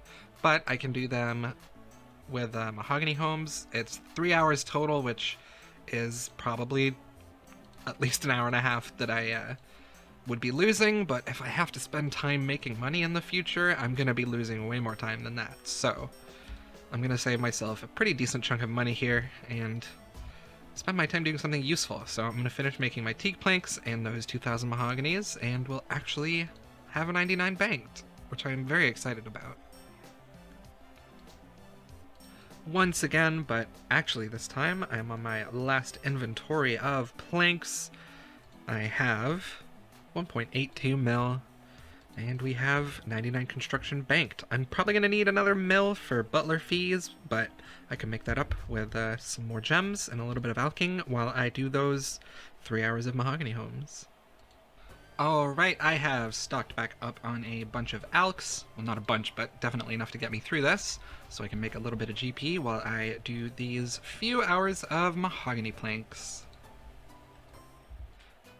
So I was pretty wrong. I ran out of alks already, but I was only a few contracts away from 350 points, which means I can come over here and get something from Amy. There we go, the plank sack for 350. We got the collection log, which we love. And now, instead of alching, which is kind of a waste of time, I don't need the XP and I can just sell stuff to a store. I can fill up this. I gotta change my settings.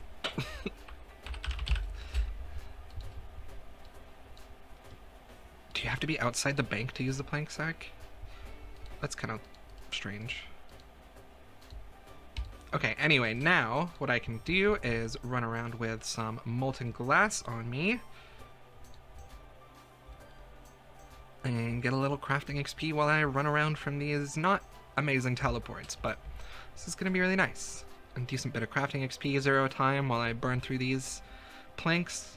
I'm almost halfway through-ish, so pretty close to done.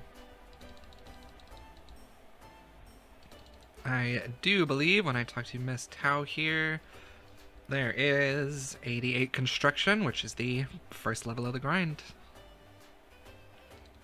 This Mahogany Homes contract right here is going to be my 201st and final Mahogany Homes contract. Annoying to not end on 200, but I can't have everything I want. We got 67k XP from 89 construction. Give me some tea. There we go, 64.2k away. I do still have some mahogany planks, but whatever. I am spellbook swapping to go to my house. It's right there. And we'll get back on the standard spellbook and put spellbook swap away for a while now too. Now I'm going to burn through these teak planks. I'm still going to need some more money, but I want to power through some levels, so we're going to get it going. Never mind, I lied again. I'm just going to get the last 1.5 mil that I need and burn through construction as quickly as possible. I just want to do it in one go, get that beautiful, beautiful cape, and get onto some different content finally. So, I'm going to sit here for a little bit. This shouldn't be too long. 1.5 mil isn't that much, so we'll see you in a little bit. There we go, that is the last of what I'm selling off, and I am basically at the 3.5 mil, so it's time to get some construction done. And now this is already my home, but it is my home for the next day or two while I mess up and leave the cape on the wall. This is annoying. It takes me a second to get back into construction when I stop. 90 construction. 91 construction, and 93 construction, 94, long levels now. I mean, it's construction, they're not really long, but it's not the most exciting content. 96. There's 97 construction. So close to being finished, but good lord, I am so bored of staring at this wall. There's 98 construction. We're in the final stretch, just the last level to go. I am so excited to stop using this exact camera angle, but we're getting there. Alright, we are on our last couple of inventories of teak planks here, which is so nice. I'm so glad to be done. But you know how it goes. I'm not going to get the 99 right now, but that's coming real soon. I gotta go get some final cooking XP first. Using some of the raw fish I got from Temperos Way in the past and Winter Todd recently to do some cheeky one-tick cooking. It's very clicky, but I don't have a ton of fish to do this with, and it's very fast, so. And now that I'm out of the other fish, I just get to one-tick the Karwambwans all the way to 99. Shouldn't take very long at all here. The skill tab is looking so nice. What's happening there? I'm almost done already. Better be ready. What's gonna be happening soon? I've been edging myself on these 99s for far too long, just because they all mesh together so well, but I'm very excited to actually get the capes. Okay, there we go, we're good. We're good. Now we can get the setup out and we can get something pretty cool. Oh, I can do it here. That's so fun. All right, this is for you, ChemQ. You ready? I'm gonna fill that back up. I'm gonna chop down a tree. I'm gonna chop down another tree. For 99 wood cutting. And burn a log here. For 99 fire making. There's 99 cooking. And 99 rune crafting. And one more to go. Build the last myth cape for 99 construction. Man, that feels good. Heck yeah. I can leave that in there. Ah! I can get capes! Oh, that feels so good. 5 more 99s. 2102 total level. Chillin'. Cape? Cape? Best cape in the game? Best cape? I freaking love the construction cape. Oh my god. That's beautiful. This is my cape collection. I've got to do it. It's a waste of time, but it feels right to have all the capes in the bank for the Maxcape speedrun, so I'm gonna spend the 500k on these 5 capes. It's worth it. It's not worth it, but it's worth it. Yes, please. And then... Oh, I can just trade him, huh? Hell yeah. Do I still need the chef's hat if I have 99 cooking? I don't know. I might not, but... Oh, I also don't have a chef's hat. So let's find out. Let's find out. Really?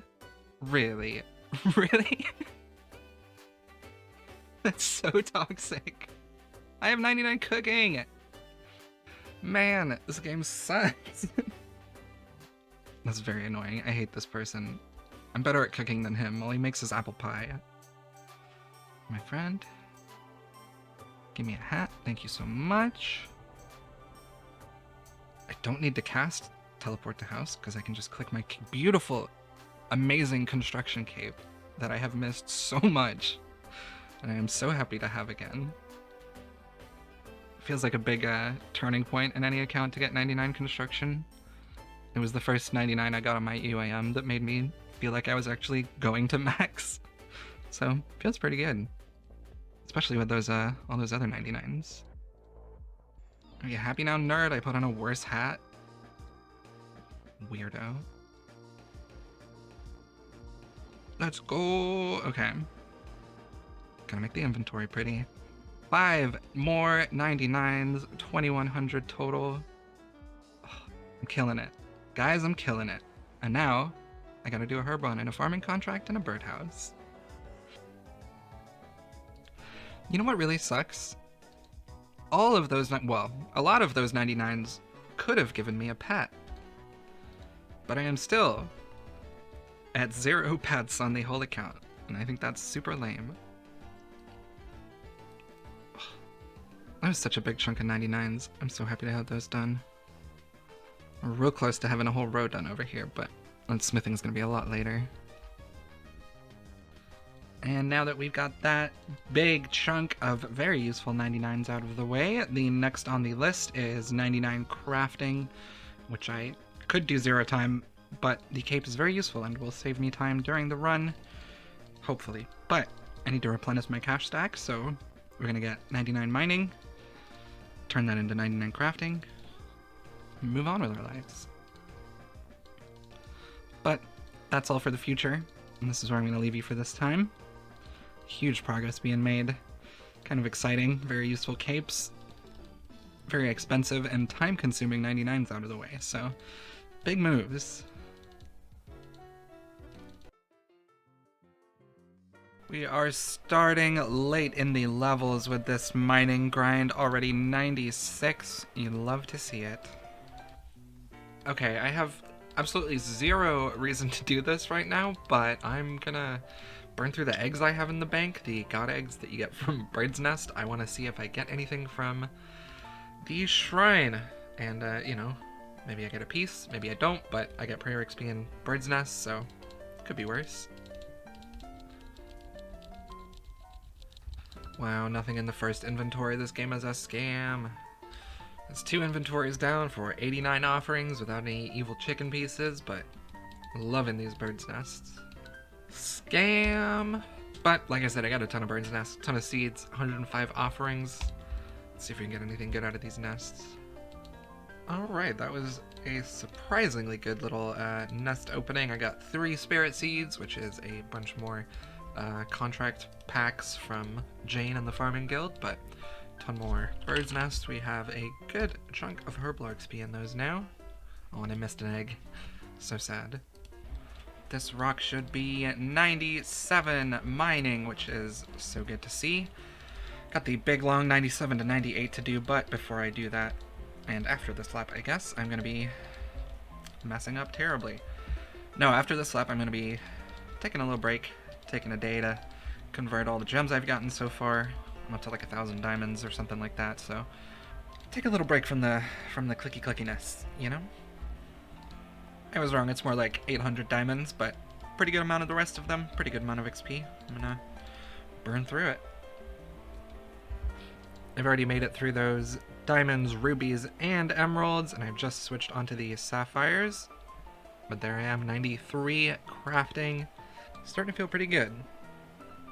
Now that I've had time to just chill at the bank and sort of look at my stats again, it's getting very close to max. There's not a ton of long things left to do, other than Herblore, really, and Slayer, but I basically just count that as the combat grind, so we're getting there.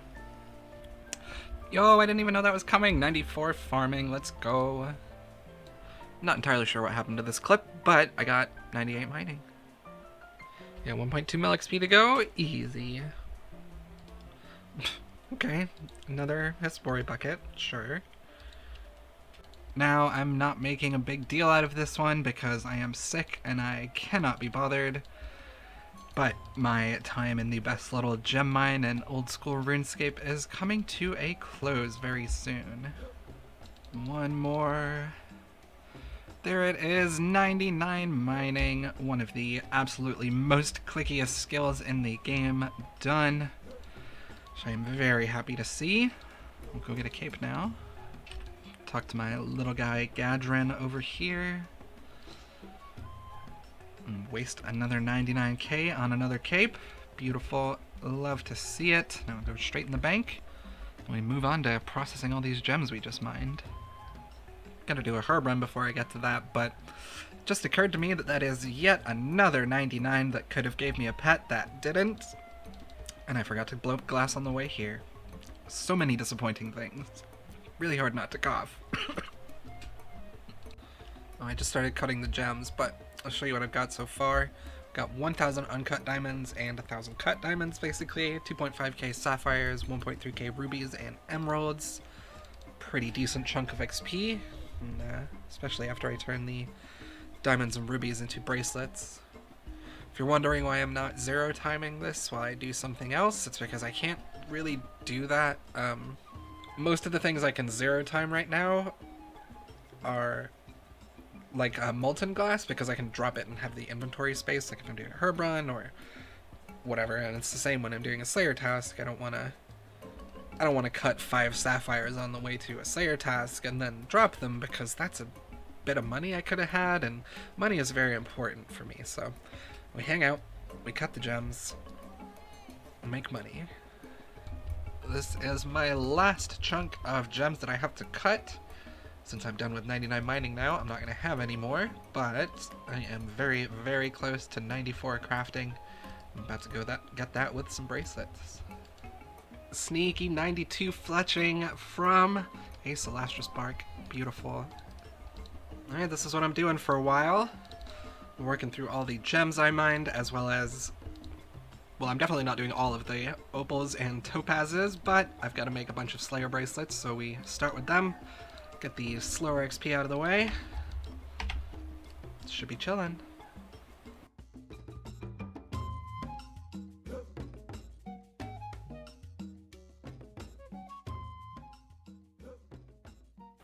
94 crafting! There we go. The Slayer bracelets are made and enchanted. The ratio seems whack, but apparently it's right, so whatever. Now we move on to the money making, finally. I went on complete autopilot and didn't realize I was running out of rubies, but that is the last of the money bracelets done, which means I get to spend a whole lot of time hopping and selling. So exciting. If we just went by GE values, we're looking at 9.2 mil. It's not going to be that much, I don't think, but we'll see how it turns out.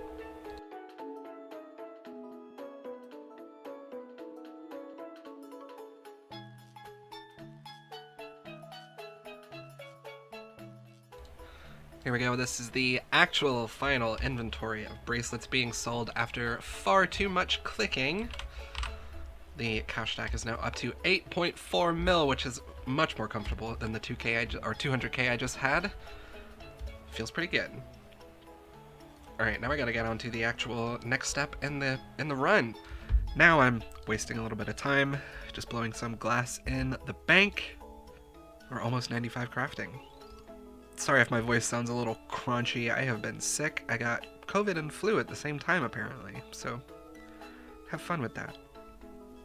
Now the reason I'm actually just sitting here and wasting time blowing glass is because I don't really have that many places that I can zero time anything anymore. And I still have to do fletching as well, which is all zero time. I can do a lot of fletching and stuff during Slayer, and maybe blowing some glass on the way to tasks, but Slayer is kind of the last thing I have left. I mean, I got smithing, that's easy, that just needs money. Farming just needs time, Herblord just needs time, and all of the melees and combats and prayer, those all come from Slayer. And then Hunters, what, a couple days and I'm done with that. So having the crafting cape for Slayer would mean I never have to use law runes to bank. I don't have to teleport to the POH and run to a portal to bank. I could just POH telly with the construction cape and bank telly with the crafting cape, which would save me a lot of time and effort. Mostly because it means I will be able to have a constant set of runes in my rune pouch without having to worry about swapping spellbooks all the time, getting the right runes out, filling my inventory with extra runes so I can, like, bank teleport after swapping my spellbook or whatever. Like, it would be very annoying, and I don't want to do that, so I'm not going to do that. I'm going to spend a little time crafting in the bank. I still have to make, I'll just show you real quick, I've got, I don't know where they are. Yeah, I got 46k buckets of sand and 4.1k giant seaweed. I think I have 98 banked right now. Still gotta make the glass and farm a little bit more seaweed, but that's very quick. So yeah, that's kind of the plan right now. I'm working through the glass I do have. When I'm through with that, I'm gonna make the, well, where'd it go now? When I'm through with that, I'm gonna make the sand and seaweed into glass and farm the extra seaweed while I'm blowing it. Should line up pretty nicely, I think. We should have 99 crafting pretty soon. There it is, there's 95 crafting and 2111 total, which is fun. Alright, I have burned through all of the molten glass I had so far, which means it is time to make all the rest of it. Got 4.3k seaweed to work through here. Gonna be farming some more while I'm doing it, so we'll see how much XP this gets us. And hopefully, should be very close to 99 by the time we're done. Or at least having it banked. Alright, I am on my last chunk of seaweed. I've been farming more while I'm doing this, so ended up with a few hundred extra on top of what I had before. But we are at almost, well, 43k molten glass with 18k buckets of sand left, and I'm not entirely sure how close I am to 99 crafting right now, but right now I can take a look. So as it stands right now, I've got a 700k XP until 99, which shouldn't be more than a few days of seaweed runs, so that should be pretty quick. And, I'm gonna start blowing it all now, I guess. 96 crafting! There's 97 crafting, and I am very close to being done with all the seaweed. I need to farm too, so 99's coming soon. It has taken a very long time, but after all of these herb runs, there is 91 hunter and not a baguette. The calculator says that I only have 20k XP until I have 99 crafting banked, which means these are going to be the last seaweed plants that I harvest for a very, very long time. And this here inventory is the last time I'm going to be casting Super Glass Make for a very long time. Now I've got 25k glass to blow and I'll have 99 crafting. Big old 98 crafting coming in. One more to go and we'll have a very, very useful cape coming in. Here we go, the final glass blown for 99 crafting. Get the beautiful fireworks. Now, make our way over to the crafting guild. Talk to this guy. What? Ugh, I hate the 99 cape options. That's fine. Ugh, best teleport ever, best bank teleport ever anyway. Love to see it. Now I get to start the final prep for the 99 Slayer grind.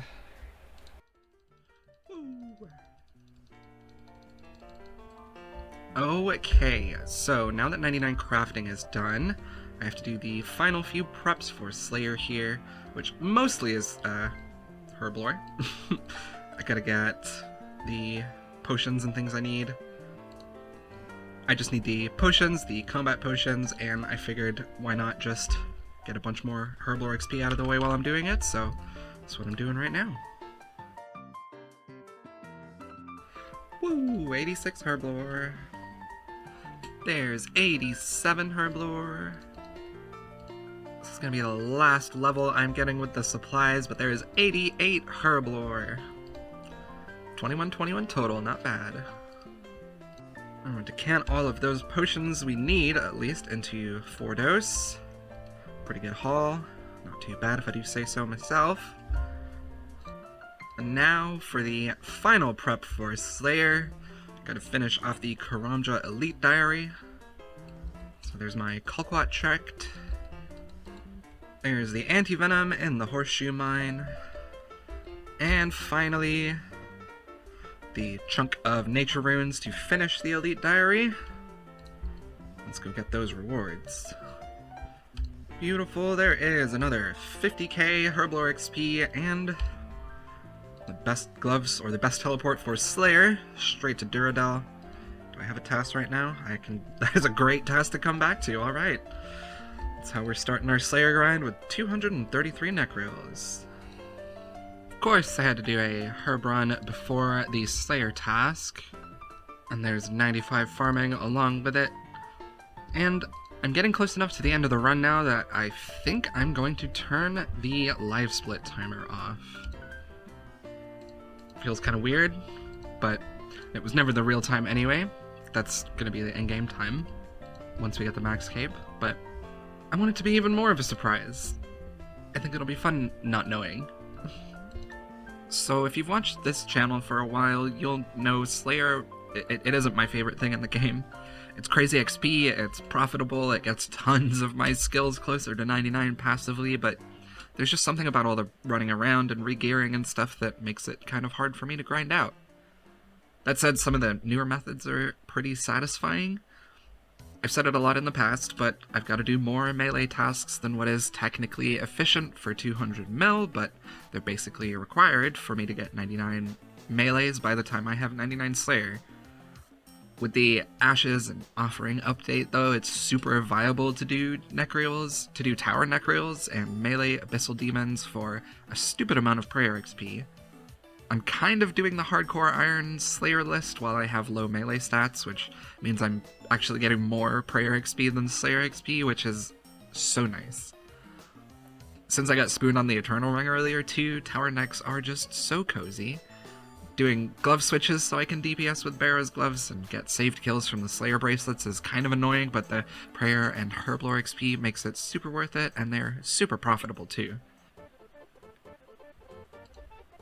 This was such a good task to come back to. 279 neck reels total for 35k XP. It's not bad at all. Also made a ton of GP. And we're off to Blue Dragons, which is more prayer XP. I cast this here for 75 prayer, which is the first level of many in this Slayer grind. No, one more? This one? A 87 Slayer, the first Slayer level of the grind, on such a good task. I make so much money on these Dust Devil tasks. It's going well. I completely missed it, but 79 attack, 2125 total, and 107 combat in one level. And one of the few good things about Slayer is how many levels it gets you, at least. Yo, a Dust Battle Staff. Kind of disappointing after doing ZMI and stuff, but I'll take it. Woo, 78 defense. Okay, unnecessary, but cool collection log. Totally forgot that was coming, but we got 83 range from all the luring we've been doing for Slayer. Oh, I forgot I had Kraken. Shoot, I don't know if I need to do these. I know that sounds like a silly thing to say, but having a trident would be useful for Abyssal Demon tasks, and that's it. Because I'd be able to splash half of the Abyssal Demons I'm luring, but I'm also going to be doing a lot of melee Abyssal Demons because I need prayer XP and melee XP. So, I think for now we skip the Krakens.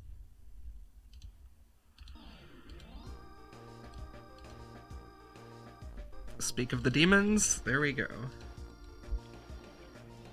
Woo! Yo, I got 98 magic from some ashes, let's go. One more level, and we'll finally have a 99 combat stat. And this is why we're doing the Abyssal Demon tasks with melee right now. That's 76 prayer on the last kill, actually. Woo! Back-to-back next tasks with one skip. We'll take it, I guess. Woo! 93 HP and 108 combat. Love to see it. And not too long later... 88 Slayer. Yo, I just realized I got 200 mil XP. That is huge. Can I get a GZ in the comments, please? Thank you. No. I made a mistake. I clicked wrong. Now, did I get back in time? Hell yeah, I did. Let's go. Never lucky. But at least we get 79 defense a little bit later. Sheesh. I got almost 2 million rune 2Hs so far. Slayer's good. There's 80 attack on a quick Calfight tasks, which means we are only 2 skills away from base 80s. Feels pretty good. Getting strong. I'm weak. I've been doing way too many Necreal tasks in the Slayer Tower. I have gotten far more Prayer XP than I have at Slayer XP. And I really want to get that 99 magic, because it's always going to be one that's going higher than 99 anyway, and it would be nice to get another one out of the way. I don't know. I'm out of, the Ancient Shards for the Arclight too, so I figure it's a good idea to come here for a little bit every now and then. I'll still make some GP, get a bunch of XP. Should be good. Yo, 80 defense, that's just prayer to go from base 80s. You love to see it.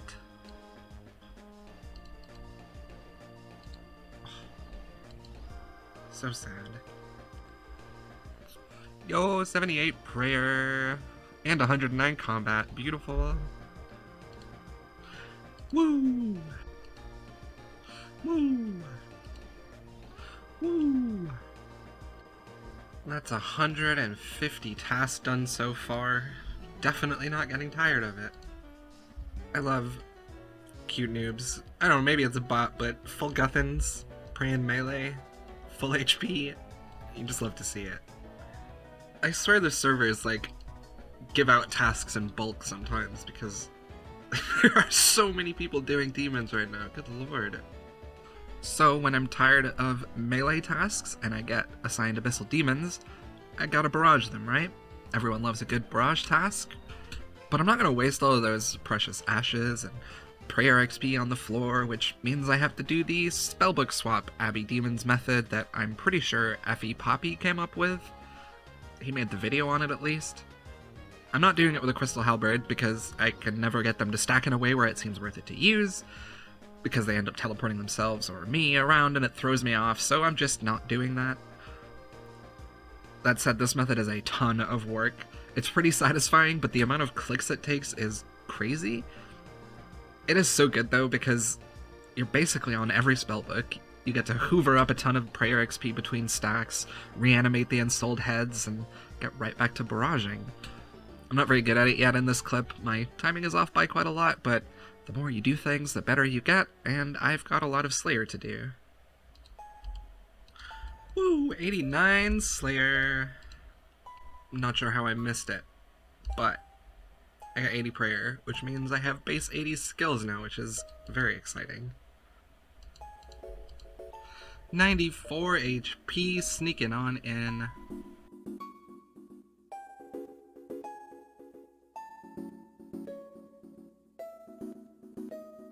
I just realized I finished an Abbey Demon task and didn't realize that I was 3.5k to 99 magic. That's so fun. I wonder how long it's going to take to get that tiny bit of XP. Yo, there it is. I forgot it was coming. That's 99 magic. Another 99. I'll go get that cape after this task. 82 defense. Jeez, I've had 4 of the cat drops from these guys so far in this task. I'm kind of booming on the topple stocks. There's 81 attack. The levels are starting to flow in now. Oh, 2 brimstone drops in 1 stack? We love that.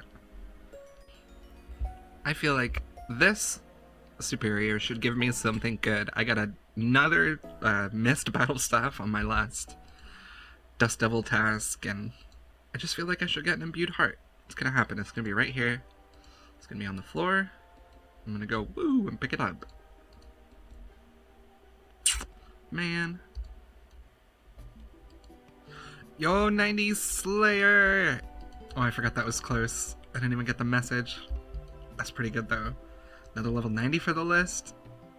Oh, feeling good. Now I did ever so slightly forget that I got 99 magic and needed to get the cape, so good a time as any.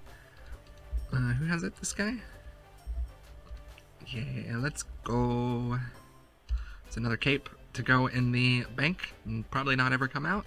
Well, actually, the spellbook swap without coming home is kind of useful.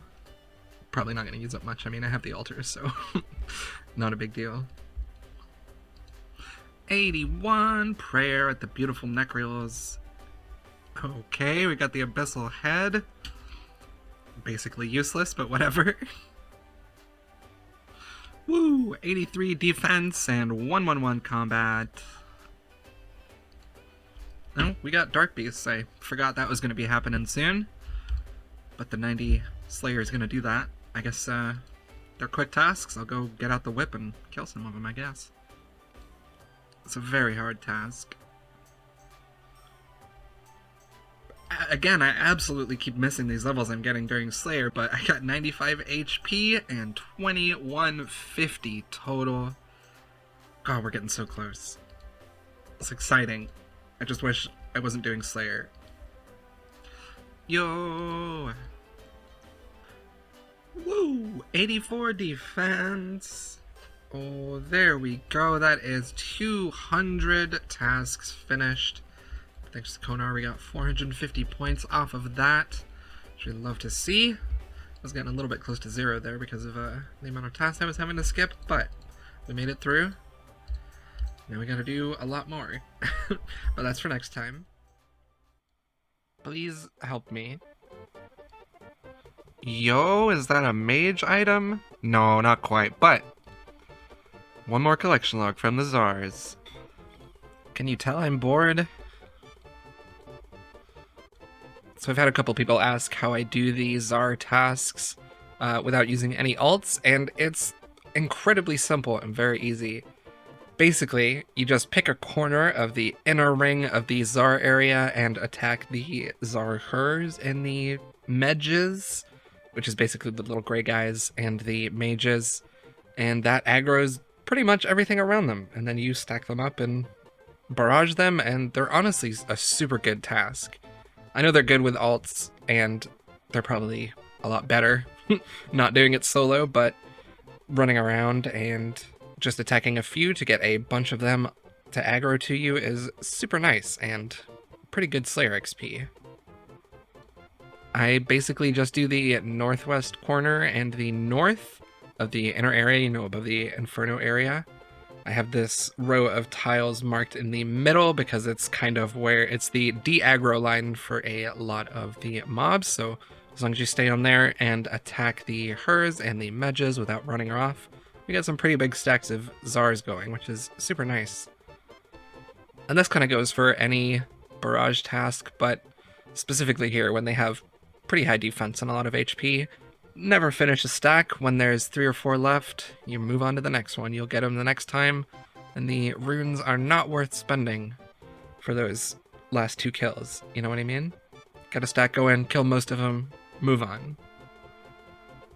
I know it's obviously more efficient to do Czars with alts, that's the meta for irons, but they're really good without alts.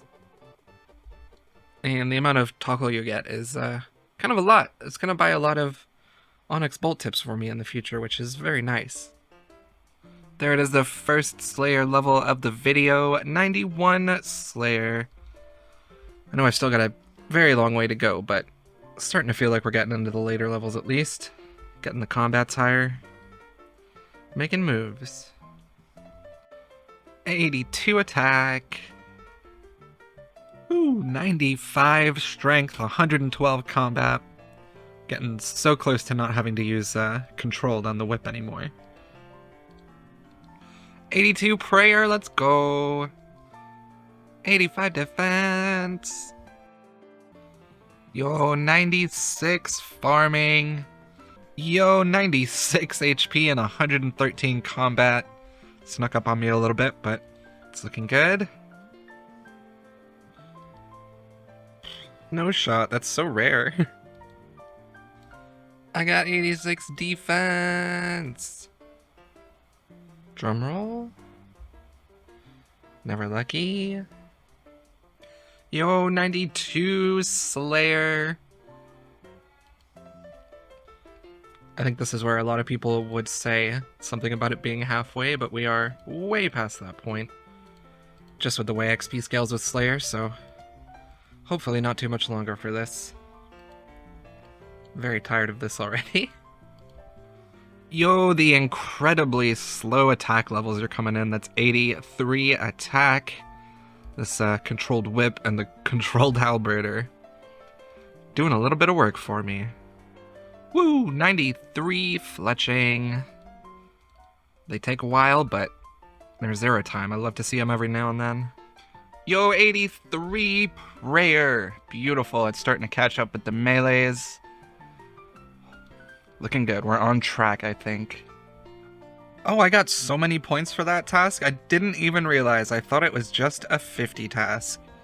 We have 900 points now, which is so nice because I can skip all these terrible tasks and we get more Abbey Demons. Jeez, I just got 2 unique drops in the same tick. They're both useless, but it's cool, I guess. Yo, 87 defense coming in at the gargoyles.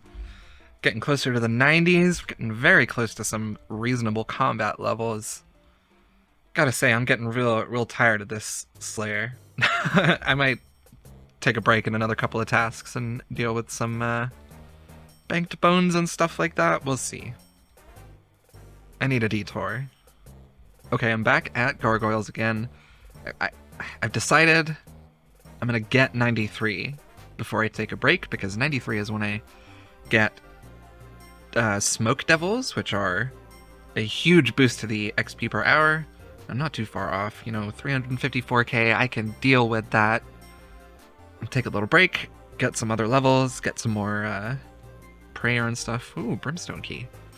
And hopefully come back a little bit stronger with a little bit more XP per hour. I gotta get that 93 first. Ugh. 96 strength and 114 combat. It is beautiful. 84 attack. These levels are sneaking up on me. I keep forgetting they're gonna happen, but it's Slayer. I'm still going. Yo, 84 prayer sneaking up on me a little bit. I always forget when those are coming up, but it's feeling pretty good to get into these later levels, and once I get 93 Slayer, I'm gonna go off and get a bunch more. It's gonna be real satisfying. Yo, I got 97 hit points and 115 combat. 2 more levels for another 99. Pretty sure that's gonna be the next one. Oh, and I got a Superior. How about that? Oh my god, there it is. 93 Slayer. Now, obviously, I gotta finish this task, but I think the way I'm gonna do it is I'm gonna try and get the Smoke Devils task and see if we can get lucky on an occult necklace early before I move on to other stuff. I think it'd be fun to come back with a good Slayer item. It's good DPS from some pretty good monsters that I've just unlocked, so it should make my future life pretty good. But I'm gonna finish this. Let's see what we can do about getting that task. Hopefully, the durable father is nice to me today. It's also 2169 total, which is pretty nice. Wow, 1 skip, and I got it already. 171, not a bad amount either. Let's see how lucky we get. Of course, before I even go in, hide the stupid smoke overlay to make it nicer in here. Now, Smoke Devils are super simple. I'm not gonna spend the next 5 minutes explaining them to you, but for the posterity of the video, basically, I lure all of these Smoke Devils, staying inside of the red tiles here, well, as much as I can anyway. Sometimes you get dragged out of them, it's not a big deal. The green tiles are as far as I can reach with my short bow. The red tiles are where I want to stand. Pretty simple. The more corners I run to, the more bunched up all of the Smoke Devils I've already aggroed get. And once you've done that, you use the little skulls or the skeletons that I have marked to pull them in, because they can't attack you over them, so they all bunch up behind them. It's kind of annoying because you have to play with your auto retaliate, turning it on and off, unless you want to be paying 100% attention while you're killing a stack, but that's not how I want to do Slayer. Of course, this is the first task I've had in a very, very long time. I think the last time I did Smoke Devils was probably a year and a half before this, at least, so it takes me a while to get used to the stacks, but you get the idea. It's pretty simple. I also brought way too many energy potions here, but Smoke Devils are such a good task. They're so much XP. You can aggro so many mobs that a stack lasts you forever, and you just keep gaining XP. Such a good task. What past me didn't realize was Duradel was going to be an absolute asshole to me. So I didn't get to do this a ton, but while we've got them, it's pretty nice.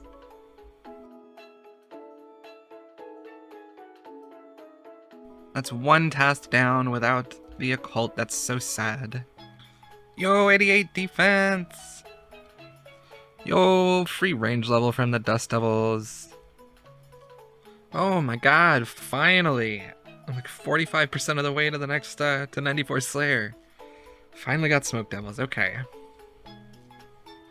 Wow, I can't believe it. That's another Smoke Devil assignment without the occult. We're at 339 KC, so we're not technically dry yet, but it feels bad. Woo! 85 attack. Yo, 300 tasks for 450 points. Again, I keep running low. This Duradel's being kind of a dick to me. We're getting there, though. I guess at the very least, the Smoke Devils drop magic logs, so I can do a few more magic birdhouse runs. I regret saying I would get an occult before I took a break. Give me a drop? No? Okay. Okay. Dragonstone without a Ring of Wealth, I think, is incredibly rare. Yeah, just 1 in 4,000, that's all. Very cool. Yo! Wow, another Dragonstone. How about that? Oh my god! Yo, 98 hit points, 160 in combat. So close to another 99. It looks pretty nice. I mean, that's gonna take forever, but getting closer.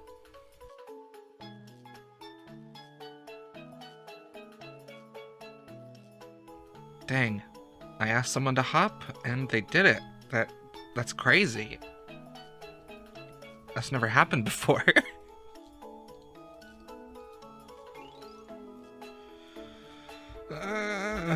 It's been so long since I got a Smoke Devil task. I'm almost 94 Slayer. I'm gonna cry.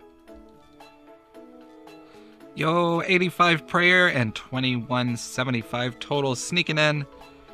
What kind of gaming? Oh, would you look at that? Another Dragonstone. I guess we have done enough kills to start getting rare drop table. That's not how it works. Whatever. Almost 94 Slayer. Did I mention that? Woo! Yo, 94 Slayer without an occult.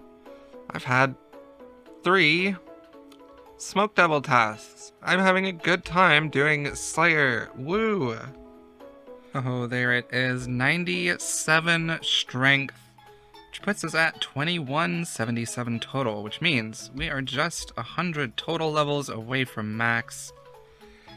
Still stuck on this Slayer. Still really wanting to take a break, but I'm sticking by my word. I'm gonna get this occult necklace before I go do some other skills for a little bit, but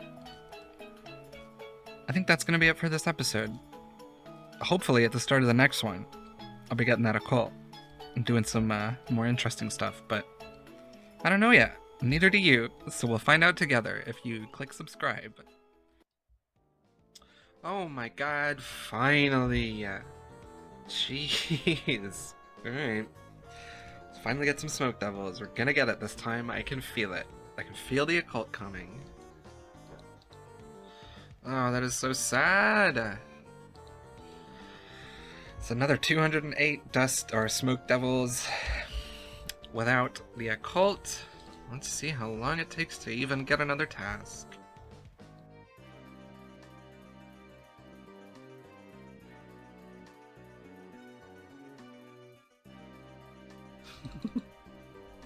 Alright, well I died to this guy once because I got nervous and prayed mage because I forgot how the mechanics work, but they're just so scary.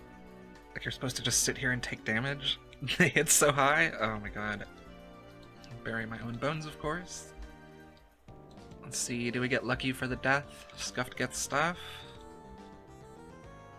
Nope, never lucky. I mean, at this point, if I even get the occult soon, I might as well get 95 so I can come back to to having the Carulum?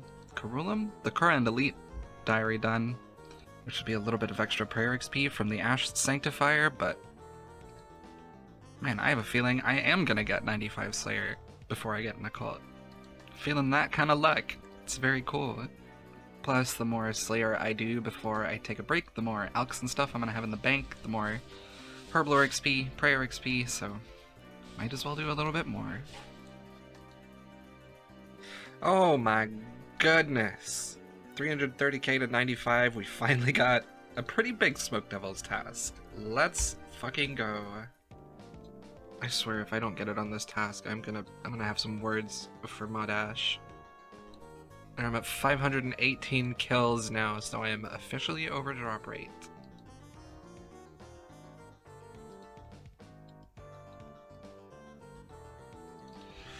And of course we have to deal with those people while not getting drops. It's very cool.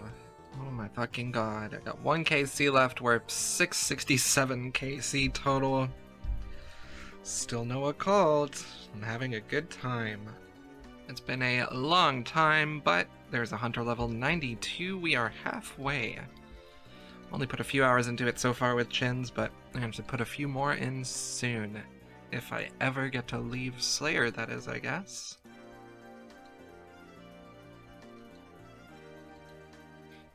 Okay. Alright, I'm not taking a full break, but I feel like doing it, so I'm going to do it. I'm going to cash in on all of the Tsar items I've gotten so far, and the Talkal I've banked, all 110k of it. I'm going to turn those into Onyxes and make a little bit of GP.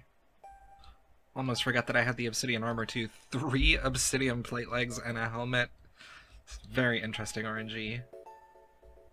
I'm not sure how much this is going to come out to, but it's definitely going to be decent.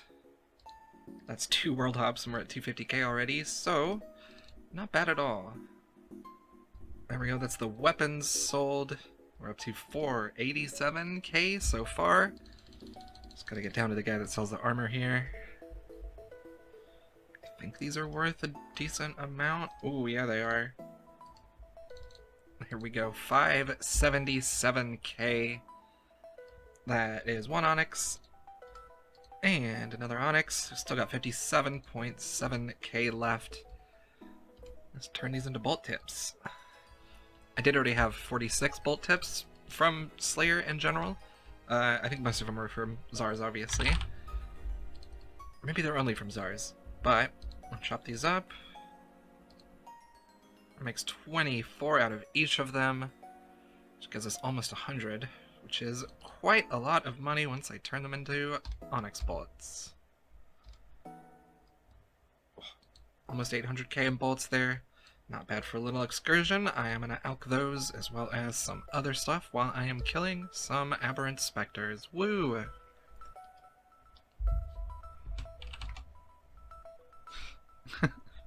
I love when people are still impressed by iron accounts in the current day. It's very satisfying. Alright, motherfucker, give me these. Ugh. Those are the same weight as smoke devils, and he keeps giving them to me. I hate this guy. Yo, 87 attack, thank you, Tsars. 117 combat. Whew, only 6 combat levels to go now too. We're so close to the end. Yo, 91 defense. Oh, it's out of charges. Oh no, I ran out of charges on the crystal halberd. I still got crystals in the bank, but did not realize that was close to happening. Yo, 86 prayer! Can you believe I thought I was gonna get an occult before I got 95 Slayer? I was so naive, I was a fool. And there it is, 95 Slayer. We have Hydra unlocked. I'm not gonna be doing alchemical Hydra at all. I've gotta kill one of the babies for the Curran Diary, the elite, but I don't need to do that right now. Still, I'm gonna get that occult. I'm really angry, but I'm gonna get that occult before I do anything else. Or 99 Slayer. Maybe I just get 99 Slayer first.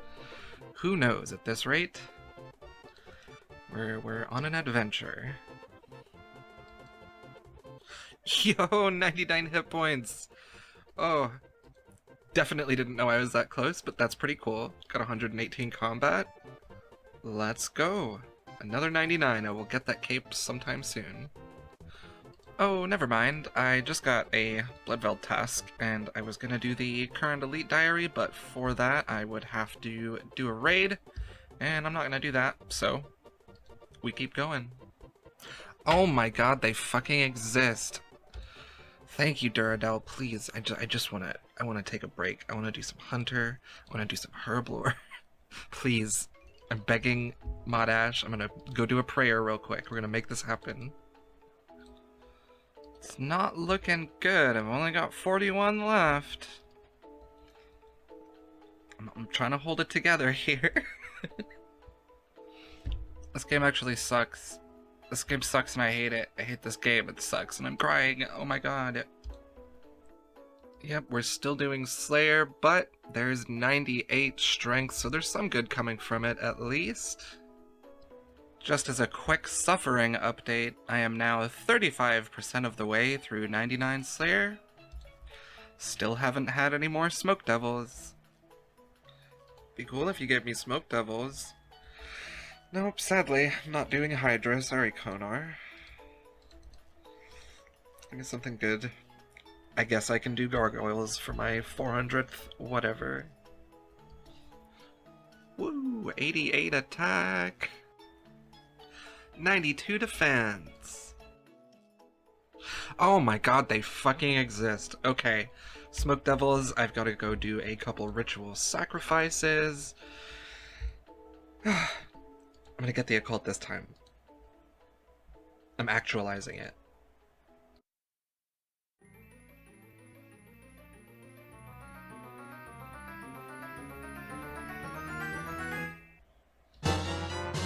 Oh my god, it's that fucking easy. It's the first stack too, I get to use it for the rest of the task. Oh my god. This is so exciting. I can finish this and move on with my life. Oh my god. The relief I feel right now is, it's a lot. That took so long. I'm 300k to 96 Slayer. Oh man, I'm so excited. I was just getting numb to it. You know, I was like, okay, I'll do another 3 days without a Smoke Devil task, but... Oh, I can enjoy the game again. This is so exciting. I am so glad that that task is done. I get to do some actually fast things now. I'm excited! Woo!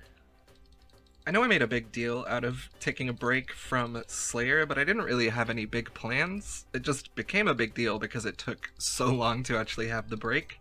But we're starting off with Herblore here. I've got a lot of herbs to clean, which is going to be actually a decent amount of Herblore XP. I should be able to get at least 92 with the supplies I have. I'm going to have to drop a lot more money with my guy Wesley in Narda, but it shouldn't be a big deal. I always forget that cleaning herbs is actually kind of decent XP.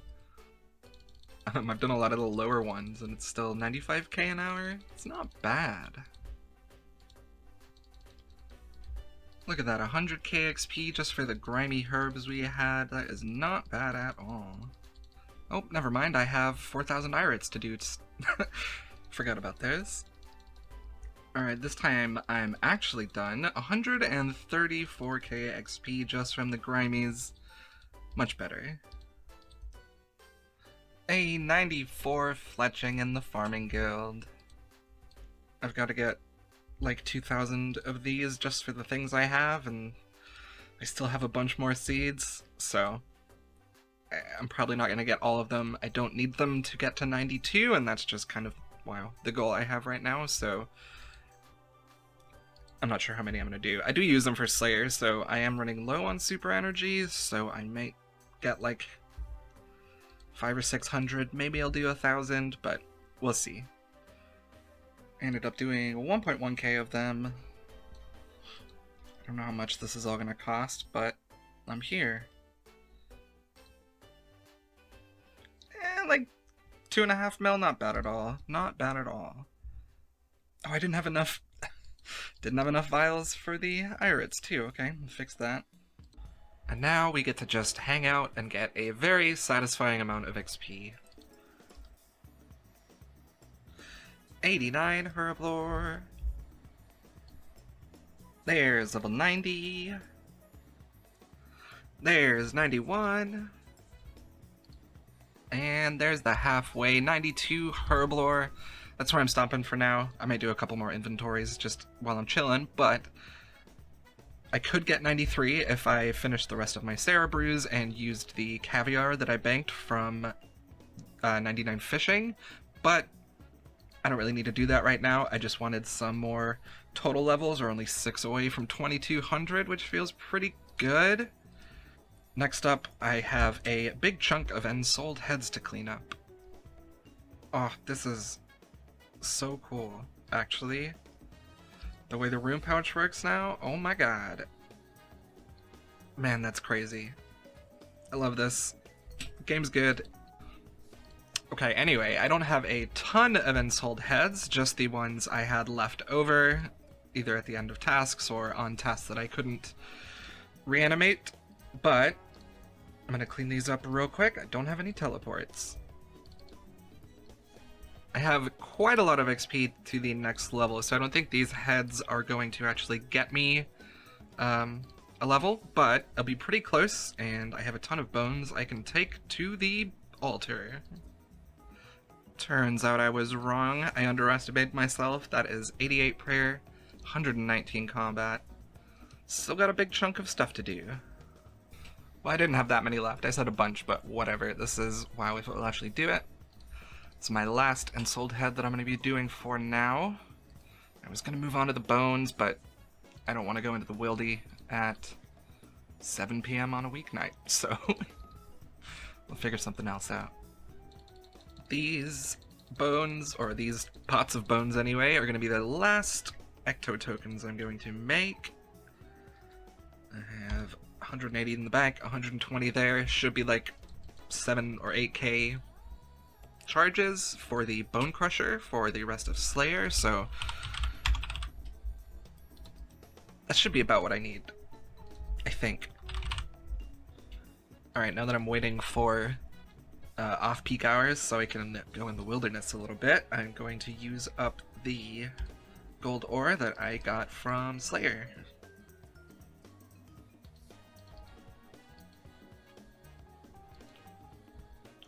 Yo, 89 smithing. I'm also taking a little bit of time here to process the ores that I have in the bank, just the rune and the adamant ores that I've gotten from Slayer tasks. Oh, I still have some in there, of course.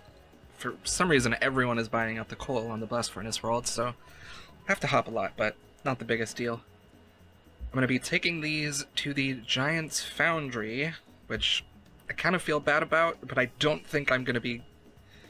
Oh, I did that wrong. I don't think I'm going to be anywhere near enough GP for 99 smithing with just gold, so I'm going to try and do a big chunk of the ores that I've gotten from Slayer and etc., wherever else they've come from. Giant's Foundry should be a decent amount of money. It's not the worst.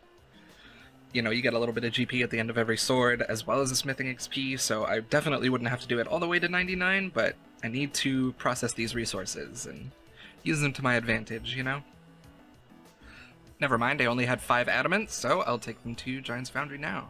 Alright, we start with the rune and addy. Just doing 14 and 14, because apparently that's the best for this combination. Wow. Here's the first sword done. Let's see how much we're getting here. 22k XP, not bad. I'm happy with that. Alright, I ran out of rune, so now I'm doing 15 and 14 with mithril, or 15 and 13 with mithril and addy. And this one last here is the last of my addy ores, so I've got to move on to the steel and mithril, but I'm not going to be doing that right now. Just set that up for later. Made like 400k, 500k for 200k XP, not bad at all. Really wanting to go do prayer, but timing is really bad. I think I'm going to try and do it early tomorrow morning, so I'll do it then. Alright, I have I have a couple of hours to do a little bit of prayer. I'm going to try it out here. I'm not taking a ton at a time. I've got a little bit of armor. I don't have my dehydrated body on. I'm not doing too many at a time because I do not want to lose a huge amount of progress just for dying. But, you know, I'm off hours. I can do a few inventories per trip, and hopefully it works out okay. I'm going to be recording all this, obviously, because I'm in the wilderness, so if you want to see how I didn't use any alts, go look in the description. There's going to be a long, stupid video. Yo, there's actually no one here. This is good. This is very good. Maybe there aren't any off-peak hours, but I can still get my bones done with this guy. He's quite bad. Yeah, I don't think this guy's going to be an issue. It's very exciting. It's good to Good pecan going on here. And are we out? I think I'm out. Oh, pecans are so stupid. Wow. Yeah, I'm gonna go finish those bones. Good lord. Why do people bother? And he was waiting still, but he didn't even open the door. I love it.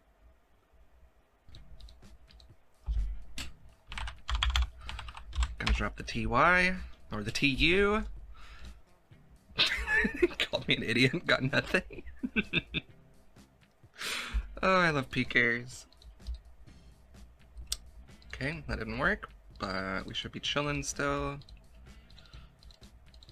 Oh, his friends! They have friends! Are they fighting? Is this a way for me to get out? Let's go? I'm gonna do that again. Thank you.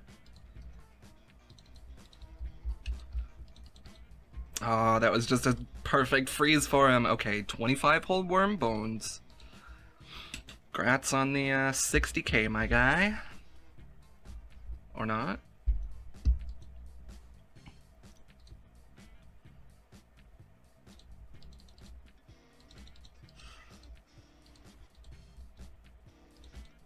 No shot. Ah!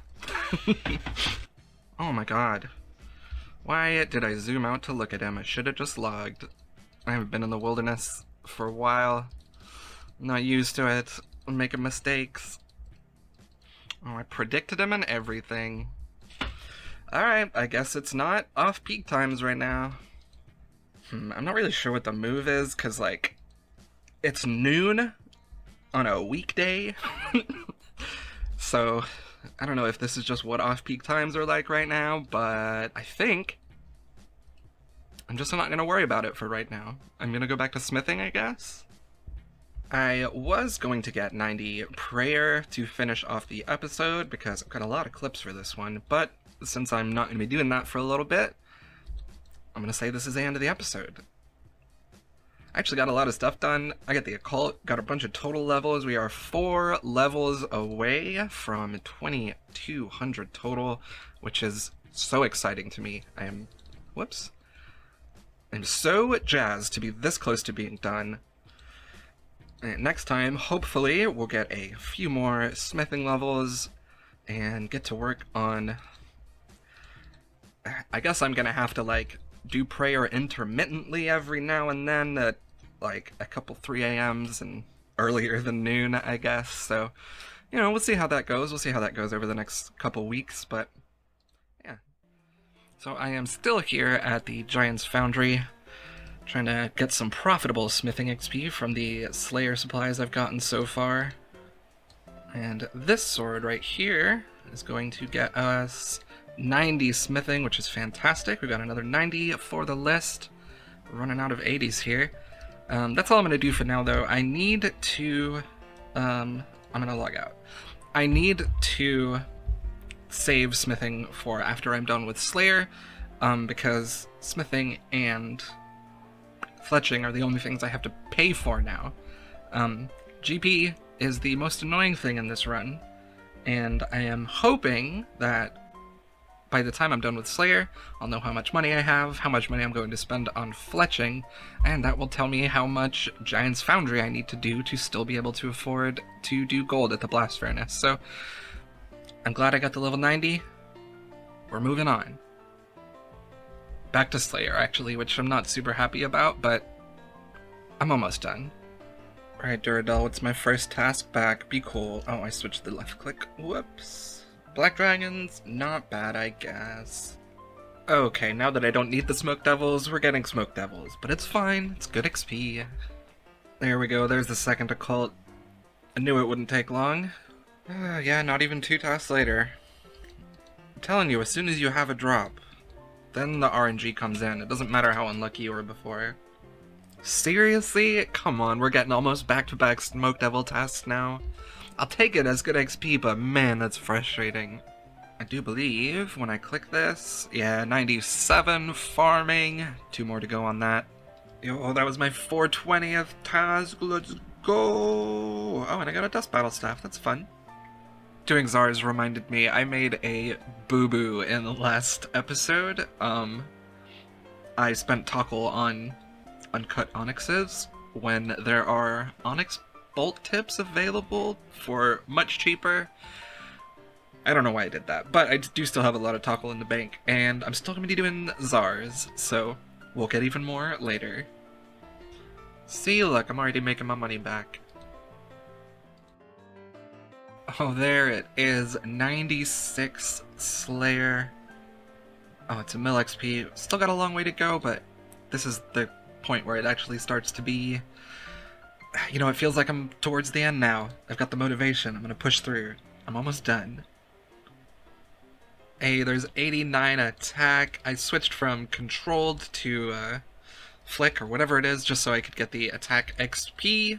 I'm pretty close to 99 thieving. 700k XP, so might as well train up some attack levels, make ourselves a little more accurate. So I have no idea when it happened. I forgot what the last level up I got was, but I'm 2200 total now, which is pretty rad. Woo, 90 attack. Oh, we just have range and prayer now before we are base 90s. Oh, that feels pretty good. Yo, 89 prayer from some worm bones. I love to see it.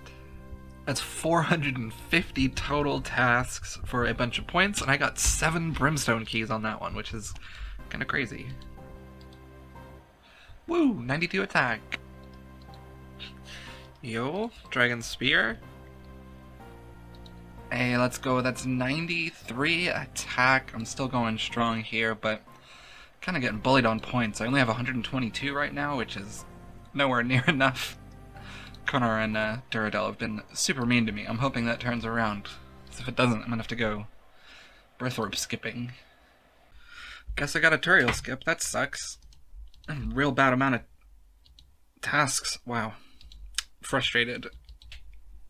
So I gambled and lost on Slayer Roulette, which means if I want to have points ever again, I have to do whatever task I'm about to get from Konar.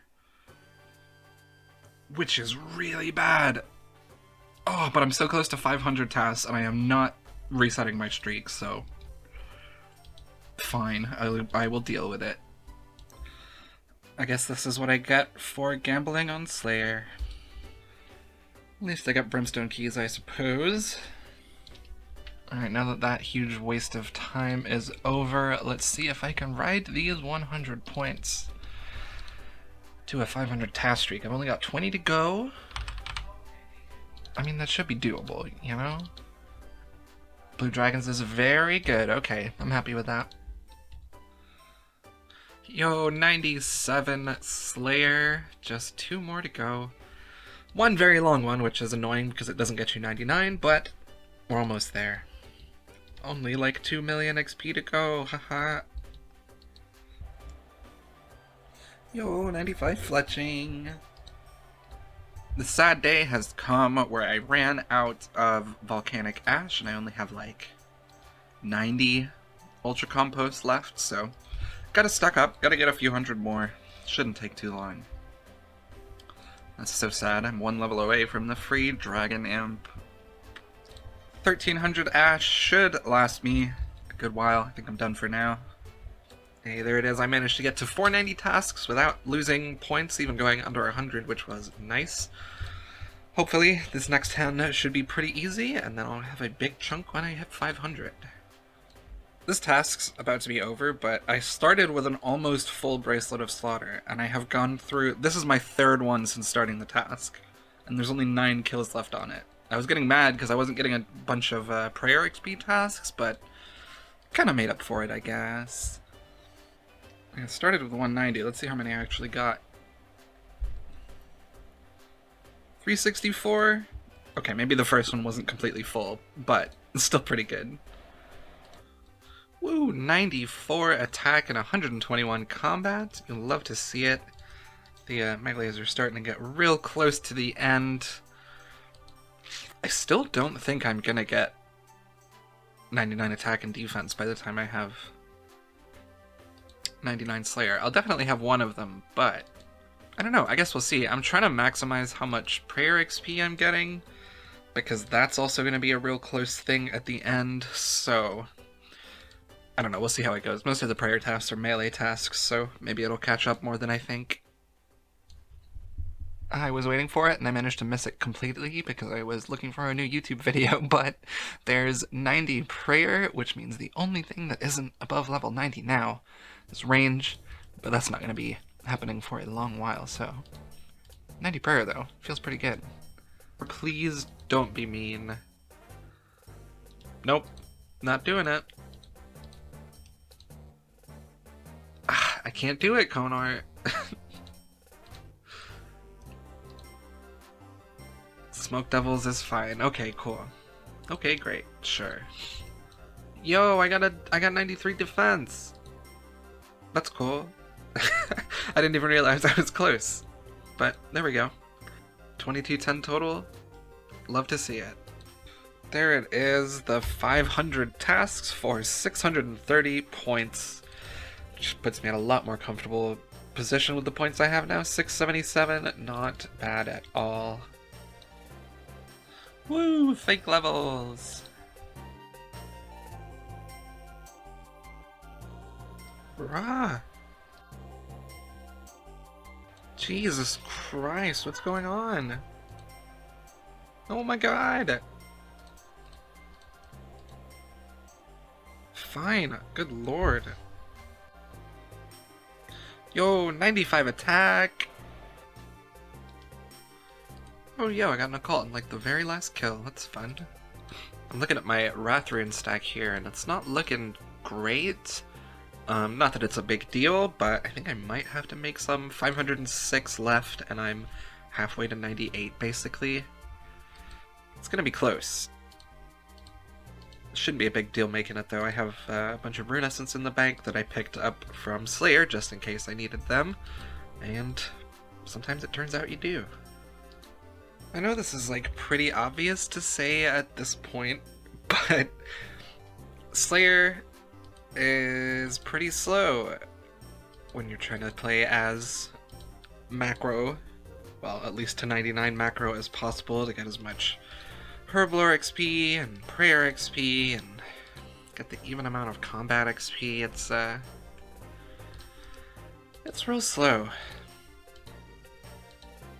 And it's gotten me a ton of total levels, and I know that's good, but man, I just wish it was a little bit faster. Like, oh my god. I'm pretty relieved that I'm close to the end, but even this, like, the last 600k XP has all been melee tasks, basically, and oh, man. It is so easy to log out right now. Oh, I'm getting it done though, and then we're almost close to being done. We're almost close. I have no tactical reason to do this, but I need a little bit of a pick-me-up, so I'm taking these 58 Brimstone keys I've gotten. I'm trying to get a little bit of GP, a little bit of Herblore XP, should get some seeds and stuff like that. A little bit of GP, of course. Just a little bit of dopamine, you know, good for the brain, good for the grind. Ooh, it's going really well for the GP, actually, already up to 312k. Oh, yeah, this is very satisfying, I'm glad I did this. That's 50 times I've opened the chest total, pretty good. Ooh, that is a huge amount of magic logs, the last 10 here. Got a pretty good amount of GP, a good amount of birdhouse logs. Pretty good amount of smithing XP too, actually. The coal, the iron, kind of a waste, but the rune, the gold, the ALTS that I got, almost 700k GP, and a bunch of bird run logs. Pretty good, actually. Dopamine was short-lived. We're back to the neck rail mines now. Yo, there's 99 strength and 122 combat. It's a lot of people's first 99, but It's one of my last. It feels pretty good. I'll pick up that cape later. I think I've still got to get the HP cape. Maybe another one too, but there we go. 2213, we're getting closer. Ha! Oh well, I'm leaving that on the floor, but cool, collection log. Just got yet another dust battle staff from a superior smoke devil. It's like 5 now? Maybe 6 even? Woo! 98 farming!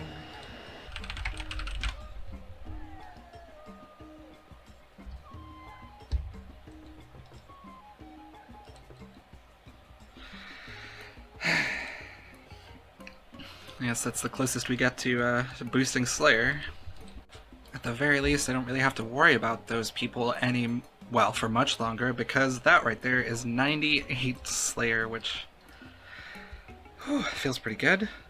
Feels pretty good. I'm getting real close to not having to be doing Slayer anymore, which is very exciting. 98 Slayer, 2250 in total. Love to see it.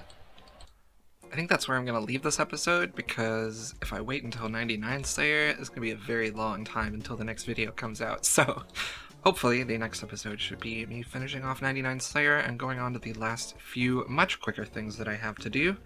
Well, I say much quicker. Herblore. We'll see how close I am to 99 on that when we're done with Slayer. Last episode we did Slayer, just like the ones before it.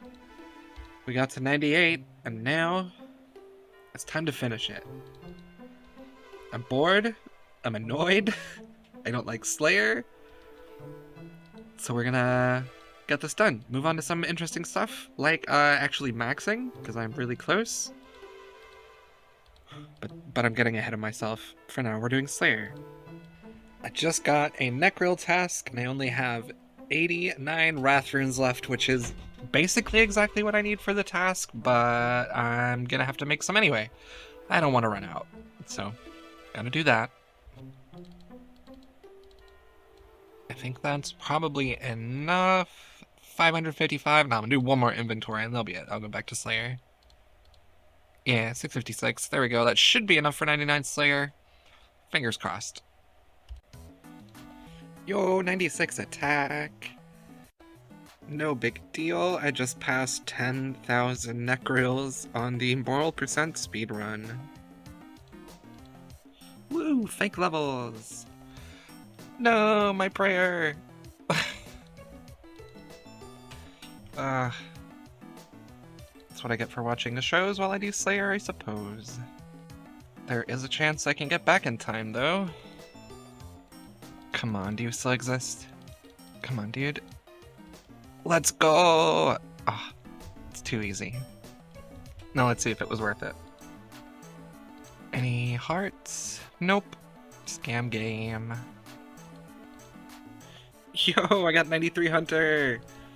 Let's go. Quick little status update here. We are sub 1 mil until 99 Slayer, 96 attack, 93, basically 94 defense. We have almost 95 prayer banked, basically. A couple 100k off, but still pretty high. So even if those melees don't get to 99, I'm still probably going to have to be doing some combat for prayer anyway. Unless the new Varlamore thing works out to be good. Oh no! But that remains to be seen. I don't know. Wow. That came out very recently, and I don't know that many people have done the math on short-term efficiency, so I don't know. But point is, we're pretty close. Range levels, they come from a hunter, basically finishing that, so we're pretty close to the end of the major combat grinds at the very least. God, I'm gonna go get some nature runes. Point is, I'm getting real close, and the RNG is gonna make a difference to what levels these get to, so I only really know if I just kind of keep going, but we're getting close. We're getting close, and I'm excited. Yo, 94 defense, let's go. Yo, 96 fletching on the birdhouse run. I ran out of prayer potions and I didn't feel like making any, so we're using super restores. The Slayer XP may be slow with all these melee tasks, but there is 97 attack and 1-2-3 combat. That's fun. Woo! Fake levels! 50% of the way there. 92 prayer. Woo! There's 100k more broad arrowheads and we still got a green cash stack. I think that's all I'm gonna do for now. It's good enough. I am 264k away from 99 Slayer, and I had to make some Wrath runes again. I only had like 19 left. I really don't need many. I've already made an inventory. I might make this one and one more, but ooh, I don't know. I have done so many melee prayer tasks. This 99 is really starting to drag on. It's pretty difficult for me to log on much right now, but I'm doing it. I'm getting there. 98 attack.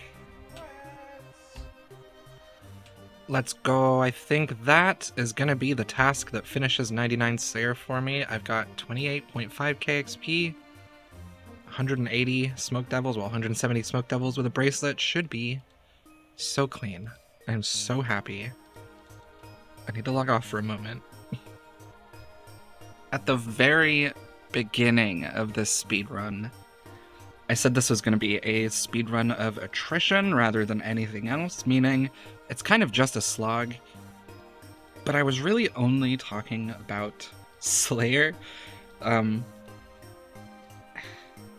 It's hard to kind of explain. I love RuneScape, and I still love it when I'm doing Slayer, but there are a lot of other things I would rather be doing in RuneScape, and doing Slayer makes me sad.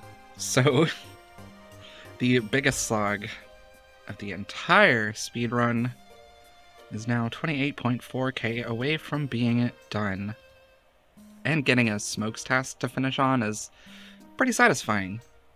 You know, I don't really need anything from here, but it's very fast and very easy, and I get it done real fast. That said, though, even with these last few levels being so melee prayer task heavy, whoops, the melees are really lower than I thought. I mean, they're not really. I only have to get 99 attack. The 99 defense comes from range. Maybe it's not as bad as I thought. I have a few prayer levels banked, and I will get 99 attack finishing off those bones after this. That worked out pretty well. I think I've got like 95 and a half herblore banked, not counting the caviar that I got that I can make barbarian mixes with, so I think we've come out of this pretty good, and I really don't have much left to do after this. This is exciting. At this point, I also have enough money to finish 99 fletching, which is one of the biggest money losses, which clears up a lot of money for herblore and smithing, which is so nice. I don't know how much money I'm going to have after I sell off like the runes, and I have a bunch of whips that I can alch and stuff like that after I do the prayer. So yeah, I might get away with a little bit more gold than I thought I was going to on the smithing grind. I guess we'll see how that goes after we clean up the bank after this. Of course I run out of fucking water runes on my very last task. It's always gotta be something. Yo, we got an occult necklace on the very last stack of the task. Less than 1k XP to go. Man. Hey, that's like 50k from the necklace though. Feel pretty good. Any one of these now? This one? Oh my god, there it is. Let's fucking go. 99 Slayer, the worst skill of the entire run, for me anyway, is out of the way. Oh, I gotta get out of here. I'll save those Smoke Devils for future Moral Queen if she ever wants to do Thermi. We'll see how that goes. But we are done with that. And before I get to cleaning up my bank of all the Slayer loot and stuff, I'm gonna go buy this dang cape that I spent so much time getting and was so frustrating. But the point is, I can talk to this guy get me a dang 99 Slayer cape, and it is beautiful. Oh my god. Oh, that feels so good. I don't have to do Slayer anymore. Oh, okay. I've got to buy some capes. I'm gonna buy the capes that I forgot to while I was slaying. I forgot what those are, but we'll figure it out in a moment. Well, I thought I had multiple capes that I didn't buy yet, but I'm pretty sure it's just the strength cape here.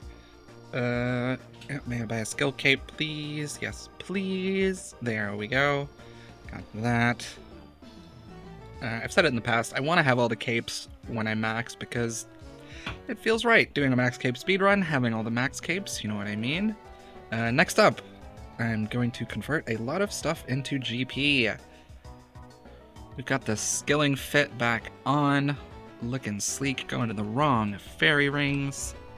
There we go, the first step of our little post-Slayer bank cleanup. We are going to sell off the other Zara uniques we got, and correct a bit of a mistake I made last time I did this. I say a bit of a mistake, it's a pretty big mistake, but this time I'm going to buy onyxes instead, or onyx bolts instead of onyxes. See, I've got it in my head somehow that I have to buy onyxes, but I don't. That's silly. But that's going to get me a bunch of money, especially on top of all the toggle we still had. We're going to have quite a lot. There we go, 217k from the weapons, and we've still got 2 little bits of armor to sell. I think I got crazy lucky on Zar uniques, so hopefully that works out in my favor in terms of the GP I actually made from doing them, even though I lost a bunch buying onyxes like a big dummy. But I definitely know I can afford to do finished fletching now, which means all of this money is going towards smithing, which is amazing. I also didn't realize you could sell the weapons down here, even though I've already done this once. That's how good I am at this game. Alright, 260k toggle. Run over to my guy over here. And I get to spend a while just hopping and buying, like, I think I'm gonna buy 5. I'm just gonna buy 5. Yeah. I could math it out. I'm sure there's a codified strat, but buying 5 per world is very easy, very quick. Doesn't take too long hopping through. It should be pretty decent money, so let's do this for a while. Is that my last onyx bolt tip? Nope, I can't afford any more. 245 onyx bolt tips just from the Zar loot and the toggle. The rest of the alks in my inventory here I'm just going to sell off because I CBA dealing with alking them while I'm doing other stuff that's not Slayers. So I'm going to head over to Berthorpe and make these on the way and sell a bunch of stuff off. Also managed to find a few more things in the bank, all my rune arrows and rune bolts, and I found a bunch of the dragon arrow tips that I got from Konar chests. Pretty good amount of money, actually, 500 each, so it's a good find. I'm glad I double checked. There we go, we still have the last of the alks I have, up to 12.7 mil, not bad at all, considering I've still got even more to do. Next stop is my guy Ali. I get to do some spam clicking.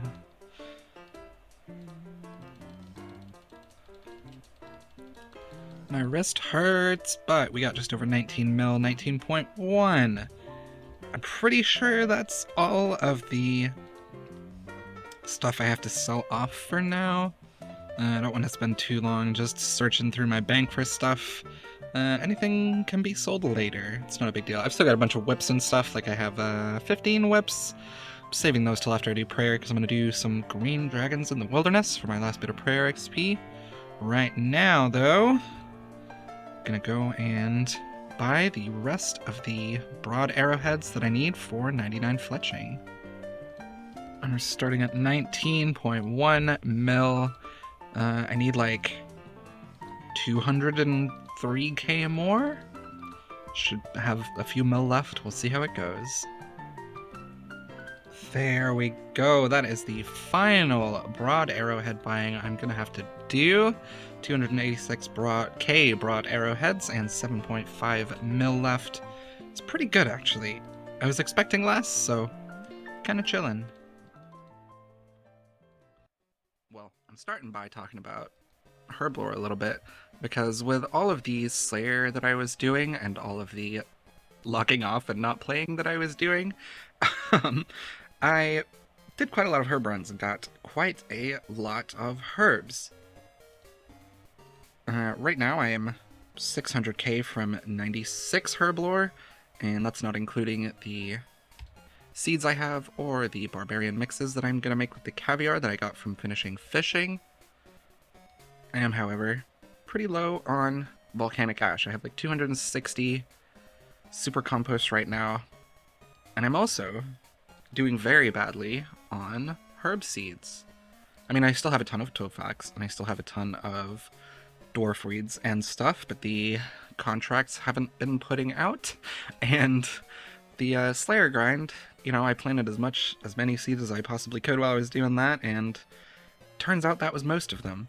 I have a bunch of toadflax, a bunch of dwarf weed. I'm really not sure if I'm going to make up the secondaries I need for those, so we'll see. Kind of going to give me some trouble. Like, I could get 99 herblore with just a ton of toadflax, but I wouldn't have enough nests. I have like 2,000 nests right now. I've made a bunch of cerebrews already. I've just passed the amount of nests I have with the amount of toadflax that I've harvested, so I'm in the red, but I've still got a long time to do bird runs, you know, while I'm doing hunter and prayer and smithing and stuff like that, so plenty of time to catch up, and I can always just like do log out bird runs later if I very much need to. But I'm also considering maybe I figure out how to get some seeds. I don't want to do master farmer, that'd be lame. And that just means I have to do more contracts, so I might do log out contracts. I don't know. I really don't know. Don't know where I'm going either. What else do I need? No, I'm done. I go to the farming guild. But finishing Slayer with the amount of seeds that I did and the amount of herbs that I did has left me in kind of an inconvenient place. I'm hoping that maybe I can get a little bit lucky on farming contracts this next week while I'm planting a few extra toadflaxes, but you know how Jane is. She's kind of awful. I say that, and she's giving me stuff I already have, so maybe we're cool. Hey, ask and you shall receive, I guess. Those 2 contracts got me quite a couple herb runs worth of seeds, which is pretty nice. So maybe we're not so bad off. I do also have like 80 god eggs in the bank, and I didn't bring enough seeds. That's my bad. Yeah, I've got 74 god eggs, which is a little bit of prayer XP, but also each one of those is a bird's nest from the woodcutting guild, unless I get an evil chicken piece, of course, but that's not exactly common, so so maybe I'm not so bad off, you know, as long as I keep up on bird runs, switch to other seeds when I can, when I have them, when I get them from contracts, it should be okay. I've mostly not been thinking about herblore up until this point, or at least farming the stuff other than getting levels, but I might have to make a plan. I also still have 5 brimstone keys that I forgot to open after Slayers, so see if we get anything lucky. Redwood seeds, useful I guess. Sharks, not very useful. GP is good, thank you so much. That's still GP. And coal. Not great, but could be worse. From here on, the next big goal, other than maxing of course, is really to try and finish combats. Which, of course, means I'm doing Hunter and Fletching for a while, and getting my daily Ecto tokens from Robin so I can throw a bunch of Chinchompas for range and prayer and defense XP. You can see from the first few chins here, maybe, that I haven't done them in a long while, but it settles eventually around 170k XP when I'm warmed up, plus like 100k Fletching XP per hour. Oh, it's pretty great, actually. I'm gonna say it later, but I love chins so much. Yo, 94 Hunter. We're on the way now. Yo, 97 Fletching. Those levels are coming in pretty fast now that I'm doing Hunter. I've been doing it just with my herb runs and bird runs for a long time, and I'm fucking up now that I'm talking, but whatever. 97 Fletching, that's cool. Oh hey, that got me 22, 25 total too. cool. Yo, 95 hunter already. Oh, it feels good to be getting decent XP again. I keep thinking like, oh, I'm gonna stop in a few more chins, you know, I'll get to the next 100 milestone or an XP milestone or whatever, and then I kind of just zone out, and 500 chins later, I'm still doing. Oh, it's nice to be able to stick to one spot and not have to be, oh, kill 150 of this and 50 of that and 200 of these. It's a good game, actually. I think RuneScape's kind of good. I can't wait any longer. I have to do it. I need herb seeds, and I don't think these birds' nests can give you herb seeds, but they can give you spirit seeds, and that's what I need. Because then I can buy some herb packs from Jane, and they will keep me supplied on some herb runs for a while. Wow, can you believe no evil chicken pieces? It's so sad. I still got 6 more. I can fletch while I'm running. I'm going to use it. And there we go. 180 offerings total. Wow, 69 bird's nests and not a single spirit seed. I just spent the ones I have, and I have 1 that I got from another seed pack, so not doing great on seeds right now, but I have plans for that in a little bit. Now we go back to Hunter. Actually, no we don't. Now we go through some chins. I've stocked back up on the ranging potions with the Wines of Zamorak I got thanks to the Necreals that I bursted, or barraged, I mean. I've got the Black D'hide fit, the Shazian boots, a little bit of prayer bonus. Should be pretty good, I think. This is another one of those, there's no real reason for me to be doing this right now, but I just wanted to get a bunch of levels, or at least a bunch of XP, before I go and deal with the annoying seed situation I'm in. For now, though, we just chill, kill some monkeys, and have a nice time.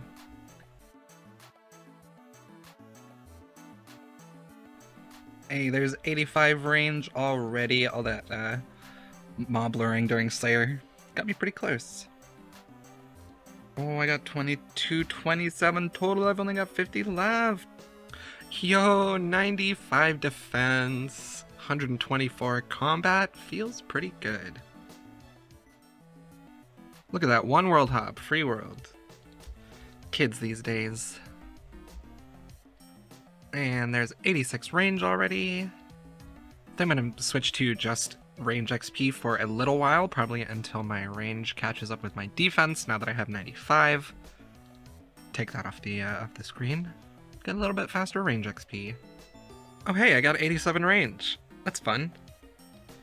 I think for now I'm just going to go until the Bone Crusher charges run out. I kind of wanted to see how many kills I would get per charge, and I'm getting a couple extra. Depending on if RuneLight is tracking my kills correctly, which I don't think it is, but decent amount of prayer XP for free so far, and I'm gonna spend a few days stocking back up on, or with the Mauritania Diary free bone dust and stuff, so it should be easy peasy. Oh, there we go. We're all out of Bone Crusher charges, so we're gonna get out of here. 600 chins left. Those can wait for later. Just happy I got some levels, some good XP. Feels like I'm making progress again. We're moving, you know? Now I'm gonna hang out at the Slayer Tower for a while. Not doing Slayer.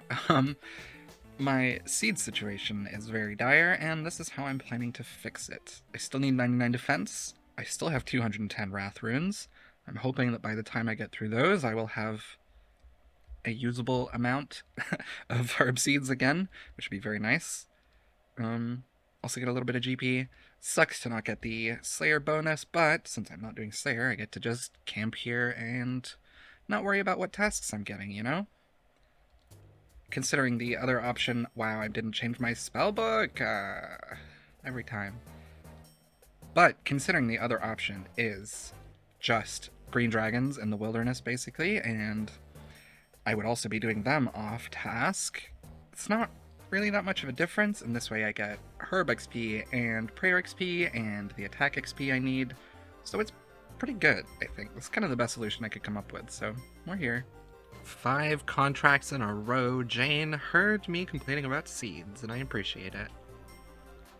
I'm kind of surprised the XP isn't even that bad. 90k attack XP, 40k prayer XP, and I'm getting a bunch of herb seeds and GP.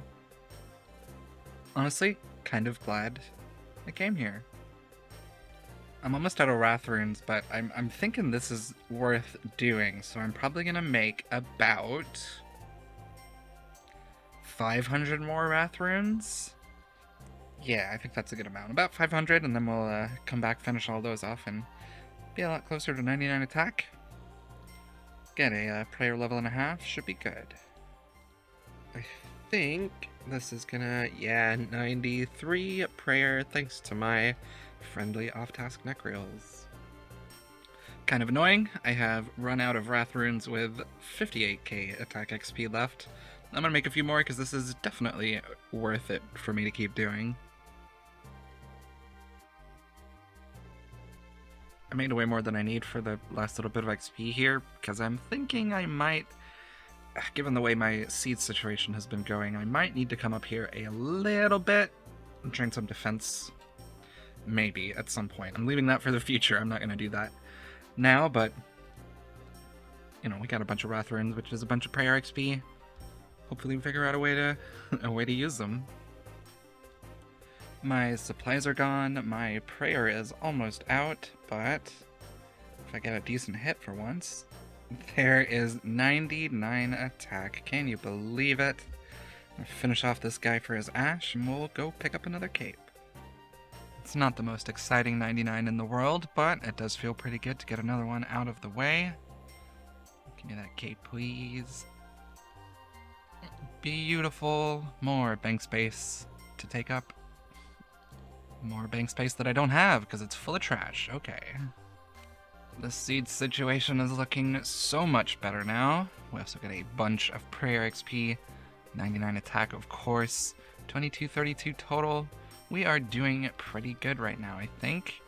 Next up, after some runs, of course, I'm going to go back to Hunter for a while. Just so I can pick me up some decent range levels and get closer to that 99 Hunter as well. I'm already 41% of the way to 96 Hunter. It's not going to take very long at all. I'm probably going to keep going until 97 maybe. I'll see how many chins I have and go throw them at some monkeys, I guess. I know people don't like Tickman up stuff or whatever, but chins are just so satisfying. I don't really know how to explain it. It's like time just kind of just flies by because I'm always thinking about the next trap coming up, and I've always got fletching to do, and it's just super chill. I am very happy to be doing skilling again. I know I've said it multiple times, but man, Slayer really took it out of me. And I'm having a good time again.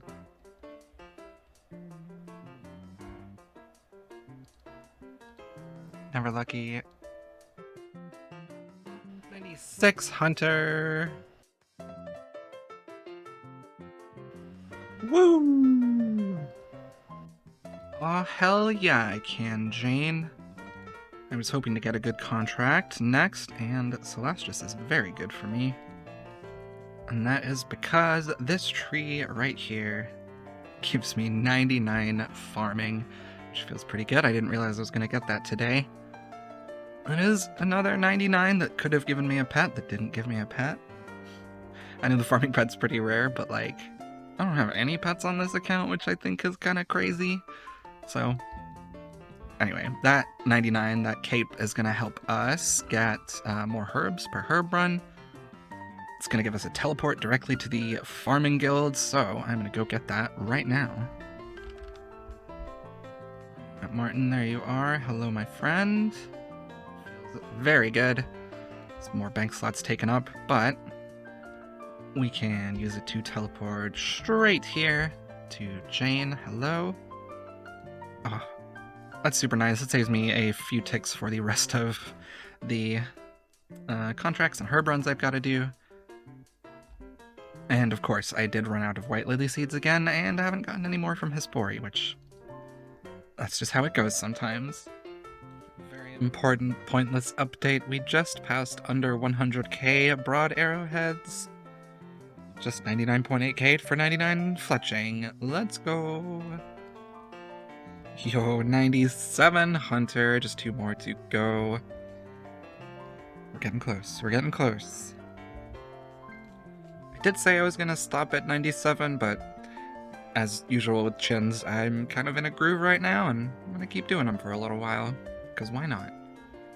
Oh, hey, I passed over 1 million broad arrows, isn't that fun? Yo, 99 fletching, thanks to my friendly Chin Chomp is here. Whew, feels good to get out of the way. The most expensive, the most annoying, and the most zero time. I don't know why I'm still fletching, I don't need to do that anymore. I don't care about the post 99 XP for a long time. I think that's where I'm going to call the hunter for now that I've got the fletching out of the way. Whew. 423k to 98 hunter. Should be pretty easy to get 99 when I come back, but for now I'm going to take the chins I've got and maybe go to black chins in the future. We'll see.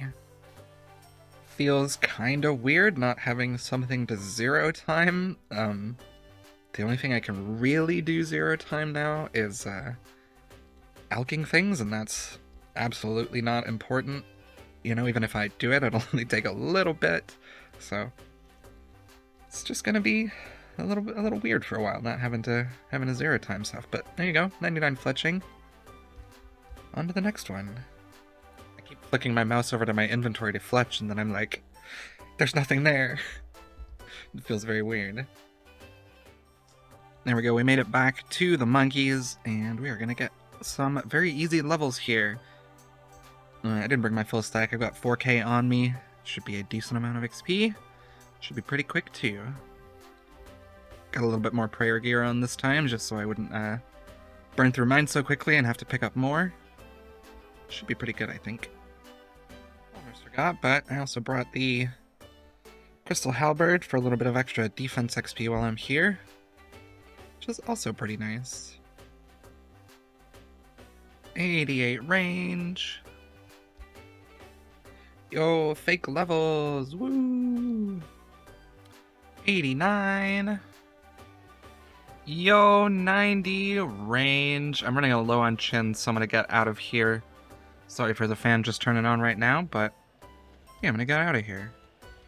Not only is that now officially base 90s for everything, it's 2240 total, which is only 37 levels left to go. I am so close. Yo, 91 range. 92 range. I'm out of ranging potions, and the chins are running low, so we are out of here once again. 2.5 mil XP in a day is not bad, though. And I'm back here at the red chins with a bunch of ALTS now that I'm done with 99 fletching. I had a little bit of stuff left in the bank, not a ton, but enough to get me by for a while. I'm kind of contemplating going to black chins when I'm done with the ALTS that I have, but I still need 99 range, so it's kind of annoying when I actually want to finish that, and when I want to keep the chins rather than accepting that death is going to happen, you know, so I'll hang out here for a while. I'm not even sure if I'm going to get enough chins for 99 range by 99 hunter, which is interesting, but we'll see, I guess. I haven't actually done the math, but I like to find out as things happen sometimes, you know? I think I might actually just get 99 hunter at this point. We'll add another 99 to the video, get it out of the way, and if I have to get more XP with birdhouse runs, which I definitely will, then that's fine. It's still very good herblore XP, so it's worth it. Okay, we're back up to a green cash stack again. That feels pretty good. Can definitely pay for what I need for the rest of herblore, but smithing is still up in the air. I think especially if I do need more than 99 hunter worth of chins for 99 range, then I will definitely do a little bit more defense XP at the neck reels.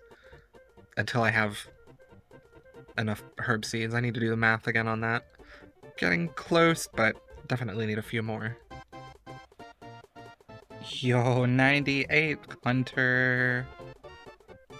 At the very least, now that I'm done with fletching and don't have anything else to use zero time while I'm here, got the 3 spawns closest to my, to my traps marked.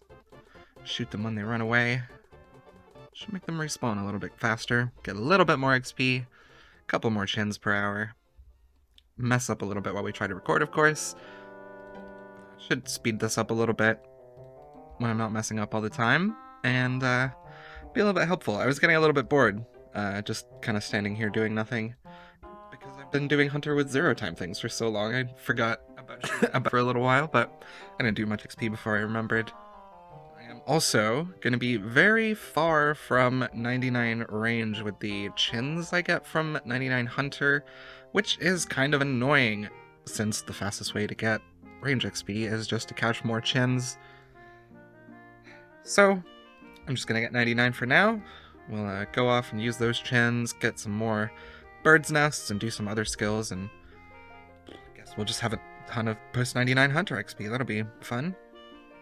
Runelight's telling me I've got 3,100 chins left, so basically gonna have 6k chins by the end of this, which, you know, I'm 92 range right now, so definitely not gonna get me 99, which is pretty annoying, but it's the way it goes when you need to get 99 Herblore too, and you've got to do a ton of bird runs for the entirety of the account. I've been really slacking on the XP gains for a little bit to just sort of catch up on a bunch of herb runs. I still have a lot of herbs that I need to harvest for 99 Herblore, and it's kind of annoying. I've been doing herb runs and bird runs this entire time, and I'm low on seeds, I'm low on nests that I'm gonna have for Herblore, and I'm still, I think I'm like 800k away from 97 with all the seeds and grimy and clean herbs and whatever. So I don't know. I haven't been doing a ton of XP, and that's why this video has taken a long time to come out, because I have so many dailies to do, and it's pretty annoying. Well, not dailies, hourlies, or whatever they are, as soon as I can do them. But I did the rest of the game too fast. I did too many bird runs, didn't get enough nests, and I'm gonna have more than 99 Hunter because of it. And then I'm still gonna have to do a bunch of herb runs. Ugh, it's so fun. maybe the Herblore activity is gonna be something useful. I kind of doubt it, and I'm probably very much not going to change the run list late in, but who knows? Maybe that'll help in the future. Oh, this chin is it right here. There it is, 99 Hunter. Feels pretty good to finally have that out of the way. The bottom block of skills is now done. We're getting real close. Now, like I said, of course, I still have a lot more chins to catch. For 99 range, so I'm gonna be here for a little bit while longer, but actually right now I'm not. Like I said before, I've been kind of slacking on the actual XP gaining recently, just focusing on some other projects I've been working on while just doing herb runs and waiting for the long-term stuff to actually start finishing, which I would appreciate soon. And I should have bought the cape, but I forgot to do that at the end of the last one, so we're gonna do it right after this farm run. Here he is, my guy. Please give me a cape. Certainly I will happily pay that. And there is another useless but very nice to have cape to stick in the bank. Beautiful. I'll show you here. Yeah. Really didn't do great. 5.7k more chins, and I'm 92 range, so quite a few more that I'm gonna have to catch, but not the biggest deal in the world.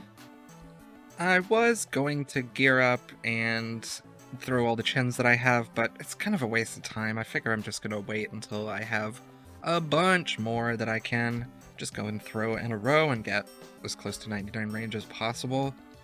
Still gotta collect a few more days worth of Bone Crusher charges here because, boy, am I great at forgetting to come in here every day. But we're up to like 9,000 charges again, so should be good for when I do go back to Chins. For now, though, I'm going back to my Seed Dilemma, getting some defense XP at the neck rails in the Slayer Tower. I am back here with my friendly neighborhood Slayer Tower necks.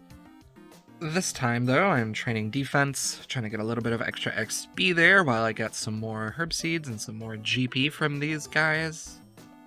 I've got 536 Wrath Runes, and I'm nowhere near as bad off with seeds as I was last time, so I'm just going to work through those. Get those to 0, see where it leads us. I might get to like 96 defense, probably. Not too sure, but it's gonna be helpful either way. But mainly, I want to make sure I get the prayer XP that I can out of the Wrath Runes that I have. Basically, before I start to worry about it, you know what I mean?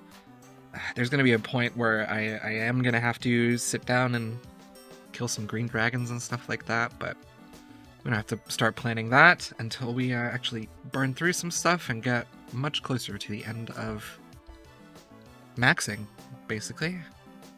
I'm logged out right now, sorry, but I've been doing the math on the herb lore that I have currently in the bank, and with all 15,000 of the caviar that I still have for barbarian mixes, that'll give me another 785k XP on top of what the banked XP calculator says here. And the seeds that I have is another 242k on top of that. So basically, I am... this calculator here is without the seeds added in, and that's about 800k off of 98. And the seeds I have is about 242k right now, but a little bit of RNG. So I'm about 500, 600k off of 98 herb lore, which is a little bit better than I was thinking I was. So I'm kind of glad I did the math. I might get a little bit more out of the barbarian mixes that I make, because 15,000 caviar is a lot, but I don't have a ton of the higher level stuff. But I still gotta plant a bunch of the higher level seeds that I still have in the bank, so hopefully it's a little bit more, and hopefully we are really close to 99 herb lore. It's like 1.7 mil XP basically with everything that I have, so I'm close, we're getting there. So some of the project rebalance changes happened today. That's what this is. And with the mage training arena, the mage training arena updates, they have removed the delay from telegrabbing, which means the dwarfweed seeds I have are probably back on the table. I'm gonna do the math right now and see how much closer to 99 that'll put me if I plant a bunch of the dwarfweed seeds I have. Because I can get the Zamorak wines from the Chaos Druid temples, and you can now do it fast enough, there's no delay, that you can just run away while it's telegrabbing and log out. You're not in combat, and you can hop worlds. Which is so much faster and so much better than telegrabbing was in the past, so yeah, let's see what that'll do for us. Okay, I've consulted the calculators, and basically I have like another 600k XP banked with the dwarfweed seeds that I have. Plus a little bit more on top of that because I can use the caviar for those, make some barbarian mixes, which could be a little bit more XP than some of the other ones I was going to make. So yeah, pretty positive actually. It means I'm less than a mil away from 99 herb lore now, which is so much nicer than it was yesterday. So cool. I'm very happy about that. Yo, I had to prayer flick a little bit to get there, but 96 defense. Whew, feels good. I did have to make some more Wrath Runes. Still got 200-ish left. They only took one trip to make those, so I don't know if I will continue this. I'm hoping that the seeds I have gotten so far will help me carry the rest of the way through 99 Herblore, now that, like I said, the Dwarfweed seeds are actually useful. I'm hopeful that while doing herb runs, doing contracts at the end, I should be able to upkeep the last few 100k worth of Herblore XP just from the contract rewards. We'll see though. I may end up having to come back here. If I do, the Wrath Runes have a use. If not, all my prayer XP is going to be coming from Green Dragons later. But that's all we're doing for Necrails for now. I didn't even think about it, sorry for the fan noise, but real quick, the Slayer bracelets I have left are actually worth a lot of money. So, it wasn't such a big deal that I made too many. Are the Expeditious ones worth anything? Ooh, not too bad. Not too bad, okay.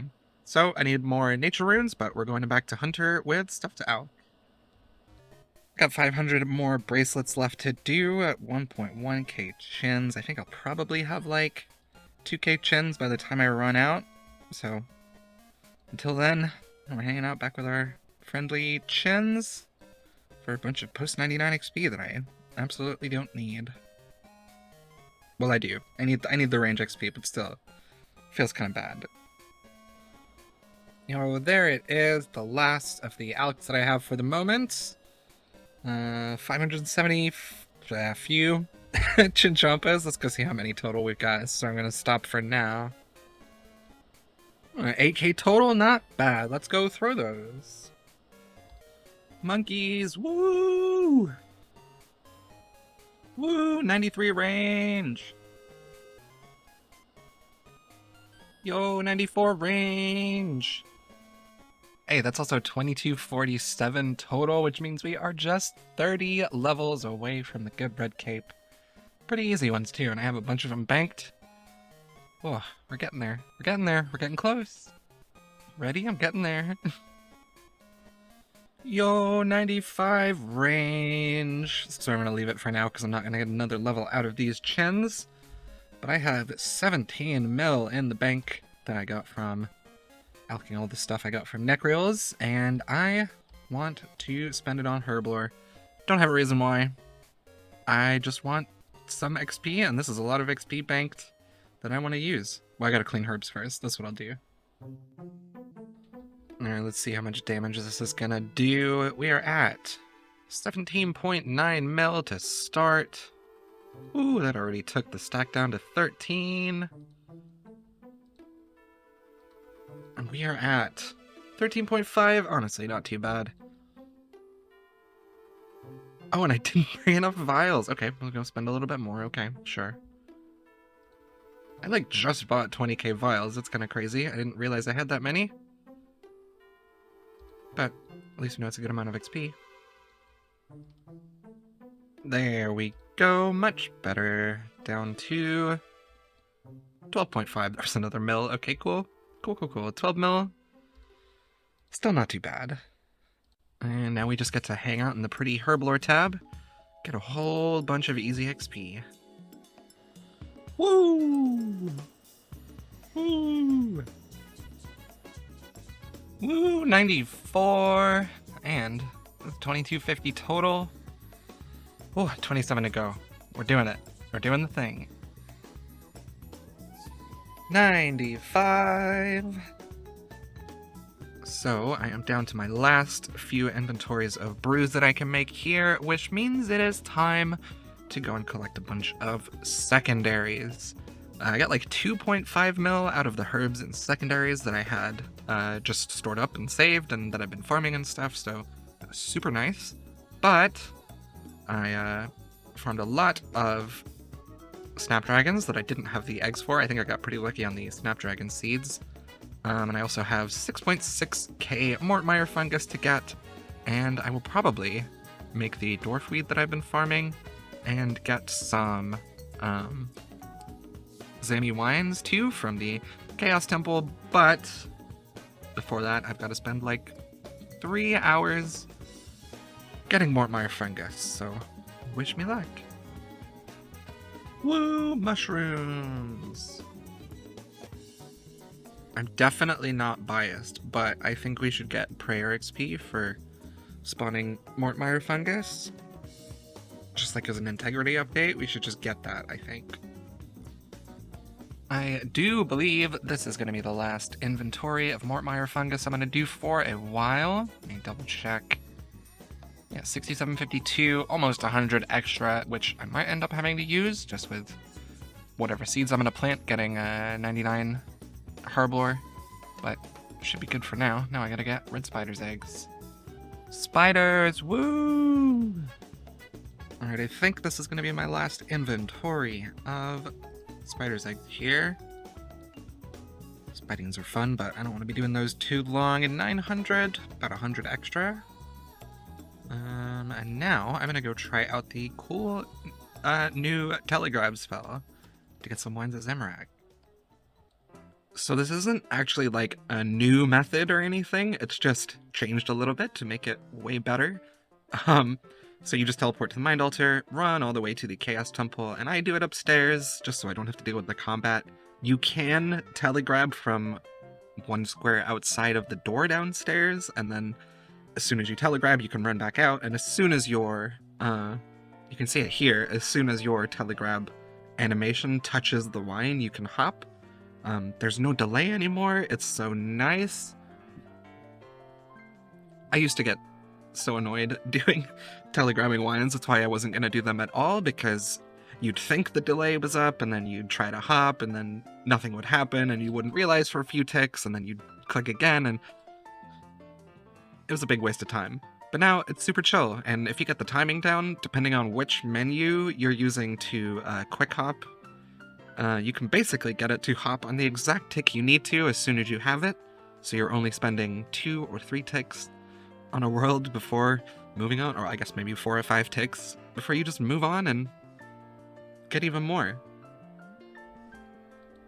You can see I'm using the looting bag here because the wilderness ditch is so close. You just gotta run a few squares and pop all those wines in your bags. Makes it a lot faster. It's super nice. Still not my favorite method in the world. I really don't enjoy world hop methods that much, but given how bad these used to be and how bad dwarf weeds used to be, I'm pretty happy about it.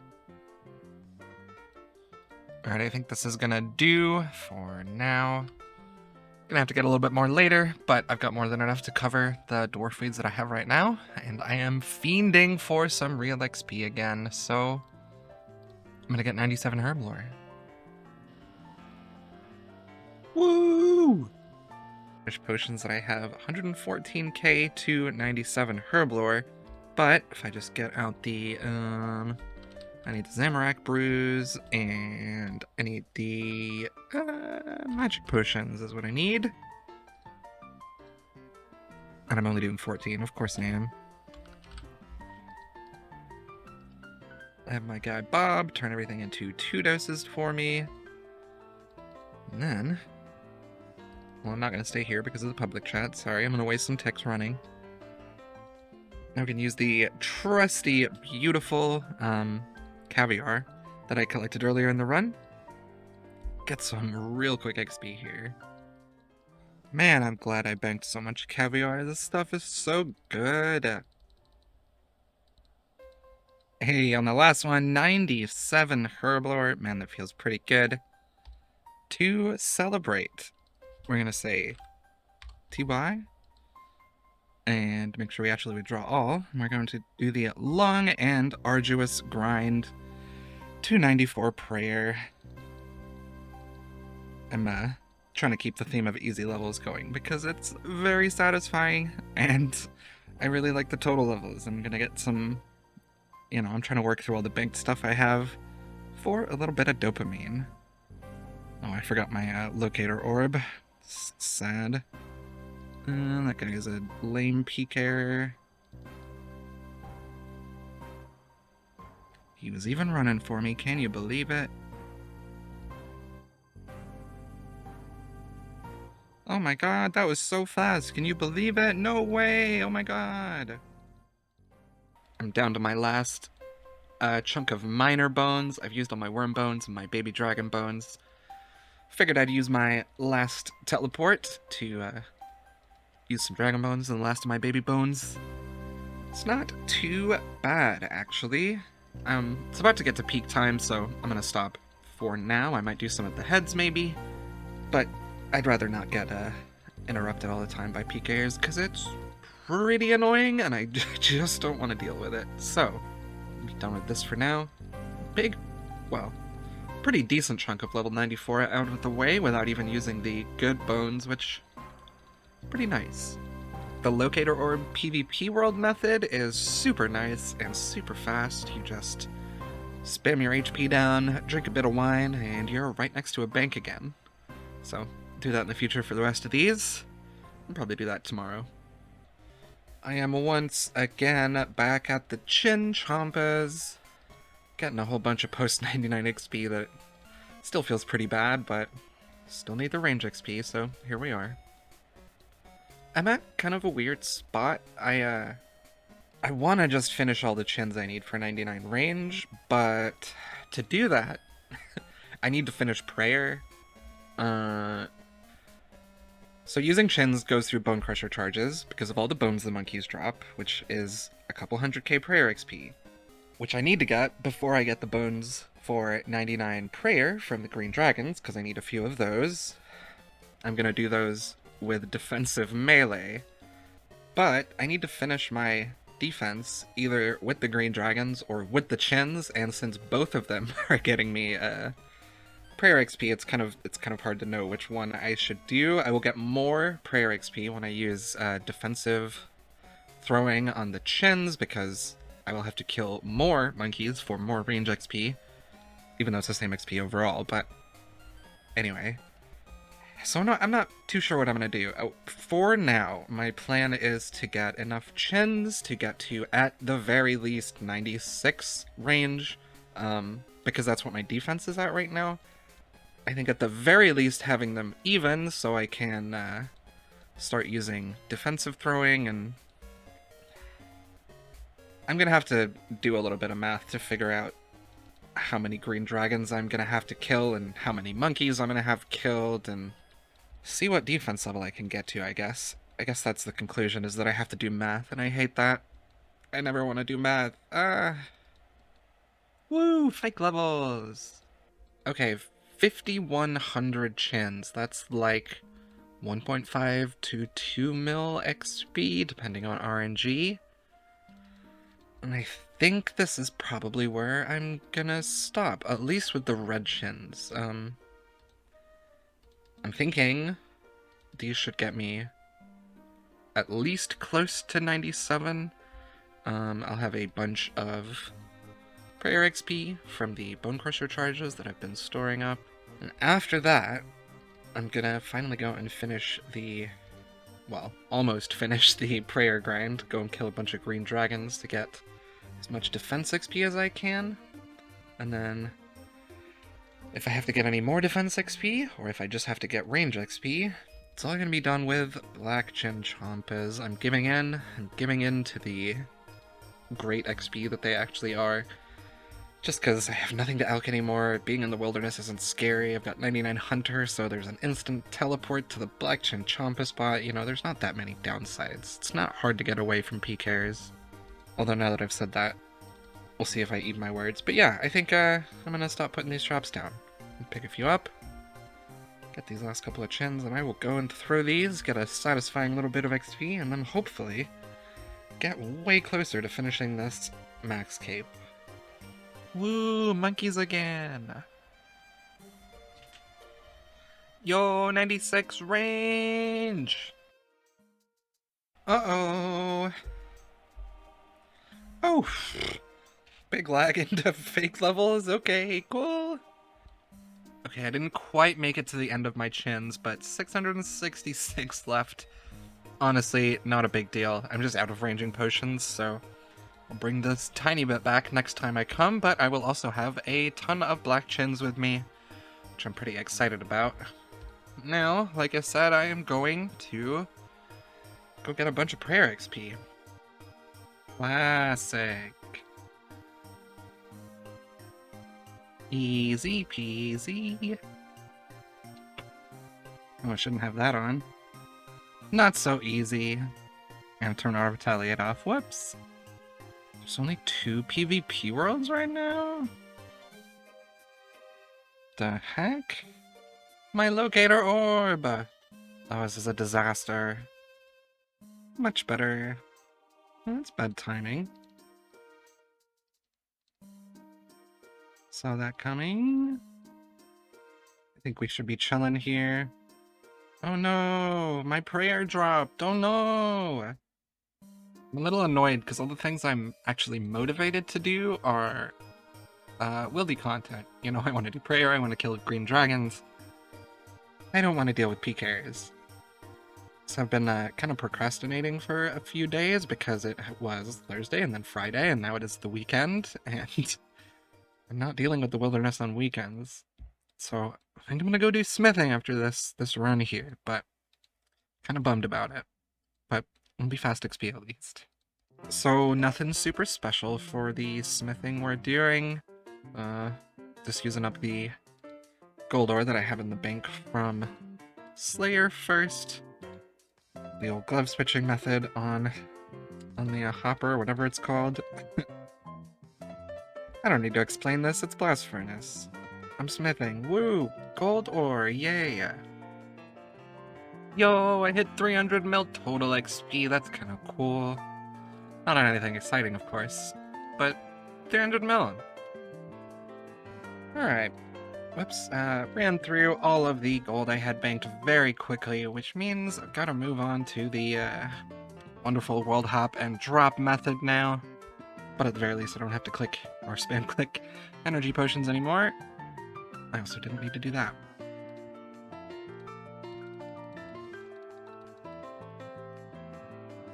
Woo, inventory dropping.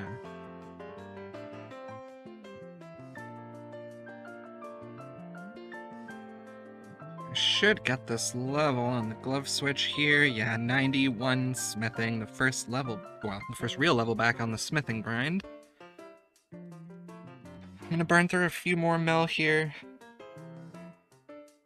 It's Monday right now, but it's also a bank holiday, so Wildy is still a little bit busy, but a few more hours of this, should be able to get back to some less expensive content. Even this is kind of annoying. Like, I keep having to hop a bunch of worlds just to find... Oh, and I'm messing up because I'm talking now, that's fun. Luckily the shop changed now, so I can just sell those back, but... I came here to get away from Wildy competition, and... all the stores keep being sold out, or every world keeps being sold out, so... I don't know. Maybe the end of this run has to be a weekday off-peak time only speedrun. Isn't that fun?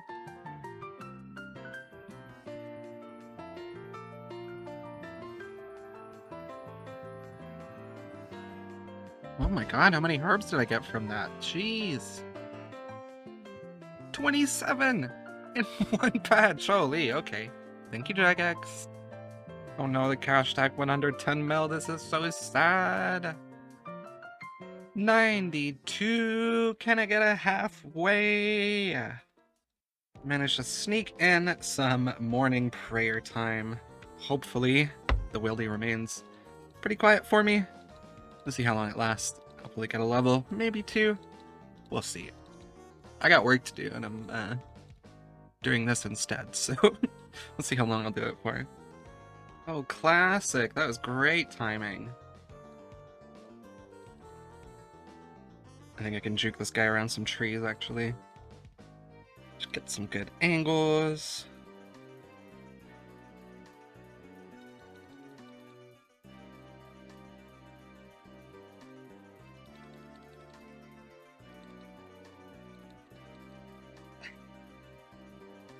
Are we good now? Are we good, my guy? That was annoying. Maybe I should bring another teleport to get out of here. Fine. Fine, I'll home teleport. I need options. Oh no. Well, that's annoying. I picked the quietest day. Or the quietest time I could be doing this. And there's more people than I have ever seen. Maybe this isn't a good time. Oh my god. Oh, there's so many people! Well, you're obviously a scout. Like, what? Oh, I see. I see what's happening. This is annoying! These people are scary. Why is the wildy so busy? Oh my god. Game is easy. These guys just love getting me home easier. This is so nice.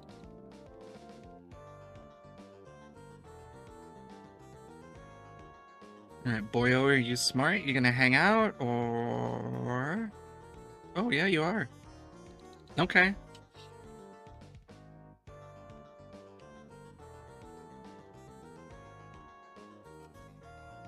Dang, PKers are cool. This game's easy. Oh, I didn't know if that was a PK or not. I got scared. It was a bad place to log out, actually. Oh god. They're everywhere! Oh, these fucking pures. I just want to drain prayer. Yo, 95 prayer. Like, gonna go for it? No, he's just gonna log out. Okay. I keep seeing people hopping and not attacking.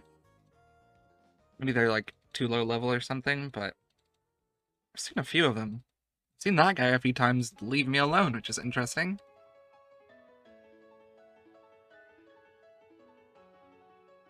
Aww. Saw a Canes fan and I had to chat and they left me just like that. That's so fat. That's so sad. Well, that's that guy that won't attack me. At least, at the very least, other than a few people showing up and hitting me, but never getting a useful kill. It's been a lot quieter than I thought it was going to be. You know, given the first few minutes were fucking awful, but this is going well so far.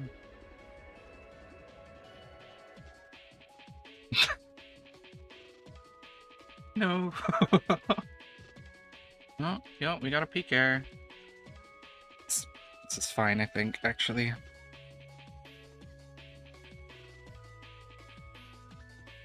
And do the spec. Nah. Lost a few bones, not a big deal. He's still gonna be there killing the other people? Is that what's gonna happen? Seems like that's what should happen if you're half-decent PKer. Or not. Okay. Just killing me? Okay. Always gotta be me. And they always just bolt rag. Ugh. PKers are crazy. Oh? Oh, what a shame. I got my bones done. Thanks, bud. And they always just bolt rag. Ugh. PKers are crazy. Oh, what a shame. I got my bones done. Thanks, bud.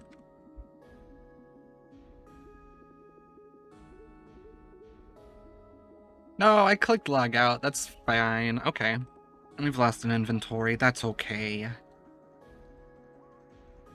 I keep fighting this guy by accident. Just free defense XP, I guess.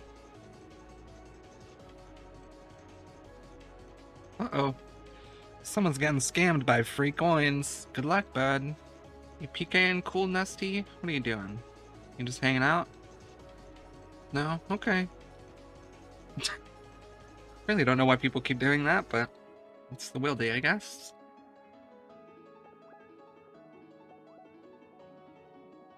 Good use of your spikes, I guess. Oh, he's back already. That's fun. And then he comes in and specs. And gets so much money. Nope, okay. Didn't lose any bones. Love to see it. Does he stay this time? Doesn't seem like it. Strange choices are being made. Okay. Oh yeah, he's back. Right at the end of the inventory again. Cool, cool, cool. Oh, PKers must be having so much fun. Okay, he actually gave up that time. Surely this time he stayed, right? You found me 3 times on the same world and you're not even staying? Come on, bud. He actually came at a decent time this time. Well done. It's kind of sad though, because I need these bones. Yeah. Let's back again. Range. Everything's cool. We're getting too lucky. We're gonna lose bones. No. Not bad. Not bad. Woo. Is this scary? Let's see. Are they gonna attack Lodric? Let's see. I'm scared. These people are scary. That guy keeps scaring me. I don't understand these people.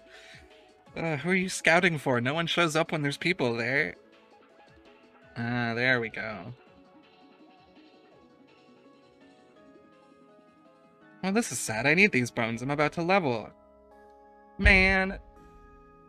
We're close. Oh, you fuck. Go on, keep splashing. Ah. Man. Right before the level, every time.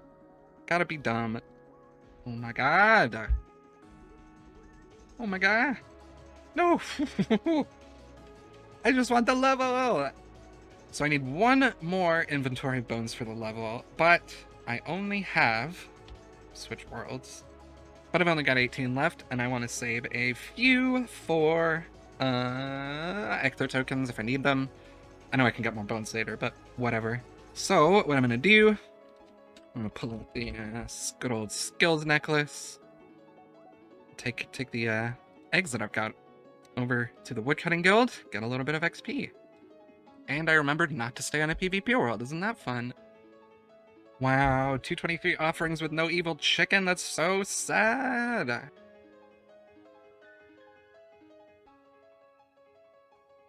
Oh my fucking god. Holy shit, I'm gonna cry.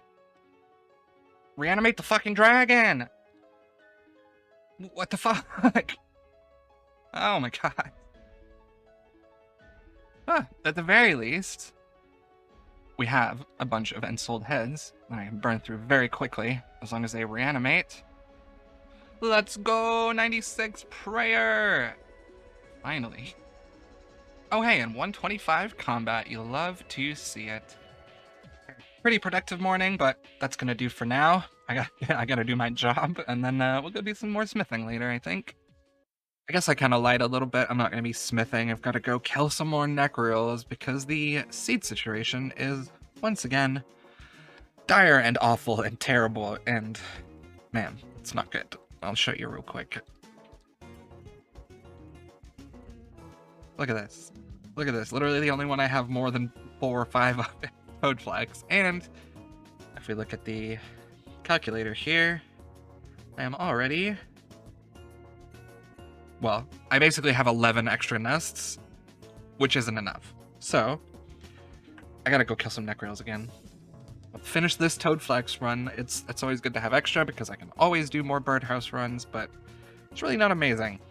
It's really not a great situation. It's pretty annoying. The contracts I've been getting the last... basically since whenever I last talked about seeds, or whatever, not been good. Really, really bad seeds from the seed packs, and just never more than 1 or 2 back-to-back contracts. It's pretty annoying, so we'll spend a little bit more time with the necryls. I guess we'll finally finish off the wrath runes that we have, so something at least. Yeah, woo! Defense XP, woo! Okay, so at the very least, these 181 wrath runes that I have in the rune pouch should give me a decent buffer to get me at least very close to 99 herblore. I'm trying not to be too hopeful because I have been so unlucky with seeds and contract rewards and stuff like that, but anyway, we'll find out how many we got next episode. There we go. That's like 214 wrath runes, so we'll see. We'll see how far it gets us, but I'm hopeful. I'm so close to 99 herblore. It's just kind of annoying at the moment. So my mic got turned off for a few clips here, which is honestly probably for the best because I'm terrible at talking about math on the first try, if you hadn't noticed. And also, basically, at this point, was just kind of frustrated. Like, I'm so close to finishing 99 Herblore, but this last stretch has felt like such a slog. You know, I have 98 Herblore bank, which means I'm basically done, but another 1.2 mil XP when you're fiending for seeds still, it's painful. But the light is at the end of the tunnel, and I've kind of just gotta force my way through to the time-locked hourly XP. And I'll be able to burn through the last few levels of this Maxcape real quick. But, you know, at least I'm getting some combat XP here, just 300k to 97 defense, which I can finish off with my last few prayer and range levels. We're still on track, I swear. When I finally ran out of Wrath runes again, I wanted some more satisfying numbers to go up, so I went back to the good old crafting guild and started burning through the grimy herbs I had built up to get me to 98 Herblore. We're back in the desert town for the thing that feels bad every single time. Although, not as bad this time, because we are closer to the end. Down to just under 6 mil, but I do also have a ton of ALTS that I can take back to Red Chins that I said I wasn't going to do, but whatever. I gotta get secondaries now. Woo! Woo! Yay, woo! No! I don't get why this is still a thing. I can only do like 650 wines at a time. This sucks. Oh, 700k more? That's not bad at all. But yeah, it looks like I don't have to go back to Red Chins. I had plenty of time to alch these while I've been fighting with Herblore. Yay. I'm gonna cry. I'm gonna go back to Necrails again. I said I wouldn't, but I'm weak and I am so frustrated with my contract RNG and all the seed RNG I've had so far. I'm already out of seeds and I'm back down to Toadflaxes again, and man, it's just really annoying. It might just be because I'm sick, but it's really fucking annoying. Could also be because all the methods I want to do. I could do smithing, but that's a world hop method. I want to do Herblore, but I need the seeds, and the secondaries I need are world hop method, and fun, fun, fun. I'm having fun. I know I said I was going to, burn through all of the Herblore XP that I have banked so that I can actually see where I am without having to do any more Necrails for seeds, but I am still going to be doing that. I'm being railroaded and blocked by everything I want to do, so the secondaries are taking longer than I want, which I could do them faster technically, but I've got to deal with the logout limits, and I didn't need to come here. But I've got to deal with hop limits, and that's super demotivating, and when you've hit the limit once in a day, you log out, and it's supposed to recharge, but after an hour or two, it hasn't recharged that much, and it's just annoying. But I am basically at... I'll show you the calculator here. Basically at 1 million XP to 99 Herblore, and that's not including all of the Barbarian potions, so I think I'm about 600k. And like I said, I am going to burn through the Herblore supplies that I have once I can finally get enough secondaries, but I think I'm definitely going to need more. I think that's the problem. I think Jane, I think Necrails, I think they have all been the problem this whole time, which is incredibly annoying. And so is going to the wrong place when I'm talking. But yeah, anyway, all of that to say, I am going to be burning through all this stuff that I have pretty soon. As soon as I can manage to actually get all the secondaries I need. Hopefully I should calm my Herblore nerves a little bit, but man, this is really frustrating.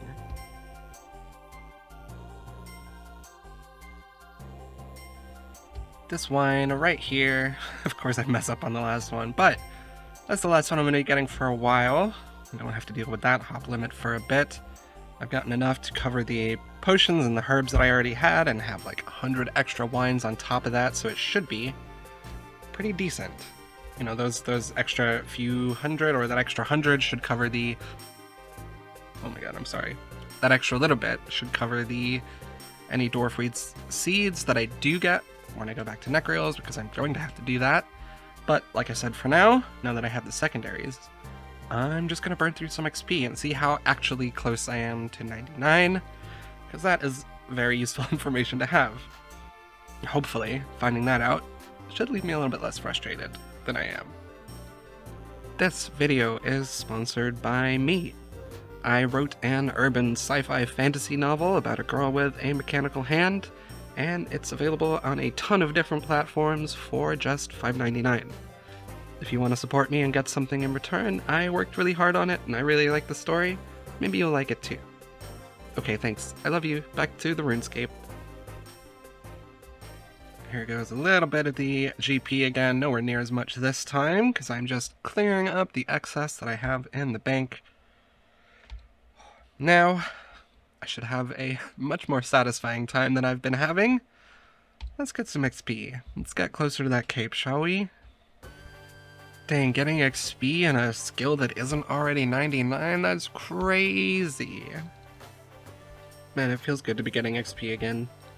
I know anyone paying a little bit of attention will know that I could have gotten probably 99 prayer in this time, gotten the chins for range, but just being on this time limit for, or I guess it's not a time limit, it's just, it takes a really long time to get the supplies you need for 99 herb lore, and I want it done. And boy am I glad to be getting close to that point. The rest of them I can rush as soon as I'm able to, but even if I did that, I wouldn't have the Maxcape just from getting them, because I still would be dealing with herb lore this whole time, you know what I mean? So, my goal is to get as close as I can to 99 with what I have, and figure out the plan from there, because as soon as I know that I'm close, and that I've only got X amount of time left, I can knock that cape out so quick. Y'all ain't even gonna see it coming. But, I'm having a rough couple weeks with this herb lore, which is not something I expected. Not gonna lie. Anyway, I also have a little bit more XP than I thought I did with the barbarian potions. I still have, what was it, 13k? I'll check in a second. Yeah, 13.1k caviar with the higher level potions that I've managed to get and all the range potions. That's a big chunk of XP, so hopefully, fingers crossed, I'm even closer than I thought it was going to be. But time will tell, and that's what I'm doing right now, so let's see, I guess. Yeah, just the ranging potions I have the supplies for right now is like 240k XP, so I'm hopeful. Yo, 98 herb lore. Finally, man, that feels pretty good. 2260 total also feels pretty good. Still got a ways to go, but we are getting there. We're getting close. We're doing it. Here goes the last of my dwarf weeds and the last of the potions that I have. 15, almost 16% of the way through 98 is not bad, but we've got to get all of the, I need the Zamorax. And I need most of the ranging potions. I'm just gonna do 3k so that we don't end up running out by accident, because I still need them for range training, of course. Get my guy Bob to turn him into 2-dose, and it's time to do some more herb lore. Yay! Clicking! Clicking badly! Kind of the end of an era here. I'm under 100 caviar left. I'm almost out. It's a little bit sad. I've had that in my bank since basically the start of the run, but if you look at the little tracker up there, 73.3% of the way to 99 herb lore is pretty good. I'm actually even a little bit closer than I was expecting to be, which is kind of amazing. Here, I'll finish these off and then I'll show you the actual real numbers that we're working with. There we go, the final caviar is gone. Oh, that's kind of sad. However, we are 323k from 99 herb lore, which is so much easier for me to clean up now. I am pretty excited about it. I do still have a bunch of Toadflax seeds and Toadflax potions, and 323k isn't that much, but I don't think I'll be able to birdhouse run enough nests in the time it would take for me to finish the rest of the Maxcape, so now we do some neck rails, I suppose. Whoa. Yo, the level, or the thing goes away instantly, but 97 defense feels pretty good. I had to make a few more wrath runes, but I'm going to do one more trip after this, because if the calculators are to be believed, then I am under 100k XP away from 99 herblore. You know, with all the seeds I've got banked already, the stuff that I've got planted. So, I'm going to finish this inventory, I'm going to do one more, and I should be much comfortably closer to 99, as long as I get the seeds planted. I'm basically there. Oh, I'm so excited. I'm so excited to be done with this annoying portion of the run. Oh, and then I can just finish. That's so exciting.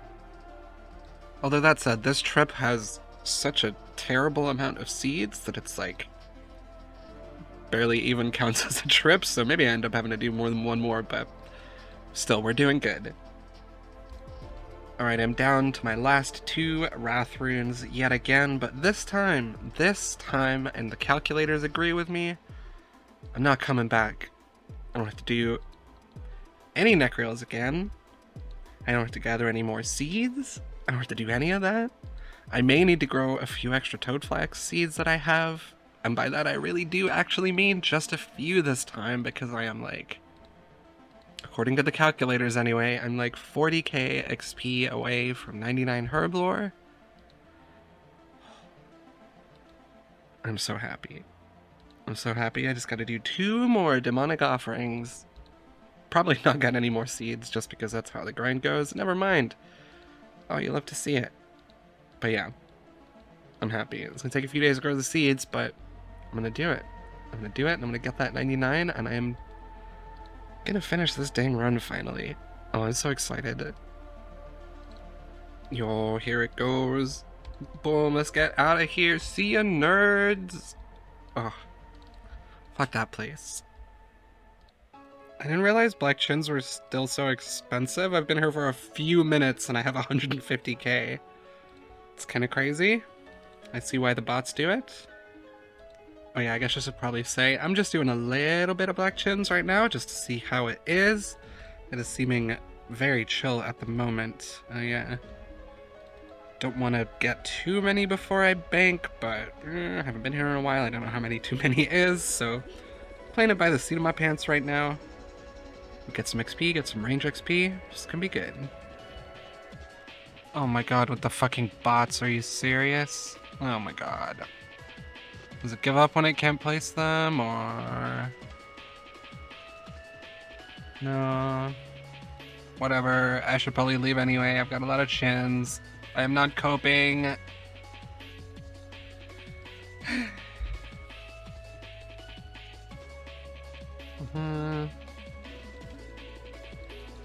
Come on.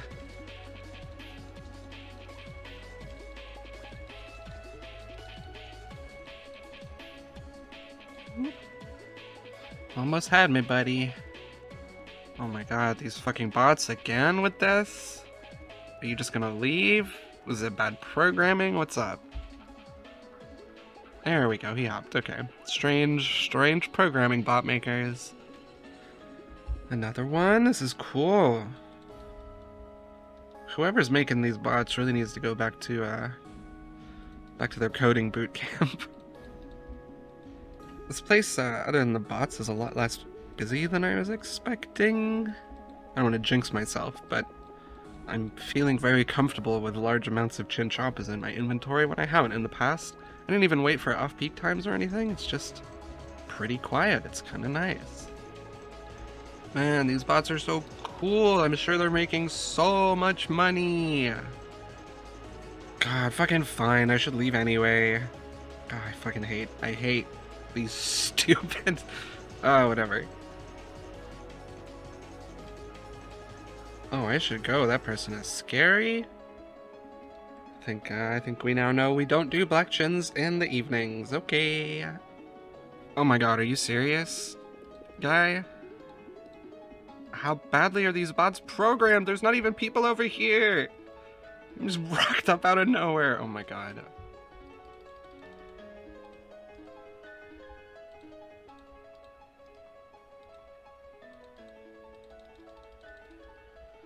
Bye!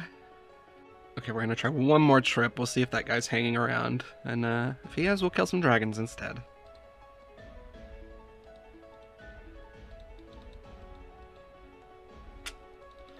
Leave me alone.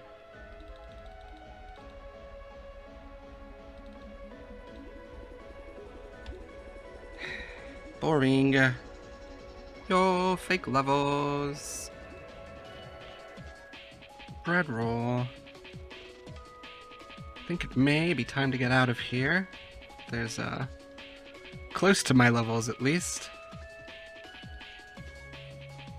When I've got more than 150. Feels bad staying around when people are coming by. I think my 59 chins are done for. This is so sad.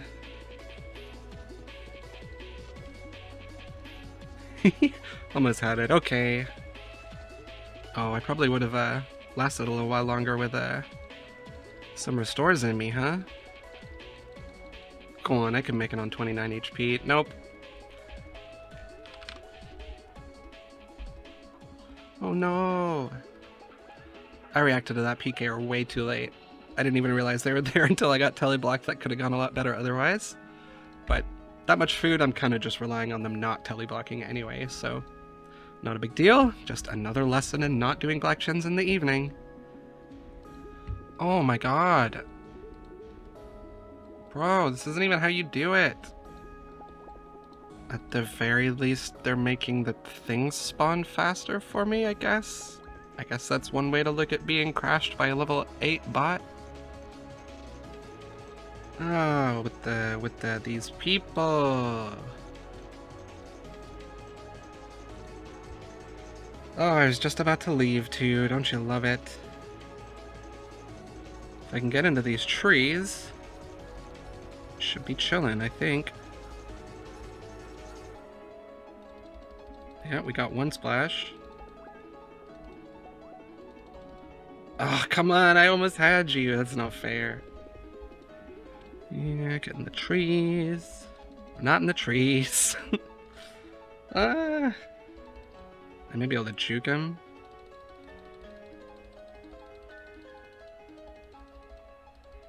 Yo?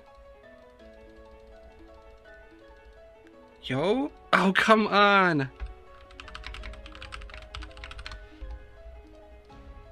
Sad, sad times. Okay, now we stop doing them in the evenings. That was a waste of time. Y'all, I am so happy. Unless something goes horribly wrong and everything dies on this run, this is the last herb run I have to do before... Well, ever if I want to stop, but I'll get a Maxcape, so... I'm still planning things because I'm paranoid. And I'm here. But this is it. Before this run, I had 6,950 XP to 99 herb lore. Well, I still gotta actually make the potions, but you know, they're in the bank. Oh god, no. It's happening. They're all gonna be dead. I imagine this shouldn't be a big deal, but now that I've put the juju out into the world, I'm gonna have to do more, aren't I? Wow, a dead and a diseased. That is terribly sad. However, I did plant some pretty high level seeds that run, so I do think I am good. I'm gonna pull this over for you. Jog on over to the bank. I'll give this a refresh. 6.9k. Oh my god. Level bank 99. This is so good. This is so good. Gotta do a few more chores. I gotta clean these up, but we are so very almost done with this. Gonna make my final pilgrimage to the desert. Spend just a little bit of money. Luckily nowhere near as much as it has been in the past. And the necrils I had to do definitely made my cash stack a lot healthier, but that is 9.8 mil left for smithing, which is a decent chunk of XP.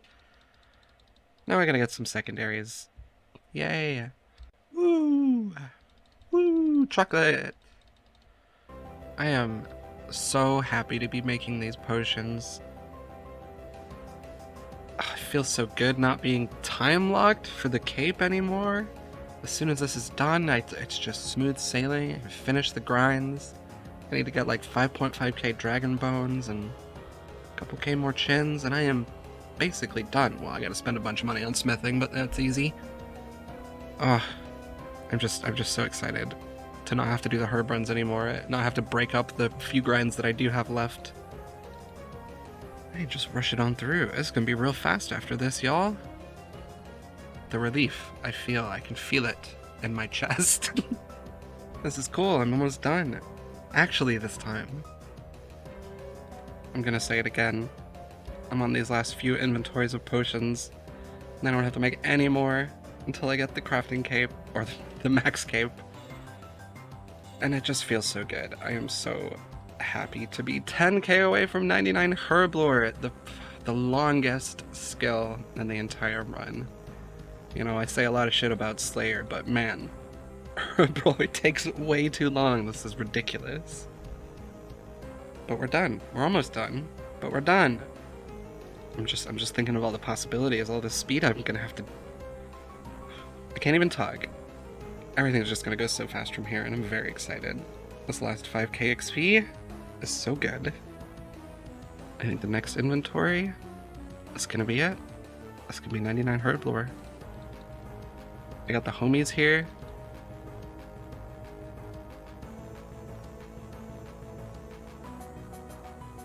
And it's finally happening. And I got 99 fucking herb lore, and I'm so excited to be done with this. And I'm wasting ticks. I gotta log off. I have 99 herb lore. Man, that's exciting. Thank you for watching. Please leave a like and a comment. Oh, I'm just kidding. I gotta go buy the cape, huh? I'm gonna buy the cape, and then I'll go. Cake Mix, my beautiful old friend. It has certainly been a while. But here's a stupid amount of money. Man.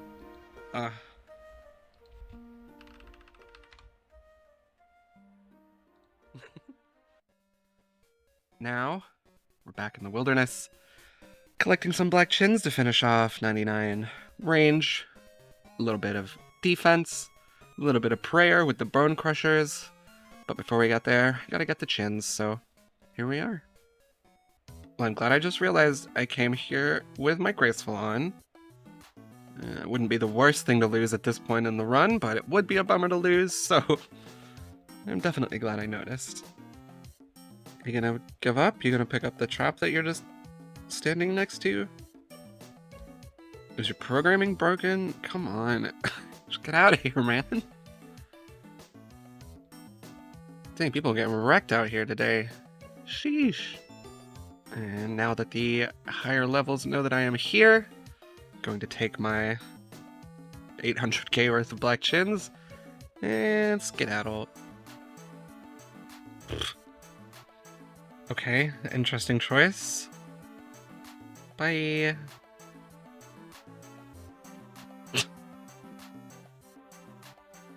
Okay, got a show while I'm here, I guess. Dang, I'm getting distracted that this dude has gotten slapped. Holy. Really? You attacked him and you're logging out behind a tree? That's so sad. Guess I was about to leave anyway, but I really don't understand. Like, is that a bot? Someone hacked a level 106 with 99 range to do black chins? Seems like a waste of an account, but whatever. I guess the bot farm just got turned on because all these people just showed up out of nowhere. You know, 501 trip without a single PK showing up even close to the level that could kill me. Pretty good, even if I am getting crashed by bots. This shit happens, I suppose. Yawn. See ya, nerd. Should have been leaving anyway. Really? This guy is gonna attack me? Okay. Cool. Oh my god, I didn't bring a glory. I charged them and everything. No. No, it's fine. This guy is terrible. Let me just run through some trees here. And we're gone. Really?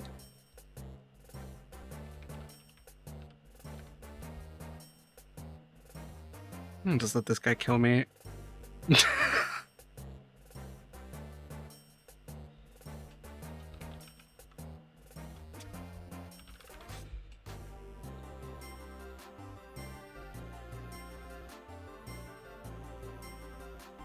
You gonna leave?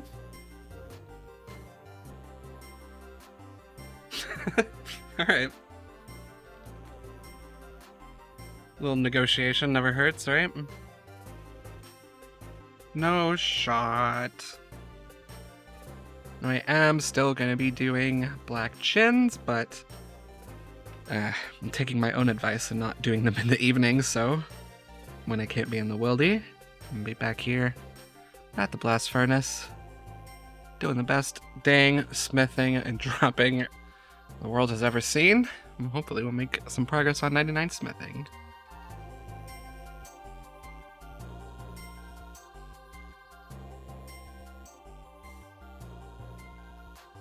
Oh, whoops. Got too excited about the level. But there it is, 93 smithing. Woo! No, this is annoying. Really? It's giving me space. Yo, damn it. I was at him.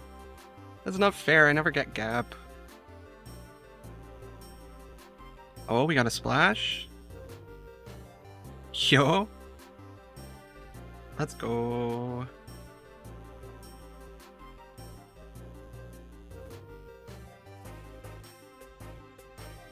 How did that? Oh, I'm so confused. That's so annoying.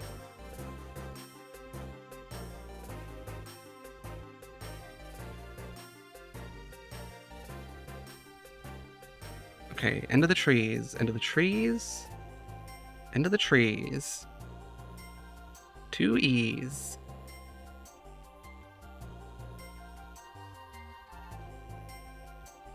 Okay, this is the one. Yeah, yeah. Oh, no, that fucked me, I think.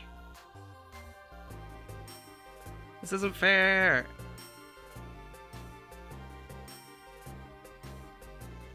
Wait, my telebox's about to run out. Oh, hell yeah. Oh, hell yeah. Let's go. Let's go. 94 smithing. Man, these levels are going so fast. I think I have another level. Almost 5 mil should be like enough, I think, I hope. 95 smithing. Oh, that feels pretty good. Now, I don't have enough money to get another level right now, so future smithing will be done at the Giant's Foundry, but for now, we have enough champas to get 98 range, which is what I'm going to do. Okay, so the reason I said 98 specifically and not 99 is because I need to get as much of the prayer experience from the Bone Crusher charges as I am going to get, basically. So I'm going to get 98 with the last of the red chins I have, and the start of the good, fun new black chins. Should give me a little chunk of prayer XP that will help me with the calculations for 99 prayer, basically. Just knowing how much or how many green dragons I have to kill within a certain range. Meh. It's not super specific because it's RNG. The range XP is RNG, the amount of dragons I have to kill is RNG, with the unsold heads, the amount of bones I get to use because of PKers or whatever. Anyway, you can see I'm on the last 11 of my red chins here. Can I get a salute? They have served me so well this far. But here go the last few. Oh, there they go. Now it's time for the good XP. 566k XP per hour is not enough. 97 range. Yo, 98 range. Oh, we are so close to max combat. It is crazy. I still have 1.8k chins left, but I'm only going to stay until this Divine Ranging Potion wears off, because I need to save a big chunk of XP. Well, not a big chunk. I need to save a little bit of XP for finishing off defense, because I don't think the amount of green dragons I have to kill is enough for 99 defense. So I'm just going to leave most of this last level and come back as either the last or the second to last skill. Yeah, 2 more minutes. I'll be finally onto those dragons I keep mentioning. If you've been watching for a while, you'll know I've been talking about these little green fellas for quite a long time now. Basically, I always knew I'd have to do it at the end of the run just to clean up the prayer XP that I wasn't going to get from Slayer. It's a little higher amount of XP than I needed that I wanted, but that's the way it goes, whatever. My starting gear here, I've got the Nezion. I only have one of those and I'm not going to buy more. I have kits of more Proselyte in the bank for when I get PK'd and stuff. You know, I've got extra glories. But this spot, even though it's right next to Ferox, there's barely ever anyone here. It's pointless PKing here, in my opinion, because it's dragons. Like, I don't even know how else to say it. It's green dragons and it's 2024. Why are you PKing at green dragons? Anyway, yeah, that's the method. I come chill. I've used the last anti-fire potions in the bank. Once those run out, I just bring more food. Like, pretty simple content. Run around, kill the dragons, get the bones. At the start here, I was on the standard spellbook because I forgot you could just reanimate and soul dragon heads right where they drop. But I do switch to those in the future. Baguette? Oh my god. No! Bread roll.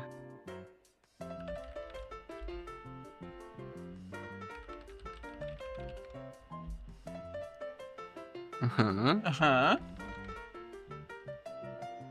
I'm gonna do it to him. Man, what a waste of time. Really? What a waste of time.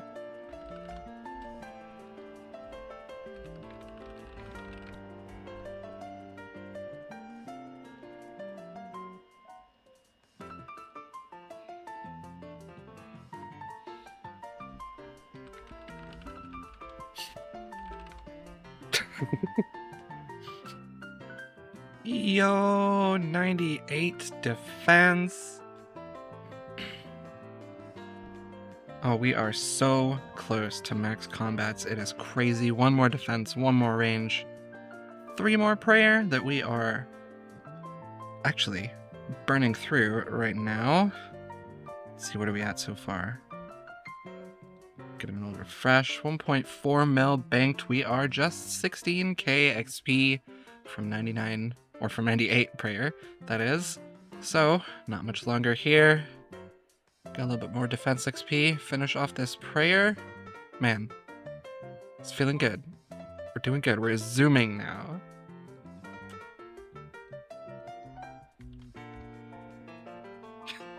Okay.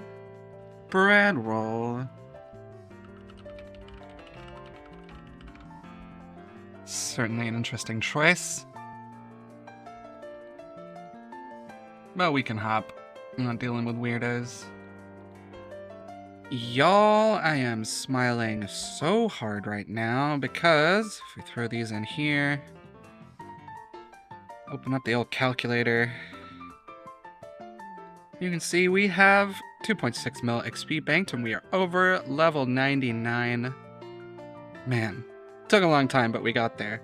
I got a few extra inventories of bones just for RNG and PKers and whatever else might happen, but I also have the rest of 99 defense and range to do, and those I have some bone crusher charges for those already, so hopefully, even if I die a few times, get bad RNG, should have 99 prayer banked, which feels so good. But I'm not going to do that yet. I'm going to finish off the chins I need. Yay, woo! We have 1.7k black chins in the bank, and I need about 4.5,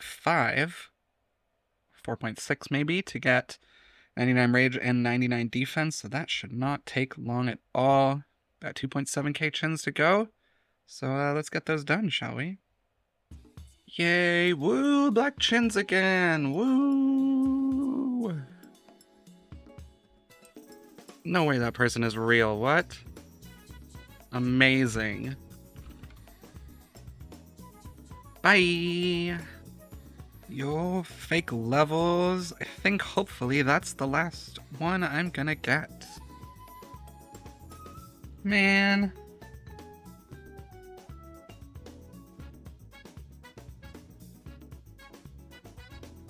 Really? Really? Yeah. Come on. Bye. Okay, I definitely pushed my luck there with how many people are in the wildy today, but didn't get punished, which was so nice. I think I'm gonna turn my fan off, and then let's see if that was my last trip of chins. Okay, let's take a look here. How many have we got now? 4,700 is actually like 50 more than I needed, and probably way more than I needed when I count for the Crystal Halberd defense XP I will get while using those, but that is the last gathering I have to do. It's not my last wildy adventure. Still got all the prayer to do, but I'm done with Hunter. Don't gotta do that anymore. Oh my god. I'm gonna sell off some stuff. I still have, like, I don't have any more combat to do, so I can sell most of my whips. I obviously want to keep one. What else can we sell? I can sell a bunch of runes now. I'll sell most of them. I need some law runes for the rest of prayer. I think I need about 250, so I'll leave myself like 400. So let's do that. 500, fine. Whole bunch of chaos runes. You know what? I'm going to say that's all for now, just in case. I don't want to get rid of anything I need, but at the end of the run, I do have a few more things that I could sell. This should be pretty decent money. Alright, we'll hop through some worlds and sell these whips off. 72k each is pretty good. 14 of them, not bad. There we go, just over a mil from the whips is not bad at all. Right here should be the final trip before the Maxcape to my favorite rune buying guy, Valley Morrisanes. Good to see you again, my friend. Let's get rid of this trash.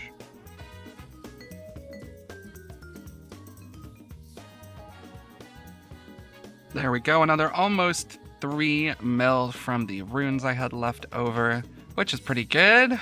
I didn't, what are we up to, like 5 mil now? 4.7. Now, annoyingly, I need to save like 2.5 mil for the max cape and the final few capes that I gotta buy, because I think that's part of the run. But got a good chunk, we got a little bit more money for smithing. We'll make a little bit more of a Giant's Foundry, but we're gonna get some range and defense XP now. Oh, it's gonna be good. It's gonna be so fast.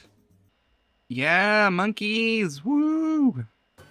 The message is gonna disappear instantly, but one of these chins that I'm about to throw, one of them, eventually, the next one. No, the next one. There we go, 99 defense. Oh my god. That's all the melee's done. 2269 total. I've got to get out of here, restock on prayer potions, or divine ranging potions for the last little bit of ranging XP I have to do. Well, that's all going to go a lot faster. Okay, I'm going to go get those. Seems like I got pretty lucky with my calculations. I've still got 600 chins left, but there is level 99 range, 2270 total. Let's get out of here.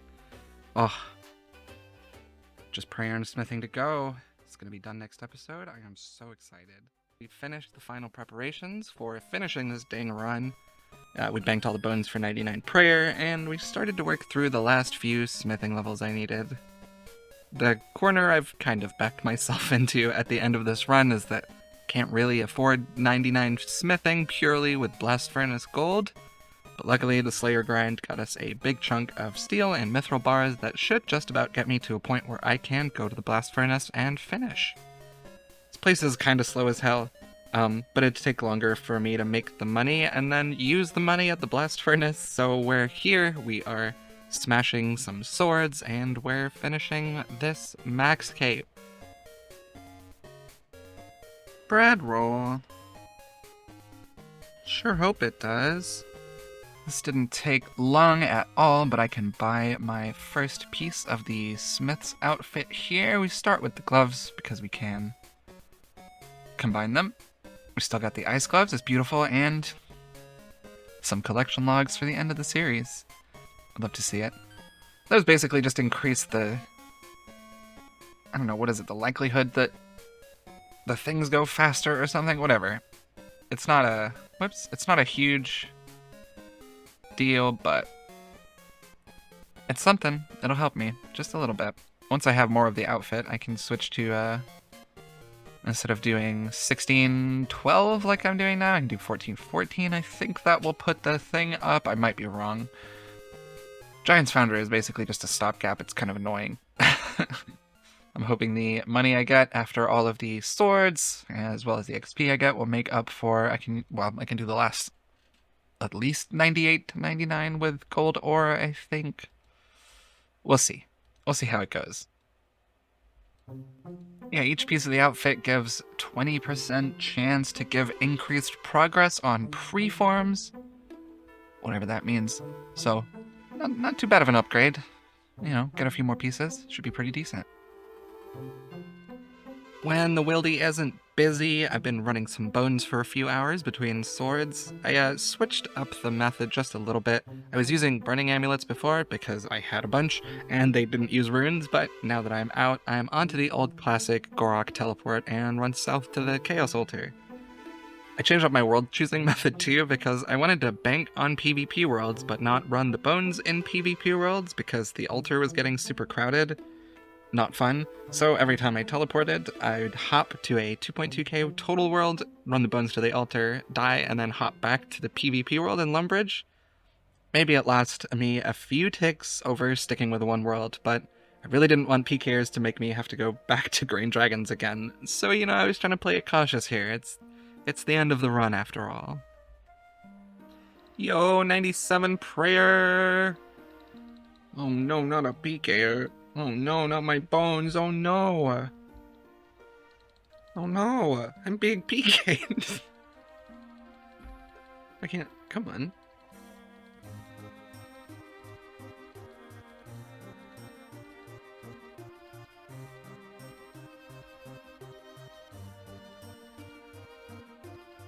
Oh my god, the God Bone, jeez.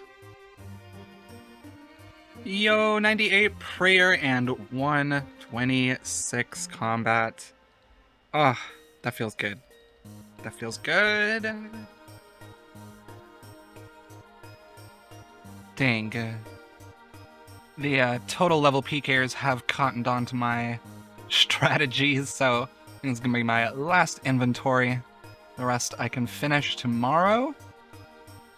I did way more than the bones that I have, so couple hours tomorrow morning, should be real fast. And go back to smithing after this inventory.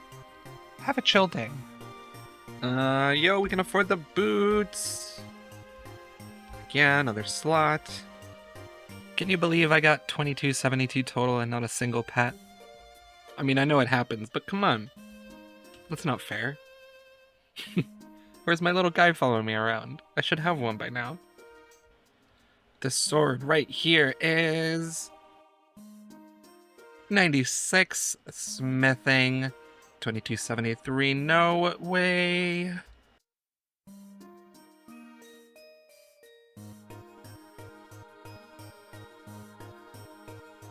It's busy in the wildy today, holy. We got enough? Whoa, we got more than enough. Let's get some pants. Ooh, pants. Bread roll. Yo, we got the shirt, the last piece, just before I was about to head off to do prayer. Just gotta make sure I had enough bank space, and it turns out I had enough points too. So there we go. I have that back and I come back. This is the final inventory of bones, and man, does it feel good to not have to be in the wilderness anymore after this. Very close to 99 prayer. The rest of the XP will be with the unsold heads that I saved in the bank, so don't worry about that last little bit of the level. I did my calculations correctly, and I didn't get unlucky with PKers and bone RNG and etc. Oh, I'll get out of here, I'll show you the calculator. And let's have a look here. And refresh the old calculator. We don't have to worry about those anymore. Just the unsold heads to go. Can I not do some of them? No, it looks like I'm gonna have to do most of them, but that's okay. Oh, almost there. No wildy left. I'm just relieved to not have to be in the wildy. Those unsold heads I will do on stream a little bit later for the actual Maxcape. I think that's a fun way to end it. It's one of the few ways that, that I won't get crashed while doing content on stream, so I don't have to worry about losing ticks. But until then, do a little bit more smithing, which I am ever so slightly skeptical about. I don't have a ton of bars left, and I'm cutting it really close on the amount of GP that I'm going to need to finish 99 smithing with gold, or I believe I'm going to be able to get 97 here, and then I think I have enough in the bank to pawn off. I might have to sell my Sarah brews and restores and stuff like that, but you know, we can worry about that in a little bit. Let's see how much XP we get first. Okay, so maybe I got a little bit distracted and lost some quality there, but there is 97 smithing. We are getting so incredibly close. Now, I still have like 200 mithril ore left, so I can keep doing this for a little while. Right now, I would need about 9.5 mil worth of gold ore to finish 99 smithing. So with the rest of this, I'm thinking it'll probably be about 9 mil, and I have a bunch of stuff that I can sell. So I think once I'm done with these, I'm going to be so close. I'm just hoping the math works out for me. It's the only thing I'm worried about right now. Oh, this sword is the final sword that I have resources for. Yeah, we still have a ton of steel bars, but only one mithril bar left, and with the XP that I have currently, I need 8.5 mil for 99 smithing, which I do technically have, but I also need 2 mil for the Maxcape. So I'm gonna buy a bunch of these and hopefully get enough rune and adamant to get a little bit of XP and a little bit more GP. I don't know how well I'm gonna do from them, considering the rates are pretty bad, but these are points that were gonna be useless for me anyway.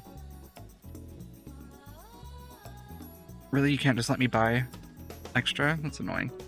Wow, 5 rune ore from 6,000 points. That is certainly something. Well, that didn't get me much money, which is annoying, but I'm gonna hunt through the bank again and see if we got anything useful.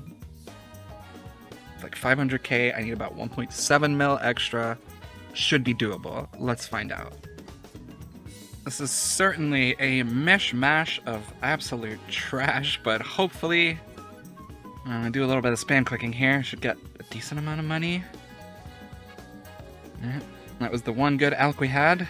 Now let's sell a bunch of mixes and other trash.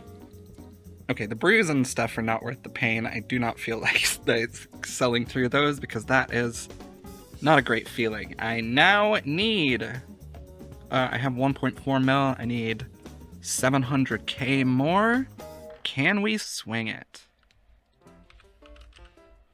Oh, I could die above 20 wilderness with the broad arrows. Let's see how much that'll get me.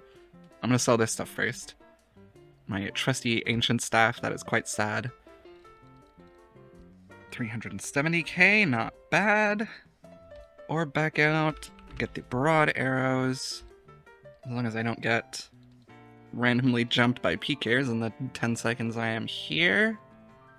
Okay, we're above level 20. Get one of these guys to fight me. Thank you. And now, or is there just going to be a giant pile of gold on the floor right here? I hope there's going to be a giant pile on the floor. No? Yes? Loot?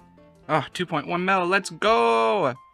Okay, I wasted a little bit of time spam clicking potions, but it wasn't too bad. I've got a bunch of buffer money now. Oh. Hell yeah, let's get this fucking Maxcape done. Oh, 12 mil, it's beautiful! I had it in my head that you needed to be PK'd for that to turn into money, and they just didn't pick it up. I think because the last time I did it, I was on a UIM, and I just had my friend kill me or something. So that 2 mil was kind of a godsend, and I'm glad I thought to wiki it. Because now we can fucking finish, and that's so exciting. Here we are, we're back at the good smithing training place. Get a little bit faster experience here, burn through this cash stack pretty quick, but these last 2 levels, should be real fast. 98 smithing and 2275 total level. Oh man, that is so exciting. Just 2 more to go. One of them is basically done, and the other one is only going to take a few hours. I love the end of long grinds. We're getting there. We're doing it. Was that the last full inventory of gold I'm going to have to do? Oh, not quite, actually. I can just do another 1 complete inventory and have just enough XP left to finish it off with a rune 2H. Isn't that fun? Let's double check first. Yeah, 15, 20. Beautiful. Here we go. 59 experience until 99 smithing, 80k prayer, which will be done with the Ensouled Heads during a live stream tomorrow. But before we do that, I'm going to get my inventory set up. Well, actually, first, what I'm going to do is buy the capes that I'm missing. We're back where I all started to talk to my guy here. Get the defense skill cape. There's too many chat options. But there we go. There is the 99 defense cape that we didn't pick up the last episode. And I haven't been to this weird guild since I had to go to DK's. But now we can come back and talk to this guy. I have 99. Do I have to trade you? Oh, I see. I have to trade you. I see. Cool. There's the 99 range cape. Oh. Now all we have to do is prep for the live stream tomorrow. I am milking it. I saved 50k XP to milk because I deserve it. Okay? I think that's reasonable. I think this can be it. 10k with just the dragons left. That's gonna be 99 prayer, I do think. If I can stop panicking. And actually use my bank efficiently. And I didn't pick up any potions. It's dragon time, y'all. Oh, hey, Bob. I guess he just came to say grants. Oh, this is it. This is the last dragon. Guys, get ready. It's happening. Right now. Fucking 99 prayer. Oh my god. Ah, okay, that took a really long time.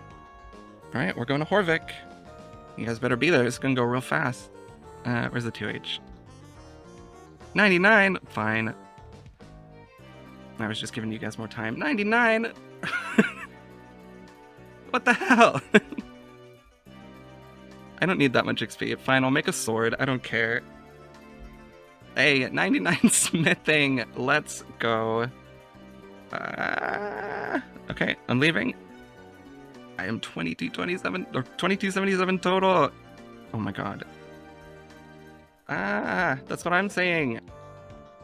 I do have to buy the prayer and the smithing capes too. Okay, I'll do that. Gamers. We are here.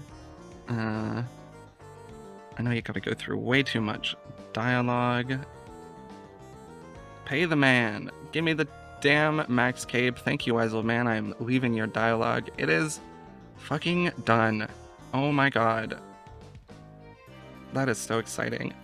I'm gonna look at the time before the Maxcape. Where's the time? I haven't looked at the time for so long. Where is it? This one? Oh, that fucking... Oh, yeah. We got there. I'm revealing it. We can finally say don't ask again. 92 days, 22 hours. No, it does. Okay, 2,231. Oh, no alts, no dancers, no nothing. 2277 on an iron account is done. Oh, Harry, we do not go again. We do not go again at least until sailing is out and updated like 6 times. It would have been... I think I actually got pretty unlucky on a lot of stuff. It's kind of around the time I was expecting, but like with the seed RNG and with... I don't know, I just feel like that end of the run dragged on so much, even though I played everything else pretty efficiently. The occult necklace took too long. You're right, Sophie. Like, bad RNG lost me maybe 50 hours total. I think that's reasonable to say. And also, I fucked up a few times, like thinking I had logged out and I'd walk away and come back 5 minutes later. You just lost 5 minutes. I did that a couple times, but everything else, I'm pretty happy to say 2,231 hours is how long it takes to max an iron account without any friends. And you guys don't count. Now I can use the cape. Oh my god. Oh, it feels awfully weird not caring about ticks on here. Oh, I keep checking the time at Hans. That is a better idea. Yes. He is more specific, isn't he? Yeah, there we go. 92 days, 22 hours, 45 minutes. So that is 15 minutes less than the time I just said. Oh. Man. I am just so glad to be done.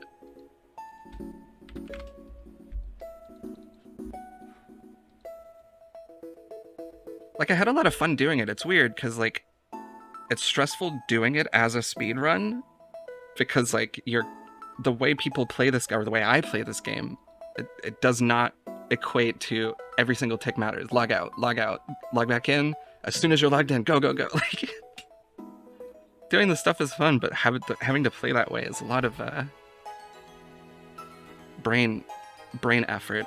You know what I mean? I kind of glossed over it because I was excited and because I was desperate to end stream so I could turn the AC back on because it's so hot the governor declared a state of emergency. But we have the final time. 2,230 hours and 45 minutes. That's how long it takes to max an iron account without alts. Sure, there's a few mistakes in there, some bad RNG and a few lost hours to me not being the best at the game, but 2,230 hours and 45 minutes. To max an iron with no alts. I think that's pretty good. I am definitely not just dipping on this account, Harry. I might log out for a little while, but I had an iron I was playing right before Moral Queen. I got to like 1,800 total or something. And the plan on that was to just do PVM content that I didn't want to do on the UIM because it's annoying. Like wildy content and stuff like that, content hopping and whatever. So, yeah, I will log out for a little bit, but some point soon, I will fill out this 170 collection log. I kind of want to do the Champions Challenge because I already have 3 of the scrolls just from Wildy Slayer. Oh, now I have the capes. I go back and look at the bank. Okay, of course I don't have space. That's typical. I'll worry about that in a little bit. So yeah, like I was saying before, this whole first tab I have not touched for months. There's skill capes, there's random bits of clothing, there's jantons. We've got placeholders for stuff that I haven't had in a very long time. Darklight, because I used all my Arclight charges. Skilling tab, like I said, I basically cannibalized this. The only decent things, or decent stacks, are going to be steel, iron, We got some tiny log stacks. The sand kept getting delivered. 28k sand, so that'll be fun when I decide to get post 99 crafting XP eventually. Of course, the fish barrel and the tackle box that we got while going for the fish barrel.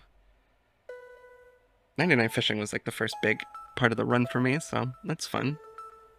Mostly a whole bunch of trash. We got the Sepulchre Arc. You can kind of see the order in which I did things. You know, you've got Wintertot up here, and you've got random crafting molds, and then you start getting into the thieving era, and then there's Sepulchre. It's kind of like the right order. I sold off most of my combat stuff for GP, which turns out I didn't really need to do, but, you know. I still got a little bit of proselyte, 1 whip left. I sold my ancient staff. Of course, all the herbs are gone. Most of the potions are still here, obviously, because you can't use all the potions you get with 99 herb lore. It just doesn't happen. Of course, 0, 0, 0, 0. Oh, well, those would be 0, but all the expensive runes, all at 0, except for 93 and 129 that I had left. Farming tab boring. Junk tab is the junk tab with a bunch of capes in it too. Elk tab basically empty except for some Revenant Cave teleports that have lasted me since the beginning, basically. And a little bit of prayer XP. I'm gonna do these eggs. Do I have a skills necklace? Maybe now I get evil chicken. Thank you so much for, like, watching this last year and a half. It has been super fun to do. I have a little community. I get to chat with them every day. Man, I really appreciate it. You guys have all been great. Even if you're lurkers. Even if you're not in the Discord, I appreciate you.